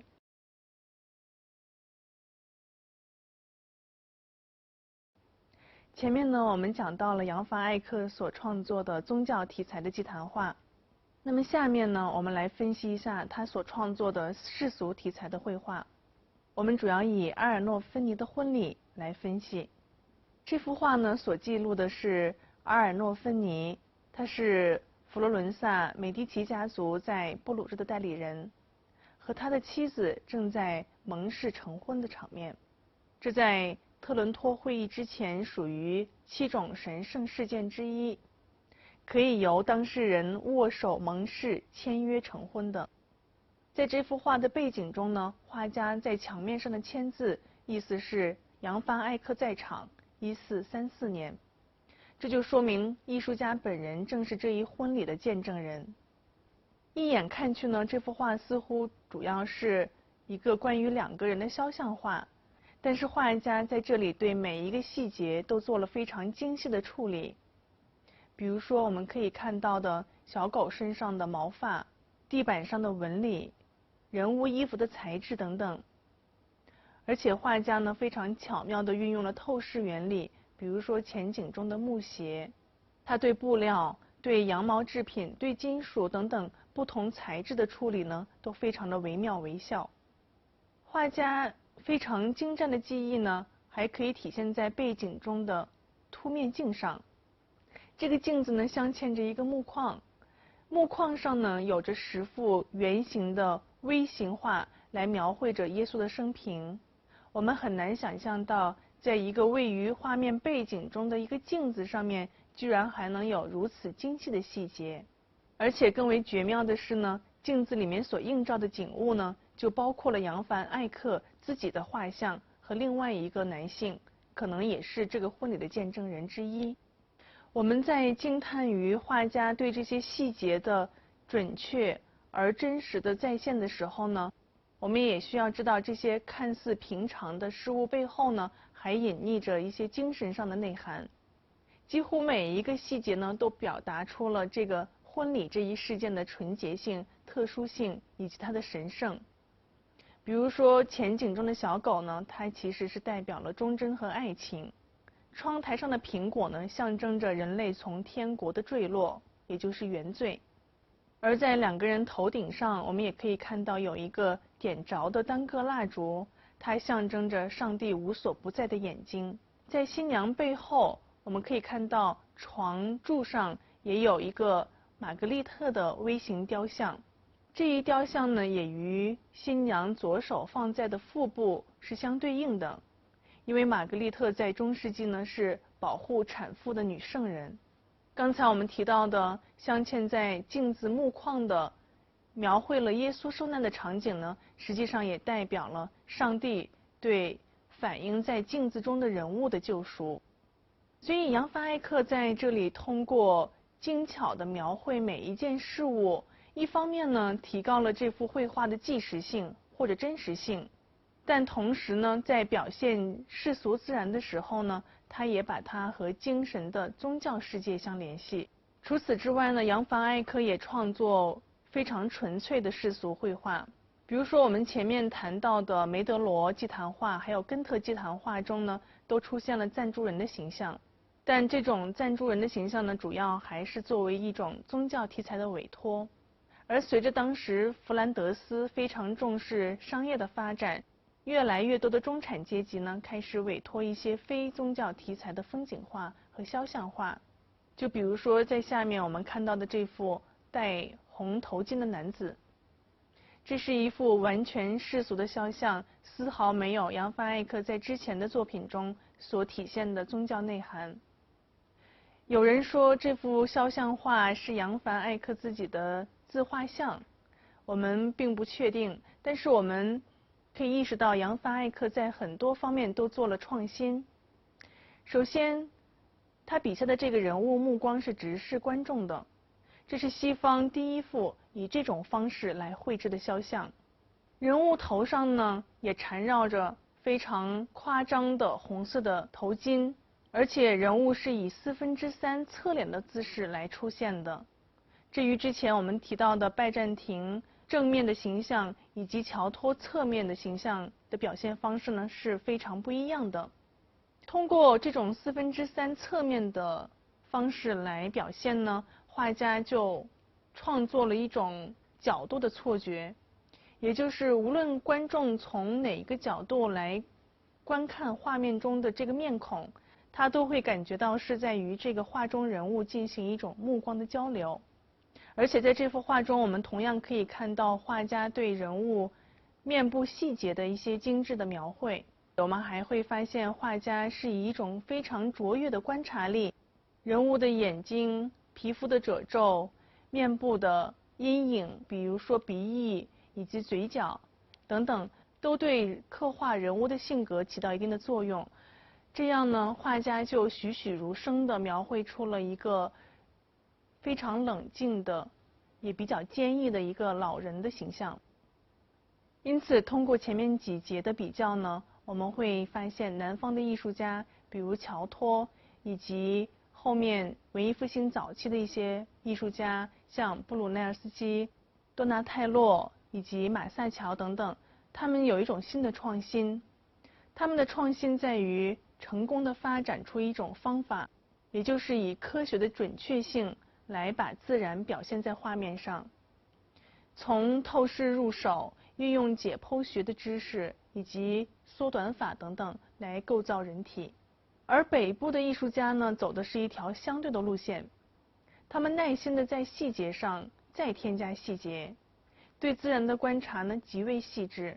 他力图使描绘的每一个细节在造型上、尺寸上、光线以及质感上都尽为可能的真实，而且通过真实再现这些细节呢，也赋予了这些细节象征的意义。贡布里希曾经对两种艺术风格做了猜测性的归纳。他说，只要以表现花朵、珠宝或者织品等事物的外观见长的，那大约就是北方艺术家，尤其是弗兰德斯艺术家的作品。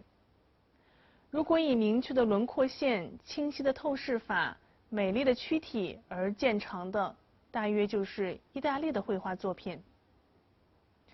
北方的艺术和意大利的艺术之间的这一重大差别呢，一直持续了很多年。此外，关于南北艺术差别还有一点需要我们注意，也就是在16世纪北方兴起的新教改革、反对偶像崇拜，以及当时的经济发展、中产阶级的兴起，对艺术都产生了重要的影响。这一影响就是北方的艺术家开始越来越多地从身边的日常世界里面来寻找题材，这也就直接促进了16世纪和17世纪其他绘画题材的发展，比如说风景画、肖像画和风俗画等等。这些我们在接下来的课程中会进一步来探讨。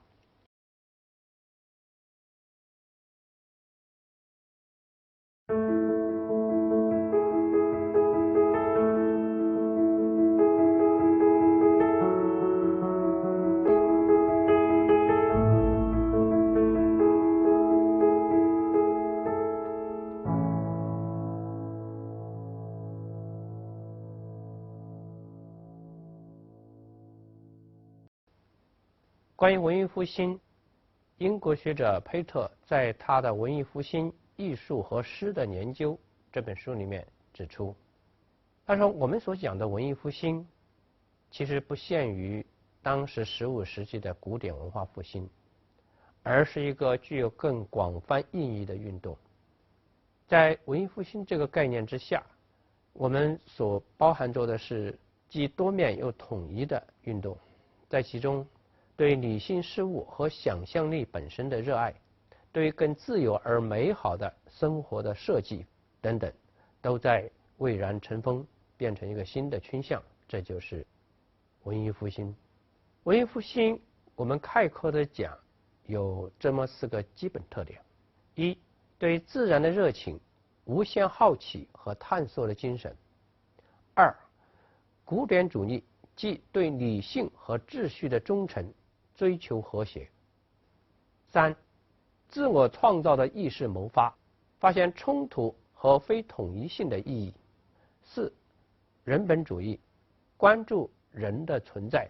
肯定现实生活，讴歌健康快乐的生命。文艺复兴发源于意大利的佛罗伦萨，现在我们在画面看到的是哺育了佛罗伦萨的河流阿勒河。阿勒河穿文艺复兴而过，是一条非常秀丽而温驯的河流。文艺复兴绘画的创新发展，从技术层面讲，有2个基本追求。第一，就是通过对透视性的科学的探索，建立具有3度意义的幻觉空间。第二，在客观描绘自然景物的基础上，追求审美化的再现。我们首先来给大家介绍一下透视性绘画的科学化发展。透视性绘画在我们前面的几讲当中都有所涉及。在文艺复兴时期，透视性绘画的新的发展，主要是它结束于数学和几何学，使透视性技法更加科学化或者是客观化。所谓透视，从绘画的层面来讲，主要是指眼睛、光线和景物还有画面之间的关系。我们观看景物，就是指光线经过对象投射到我们的视网膜上。当光线投射在绘画的平面上的时候，这个对象被描绘下来，而透视其实就是模仿这种现象。根据当时的几何学和视觉经验的研究总结出来，透视有如下3个基本特点。第一个特点就是伴随着距离的缩小而对象呢相应的增大。第二点就是透视缩短。所谓透视缩短，就是指在透视中，对象因为与视觉光线相平行而产生缩短和变形。还有一个特点就是幕隐点。幕隐点是指所有的线条会在地平线上相交。透视技法科学化发展的关键人物是布鲁勒涅斯基。布鲁勒涅斯基是横跨14和15世纪的意大利重要的数学家和建筑家。1418年，他在和著名建筑家吉尔伯特的竞争中取胜，获得了设计佛罗伦萨大教堂的订单。佛罗伦萨大教堂的设计是人类巨型建筑史上的一个划时代的伟大成就。布鲁勒涅斯基作为当时领先的数学家，把他的数学研究成果应用于绘画和建筑，由此使透视法进入到科学化的发展阶段。我们现在看到的这座小礼拜堂是布鲁勒涅斯基晚年的作品，它是非常严格的按照透视性原理来与周围的建筑相组织的。我们把这张教堂的照片和一张以公路为主题的风景照相比较，就会发现建筑中心建立于幕隐点上，它会产生两个视觉效果。一个视觉效果就是会使我们的视线自然地集中于建筑的中心，当然建筑本身也就形成我们关注的重点或者焦点。与此相应的第二点就是这个幕隐点作为建筑的视觉中心，它会建立一种既是有机的又是确定的组织体系。对幕隐点或者是透视点的使用是在文艺复兴建筑当中还有绘画当中一再被强化的。文艺复兴的美的创造和发展是以波特切利为早期代表的。波特切利被称为文艺复兴的美的黎明的使者。现在我们看到的是波特切利的代表作《维拉斯的诞生》。波特切利这幅画的题材是古希腊神话维拉斯诞生的传说。按照黑西俄德在神谱中的叙述，泰坦神克罗洛斯用碎石镰刀割掉了他父亲天神乌兰诺斯的阴茎，而且把它抛到了地中海中。这个被抛到地中海的阴茎溅起了一束浪花，而浪花中就诞生了希腊的爱和美之神维拉斯。维拉斯的希腊名字叫阿弗洛狄特，其实就是浪花女神或者叫爱阴茎者的意思。这个神话传说带着异教性欲主义的色彩，而基督教是禁欲主义的。波特切利敢于用一个异教的而且具有性欲主义色彩的神话来作为题材，这本身在当时就具有离经叛道的意味。而在他的描绘当中，可以说又是在基督教绘画史上首次把女性的裸体作为绘画的母题展开。而且我们要注意到，这幅画与其说它表达了什么宗教或者是伦理寓意，更不如说它本身只是对美的张扬或者讴歌。在这幅画上，我们应该注意到一个细节，就是维拉斯微微侧倾的高扬的脖颈其实比一般的脖颈要更长。还有一点就是后来的艺术史家都注意到的，维拉斯的左臂和他的肩膀之间基本上只有一层肉皮相连，从解剖学上来说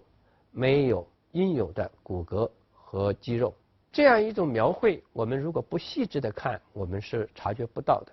但是呢，它产生的效果就是从维拉斯的从头到他的手臂一直到他的脚底，有一条非常优美流畅的线条被展开来。也就是说，波特切利为了美而牺牲了解剖结构，牺牲了自然客观，所以他这幅作品被称为文艺复兴美的宣言书。在这幅画上，我们还是看到波特切利并没有如后来的文艺复兴画家，比如说我们将要介绍的提香那样，自由奔放地去描绘一个女性的美的裸体。她不仅用2只手臂捂住了我们认为是作为女性特征的部位，更为重要的是，我们看到维拉斯的面部表情是带着一种中世纪的禁欲主义的忧郁和平淡色彩的。在这幅画上，我们虽然看到美的晨曦的喜味，但是黎明时期那清冷的风还是在传达着禁欲主义的深沉的忧郁或者压抑。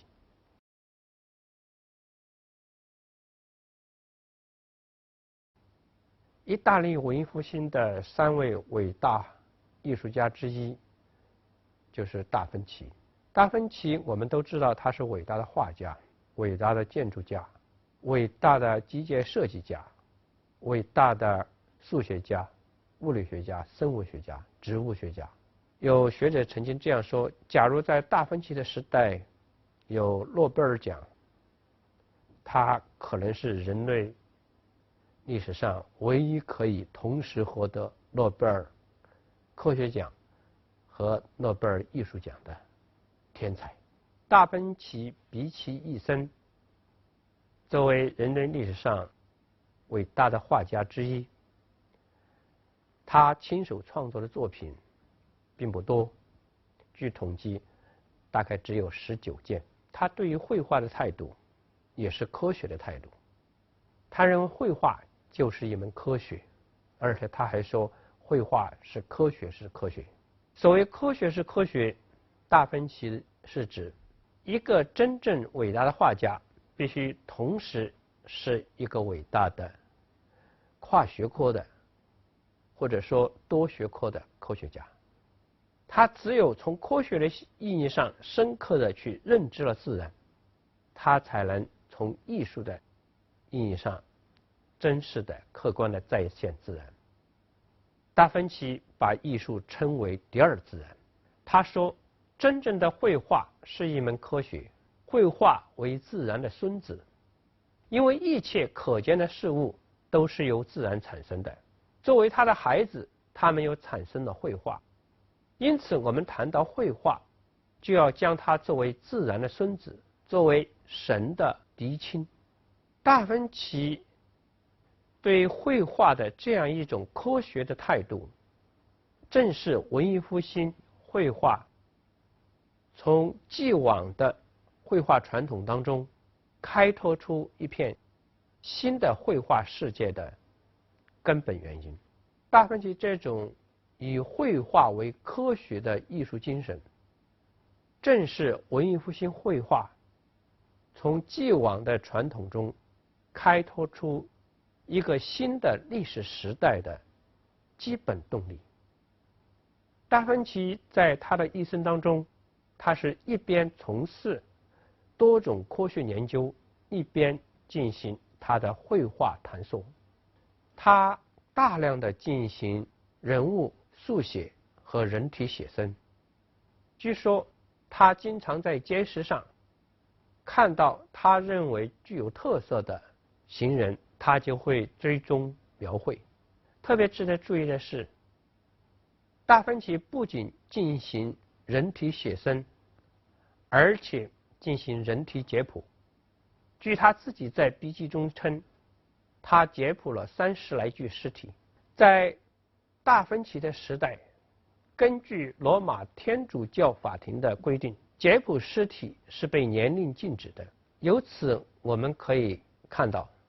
达芬奇作为一个画家和科学家，为了从事对人体的科学研究，甚至不惜冒犯法受惩的危险。现在我们来欣赏达芬奇最重要的代表作品之一《最后的晚餐》。这幅画被描绘在当时修士们使用的餐厅的墙壁上。达芬奇在描绘这幅画的时候，他的构图的一个基本考虑就是充分的利用了这个房间的透视结构，所以画面中的景致和餐厅的结构是连续展开的。这样一种透视性的使用和绘画的主题是非常紧密的结合在一起的。我们现在来细致的分析。这幅《最后的晚餐》是描绘耶稣在被犹大告密之后，第二天他将面临着被当时的罗马执政官逮捕的一个场景。耶稣预知了他第二天要被犹大出卖，所以他在晚餐的时候告诉他的12使徒，你们当中有人要出卖我。他的这句话说出来之后，使在座的12个使徒都产生了意味不同的惊疑。达芬奇描绘的就是这一群客。在达芬奇之前，有许多画家描绘最后的晚餐，但是没有人敢于如达芬奇一样来进行构图。达芬奇把耶稣和12个使徒都并排列在一个长条桌的后面。这种水平的单线条的构图是极不利于画家自由组织和表现人物的。然而达芬奇的天才创造力量就表现在这里。他在这个几乎是博得艺术家构图自由的水平线条上，把画面中的13个人分成了4个组成部分。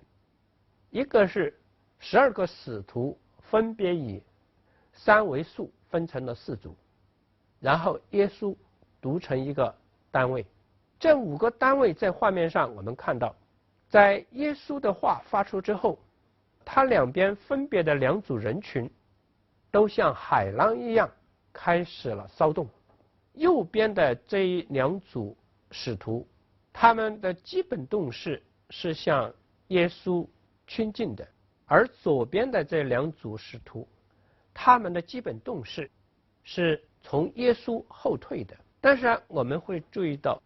为什么会产生这种左右动势的差别？这是因为出卖耶稣的犹大是在耶稣的右手边，这就是我们在画面上看到的那个他的面孔是唯一的被笼罩在阴影中的人物。在12个使徒，犹大表现了惊慌，而其他的使徒则分别在表现出质疑、愤懣、猜测、追问等等的心思和神情。但是我们看到，这个如海啸一般波动的场景并没有进入骚乱之中。这是因为作为一个独立单元的耶稣，他如金字塔一样的伫立在画面的中心位置。而且我们要注意到，耶稣的头顶，也就是由他的双手摊开构成的他的身体的上肢的金字塔的顶部，是被稳稳地框在3个门框的中间一个门框当中，也是最大的一个门框当中。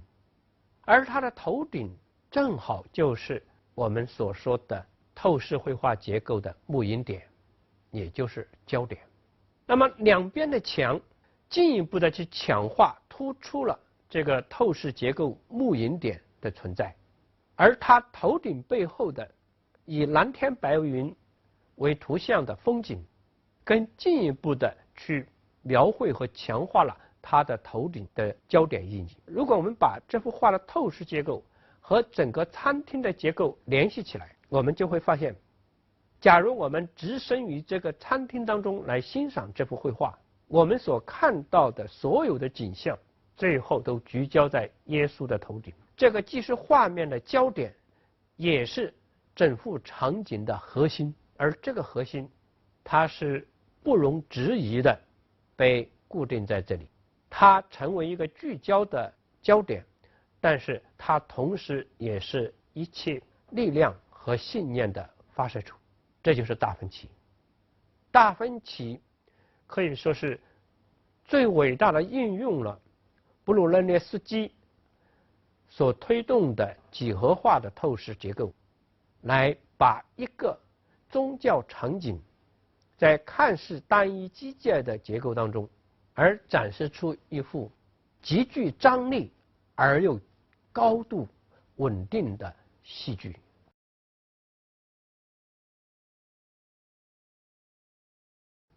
我们现在看到的是达芬奇的《蒙娜丽莎》，大家都很熟悉它，它已经有将近510年的历史了。它自被创作以来，始终被认为是人类绘画史上最伟大的作品。关于它有浩如烟海的文献，也有不少的艺术衍生品，比如说电影。它是一幅肖像画，是当时的佛罗伦萨富翁乔康达向达芬奇订购的一幅他妻子的肖像画。据说达芬奇为了创作这幅作品，专门将乔康达夫人请到他的画室，很细致的反复的为他写生。为了在写生的时候使乔康达夫人不那么寂寞无聊，达芬奇专门雇佣长笛手和小丑为他表演。我们来欣赏这幅画的时候，有没有感觉到我们就犹如和一个有血有肉活生生的人对面而坐？我们有没有感到他在和我们无言的交谈？我曾经2度访问巴黎，多次进入卢浮宫观摩这幅作品。我每次去都有同样的经历。第一，无论任何时候，在这幅画像前永远是人潮涌动。第二，我每次走到他跟前和他四目相对的时候，我总是有一种不忍离去的眷恋。大家会问，为什么在500年以前达芬奇有这么样的技艺或者是才能，能够向我们描绘出500年以后我们仍然从他感受到无限的真实和生机的这么一个画像？我想有2点。第一，就是达芬奇把绘画作为一门科学来从事，实际上他是在多学科的研究基础之上来进行绘画创造，尤其是这幅蒙娜丽莎肖像的创造。我们现在标注的时间似乎是3年，有的资源说他这幅画画了4年，但是不管3年还是4年，达芬奇始终认为这幅画没有完成，直到他离开意大利前往法国安度晚年，他仍然没有把这幅画交给定主，就是乔康达。那么这幅画后来成了法国的国宝，被收藏在卢浮宫。正是因为达芬奇在这幅画集中了他的所有的关于自然和人的研究成果，他才会这么客观、真实、自然的展现在我们的面前，向我们描绘出一个不仅有其形而且有其神的真实的人物。我们看他的肌肤、他的骨骼、他的衣衫，特别是我们注意一下，看他的这双手，是我们注意他的手背，是不是让我们感到这就是生活当中的一位青春丰腴的女性的手？所以说这幅作品作为伟大的肖像，它首先展现了达芬奇把人作为一个科学的对象来研究和展现的伟大成果和他的才能。第二点，达芬奇向我们描绘的这个客观真实的女性，同时又是一个意蕴丰富的女性。在500多年以来，关于蒙娜丽莎的表情始终是个谜。有一本书专门谈蒙娜丽莎表情之谜，书的名字就叫《蒙娜丽莎500年神秘的微笑》。她的微笑神秘在什么地方呢？我们来凝视她的双眼，我们细细体会她的眼神所传达的意味，我们判断一下，这双凝视着我们的眼，它对我们是关切的还是淡漠的？他是坦诚的还是皎洁的？你有没有发现，你一旦试图对他的表情做某一个方向的判断，很快就有一个相反的方向的意味让你感到挥之不去。你会发现在这张脸上，你会看到人类有史以来的所有的情怀，它可以是圣母一样的神圣，也可以是窃贼一样的丑陋，可以是慷慨，可以是贪婪，可以是放荡，也可以是腼腆，一切一切。为什么我们凝视这一张被画在画布上的静止的面孔，会有培特式的这样多的反反复复的感受呢？简单的讲，是达芬奇在对蒙娜丽莎做描绘的时候，非常巧妙地运用了他发明的晕染法。晕染法作为一种新的油画技巧，它是非常细致的一层一层的进行颜料敷射，由此呢造成色彩非常细微的辉映效果。这种辉映效果就消除了在传统绘画当中那样的不同颜色之间的近似于泾渭分明的板块画，而它形成的效果就像我们在蒙娜丽莎这张脸上所看到的，是非常自然的光晕效果。达芬奇把晕染法使用于蒙娜丽莎的眼角和嘴角，对他的眼角和嘴角的处理就是把它放在了通过晕染而形成的似有若无、似无又有的阴影当中。这样造成的效果就使我们在观看蒙娜丽莎的时候，对他眼角的方向不明了，或者是感到模糊。就是说，我们不知道他的眼角是上扬的、平行的还是下垂的。当我们喜笑颜开、眉飞色彩，这时我们的眼角是上扬的，因为达芬奇用晕染法使他的眼角处理给我们的感觉是模糊的。这种模糊使我们对蒙娜丽莎的情绪的把握不确定，正是由于不确定，给我们形成了心理暗示，让我们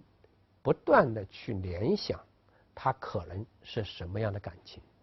所以看这个蒙娜丽莎，就让我们感到她的表情从消极来讲是游移不定，从积极的来讲是意味深长，或者说意蕴丰富。我相信达芬奇要表现的是后者。所以达芬奇这幅画之所以伟大，总结起来它是两个方面。一方面就是它可以说是空前绝后的为我们描绘了一个客观、真实、生动的女性形象。第二点，在此基础之上，达芬奇向我们表现了这个女性她的生命的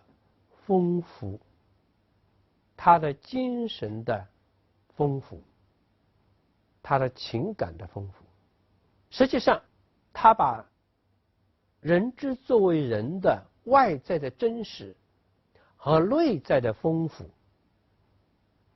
都伟大精彩的展现出来。因此这幅作品被认为是文艺复兴人道主义的伟大旗帜，的确它是当之无愧。佩特在评价蒙娜丽莎的时候说，以广博的经验铸造一种永恒的人生是一个古老的幻想，现代观念却认为人性是在一切思想和生活方式的作用下，由在他自身中对这些方式的综合而成。无疑丽莎小姐既体现了这个古老的幻想，也表现了这个现代观念。佩特对蒙娜丽莎的评价，简单讲就是认为达芬奇把人类对永恒性的古典理想和对个性丰富的现代理想天才的结合在了蒙娜丽莎这幅画作当中。达芬奇生命中的最后4年是在法国河谷地区的一个名叫恩波斯的小镇度过的。恩波斯因恩波斯城堡而得名。恩波斯城堡是法国皇室的一处行宫，年轻的法兰西一世非常仰慕达芬奇，他在恩波斯城堡的附近赠予达芬奇一处别墅，这个别墅的名字叫 Klaus Lodge， 就在这处别墅中度过了他的人生的最后4年。我们现在看到的建筑是达芬奇居住的建筑，据说在2楼带窗帘的窗户的房间就是他的卧室。克劳奇这处别墅是一个堪称一个植物小王国式的一处花园别墅。当我在10月下旬走进这处别墅的时候，已是傍晚时分。别墅内郁郁葱葱，各色花卉竞相开放，在湖泊有水禽游曳，而在水面上是飘荡着一片仙境式的云衣。置身于其中，你感到是进入了圣经中的伊甸园一样。据说达芬奇晚年几乎没有离开过这栋别墅，他在这个别墅中作画，研究花卉，然后设计各种机械装置。现在我们看到的是他设计的以水为动力的轮机。达芬奇的一生可以说是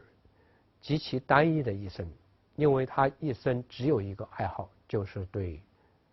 无尽的自然世界和自然中的人的秘密的探索。他认为世界是一个和谐的世界，而人作为一个小世界，它的内部也是一个神秘而和谐的世界。他为了大自然这个世界，他成为一个科学家；他为了人这一个小世界，他成为一个画家。而这两者对他来说是没有区别，联系在一起的。看到达芬奇的创作，甚至我们走过他走过的街巷，我们在他离开世界的住所，你都会感到有一种接近神灵一般的崇高和温馨。这就是达芬奇。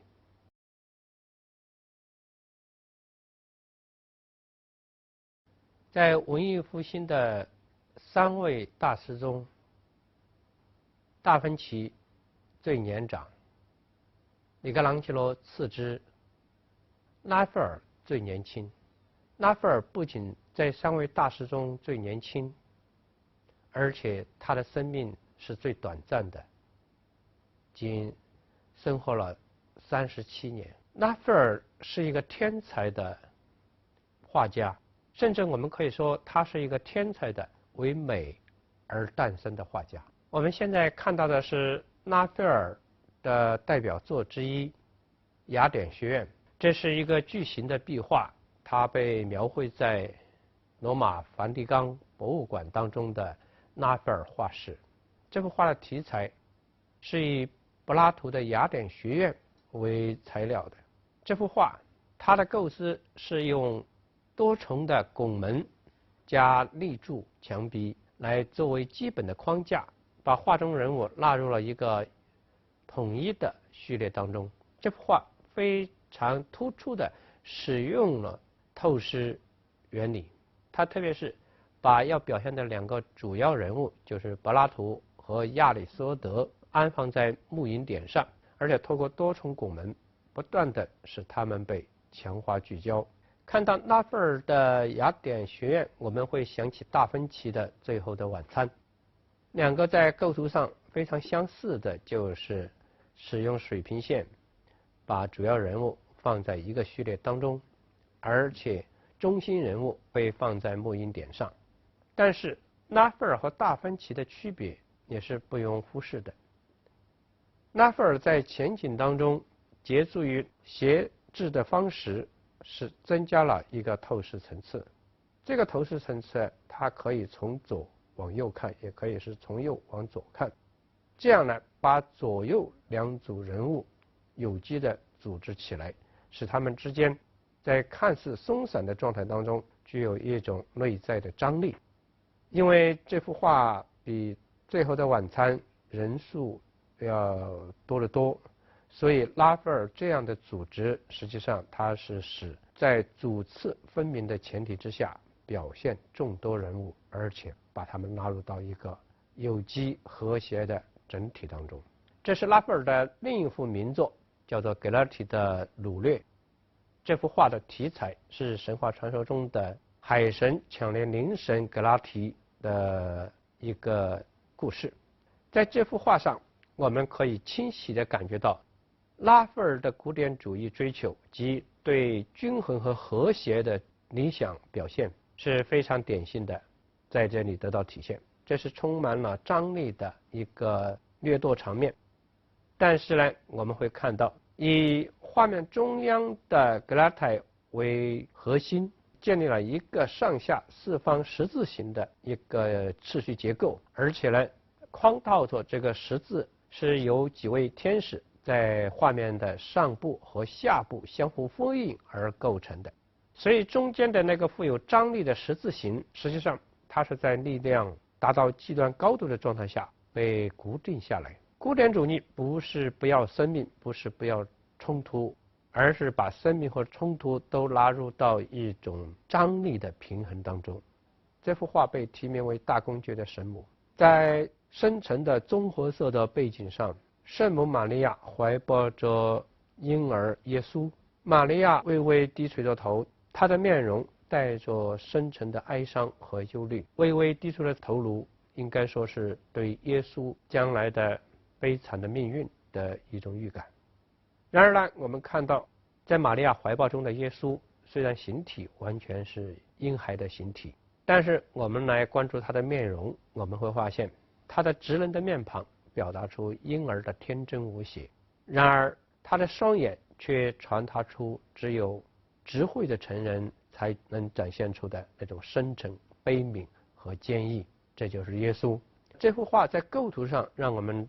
特别值得注意的就是，它和此前的所有圣画像都不一样的是，它简略了背景。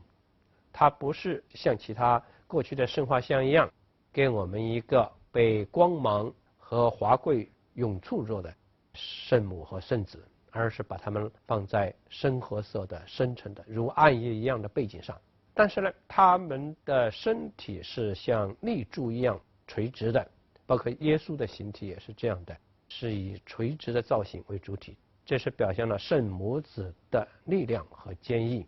从乔托的加冕圣母像，到达芬奇的蒙娜丽莎，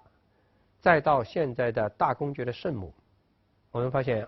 欧洲绘画从人物肖像的描绘这个序列来讲，它在追求着一种更加简洁、更加注重于人物形体和表情本身的描绘。艺术史家贡布里希在评述大公爵的圣母时向我们指出，拉斐尔在这幅画中向我们展示了一种超越时间的古典的美。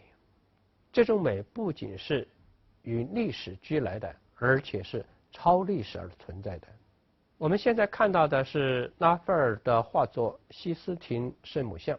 这个西斯廷圣母像是非常工整的一个直立的菱形构图，它把玛利亚和耶稣置于菱形的上部顶端，而下面呢是与他们呼应的是两个仰望苍穹的嬉戏着的小天使，而他们的左右呢是两位信徒。这样一幅画像的塑造，我们会发现它一方面给我们一种直观的动感，但是同时又把人物纳入到菱形所匡扶着的十字形的结构当中。这是拉斐尔画的圣母子和约翰的画像。我们发现拉斐尔是一个伟大的构图大师，他把3个人物安排在一个金字塔造型当中，但是由于他非常巧妙地把幼年耶稣和小约翰都放置在左下角，这样使作为成人的圣母的身体和2个小孩的身体之间既有一种差异对比，但是呢又相互呼应，使这幅画面在稳定之中富有生动的情趣。我们现在看到的是以中圣母像，这是一幅小品画作。在画像当中，拉斐尔把圣母子和约翰纳入了一个圆形当中，而且让他们3人的头部贴近右上部的圆形的边框。这幅画面的构图显然是非常的紧张，给人的感觉几乎是3人在这个圆形当中被圆形纳入了无限的旋转。但是拉斐尔的确是最伟大的古典主义构图大师，他把这3个人在纳入一种看似机械的序列当中，却通过圣母和耶稣和约翰的脸型的不同方向，使他们之间在神情的表现和交流当中给我们一种有机的张力。这幅看似要旋转的图画，却用一个东西做了非常精彩的平衡，就是椅子的直立的，而且是深色的扶手。所以这幅画在直观的紧凑严密之中，又给我们一种难以言说的美妙的生机。这就是拉斐尔。拉斐尔还是一位伟大的肖像画家。我们现在看到的这幅朱丽叶2世肖像是拉斐尔的作品，他把这位宗教界的最高领袖纳入到极其简洁的色彩序列当中。他的衣袍的银白色，他的披风的深红色，胡须银白色，帽子是深红色，以及他背后的翠绿色的墙壁。在这个简洁的色彩序列当中，我们发现拉斐尔把这一位被看作上帝在人间代表的教皇，在非常强烈的去表现宗教神圣性的同时，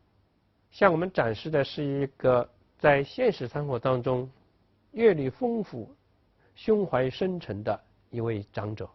他的眼神无疑传达出我们难以理解的无限的意味。拉斐尔在1510年去世，37岁。他的去世就犹如彗星在浩瀚的苍穹一闪而过，他给人世留下的是他有限的作品的无限的魅力。他死去之后被安葬在罗马的万神庙，在他的墓碑上铭刻着这样的墓志铭：这是拉斐尔的画师，当他活着的时候，他令自然母亲担心被他征服，而他死了，又害怕与他一同死去。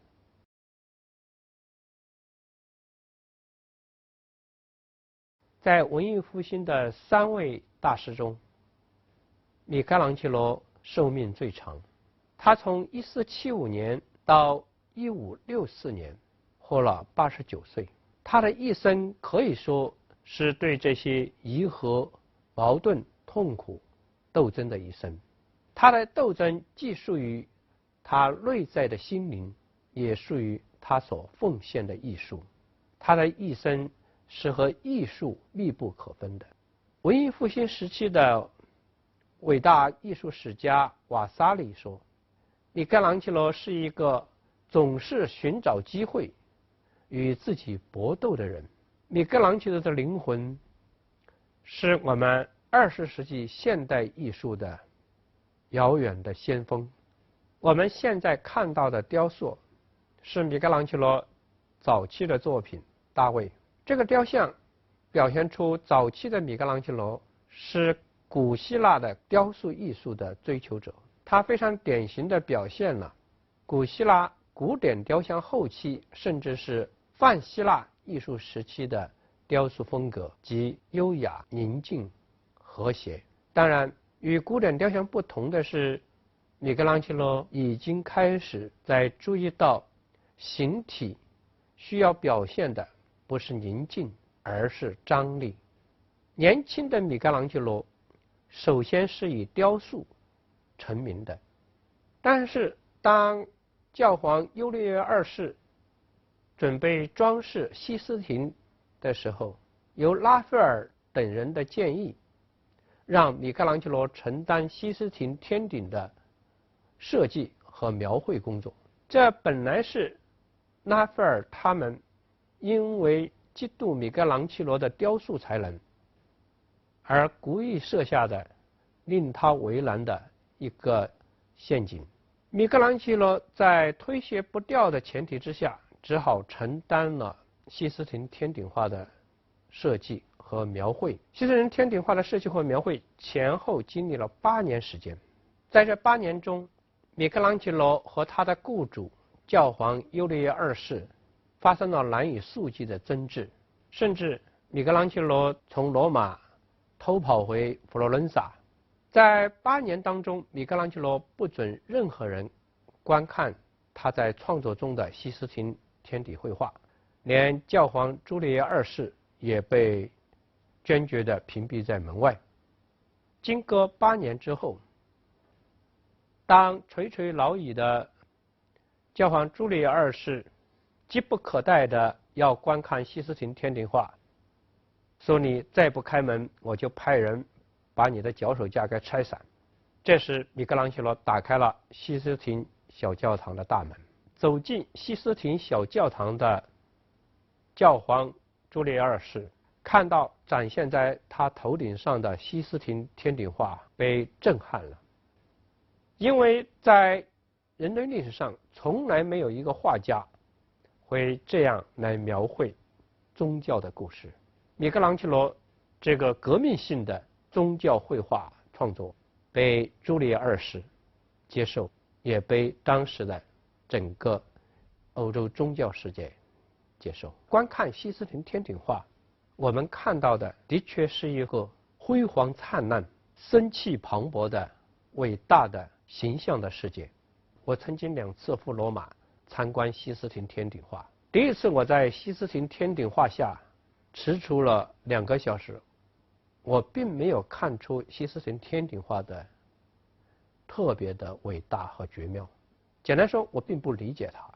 但是过了不到1个月，当我第2次再赴罗马，再到西斯廷小教堂的时候，我仰首瞻望如苍穹一样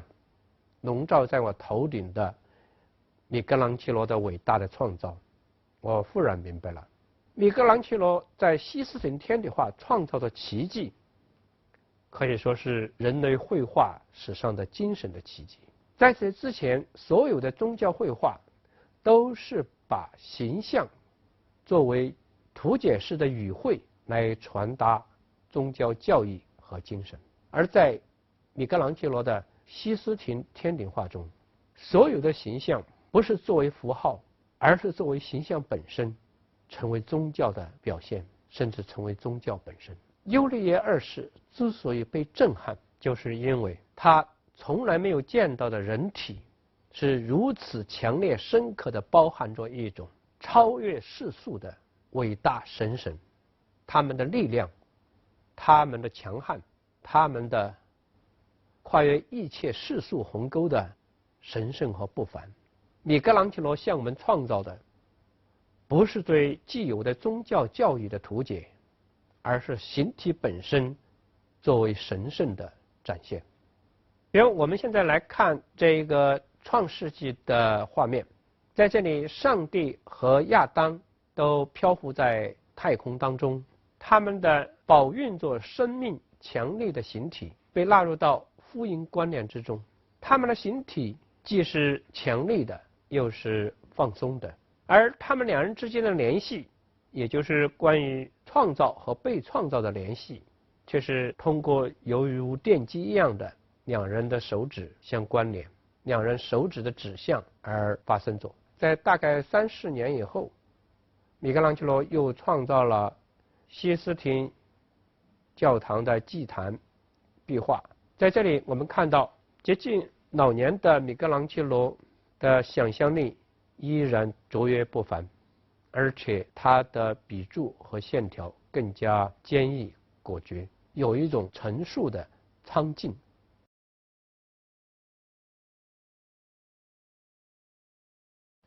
米开朗基罗在谈到自己的雕塑创作时说：“我所塑造的形象，是我从大理石中挖掘出来的。”米开朗基罗的这个说法，被认为是西方艺术史上关于艺术是艺术家的创作的思想的萌芽。我们现在来看米开朗基罗的雕塑《奴隶》。这个雕像以古典雕塑观念来看是未完成品。这个被称为奴隶的形象，他的面部只有很小的一部分被雕出，而他的身体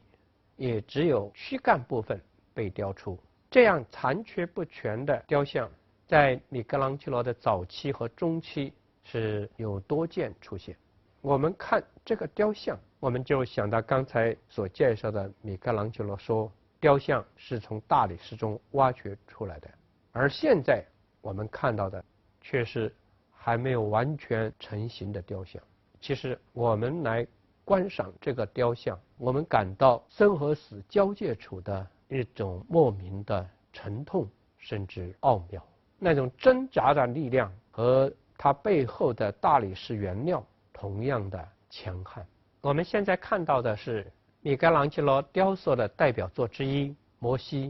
摩西是旧约圣经中的以色列人的王，他带以色列人逃出埃及。他在迦南山顶代表以色列人和上帝签下了十诫，即摩西十诫。他手持刻有十诫的石板走下山顶，而看到的景象却是以色列人在山脚下围绕着一个金牛犊顶礼膜拜。然而在十诫当中的第二诫，就是上帝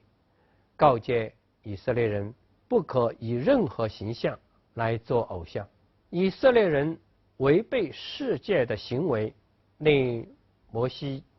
极端的愤怒，他摔坏了石法板，并且厉声斥责以色列人。关于这个场景的描绘，总是把摩西描绘为一个伫立在半山之巅的愤怒的王者。然而我们现在看到米开朗基罗对摩西的处理是不是让他全身直立，而是让他稳坐在椅子上。还有一点我们会看到，从正面看来，摩西的面孔并不是朝向我们，当然也不是朝向以色列人的，而是朝向那高远的苍穹，应当是上帝所在的地方。米开朗基罗为什么不让摩西巍然屹立，而是让他屈腿而坐？按照形体表现来说，直立更具有表现力。米开朗基罗的处理其实和他的一个雕塑观念有关系，他更强调的是雕塑的具有巨大的内聚力的整体感。他自己曾经说，一个好的雕像应当是从山顶滚到山脚而丝毫不损的雕像。摩西雕像就非常好的体现了米开朗基罗的这样一种雕塑观，就是它浑然一体的结实饱满的形态。其实我们会看到，如果我们把摩西雕像和古希腊的宙斯神像相比较，我们就会发现，在直立与端坐之间，它们的差异在于，宙斯神像很好的表现了古希腊对形体的比列、均衡及其构成的和谐秩序的追求和表达。它表现的是米开朗基罗对极其坚实充溢的张力的追求，一个是均衡秩序，一个是坚实张力。虽然同样表现的是愤怒的姿态，但是在宙斯神像那里，愤怒成为秩序的原动力，而在米开朗基罗这里，愤怒本身作为表现的主题。根据罗丹的分析，从古希腊的雕像到米开朗基罗的雕像，在形体结构上有一个基本的变化。他认为古希腊的雕像是自下而上分为4节左右扭转的，而米开朗基罗的雕像一般是分为2节左右扭转。比如我们现在看到的这个摩西雕像，就是整个肢体分为1节面向我们，而它的头部却是向左肩扭转的。从4度扭转变为2度扭转，减少了扭转的环节，当然也就增强了扭转的张力。所以米开朗基罗强调的是张力的表现，而古希腊雕像强调的是和谐的韵律。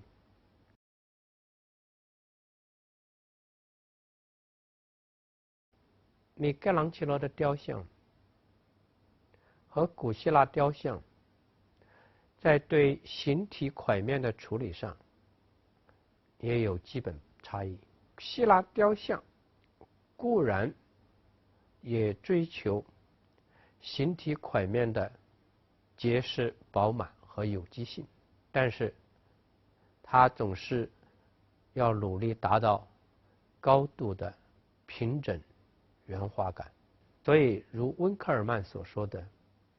他追求在细腻的变化当中形成没有冲突的和谐。而米开朗基罗不同，他在对形体块面做处理的时候，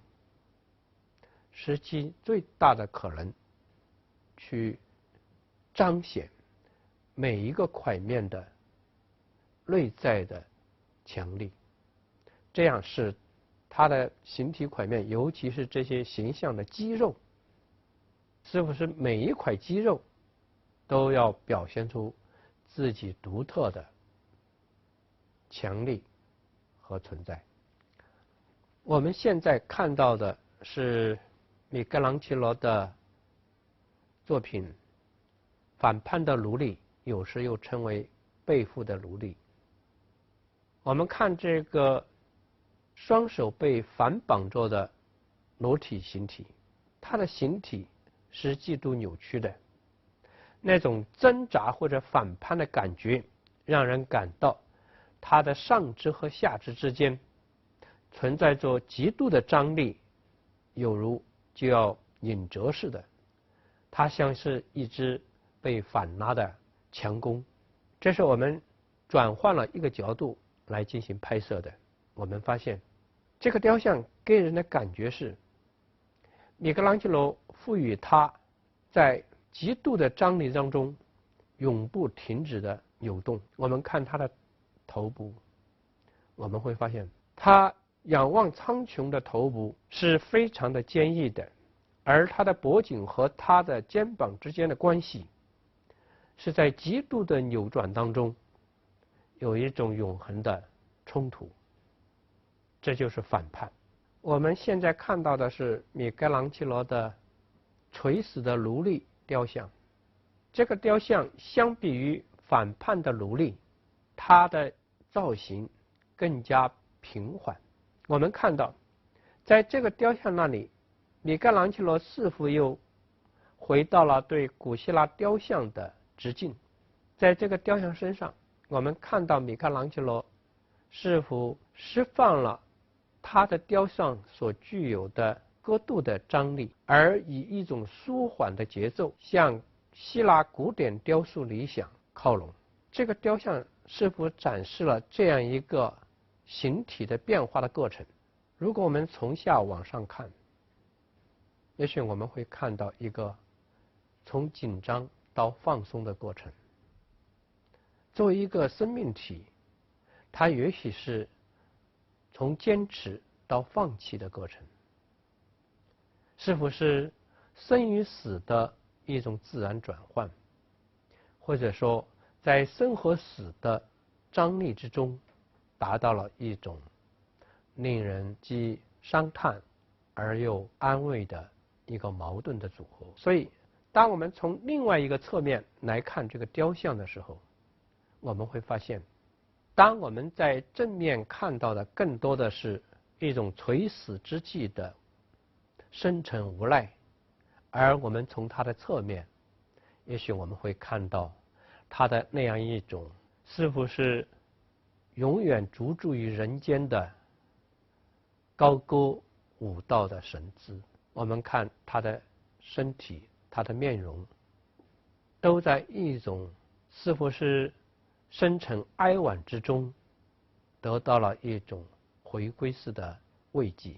我们现在看到的两组4个雕像，即夜与昼、晨与昏，是米开朗基罗为梅第奇家族的2个早逝的男子的陵墓做的雕像。这4个雕像表达的是对这2个男子的英年早逝的深深的哀痛和悲悼。曾经到安葬他们兄弟的小教堂参观，这2组雕像给予我们对生命的早逝深沉的感伤，也是永恒不息的深知梦想的悲切的惆怅。米开朗基罗本人有一首诗来表达他在这组雕塑当中所传达的一种生命感慨。他说，睡眠是甜蜜的，成为完事更是幸福。只要世上还有罪恶与耻辱的时候，不见不闻，无知无觉，于我是最大的欢乐。因此不要叫醒我，请讲话清晰吧。米开朗基罗一生充满了痛苦，所以他才会对睡梦有这样深沉的眷恋。在他晚年的时候，大概有4年的时间，他反反复复在修改这件被题为圣母悲悯像的雕刻。有人说，与其说他在修改，不如说他在修改和破坏之间挣扎。与他89岁的长寿相配的是，他不仅是伟大的雕塑家、伟大的画家，而且是伟大的建筑家。我们无论在罗马还是在佛罗伦萨，我们在2个城市的许多角落都会呼吸到米开朗基罗的艺术气息。特别是佛罗伦萨，整个空气中都弥漫着米开朗基罗不朽的艺术伟力。正如瓦萨里说，米开朗基罗是一个总是寻求和自己搏斗的人一样。晚年的米开朗基罗也这样说，无论我多么富有，我总是生活的像一个穷人。与在艺术中冲突而辉煌的一生不一样，在现实中的米开朗基罗的人生是非常的拘束而困厄的。他终身孑然一身，他有一个长期的心心相印的恋人，但是在现实中却是永远如2个冰河相隔的世界一样。据他的友人回忆，他人生最后的遗憾就是他没有在和他的恋人执手相依的时候亲吻他的面庞。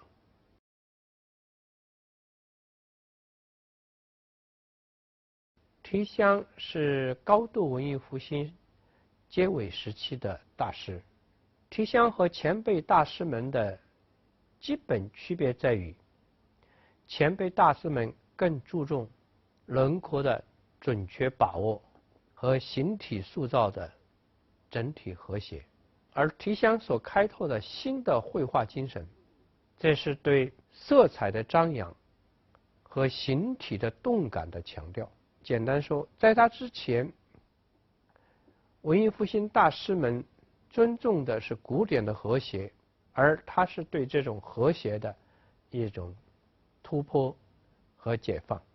我们来看这幅圣母升天图。提香的这幅圣母升天图，应当说对米开朗基罗的西斯人天顶画是有所继承的。他们都强调了画中人物体态的强壮和动势，但是他比米开朗基罗更进一步的是，以鲜红的色彩为主调，使整个画面变成了一幅激扬热烈的色彩交响诗。据说米开朗基罗曾经这样评价提香的作品，说提香的绘画不错，它的色彩是富有感觉的，但是如果提香把人格画得更准确一些，那么他的画就更佳。米开朗基罗的委婉的批评，言下之意就是指出提香不太注意形体的准确描绘，而提香的绘画总是以色彩强烈、形体富有夸张的姿态来张扬一种生命精神。正因为如此，提香开创了新的画风，就是威尼斯画派。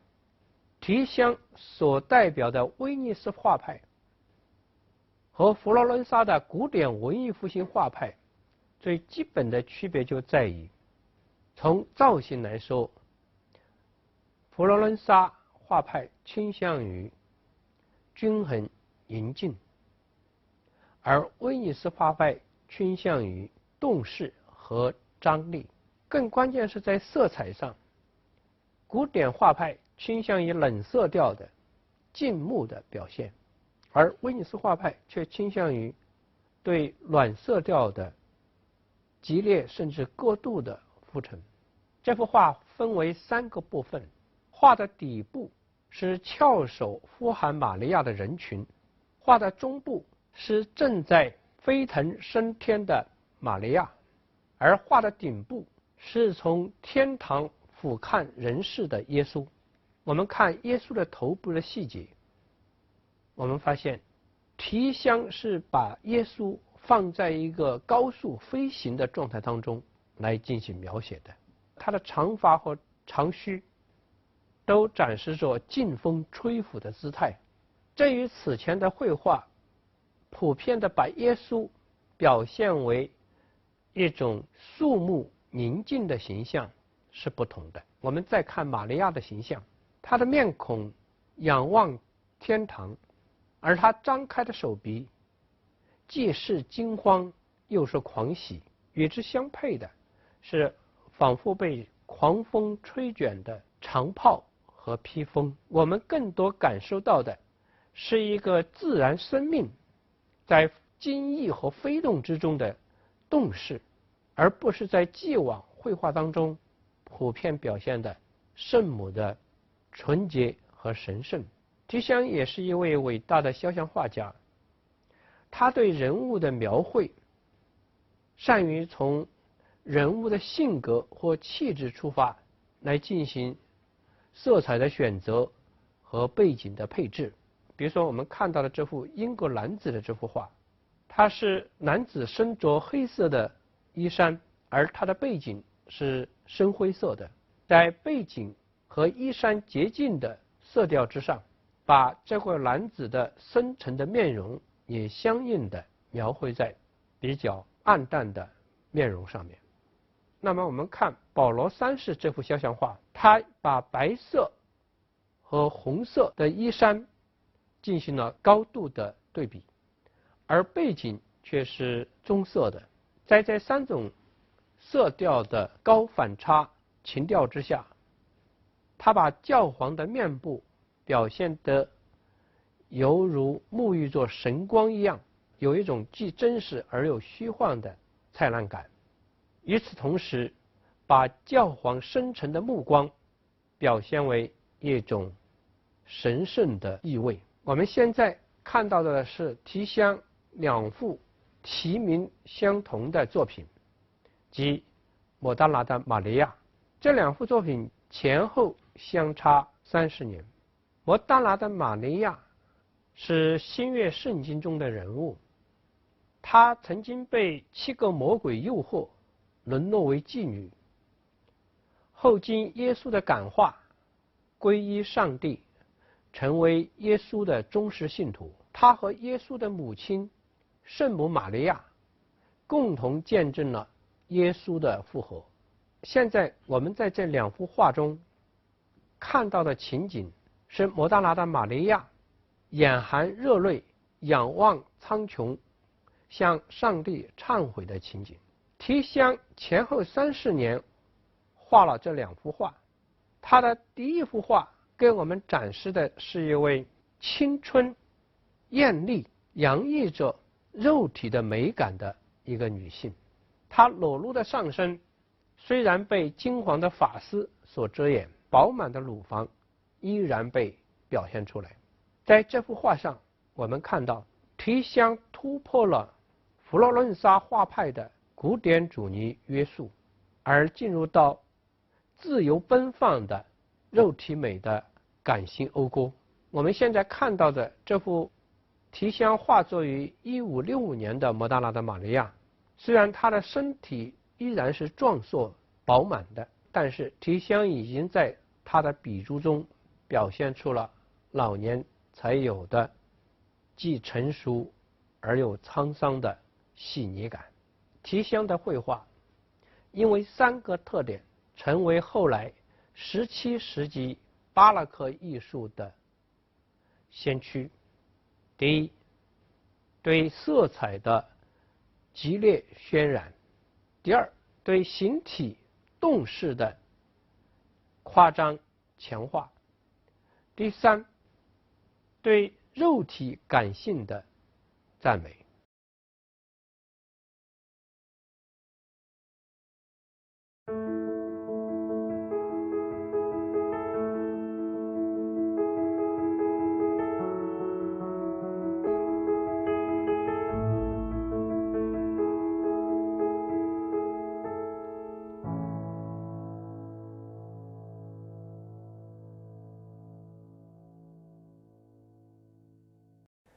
我们现在进入欧洲的17世纪，这个时期的主要特征是女性启蒙运动的发展。我们应该知道3位重要的哲学家，一个是法国的笛卡尔，一个是荷兰的斯宾诺莎，一个是德国的莱布尼兹。可以说，由于他们的哲学思想的发展，奠定了欧洲整个近代理性的科学的思想基础。在我们知道欧洲17世纪理性主义的思想背景之后，我们还应该了解17世纪欧洲最重要的一个君王，他就是法国的路易14。路易14 1638年出生，1715年去世。他1643年即5岁的时候登基，在位时间一共72年。他在位的这72年是法国成为欧洲的第一大帝国的时代，也是法国的文化艺术辉煌发展的时代。而我们下面要谈到的波洛克艺术的登峰造极，成为欧洲艺术的一时风气，就得力于路易14的推波助澜。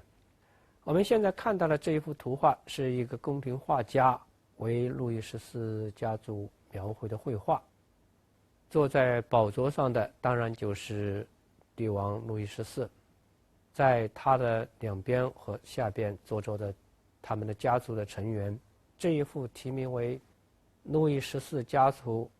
神话画像》的绘画，模仿的正是古希腊奥林匹斯山宙斯众神的景象。路易14可以说是一个富有艺术情趣而又极富夸耀之心的帝王，他可以说是当时欧洲最大的艺术赞助人。不仅如此，他还是一个身体力行的艺术家。他登基后不久，他就作为主角演了《阿尔的太阳》当中的小王子。阿尔就是凡尔赛宫的所在地。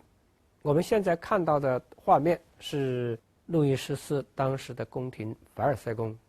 凡尔赛宫被称为典型的巴洛克艺术建筑。这个宫廷建筑的最重要的特点是以中央主殿为核心，向东西两极无限地延伸着它的数以百计的房间，给人的感觉是凡尔赛宫成为控制天地的一个世界。相对于文艺复兴艺术追求平衡宁静，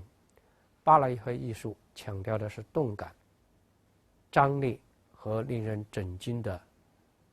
眩晕。我们现在看到的画面是17世纪意大利重要的艺术家贝尔尼尼的作品。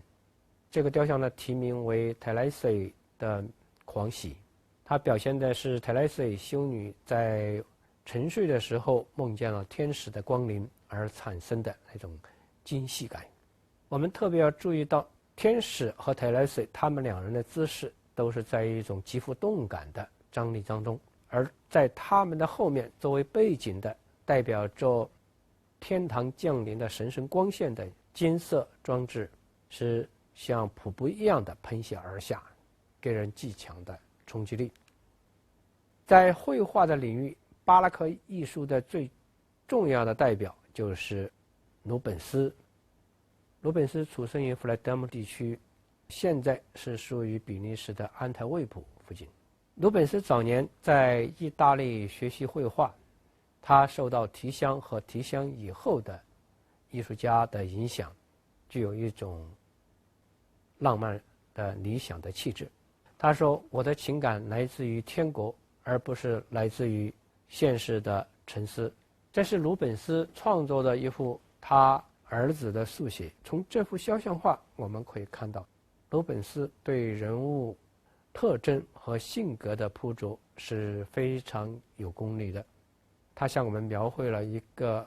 幼稚、天真而可爱的儿童。我们现在看到的是鲁本斯1617年的作品，题名为《努略牛居博士的女儿》。我们看到在这个画面上，鲁本斯独具匠心的构图是把两位被抢劫的女性的赤裸的身体叠加起来，形成一种垂直的力量，而两位抢劫的男人把他们拥抱着，使这种叠加的力量显得更为紧张冲突。作为一种强化，在他们的身后是近似于直立的狂嘶的烈马，还有背后的奔放的云翼，都在强化着这个画面的紧张冲突的张力。但是我们应该意识到，鲁本斯在这个画面上，他并不是要向我们展示一场血腥惨烈的抢劫场面，而是在把画面的张力强化到最高程度的同时，又以一种古典式的平衡感，使这个画面成为一出被控制的戏剧。这就是巴洛克典型的风格。一方面，它极大强度的去释放力量，但是另一方面，这种冲突的力量又被更高的一种神力所控制，实际上就是王权。所以有学者指出，在鲁本斯的绘画当中，总是表现着权力的欲望。这种权力既是男性对于女性的控制，又是君王对于臣民的控制。鲁本斯在当时兼顾着欧洲几大帝国的宫廷画师的职务，他经常来往于法国宫廷、西班牙宫廷、英国宫廷等等。我们现在看到的绘画是鲁本斯的另一个作品，题名为《和平祝福的预言》。这幅画分为前景和背景，在背景当中，处于暗影的戴头盔的雅典娜正在驱除战神马尔斯，而在前景当中，坐在画面中央的裸体的和平女神正在用她乳汁饱满的乳房哺育着一个婴儿。在她的前面是长着山羊蹄的森林神，把结实饱满的葡萄给予小孩们。其他的人物都在画面上向我们展示着丰衣足食、欢乐祥和的场面。鲁本斯的这幅画没有任何说教或符号化的表现，而是用雄壮艳丽的身体和五彩缤纷的物品来展示了一个没有战争的幸福的世界。鲁本斯创作这幅作品的背景就是英国即将和西班牙开战，鲁本斯作为和平大使，代表西班牙把这幅画送给了英国皇室，结果终止了一场即将开始的战争。还有一个题材是鲁本斯经常描绘的，就是帕里斯的审判。在帕里斯的审判这一系列的画作当中，我们发现鲁本斯始终带着一种浪漫的夸张的笔触来描绘那些壮硕而艳丽的女性形体。在1636年的帕里斯的审判这幅绘画当中，鲁本斯用他的第二任妻子作为模特儿，这就是中间那位背对着我们的代表着雅典娜的女性形象。鲁本斯给予我们的世界是一个代表着帝王的权势夸耀的充满着肉体的艳丽的世界，这就是巴洛克。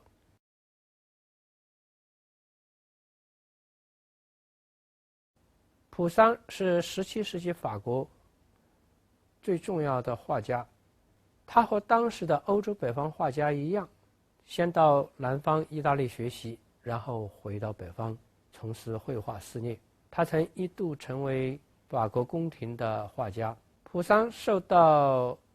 意大利许多画家的影响，他也受到提香的影响。我们看提香的这一幅酒神节的画像，这幅绘画色彩的对比是非常的强烈的，提香代表性的艳丽的色彩在这幅画当中仍然是一个重要的特征。而同样的题材的绘画到了普桑的笔下就变得更加宁静、和谐和肃穆。这是普桑的一幅非常重要的绘画，题名为《哥马尼库斯之死》。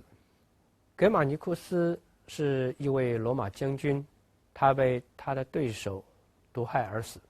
现在是他被毒害死后的悼念场面。在这个场面当中，我们看到死去的格马尼库斯躺在床上，他的周围是悼念的人群，而在前景当中，那个背对着我们以手发誓的军人就是毒害他的那位对手。普桑赋予这幅画面的是凝重的悲剧气氛，一个是悼念的人群都基本上看不见面目，而他们的身体是僵直的涌出在一起，使气氛显得极端凝重。而背景中的墙壁垂直的立柱线条给人一种压抑感，悲剧气氛被半覆盖在临床上方的深重的布幕所强调。普桑显然是沿袭了大分歧以来的在平行线条当中寻找垂直的力量。我们看到在背景中，特别是从厚重的布幕后面深处的细长的剑毛，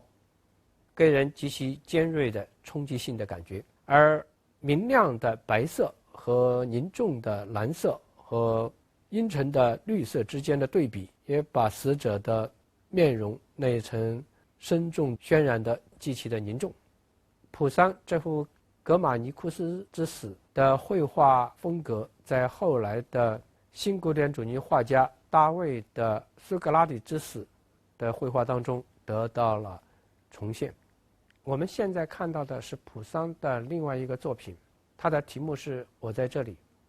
在画面上是3个牧羊人，他们发现了一组陵墓，在和旁边的一位农村女性交谈。在墓碑上也铭刻着同样的一句话：我在这里。我在这里是一个意味深长的命名，它可能是指陵墓中的死者，也可能是指发现者，甚至可能指发现者的未来。这幅画作为普桑古典主义绘画的代表，它非常典型地表现了文艺复兴古典绘画的均衡宁静的风格。他们在水平线上松散的布置，给人一种静穆安详的感觉，好像时间已经凝冻，就犹如这座古老的坟墓一样。远处的树丛给人一种生机，但是它们仍然在阴影当中传达出一种超时间的静默。普桑创作这幅画其实是有历史渊源的。普桑在1627年之前，他曾经创造过同题材的绘画。我们看这幅画，它更代表着文艺复兴以后的提香式的更为浪漫夸张的色彩描绘。而普桑创造这个作品，他是对一个意大利画家戈尔齐洛的模仿。但是当他在1637年来创作这幅作品的时候，我们会发现普桑找到了自己的创作道路。他1637年的《我在这里》这幅画作表现了更加单纯、静穆的古典风格。我们现在看到的是普桑晚年的一幅作品《台阶上的神圣家族》。这幅作品是非常典型的普桑古典主义构图原则的表现。在台阶上的4个人物，圣母玛利亚、少年耶稣、圣约翰和玛利亚的母亲马当娜，还有玛利亚的丈夫约瑟，他们5个人组成了一个非常明确的金字塔。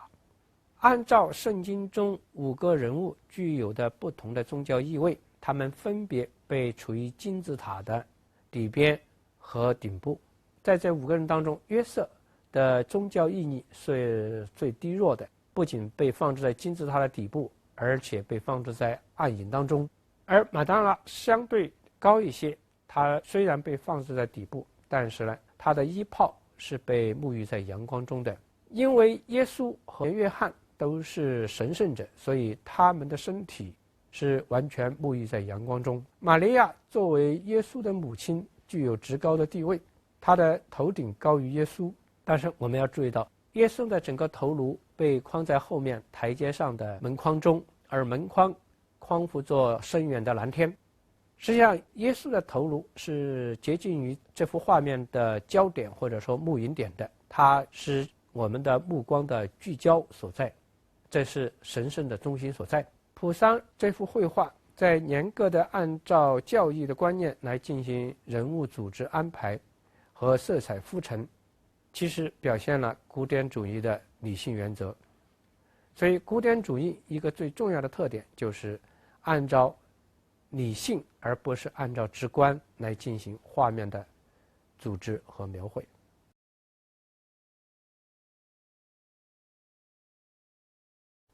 伦勃朗毫无疑问是荷兰17世纪最重要的画家。他和当时北方重要的画家不一样，他没有到南方意大利学习。他的绘画的伟大成就来自于他的天赋，也来自于荷兰那一片低湿的土壤。我们现在看到的是伦勃朗年轻时候的作品，这幅作品的名字称为托普医生的杰普课。伦勃朗用近似于肖像记事的方式来描绘了一堂杰普课，给人的感觉就犹如一个摄影记者，客观地记录了一个现实的场面。伦勃朗的这幅画既不同于鲁本斯的巴拉克绘画的夸张、激烈、炫耀，也不同于普桑的古典主义的静穆和谐。它是用一种近似于灵感情度的笔触来描绘了一场同样近似于灵感情度的医学课。一群医生面对一个死者的遗体，在这里做医学解剖，他们不再对这个死者的生命有任何惋惜或者伤痛，他们关注的是通过这具尸体可以认知的人体的医学的或生理的结构。所以我们看到伦勃朗把这几位医学人物布置在一个面对这具遗体的三角形当中，这个三角形的严密结构表现出的也是一种冰冷的情调，所有人的眼光都没有投向这具尸体。托普医生眼望远方正在凝思，而观看这场解剖课的其他人士却是在探寻着他的眼神所表现的意味。在这幅画当中，伦勃朗已经表现了他作为光影大师的才能，把这具躺在手术台上的尸体完全在高光的白色当中展现，而与之相呼应的是医生们的洁白闪亮的衣领。在这一具光影明暗的戏剧当中，伦勃朗向我们展示的是他的绘画技能，而不是任何具体的意义表达。伦勃朗的另一幅伟大的传世杰作，作为伦勃朗光影艺术表现的最伟大的作品，是伦勃朗1642年创作的《夜巡者》。这幅巨幅画像表现的是一对守卫城市的民团士兵，他们出巡的场景。这幅画被后世定名为《夜巡者》，其实是一个年中的误会。由于年烟代久，这幅画的色彩变得晦暗，给人一种恍惚夜景的感觉。而伦勃朗描绘的却是白天的景致。在画面中央位置的是民团的首领和他的副官，作为群像当中最为突出的两位人物，他们被明亮的阳光照射着面部。伦勃朗为了显示他的光影艺术，他让民团首领伸出的左手的阴影投射在他副手的衣服上面，这样就进一步的强化了现场光影的真实感。为了平衡画面的光影，伦勃朗在民团首领的右后方画了一个天使一样的女孩，而她也被明亮的光线照射。从伦勃朗的《夜巡者》我们可以进一步看到，作为荷兰17世纪伟大的写实主义绘画的代表人物，对人物的处理，伦勃朗根据的是主题表现的需要，所以他的画面既不是一种被塞满了浓烈色彩的满胀的空间，也不是普桑式的幽邃深远的静穆的秩序。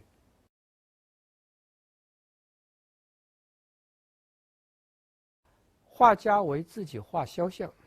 在西方绘画史上是很普遍的。但是一位画家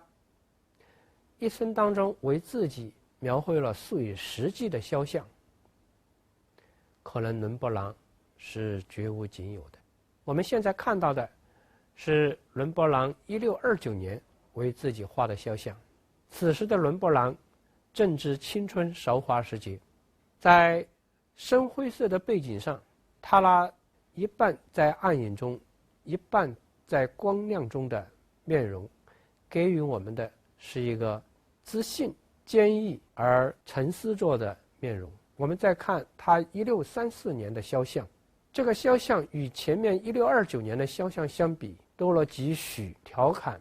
幽默、机智、自信。这个时候的伦勃朗已经开始作为一个知名的青年画家，具有非常大的肖像画市场。我们现在看到的是伦勃朗1640年的自画像，在画面上我们看到了一位踌躇满志，用一种居高临下的眼神凝视着世界的中年伦勃朗。这个时候的伦勃朗在绘画艺术和绘画商业上都达到了顶峰。他在阿姆斯特丹拥有了自己的产业和豪宅，而在第二年他就创作了著名的《夜巡者》。我们来看他1654年的自画像，这个时期的伦勃朗年仅48岁，犹如画面所展示，已经过早地进入了老年的贫困和寂寞。他在《夜巡者》绘画之后，基本上没有什么订单，成为一个逐渐被当时的绘画市场淡漠甚至遗弃的画家。他在商业上的失败也使他债台高筑。我们看画面上，他的衣帽都是陈旧甚至破损的，尤其是我们来看他的这一张面孔，给人的感觉是一种历经人间创伤之后的疲惫、病困、寂寞和有无限的凄凉无奈。然而在这张面容上，我们会出人意外地看到一双尖锐不屈的眼神。透过这双眼睛，我们看到的伦勃朗是一位不屈于世俗而独立前行的执着的艺术探索者。伦勃朗之所以逐渐地被绘画市场淡漠遗弃，关键在于他所使用的粗鄙绘画。正如我们在这幅肖像画上所看到的，他在画面上，尤其是在人的皮肤上，保持了粗粝的笔触，而不像古典绘画那样，使绘画的表面被细腻的光晕所笼罩。伦勃朗之所以使用这种粗粝的笔触来进行绘画，是因为他发现了在这种笔触当中特有的对于人生尖锐的表现力量。他的这种粗率的笔触，只有到了19世纪后期的梵高那里才会得到遥远的回应，而当时他作为一个格局超前的先行者，不被理解和接受。我们现在看到的是伦勃朗1659年的自画像，这个时候的伦勃朗是更加的衰老，然而我们看到他笔致挺立的上身和他坚毅果决的表情，使这幅色调凝重的肖像画展示出一种鼓舞人心的生命锐气。伦勃朗1669年去世，在他最后的肖像画中，我们看到这个满脸病容的老人，他的眼神已经不再具有50年代肖像画当中的那种坚毅果决，但是他仍然是深邃的。他似乎是用最后的神光来看一眼这个世界，而他离去之际，对自己的生命和创作仍然是充满自信和坚定的。伦勃朗为什么一生为自己描绘这么多肖像画？应当说他是这样一个画家，与其说把自己作为画家的眼光更多的投向世界，而不是说他更多的投向自己的生命、自己的内在世界。他通过肖像的描绘，在表现着自己的内心，也表现着自己对世界的观看。所以当我们在观看伦勃朗的绘画的时候，我们同时看到了伦勃朗所看到的世界。贡布里希曾经指出，如果我们把伦勃朗的自画像和达芬奇的蒙娜丽莎相比较，就会发现达芬奇的蒙娜丽莎无论多么客观写实，仍然遵循了古典主义的优美理想的原则。而在伦勃朗这里，正如他粗率不羁的笔触，他表现的是画家本人他的内心和他内心对这个世界的感触，努力通过他的绘画穿透我们的心灵，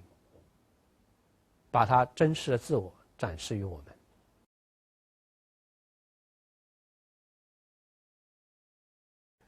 我们现在看威迈尔1660年创作的《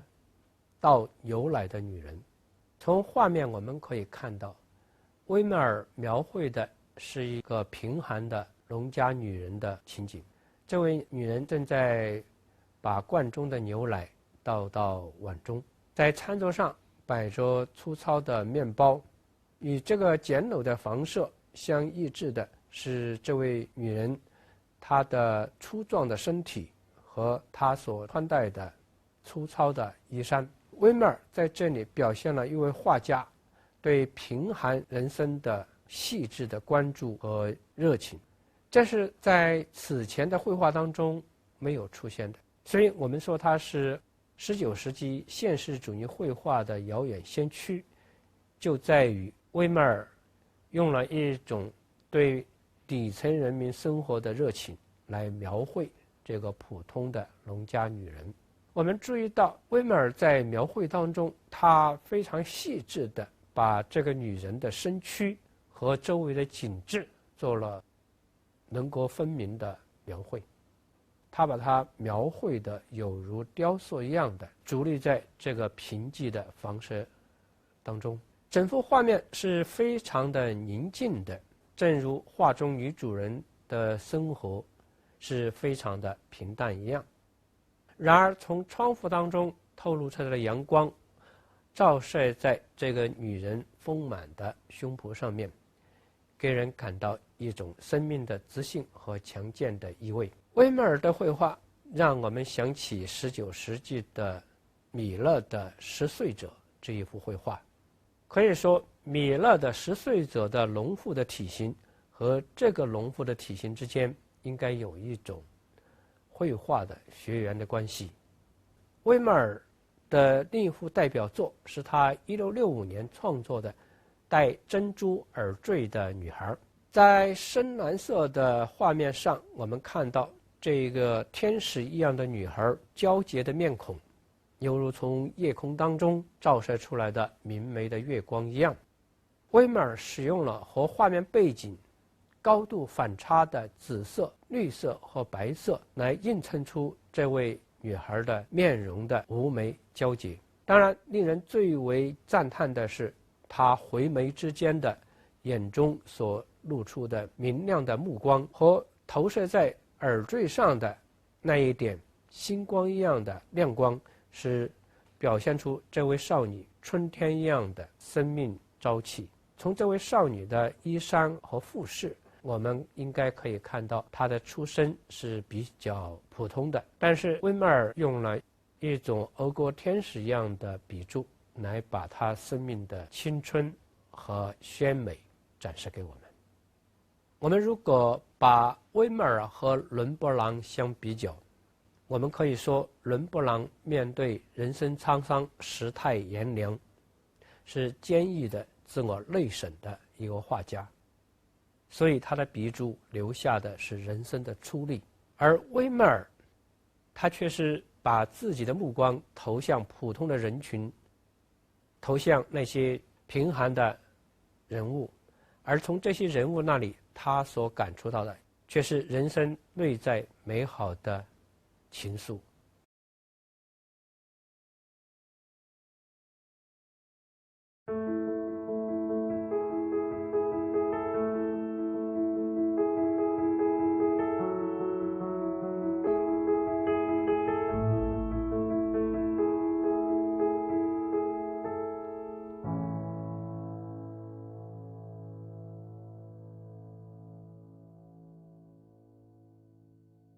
我们在这里要进入到五代北宋时期的山水画创作。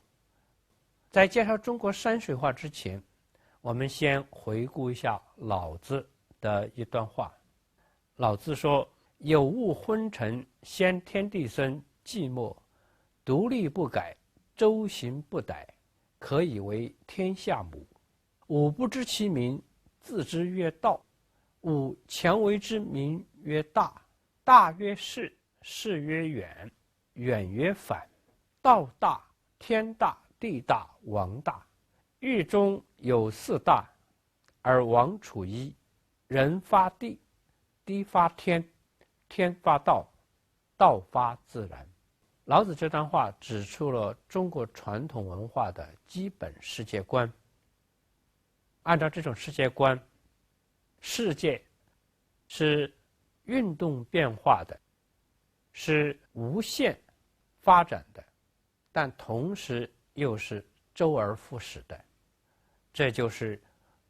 道家所谓自然。下面我们就以对老子哲学所表现的古代文化世界观为前提来理解五代北宋时期的作品。我们现在来给大家介绍金浩。金浩的绘画在五代时期是对中国山水画具有开拓意义的创作，同时他的绘画理论也是对中国山水画理论的开拓性创作。金浩关于绘画有两句话是非常具有纲领意义的。一句话他说：“画者画也，独物象而取其真。”这句话就明确地指出，绘画的根本目的不只是要描绘物象，而是对物象的体验考察，从而得到对物象背后的真的把握和表现。他又说：“似者得其形，移其气；真者气质居胜。”形我们大家都知道是事物的外观。他认为，如果我们只是去追求相似性，也就只是去抓住事物的外观形象，那么就会遗失掉事物的气。气是事物的内在生命，他说真是什么呢？真是气质居胜。这个质应该是事物的具体可感的那一方面，而气呢，是和这个具体可感的东西相联系的事物的内在生命生气。金浩认为，真正的绘画应该是表里统一、内外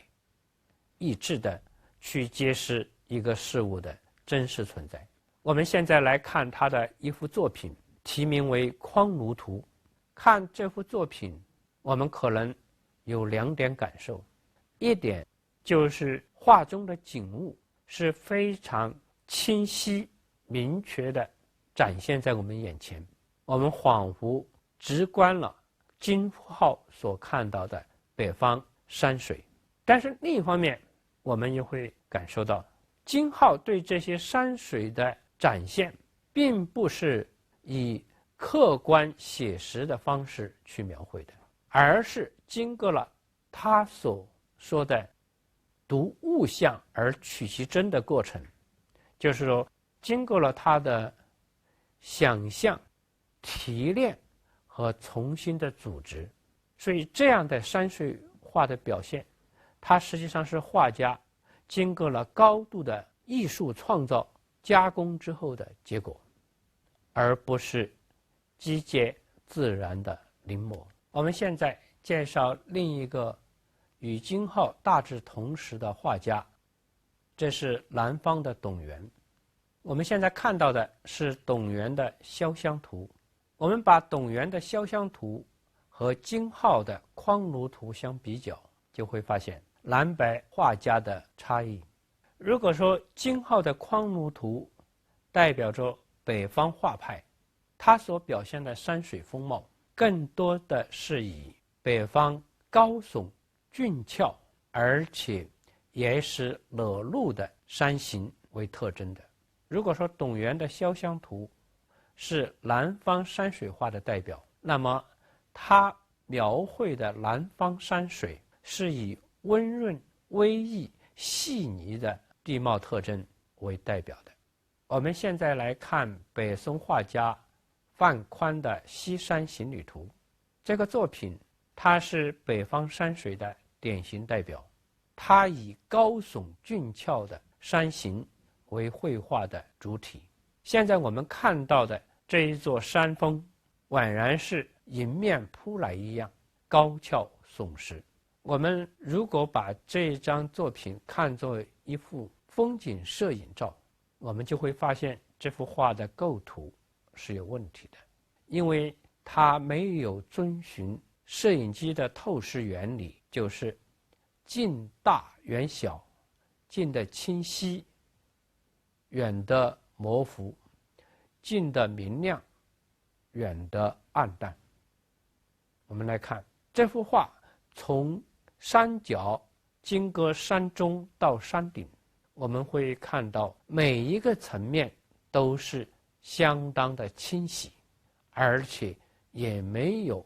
被透视缩小。为什么会出现这样一种反透视的构图呢？这就是因为中国古代山水画家他们使用的构图方法是多点透视，而不是焦点透视。比如说这一幅画，从前景中的山脚到中景的山腰到远景的山顶，画家给我们设置了3个透视点，或者说3个透视层次。所以我们观看这个画面的时候，也是按照画家设置的透视点自动的移动我们的视线来进行观看的。这样呢，就产生一种且行且看，且看且行。实际上它就产生了我们在本节开始介绍的老子所说的世界的存在方式，就是老子所说的大。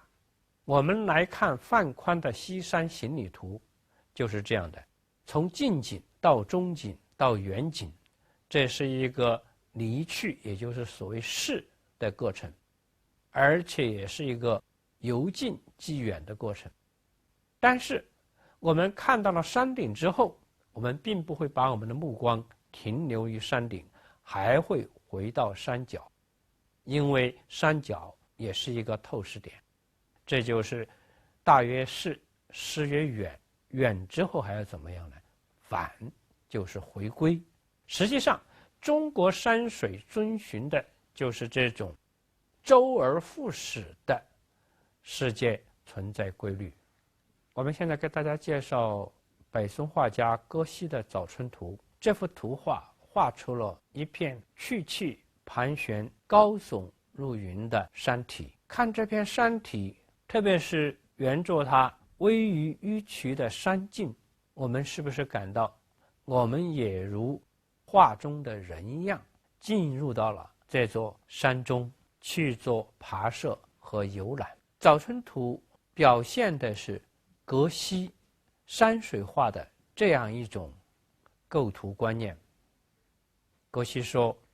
时之笃论，谓山水有可行者，有可望者，有可游者，有可居者，画凡至此，皆入妙品。但可行可望，不如可居可游之为德。”葛西这段话指出，绘画可以给观者造成4个不同层次的感受，就是所谓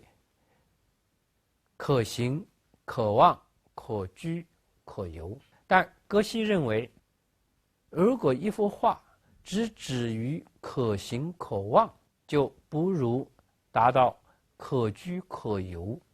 之高尚。在葛西看来，可行可望表明观者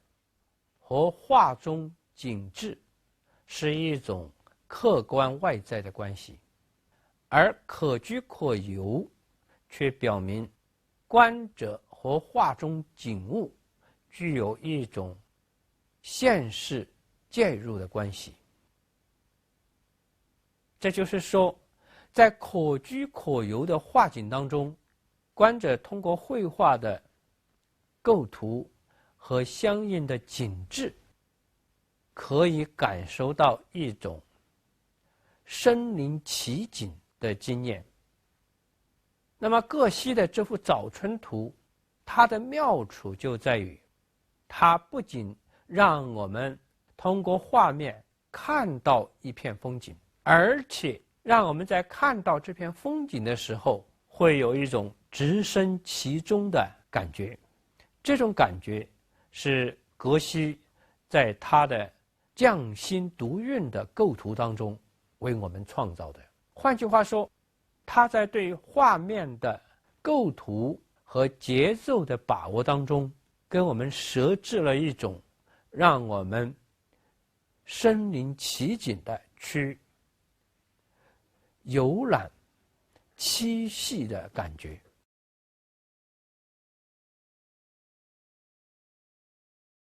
我们现在要进入宋元山水画的世界。谈到宋元的艺术，我们要给大家介绍一位皇帝，他就是宋徽宗赵佶。宋徽宗赵佶是北宋的末代皇帝，就是在他的手里面，北宋被金国所灭。而宋徽宗他作为一个败国之君，却是中国艺术史上堪称最重要的画家。赵佶在书法和绘画上造诣均极高，他独创的瘦金体书法成为后来许多书家学习传承的一个书体。而他在工壁花鸟画上也有极高的造诣。他为了画好工壁花鸟，一方面在色彩上极尽讲究之功。据说他为了点鸟的眼睛，可谓是煞费苦心。还据说他带着自己的大臣们考究一只河是用左脚还是用右脚先进门，以追求绘画的真实细节。当然，宋徽宗在中国文化史上还有一个很独特的行为，就是从他开始以绘画为一科来进行对官员的科举招考。他对应考者的绘画技能的考试，主要的办法就是择取前人的诗句，让应考者以诗句为题作画。比如说，他曾用“住所桥边卖酒家”这句诗来做考题，所有应试者都去卖力气的画酒家，也就是酒店，只有画家李唐的绘画是在桥头柱外挂一副酒联，来表示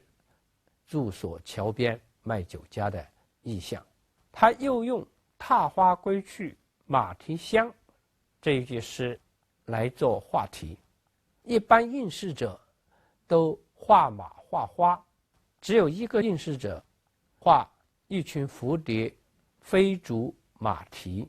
他又用“万绿丛中一点红”这句诗句来做考题。一般人呢都画上杨柳楼台，然后有一美人伫立，但是呢，只有画家刘松年，他画出万派海水，而海水当中呢，一轮红日升起。宋徽宗这些以诗为题的绘画考试，应当说它的积极意义就是促使画家去开拓绘画的意境，使绘画更具有诗意。但是它的消极意义也是明显的，就是把诗歌图像化了，而且呢，也引导画家按题作画，也是使绘画成了文字的图解，这不利于绘画的自由丰富的创作。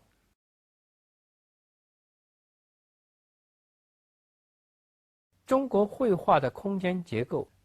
可以说是由两个重要的原理构成的，一个就是以大观小，一个是虚实相生。以大观小和虚实相生要实现的目的，就是要结构成我们上节所讲的中国绘画独特的空间感，也就是老子所向我们揭示的那个生动活泼、无限展开而又周而复始的世界。我们先讲以大观小。以大观小的哲学渊源来自于中国人从《周易》开始就形成的那样一种观察世界的方式。《周易·系辞传》说：“古者抱羲氏之王天下也，仰则观象于天，俯则观法于地，观鸟兽之文与地之宜，近取诸生，远取诸物，于是始作八卦，以通神明之德，以类万物之情。”《周易》这段话举出了中国人在认知世界的时候一个基本的观察方法，就是仰观俯察，远近取比。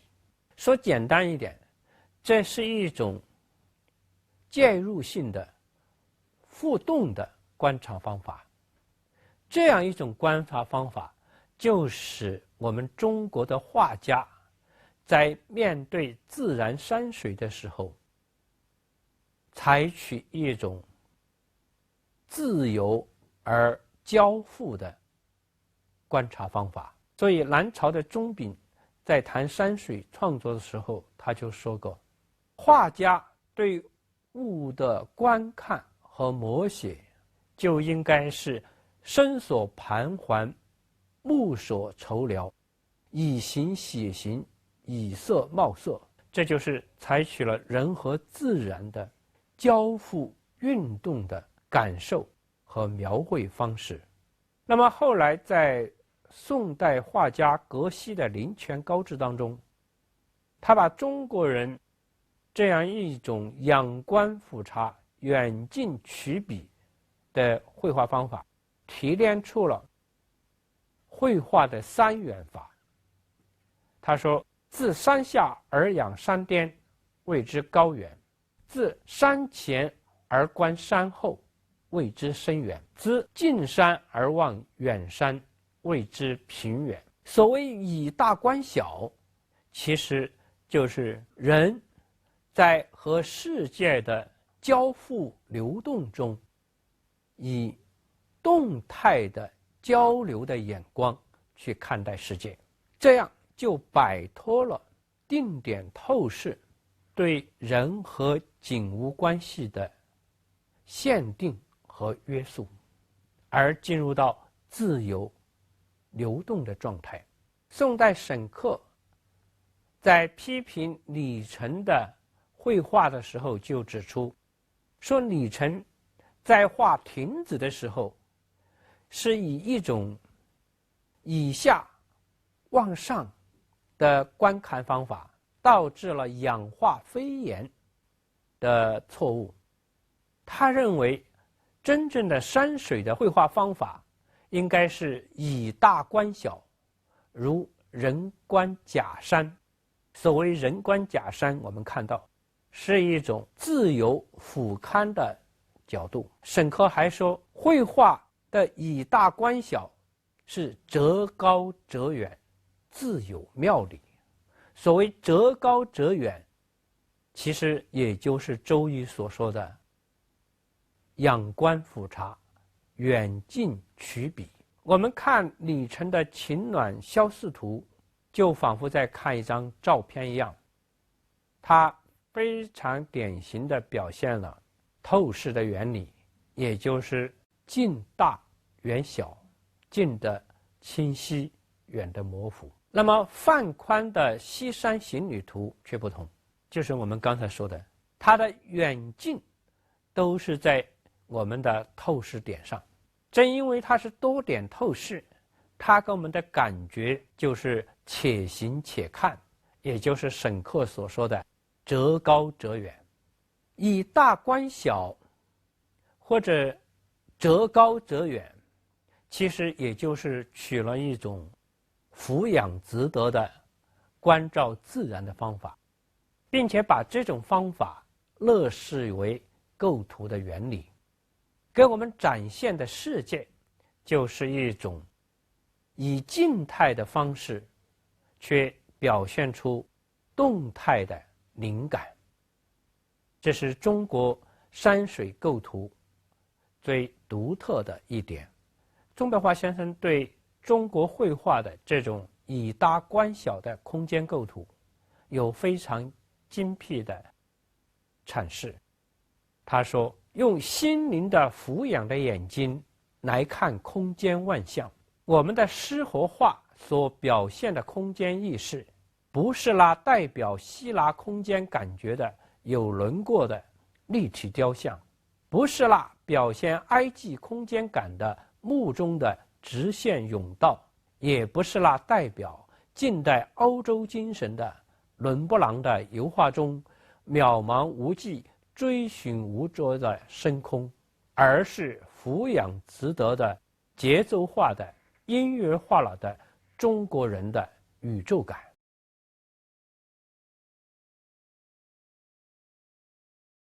我们现在给大家介绍南宋的山水画。南宋山水画和北宋山水画的区别主要在于两点，一点就是南宋山水画的主要题材是以江南风景为主，而北宋山水画呢，是以北方，特别是中原地区的风景为主。第二个特点是，北方山水画比较强调山体的体量，给人一种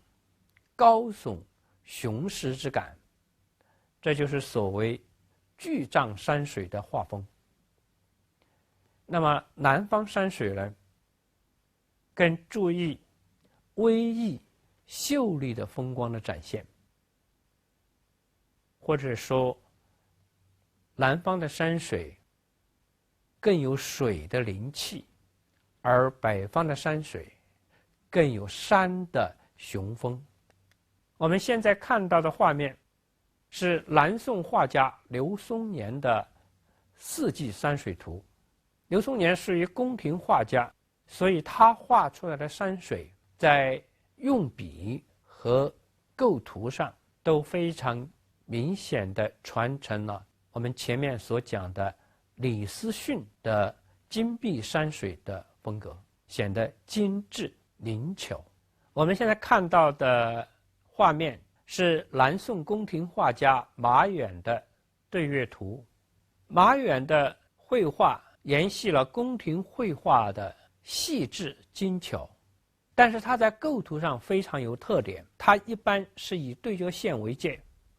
画的上半边基本上是空白，而下半边呢是写实的景物描绘。这在美术史上素称马一角。这幅图是南宋宫廷画家夏贵的双溪泛月图。夏贵的绘画在构图上也是极有特点。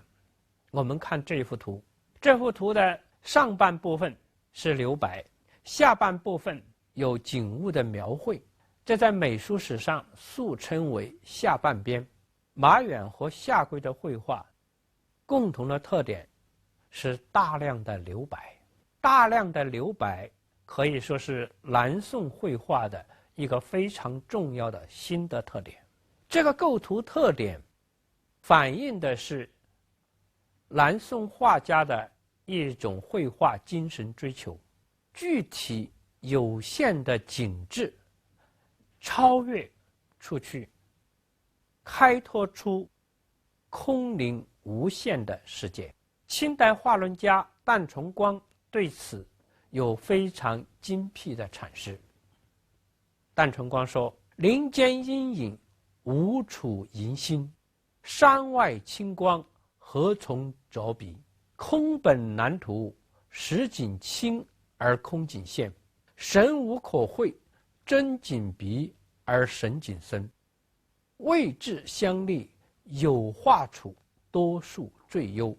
虚实相生，无画处，皆成妙景。大崇光这段话是指出中国山水画到了南宋，它真正要追求的是从具体有限的景物超越开去，展现无限空灵的天地。但是空灵无限是不能描绘的，只有借助于具体有限的景物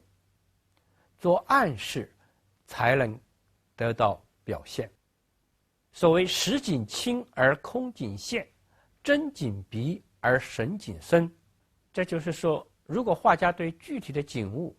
能够清晰准确的选择和描绘，而且能够使之生动真实的展现，那么这些景物就会成为一种强有力的暗示，也就是这段话最后所说的虚实相生，无画处，皆成妙景。我们从大崇光的论说回头来看马远和夏贵的作品。我们先看马远这幅作品，它的右上角一边基本上是空白，没有画月亮，也没有画月光，但是通过清晰可辨的山峰、松树和树下的人影，我们可以感觉到那一片明亮的月光照耀着这片天地。而下跪的双溪对月图也是同样的。这个画面在近景画了一棵窘境的松树，中景画了一叶扁舟，而远景似乎有依稀恍惚的月影，但整个画面基本上2/3是空白。但是我们并不感到这些空白处是空荡荡的，相反，我们感到的是月光和水影的交相辉映。它们怎么产生的？其实就是这些画出来的实景、真景达到了一种清新生动的境界，以此暗示出那没有画出来的无限的天地。这就是大崇光所说的虚实相生，无画处皆成妙景。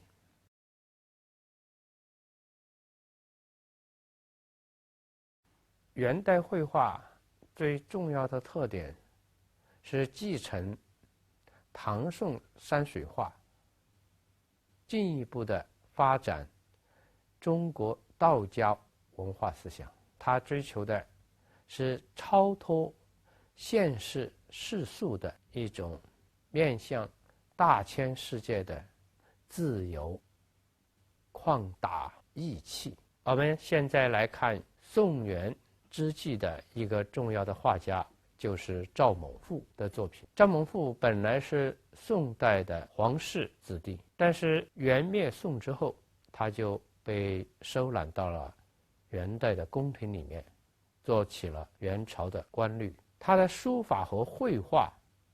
都具有一种承先启后、继往开来的风格。现在我们看到的这幅《双松平远图》是赵孟頫的代表作之一。我们在上节讲到，中国山水画的构图有2个基本的方法，一个是以大观小，以大观小就会形成深远辽阔的空间感。郭熙曾把它概括成3远，就是高远、深远和平远。现在赵孟頫这幅图是以平远的方法来构图，也就是郭熙所说的从近山望远山而形成的一种由近及远的纵深感。那么赵孟頫这幅图，他也是使用了虚实相生的构图原则。我们看近景是实景，是描绘的一处小山坡，坡上有几棵枯树，而远景是非常简约的山影。在画面的中部是空白，这片空白由远近的山势树木映衬而暗示出一片平静沉吟的水域，也就是虚实相生。那么看赵孟頫这幅画，我们会感到画家的心胸是在深远辽阔之中包含着一层非常深刻的寂寞和孤独感。这可能与他作为宋氏子孙而集居于元人的篱下的落寞心境有一定的关系。赵孟頫《双松平远图》代表着元代绘画的一个基本的情调，就是萧条淡泊。早在宋代，欧阳萧就关于萧条淡泊的画景有一段解说。他说：萧条淡泊，此难画之意，画者得之，难者未必识之也。故非走持素，意境之物易见，而闲和严静，屈远之心难行。若乃高下相背，远近重复，此画工之意耳。欧阳修这段话指出了宋元，特别是元代绘画的一个基本的精神追求，就是要从具体有限景物的描绘超越出来，去暗示那一片无限的天地，就是画家心目中的那种意趣。这种意趣它不是人所共知的，而是自己在寂寞深处独特体会的结果。所以萧条淡泊常常表现着一种道家式的追求孤高超越的胸襟，也就是画外之意，或者如我们前面所介绍的大成光所言无画处。而无画处正是画家和欣赏者皆以展开自己的感悟思索的无限空间，也就是妙处所在。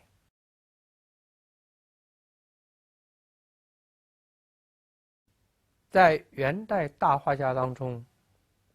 赵孟頫之后就是黄公望。黄公望是一个高龄的画家，直到80余岁仍然在作画。他的绘画是继承了5代宋元以来的前辈大师的画艺和笔法，而浑然一体形成的。黄公望对绘画提出了自己的要求，他说作画要大，去协田俗赖4个字。协田俗赖4个字，无论在生活中还是在艺术中，都代表着品格的俗气，代表着不自在，代表着不自由。作画要大，就是要消除俗气约束，要活得自在自由，而且达到真正的纯粹天然的境界。这也就是黄公望所说的大。他还说古人作画胸次宽阔，不仅自然，合古人意趣，画法尽也。他就认为在古人的创作中，最好的体现了他所追求的大，追求的那种自然境界。我们现在来欣赏黄公望的《富春山居图》。《富春山居图》作于黄公望晚年，是他79岁时开始创作的作品，经历了大约3、4年的时间才得以完成。他的这幅作品本来是颂歌他的好友吴用思的，但是这幅画在吴用思身后辗转经历了多人之手，直到明代到了吴红玉的手中。吴红玉极其热爱这幅画，他临死之前要求家人把这幅画作烧毁给他陪葬，是他的侄子在火中把这幅画抢救出来，结果这幅画被烧成了前后2截，前一节比较短，称为圣山图卷，后一部分比较长，就被称为吴用诗卷。黄公望在他的《富春山居图志》中，对这幅作品的创造经过有大概的介绍。他特别谈到，他在3、4年之间创作这幅作品，有一种有依无依、潇洒平淡的创作心态，他并不是把它当作一件要事或者一件任务来做的，而是兴趣来时就画上2笔，没有兴趣时就可能磕上1年半载，最后这幅画呢完成了，他交付给吴用师。我们现在具体来欣赏《富春山居图》，它的第一段大概是由右侧的一处山峰和左面舒缓展开的一片堤岸和远处的水域构成的。这是一个高起低落的画面，在这个画面我们既可以依稀看到北方山水的挺拔峻峭感，又可以看到董源他们创造的南方山水的依丽舒缓的风格。紧接着下面又是一重陡然而起的山峰，这处山峰构图是以3座相连的山体来构成，是一个非常好的山字形的结构，给我们一种次第展开的感觉。如果我们来看一下它的特写的话，我们就会发现黄公望在描绘这个主峰的时候，由山下到山上，它的布局是由紧凑到舒缓，而它的用笔呢，也是在山下的青松和岩石都相对来说是用的细墨仔细的勾勒，而到了山坡上面接近于山峰呢，基本上是用阔墨轻轻的用长笔横扫，给人的感觉是非常的从容自在的。在下一段我们看到的构图是接近于对角线的由右下角向左上方延伸的一重山脉，它们的高矮大致是在一个水平线上，而且它们由近向远展开的节奏是非常平缓从容的。与之相对，在左下角底边有几棵松树，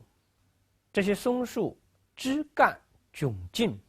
树叶俏丽，给人的感觉有一种遗世独立不去不挠的风格。而远处的水域好像是山坡的自然延伸一样，舒缓平坦。在这一段我们看到的是类似于大漠荒寒的感觉，无论是远处的水域还是近处的沙坡，在它们的次第展开之中，都有一种地老天荒的寂寞感。在这里我们发现黄公望似乎是使用了赵孟頫《双松平远图》的结构，就是在极其疏淡空寥的景致下面去表达一种自我孤寂的心灵。我们现在看在坡峰上那一丛显得比较突兀的树丛，看这些树木，我们感受到的一是它们的枯淡，二是它们的静俏，有一种荒寒而不去的精神意气。我们从右向左继续展开，就来到这幅长卷图画的结尾部分。这一段居中如剑出鞘一样的插出一座山峰，与它两边相对平坦而至于荒芜的景致不一样，它是无然独立于辽阔的山水之间的一座奇峰，作为一种陪衬或者遥遥的呼应，在画的远景处，我们看到了如波浪起伏一样的远山的影子。这样一个景致，即是对黄公望前面极富抒情性的依丽山水的一个扭转，当然也是全画的犹如惊叹号一样的结束。众多艺术史家研究，黄公望在创作这幅作品当中，正如他经历了3、4年的日月流转，他创作时的心情也在丰富复杂的变化中，所以他并不是按照一以贯之的一个构思来进行创作，而是伴随着日月流转，丰富自然地展开着他的心境的变化。当然，也有艺术史家指出，《富春山居图》是一幅没有完成，甚至也可以说是画家黄公望有意地留下了许多空白，可以随时填补、修改的一幅作品。应当说，《富春山居图》成为黄公望晚年的人生写照。它的丰富性，它的随意性，甚至可以理解为未完成的许多空白，都成为一段艺术生命史的绝好的记载。黄公望在中国文化史上是这样一个典型的艺术代表，他的绘画和他的人生是紧密联系在一起，而且是相互滋养的。对此，我们想用董其昌对黄公望的评论作为本节的结语。董其昌说：“画之道，所谓宇宙在乎手者，眼前无非生机，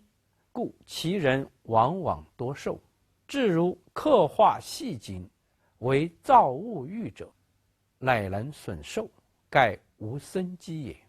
黄子久、沈世田、文征明皆大韬，裘英之命，赵无心只60余。裘与赵虽品格不同，皆细者之流，非以画为极，以画为乐者也。既乐于画，自黄公望始开此门庭耳。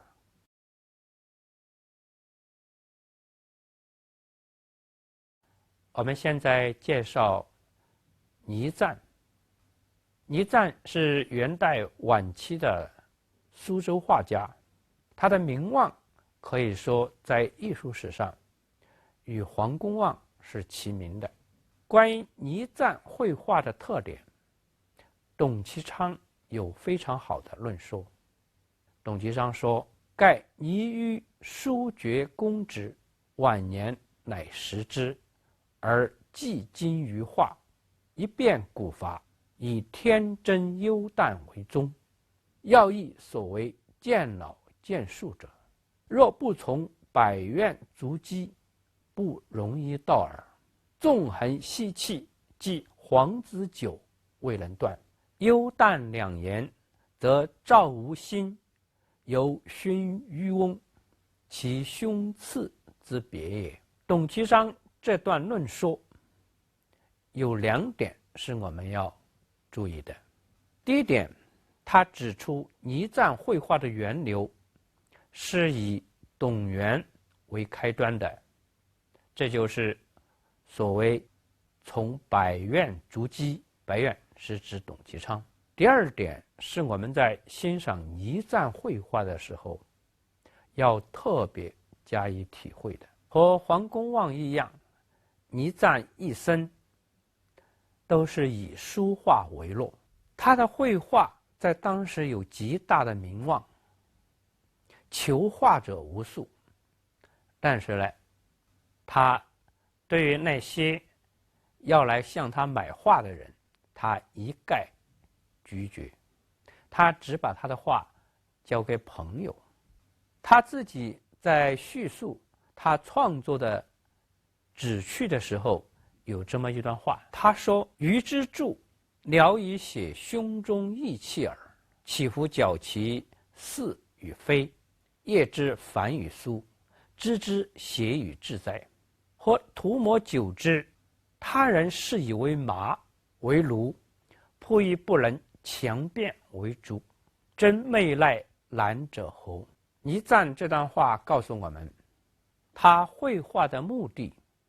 并不是以形式或者逼真为目标去描绘景物，而是借描绘景物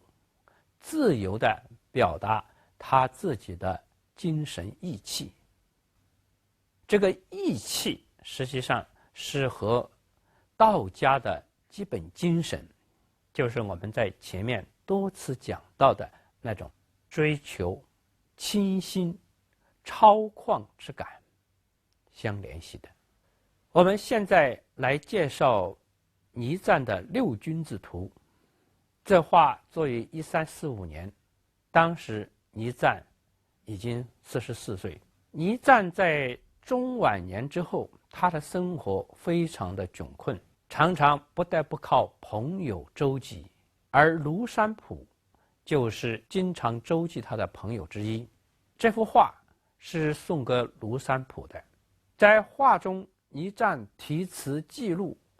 创作的经过说，庐山谱每见彻求作画，直正5年4月8日，亳州公河之上，而山谱构登处此纸，苦真画，时以备甚，免以应之。大痴老师见之，必大笑也。倪瓒告诉我们，他做这幅画是应朋友庐山谱的要求，而且是在一座船上，当时他已经非常疲惫的时候，在朋友中当场做了这幅画。在场的有黄公望及大痴老师，而且在这幅画上，黄公望也题了一首诗，诗中说道：远望云山隔秋水，近看古木永坡陀。居然相对六君子，政治特立无偏颇。这幅画被命名为《六君子图》，应当就是来自于黄公望的这首诗。相对六君子，应当说就是指的在场有6位朋友，也许还包括倪瓒。倪瓒自我的记述和黄公望的题诗，表现了倪瓒所代表的文人绘画的基本的创作状态，就是文人画不是为功利而作，不是为了销售，而是在朋友之间亲切交往时的一个行为，以画会友，在画中交往，这是文人画的基本特征。它与后来的绘画，比如说明代的唐寅他们所代表的商业性的绘画是不同的。倪瓒的绘画不仅深刻地表达了自我的人生感事，而且这种感事是在和朋友的直接交流之中展开呼应的。而唐寅他们的作画，它是面向不知名的画商和买主的，所以情感是被抽象或虚拟性的，它没有倪瓒他们以画会友时的那样一种亲切真挚。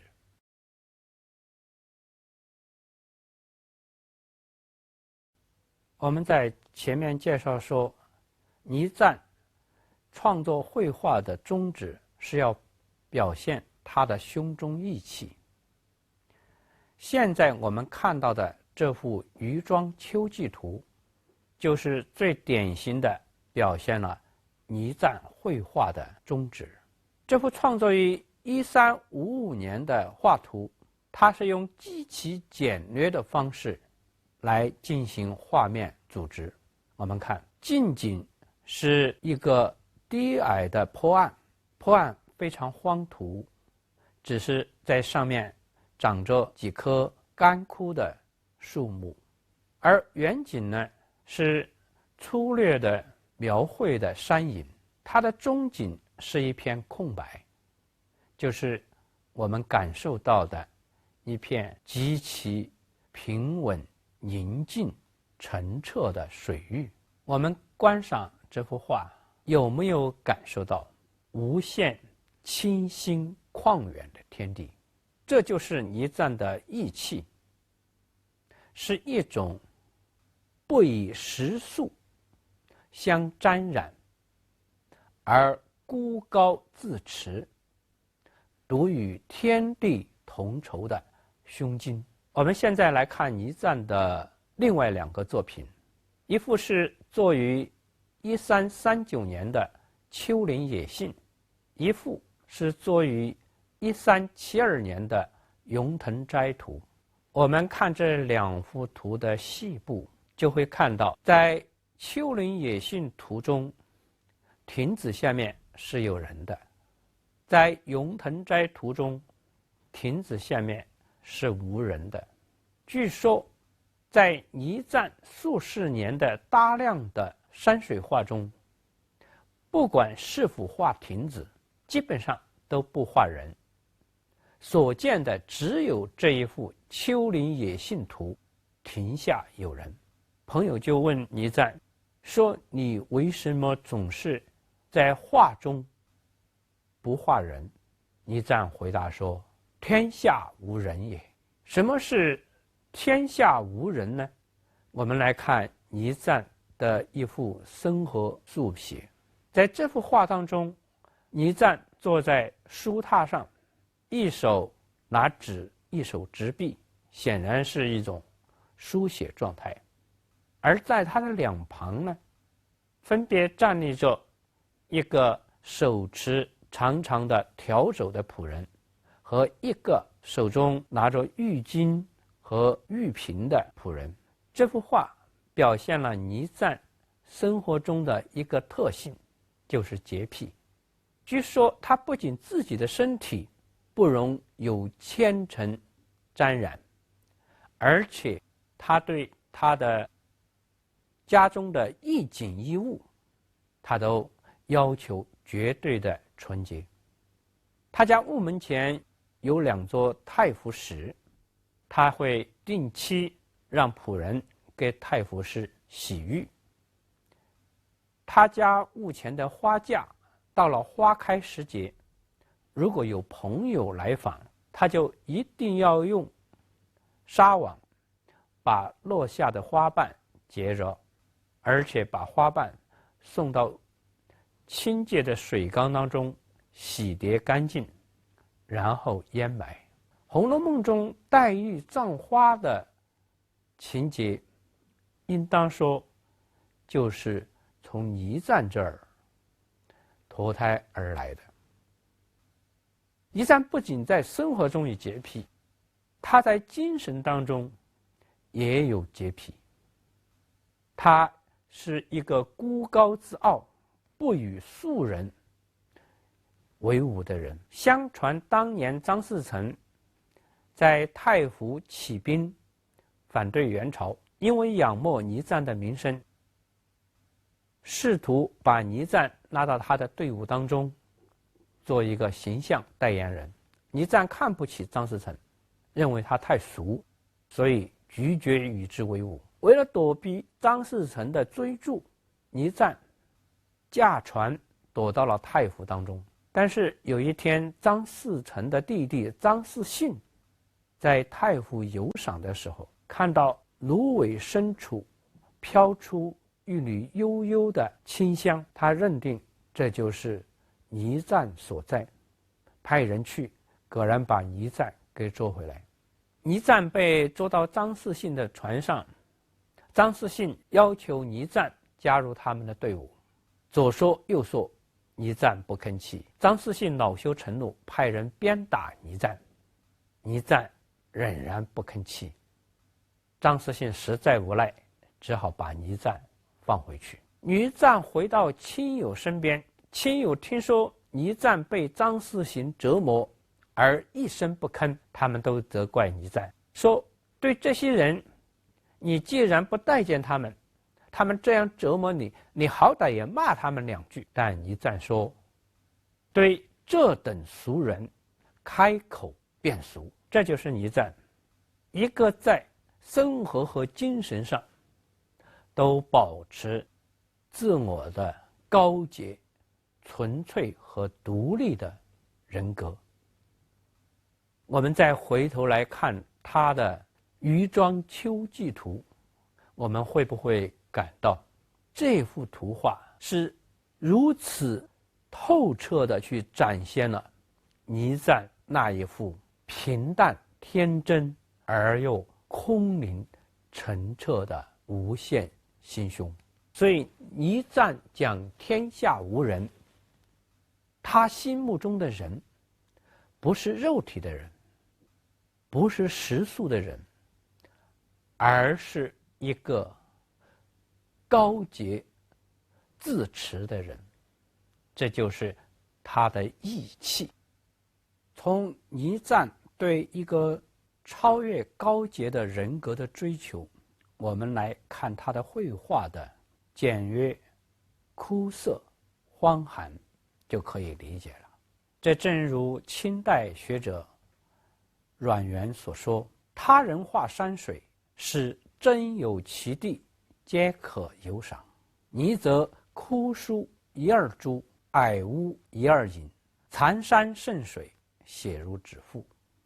故即萧疏淡远之旨。设深入其境，则肃然一尽矣。如果我们把倪瓒的画当作一片现实的风景，而且认为可以设身处地的去感受它，那么我们得到的兴味就很平淡。这也不是倪瓒的目的。倪瓒的目的是要画出那萧疏淡远的趣味，这个趣味是他的义气，也就是他所谓人。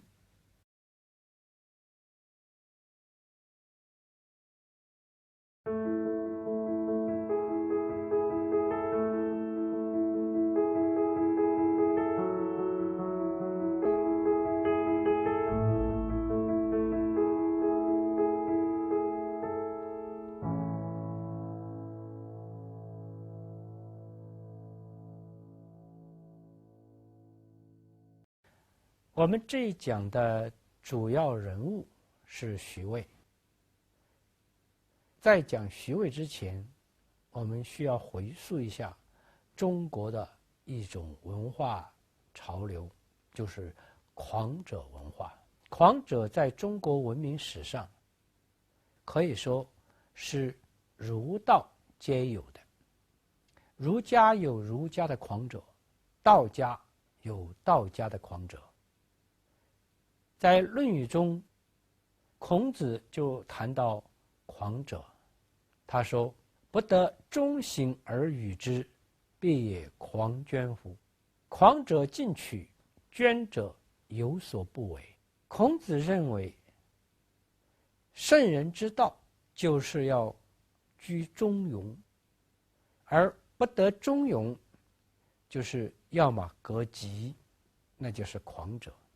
要么不及，那就是捐者。那么狂者的立场常常是儒家文化当中那样一种豪杰高迈的精神者所表现的。道家的狂者或者称为狂人，他们是一种什么状态呢？在庄子当中有一则问答，就是道家的高人监武和于连之间的问答。谈到道家的狂者，我们先引述庄子的一段说法。庄子说：“监武问于连述曰：‘吾闻源于嗟余，大而勿当，往而不返，吾今不其言，犹何憾而无及也。大有经庭，不近人情焉。坚吾对莲树说：“我碰到有个人，这就是婕妤，他说的话呀，非常的不近人情。”莲树曰：“其言何哉？”曰：“茂姑舍之山，有神人居焉，肌肤若冰雪，坐月若厨子，不是五故，细风引路，乘云气，御飞龙，而游乎四海之外。其神吟，使物不思力而年孤树，吾以是狂而不信焉。”坚吾回答婕妤说：“我听到了这个人的这样一些说法，说在一个神山叫茂姑舍的山上有神人居住，说他们餐风饮露，如何如何。说这样的话呀，我听起来就很狂妄，不可信。但是在庄子看来，这些说话听起来不近人情，行为也不同我们日常的人才是真人，是高人。我们看他们是狂人，而庄子认为他们是真人。所以道家所讲的狂人和儒家讲的狂人不一样。儒家讲的狂人是对一种理想有着极致的追求，常常是知其不可为而为之的人，这是儒家的狂者。而庄子所讲的狂人，正如这一段故事所说，是一种超越世俗、特立独行，而有似于神仙一样不似人间烟火的人或者言行。在我们了解儒道两家的狂者传统之后，我们来进一步了解王阳明的哲学及其影响。王阳明在明代历史上是一个文治武功皆备，其军事上的伟大成就和哲学思想上的伟大建树，可以说皆是独树一帜的。王阳明的哲学思想自然是秉承儒家传统而来，但是他的一个最重要的起点，恰恰就是带有一种超脱儒家的礼仪束缚而追求精神自由的意志。这个精神自由的追求就是表现在他的狂者之说上。王阳明在年节50，功成名就而请辞回乡之后，是他的精神大发展的一个阶段，实际上也是我们今天所了解的王阳明之为王阳明的一个重大开端时代。他对这个时代，他有这么一段自述，他说：“吾自南京以前，尚有乡愿一丝，在今只信良知真事真非处，更无掩藏未复，才做得狂者，使天下尽受我行不掩言，我也只依良知行。”王阳明这两句话告诉我们，在他过去的漫长人生，也就是他50岁以前的人生当中，他还有一种左右顾盼、迁就他人的意思，这就是乡愿。他说现在呢，也就是在他请辞回乡之后，他说我只信良知真是真非处。所谓良知，在王阳明那里就是自我本来具有的对真善美的一种本初性的体认。他说我现在呢是按照这种本初性的体认，也就是良知来行事，而且毫不掩饰，这就是摆脱了乡愿而成为一个狂者。关于乡愿狂者之辩，王阳明还有进一步的论述。他说：乡愿以忠信廉洁见于君子，以同流合污，无侮于小人，故非之无举，次之无次。狂者直存古人，一切分销肃然，举不足以累其心。真有凤凰翔于千人之意，一刻念即圣人矣。王阳明这段话的意思，简单的讲，就是乡愿实际上是见人说人话，见鬼说鬼话，善恶他都讨好，左右他都逢源。而狂者呢，他是凭着自己的一种内在本心的认知，凭着他自己的人生理念而高飞远举，没有他顾，这就是所谓凤凰翔于千人之意。他说这种狂者的境界，假如说得到一种中和宽容的修正，那么就成为圣人，这就是一刻念即为圣人。王阳明的哲学讲乡愿狂者之辩，归根到底是主张每个人要对自己最内在的良知本心，也就是人之为人的善恶之心，要有一种自信自觉，也就是他常说的要治良知，要发明本心。而且他还说人人心中皆有一个圣人，有的时候又说满街都是圣人。这就是说，相对于此前的儒家传统，总是把一个人的精神品质的提升寄托于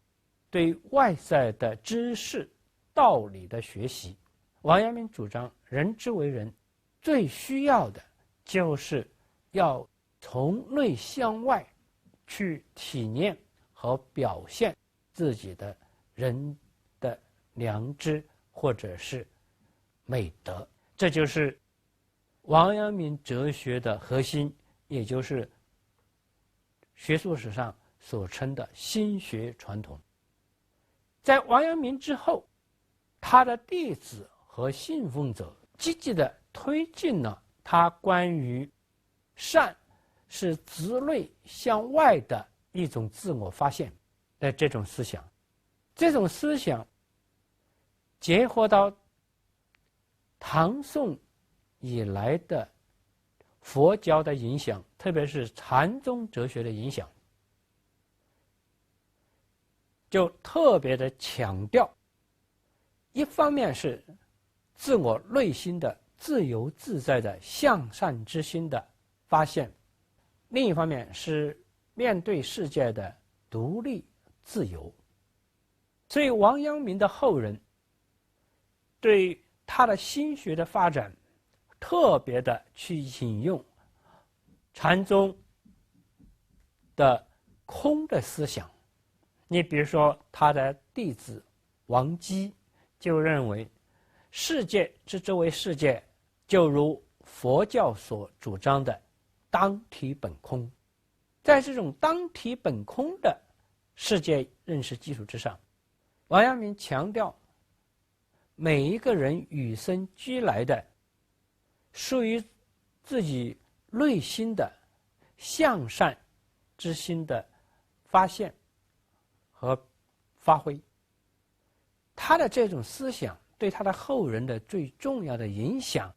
就是要摆脱一切教条礼仪的束缚，去把自我最真切内在的感受独立自由地表达出来。王阳明的另外一个弟子王耿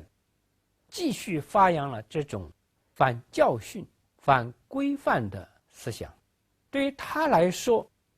做一个儒者或者做一个向善之人，需要体会到的，就是在当体本空的世界当中的那样一种无拘无束的自由自在，也就是他所说的“若夫天然率性之妙，当处受用”。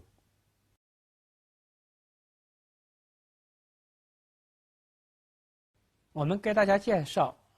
明代思想史上王阳明之后第二个伟大的思想家李直。李直也是属于王门后学之人，但他跟王阳明的差别就在于，王阳明始终还是属于儒学传统中人，他的狂者的理想仍然还是圣人，而李治不仅是把王阳明的心学思想推到了极端，实际上他是突破了李治的心学思想的儒家理反，而进入到一种放弃一切礼义归属的独立自由的自我表现状态。李治和中国的普通传统文人一样，在其人生的前半程都是一种循规蹈矩、艰苦努力而求功名通大的一种人生。李治他早年得到了举人，但是由于家境贫寒，始终没有去考进士，所以他的仕途就比那些有举人身份的人更加的艰辛。他直到快50岁的时候，才得到了云南姚安府的知府的官衔，但是他做了3、4年官，本来可以要么连任，要么追求晋升，而他呢，却在53岁之际主动请辞，不再做官了。李治辞官之后，他并没有如一般官员一样告老还乡，而是把妻儿送回故乡泰安之后，自己先到湖北的黄安，后到麻城寄居，过起了他自己所追求的无亲无故的自由自在的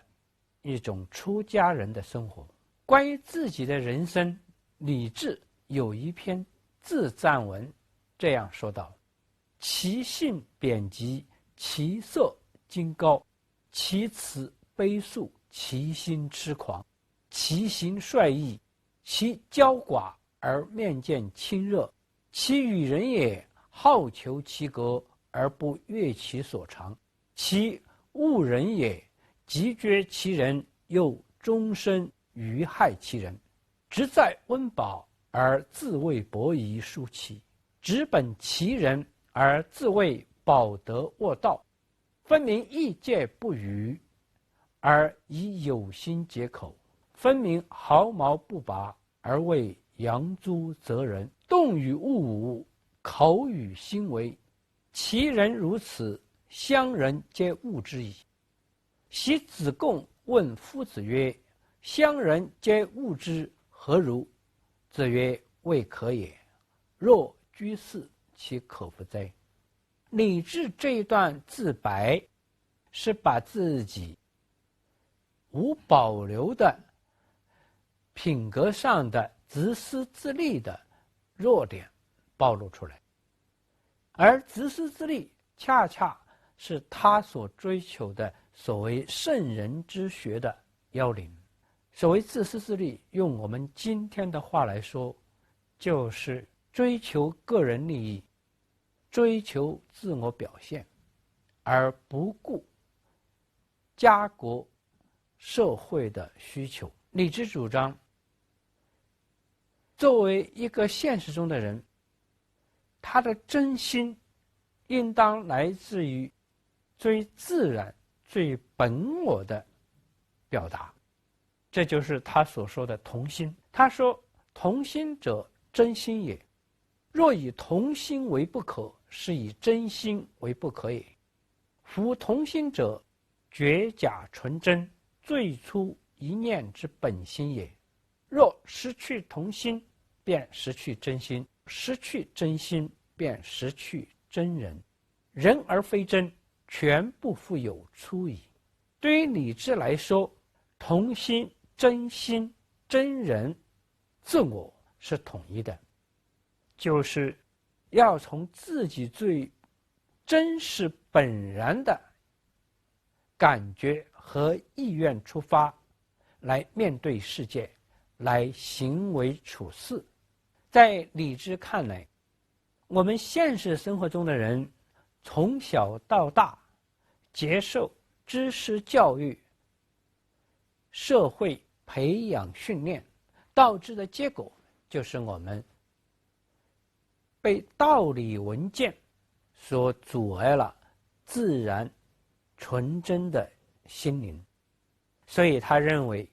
我们在这个世界上生活，关键就是要恢复到绝假纯真的天然本来的那种心理状态，那种自我意识。这就是他讲的同心说的核心意义。针对儒家的文质彬彬、温柔敦厚、发乎情、止乎礼义的施教理论，李治提出了相反的自然说的主张。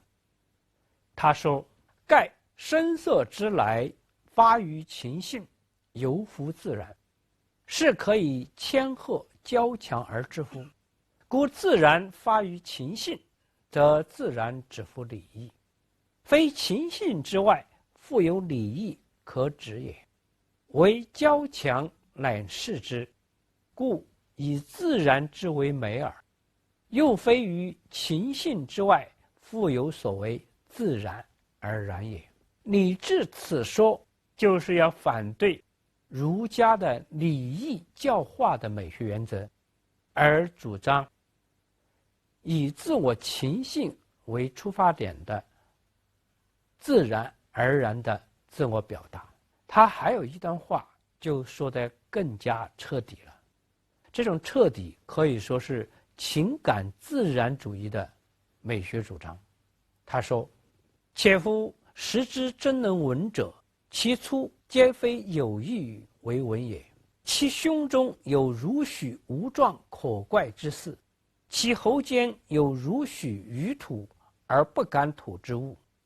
其口头又时时有许多语而莫可以告语之处，欲计既久，实不能合。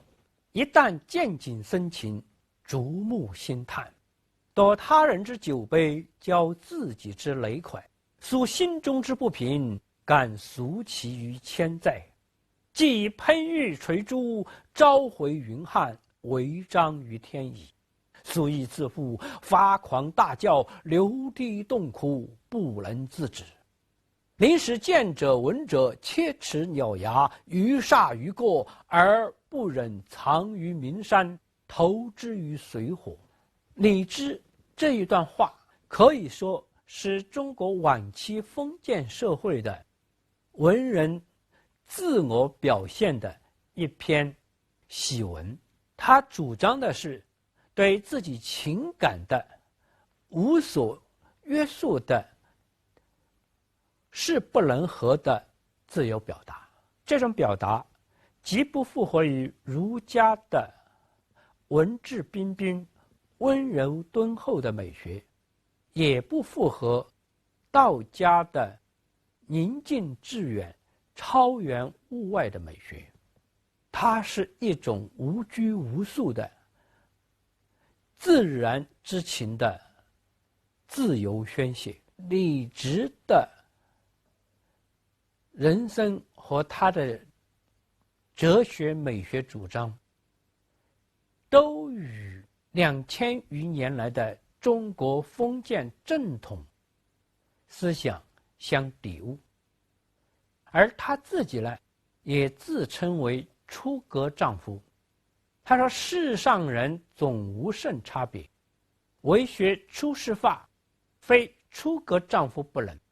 今我等既为出格丈夫之事，而于世人知我信我，不亦何乎？即不知我不信我，又与之辩，其为祸一甚。”李治的这段话表明，他明确认识到他的超越一切规范理念的自我追求是不符合于2000余年来的中国正统文化规范的。他理解自己的出格，也认识到自己的孤独，但是呢，他万万没想到的是，他的这种出格和孤独是彻底的不见容于当时的社会的。他在黄安的时候，和他的好友耿定向，因为好友不容于他的出格言行而两人闹翻，所以他被迫从黄安到了麻城。到了麻城，他被梅国珍等一些名门望族资助而生活下来，但是呢，他的出格行为又触犯了梅国珍等当地世家。他最出格的行为就是他常和梅国珍家的一些女眷相与来往。比如说，梅国珍家有一个寡居的女士叫梅淡然，他和梅淡然来往甚密，并且写诗赠梅淡然，称之为观音菩萨。李治的行为触犯了梅国珍和当地的士族，所以他们设计趁李治不在的时候，把芝麻院一把火给烧了。失去居所的李治被迫流亡到了京城，去拜访京城的朋友。但是李治一到京城，就被京中的官员向万历皇帝告了状。在列属的李治许多罪行当中，有如下说法：说李治狂诞薄利，为一目举，自谬不惊不可不悔，有可恨者，急居麻城，肆行不检，与无良辈游安院，辖妓女白昼同狱，勾引四子妻女入安讲罚，只有写勤整而素者，意尽如狂。又作观音问一书，所谓观音者，皆四人妻女也。万历皇帝接到这样的奏书，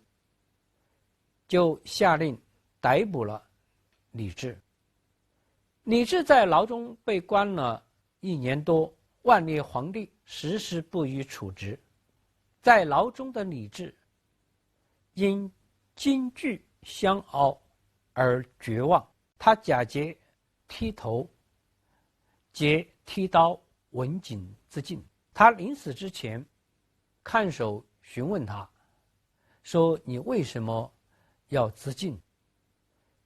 李治借用了王维《沂门歌》的一句话，说：“妾室老翁何所求？”他的这一句话和他的死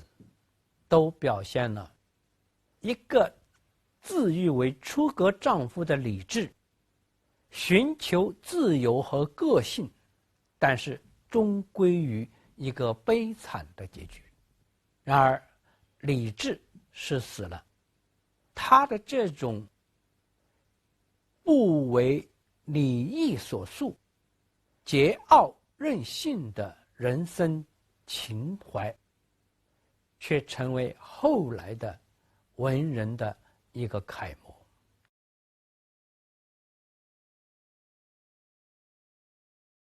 在我们了解王阳明和李治开拓的中晚民思想解放的背景下，我们就可以进入到徐渭的人生世界。徐渭在他去世之后，被称为古今第一狂人。比他稍晚的袁宏道，在朋友陶望龄的家偶然读到徐渭的戏剧《四声猿》等作品，对徐渭拍案惊奇。在他后来的《徐文长传》中，袁宏道对徐渭有这样的描述，他说徐渭胸中又有一段不可磨灭之气，英雄世路拓著无门之碑，故其为诗，如称如笑，如水明霞，如种出土，如寡妇之夜哭，饥人之寒起。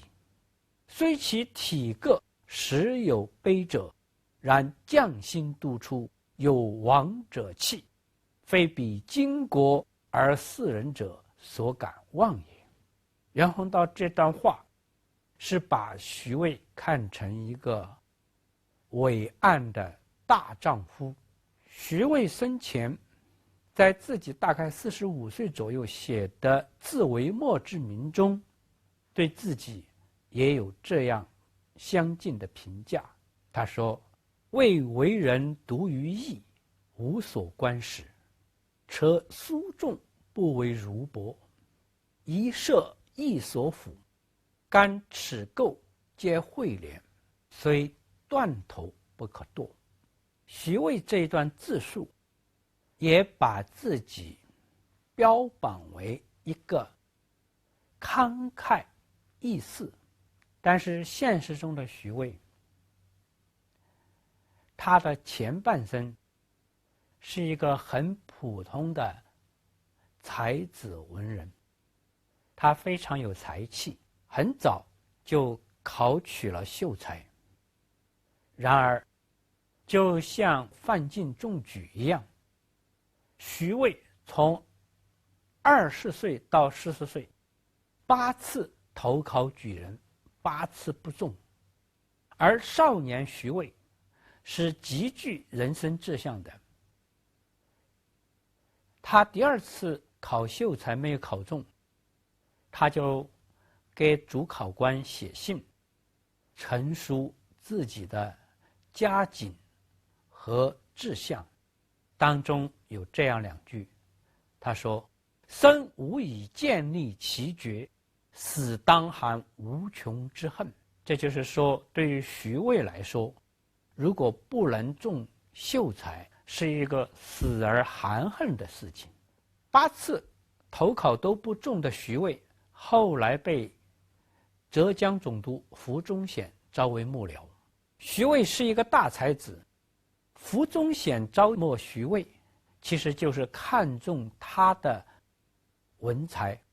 而徐渭的文才当时最重要的表现，就是善于写阿谀逢迎的文章。他做徐忠显的幕僚之后，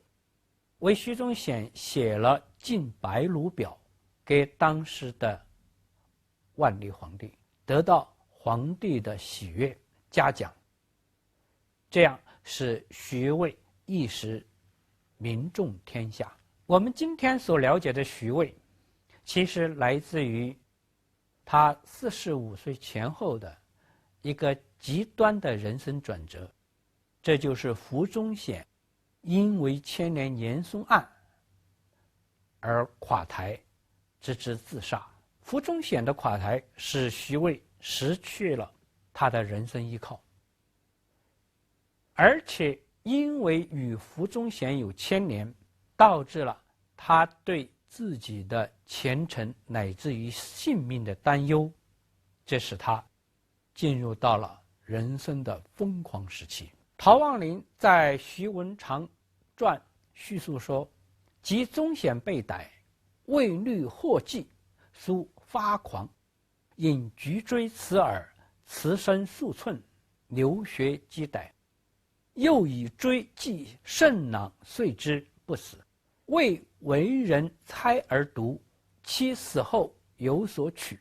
彻以贤妻，执事又击杀其后父，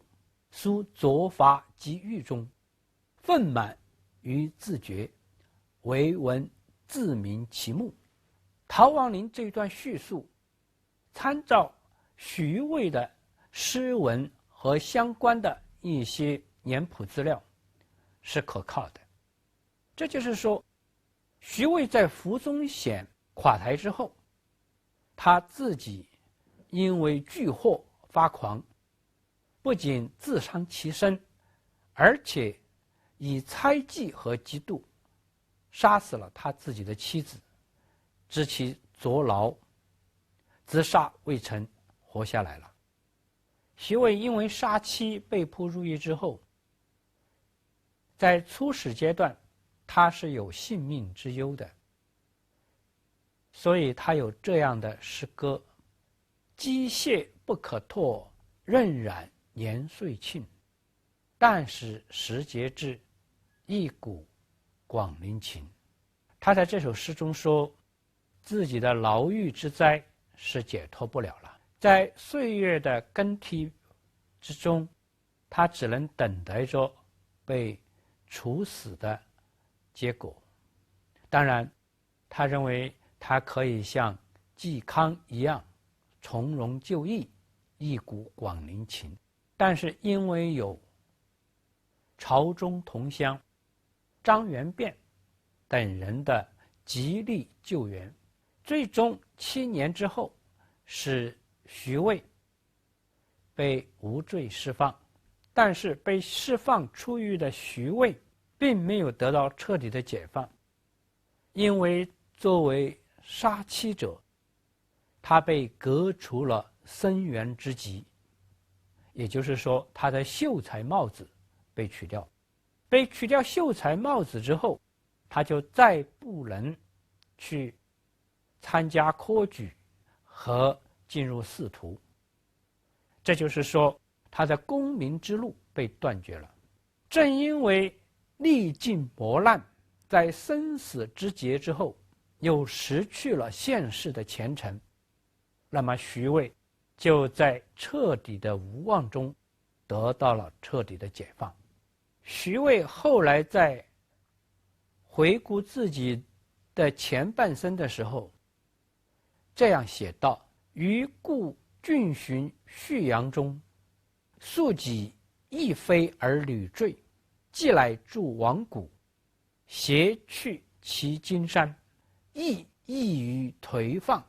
这段话的意思是说，他早年多次考举人而不成功，后来自己犯了法，坐了牢，被除去了秀员的学籍，失去了人生前程之后，他就得到了无望中的彻底的解放。这就是他所说的易于颓放。这种颓放也就是在没有食宿机会的前提之下，自我放任，自我解放，而狂人徐渭也就从此而产生。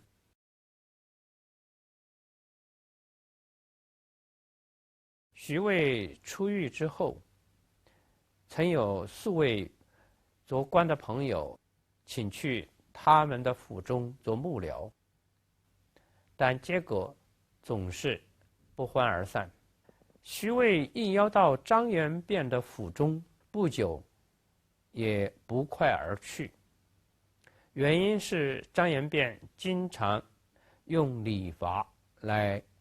劝诫和约束徐渭，徐渭认为这是他不可忍受的。徐渭说：“吾杀人当死，仅亦如人耳。今乃岁者吾肉。”你看，他把张元变对他的礼罚规约视作犹如用刀来碎裂他的骨肉，那么惨烈。由此我们可以想象，坐了7年牢，经历了人生生死之变的徐渭，已经不再是当年40出头、才华横溢而又能够适应礼义体制的那个许巍，从此摆脱了礼法的约束，而得到一种自我解脱。所以我们来看徐渭出狱之后的画作，我们就会发现，徐渭不在于那个具体有限的世俗社会相纠缠，他多次远行，极勤于山水。你比如说，我们在画面中看到的这个站立在高岗之上，临清流而笑傲的徐渭，虽然粗率简略，但的确是豪放不羁。我们再看这幅画中，徐渭在一叶顺流而行的边舟上，非常懒散地依靠着船篷，在青山绿水之间，我们可以看到他的身心都是彻底的洒脱放落的。我们再来看他的这幅画，在这个画当中，徐渭正与友人交谈。这个时候的徐渭可以说是与世无争而相与为亲的徐渭，他的舒坦从容，我们会感到徐渭已经无所戚戚，更无所牵挂。我们再来看他这幅画，这幅画画的是一个老者，当然也就是徐渭本人，他坦然地坐在一棵古松脚下，在他的后面是清清溪流沁淌着的礁石，而远处的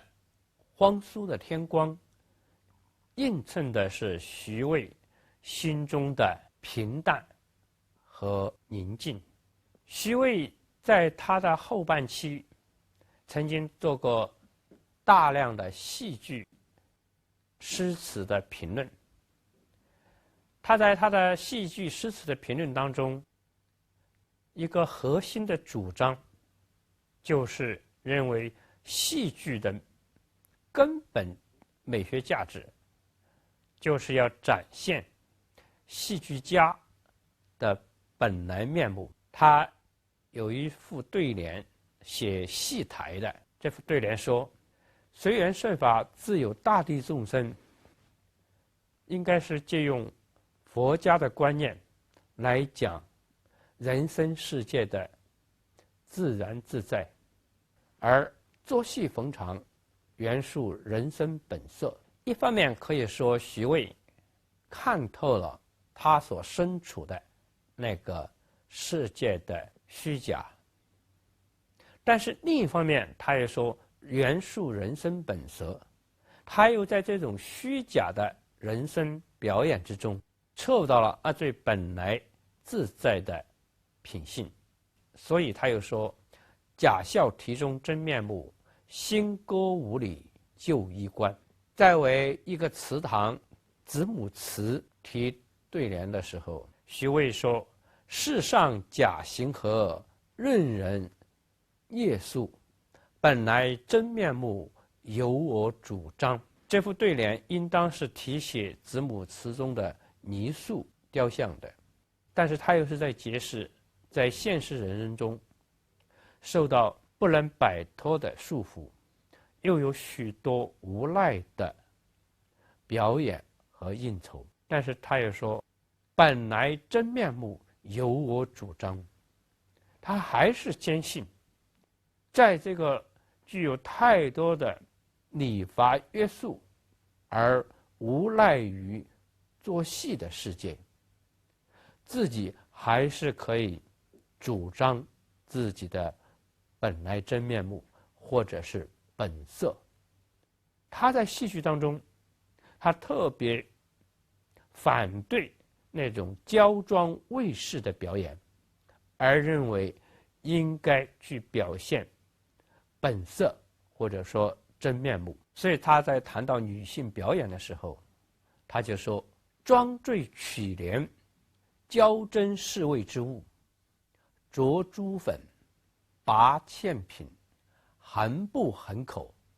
才是本色的表现。徐渭出狱之后，不管是他的人生，还是他的艺术创作，还是他的美学理论，都在主张着一种从既有的礼法约束之中，或者说从世俗礼义的规定之中解放出来。所以他在谈到学诗的时候说：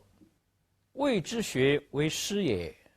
今于喜而图且放于今。所以今于喜，他认为在他的前半生，他的诗歌学习和创作都是受到规矩约束而自作矜持。颓且放于身，颓其实就是对既有的规则礼义的突破抛弃，放当然就是自由解放，就是放达。以他出狱为戒，徐渭的后半生所谓颓且放于今，可以用他的戏剧《狂谷史》所表现的精神意气来标志。《狂谷史》是一出大概只有10余分钟的读墨戏剧。《狂谷史》这出戏剧表现的是被曹操设计害死的芈衡，在阴间与曹操相遇，当着判官击鼓痛骂曹操，隶属曹操的罪过和险恶，骂得痛快淋漓。剧中判官直呼痛快痛快，大杯来一杯，先生敬着说。但是到剧末的时候，芈衡却对判官说：大包容，饶了曹满吧。判官说：这可凭下官不得。芈衡说：我想眼前夜景，竟雨后春花。这出戏剧本来是表现芈衡以骂泄愤的，但是到剧末的时候，却是芈衡主动要求判官饶了曹操。而饶他的理由是什么呢？是芈衡认为，在一通厉骂之后，他看到的世界是一片美妙温馨的春景。芈衡的心境的转变，或者说他对人生态度的转变，实际上是作者徐渭的心境的转变。他表现的是徐渭在历尽大半生的人生劫难之后，得到了人生的大解脱。因为这解脱，原来的那个惨楚凄寒的世界变得春风和煦了。我们来看徐渭的代表作《墨葡萄》。徐渭是在坐牢的后2、3年才开始学作画。这幅《墨葡萄》是他出狱之后的作品。在画中，他的题诗写道：半生落魄已成翁，独立书斋笑晚风。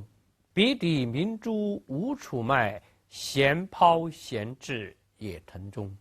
这首诗也是对徐渭的人生的概括和表现。一方面是说他前半生是以落魄潦倒为终，另一方面又表现他现在的处境是虽有满腹才情，却已无人问津的这样一个示弱的状态。但是诗的末句是闲抛闲至野藤中，这闲抛闲至野藤中实际上是表现了徐渭在无所可进取的状态当中的自由和放达。我们来看这幅画，我们看到虽然在画面当中如明珠一样的葡萄是零散离落的，但是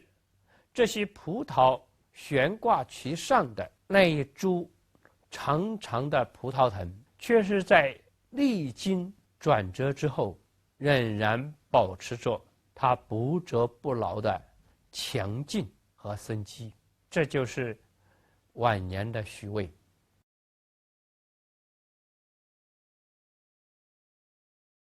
这一节我们主要讲徐渭的绘画艺术。关于绘画，徐渭自己也有许多论说。最概要的表现他的绘画观念的是他这16个字：且相匪污，邪蛇相搅，无所不可，道在西律。且相匪污，邪蛇相搅，联系起来就是说，无论是从描绘具体物象的层面，还是从安排布局的层面，在徐渭看来，绘画最关键的是要有自由。这种自由，用他进一步的描绘来说，就是无所不可，道在西律。这就是自由任性的去描绘与抒发。他的这个思想对于千百年以来的中国画，无论是山水画还是花鸟人物画，都意味着一种在绘画意趣上或者精神上的一种颠覆性的突破。我们来看徐渭的《黄架图》，这幅画的景物就是荷花和螃蟹。我们看徐渭在画荷花和螃蟹的时候，他是取了近似于垂直的居高临下的眼光来看莲荷和螃蟹，但是在他的率性泼辣的描绘之下，我们看到的螃蟹和莲荷不仅极富生命感，而且给我们一种仿佛是吸取了天地间最为窘境的力量，而溢发出一种生命的奔放感。所以不仅是徐渭画的景物充满了生机，而且是他的那些浓淡变化的笔墨，笔笔有神，笔笔有气。用气韵生动来形容这幅画，应该是毫不为过的。我们现在看的是驴背吟诗轴图画。这幅画分为上下两部分，上部分是苍老窘境的树枝，下部分呢是骑驴行吟的诗人。这幅画有2个基本特点。一个特点，如果我们细致的观看，我们就会发现徐渭把楷体、隶书、行书、篆书的笔法都融合在这幅画的描绘中，所以它不仅是以书法入画，而且是包容多种书体，这是它的一个特点。第二个特点就是这幅画的视角有很大的变化。这幅画在画下半部分奔驰的驴和行吟的诗人的时候，采取的是平视的眼光；在画上面的熟枝部分的时候，画家用的是仰视的眼光。所以在平视和仰视的眼光的变换之中，我们一方面感觉到了画家视角的自由，同时也使这幅画在空间转换中产生了一种灵气或者是生动感。从我们刚才介绍的几幅作品，我们就可以理解徐渭所说的切香匪污，邪蛇相交，无所不可，道在细律的精神意趣。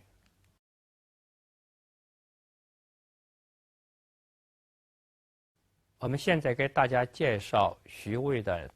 杂花图卷》，这是一幅长达10米的手卷画。在这幅画中，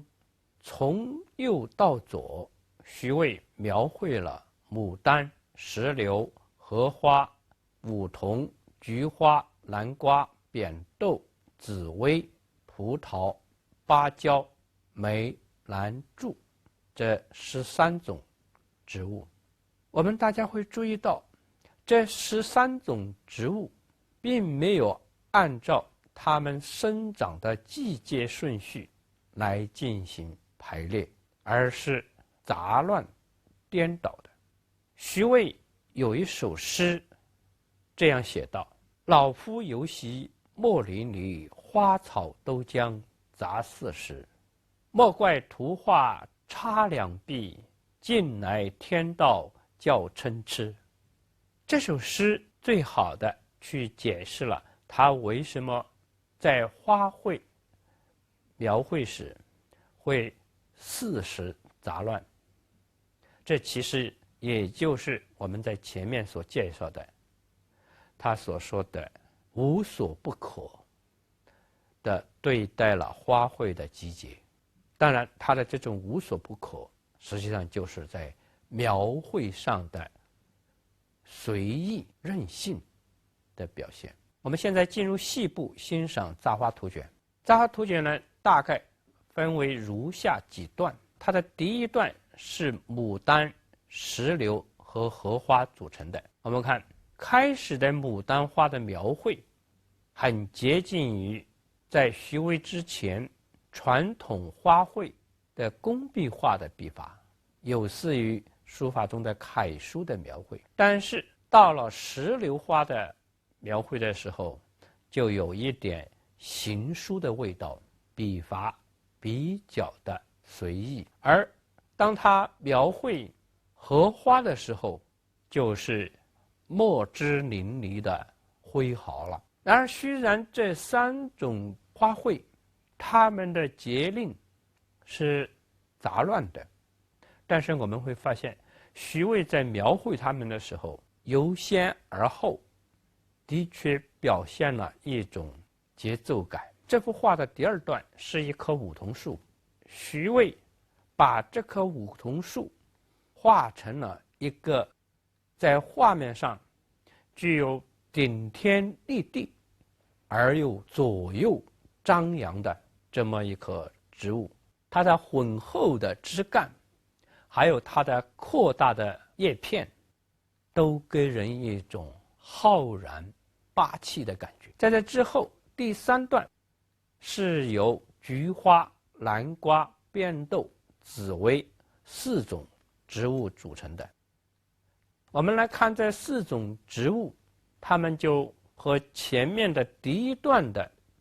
那种由楷书而行书而草书的节奏不一样，也与梧桐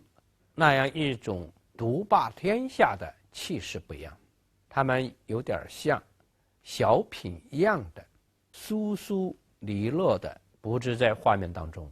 这4种花卉在它们的体量上有大小轻重之别，但是从笔法来说基本上是接近于简略的行书笔法，给人一种平淡天真的感觉。它们之间的布局也是宽舒缓和的，有一种小爷趣式的悠然恬静。现在我们看到的画面是杂花卷图的第4段。在这一段和前后左右的描绘都不一样。徐渭是用的一种狂草的笔法来描绘了一种植物，这种植物有的学者称之为紫藤，有的学者称之为葡萄。不管是葡萄还是紫藤，这一段给我们最强烈的感受就是徐渭用墨汁淋漓的笔画横扫天下，他的豪放，他的雄厚，给人的感觉可以说是在大刀阔斧之间有一种令天地雷动的气势。这幅画的第5段是由3棵并肩而立的芭蕉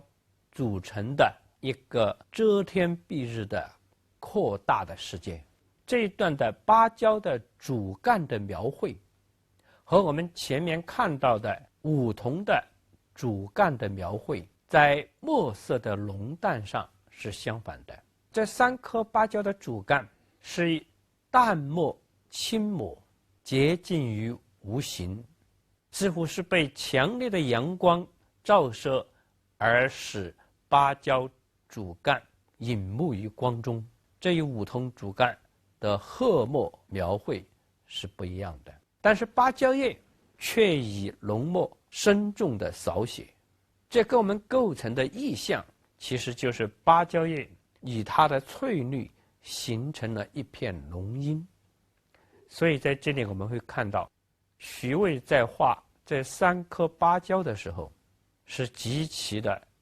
酣畅抒情的。这幅画的结尾部分是由梅花、兰草和竹叶来构成的。徐渭在画梅树的时候，对它的枝干的向背明暗做了极具对比性的强化处理，但他用的笔触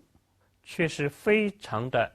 强劲深刻的，就犹如在金石上做铭刻的篆书一样。而在画兰草和竹叶的时候，徐渭又用了行书甚至飞摆的笔法，轻描淡写，展示出兰竹的幽淡自在。我们整体上来看杂画卷图，我们会发现在四时错乱的排列当中，徐渭又给我们展示了一种他的心境的变化层次。我们连续起来浏览这一幅长卷图，在13种花卉的错杂排乱之中，我们又会感到它在5段延展之间有一种内在的精神意气的起承转合，又把一个丰富发展着的内心世界戏剧性的而且有着内在的节奏和韵律的表现给我们。这可能是中国绘画独特的时空感，即它总是在看似杂乱无序的外在景象之下，深刻地演绎着内在有机的一个世界进程。这就是钟伯华先生所说的，中国画展示的是一个节奏化的、音乐性的、有生命的时空世界。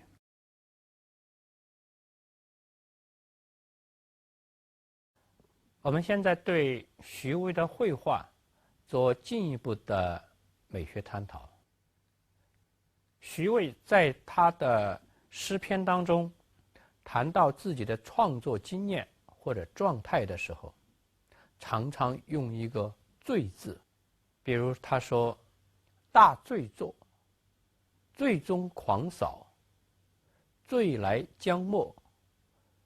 醉里偶成，烂醉抹此腹，一涂一抹醉中喜，醉来醒途总是春。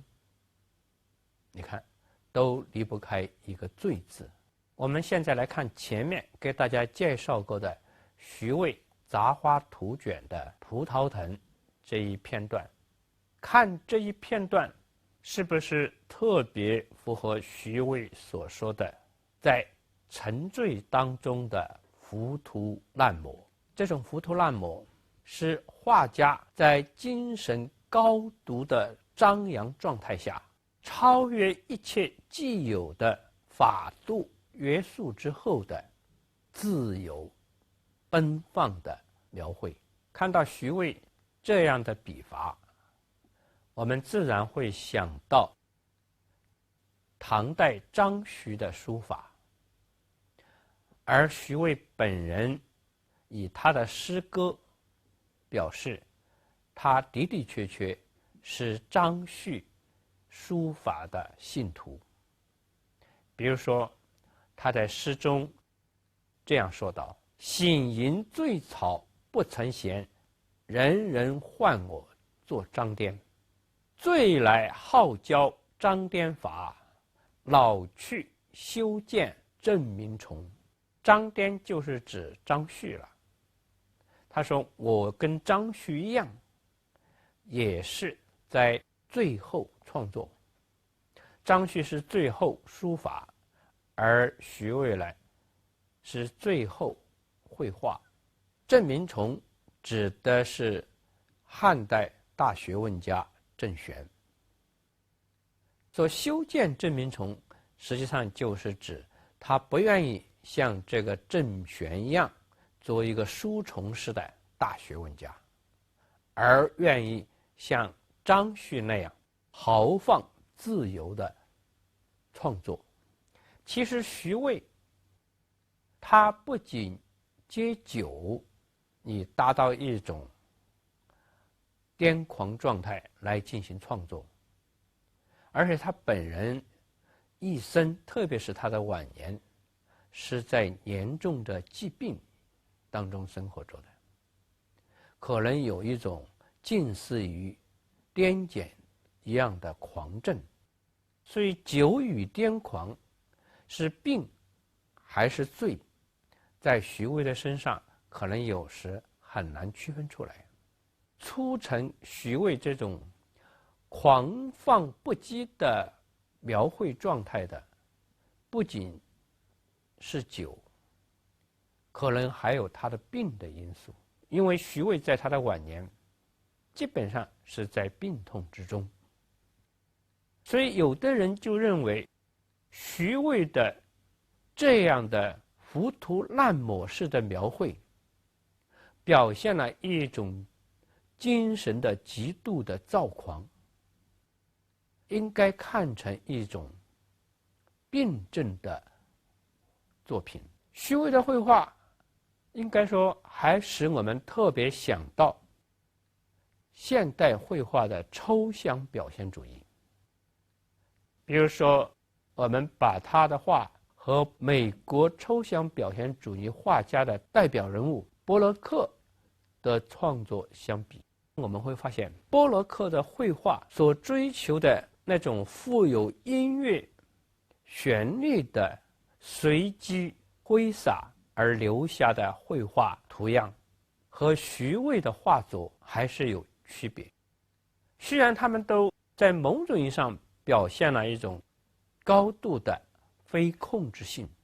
但是在徐渭那里，我们仍然可以看到，犹如在张旭的书法那里，看似狂乱，确实有法度的那样一种艺术品质。而在波洛克的绘画当中呢，我们会发现情感的因素或者具有人的意味的因素，应该说我们很难看到。关于徐渭的绘画和现代艺术的关系，美国艺术史家高居翰有一段很好的评论。他说，徐渭风格可能是中国绘画大胆放逸风格的继志，至少在本时期看来仍然如此。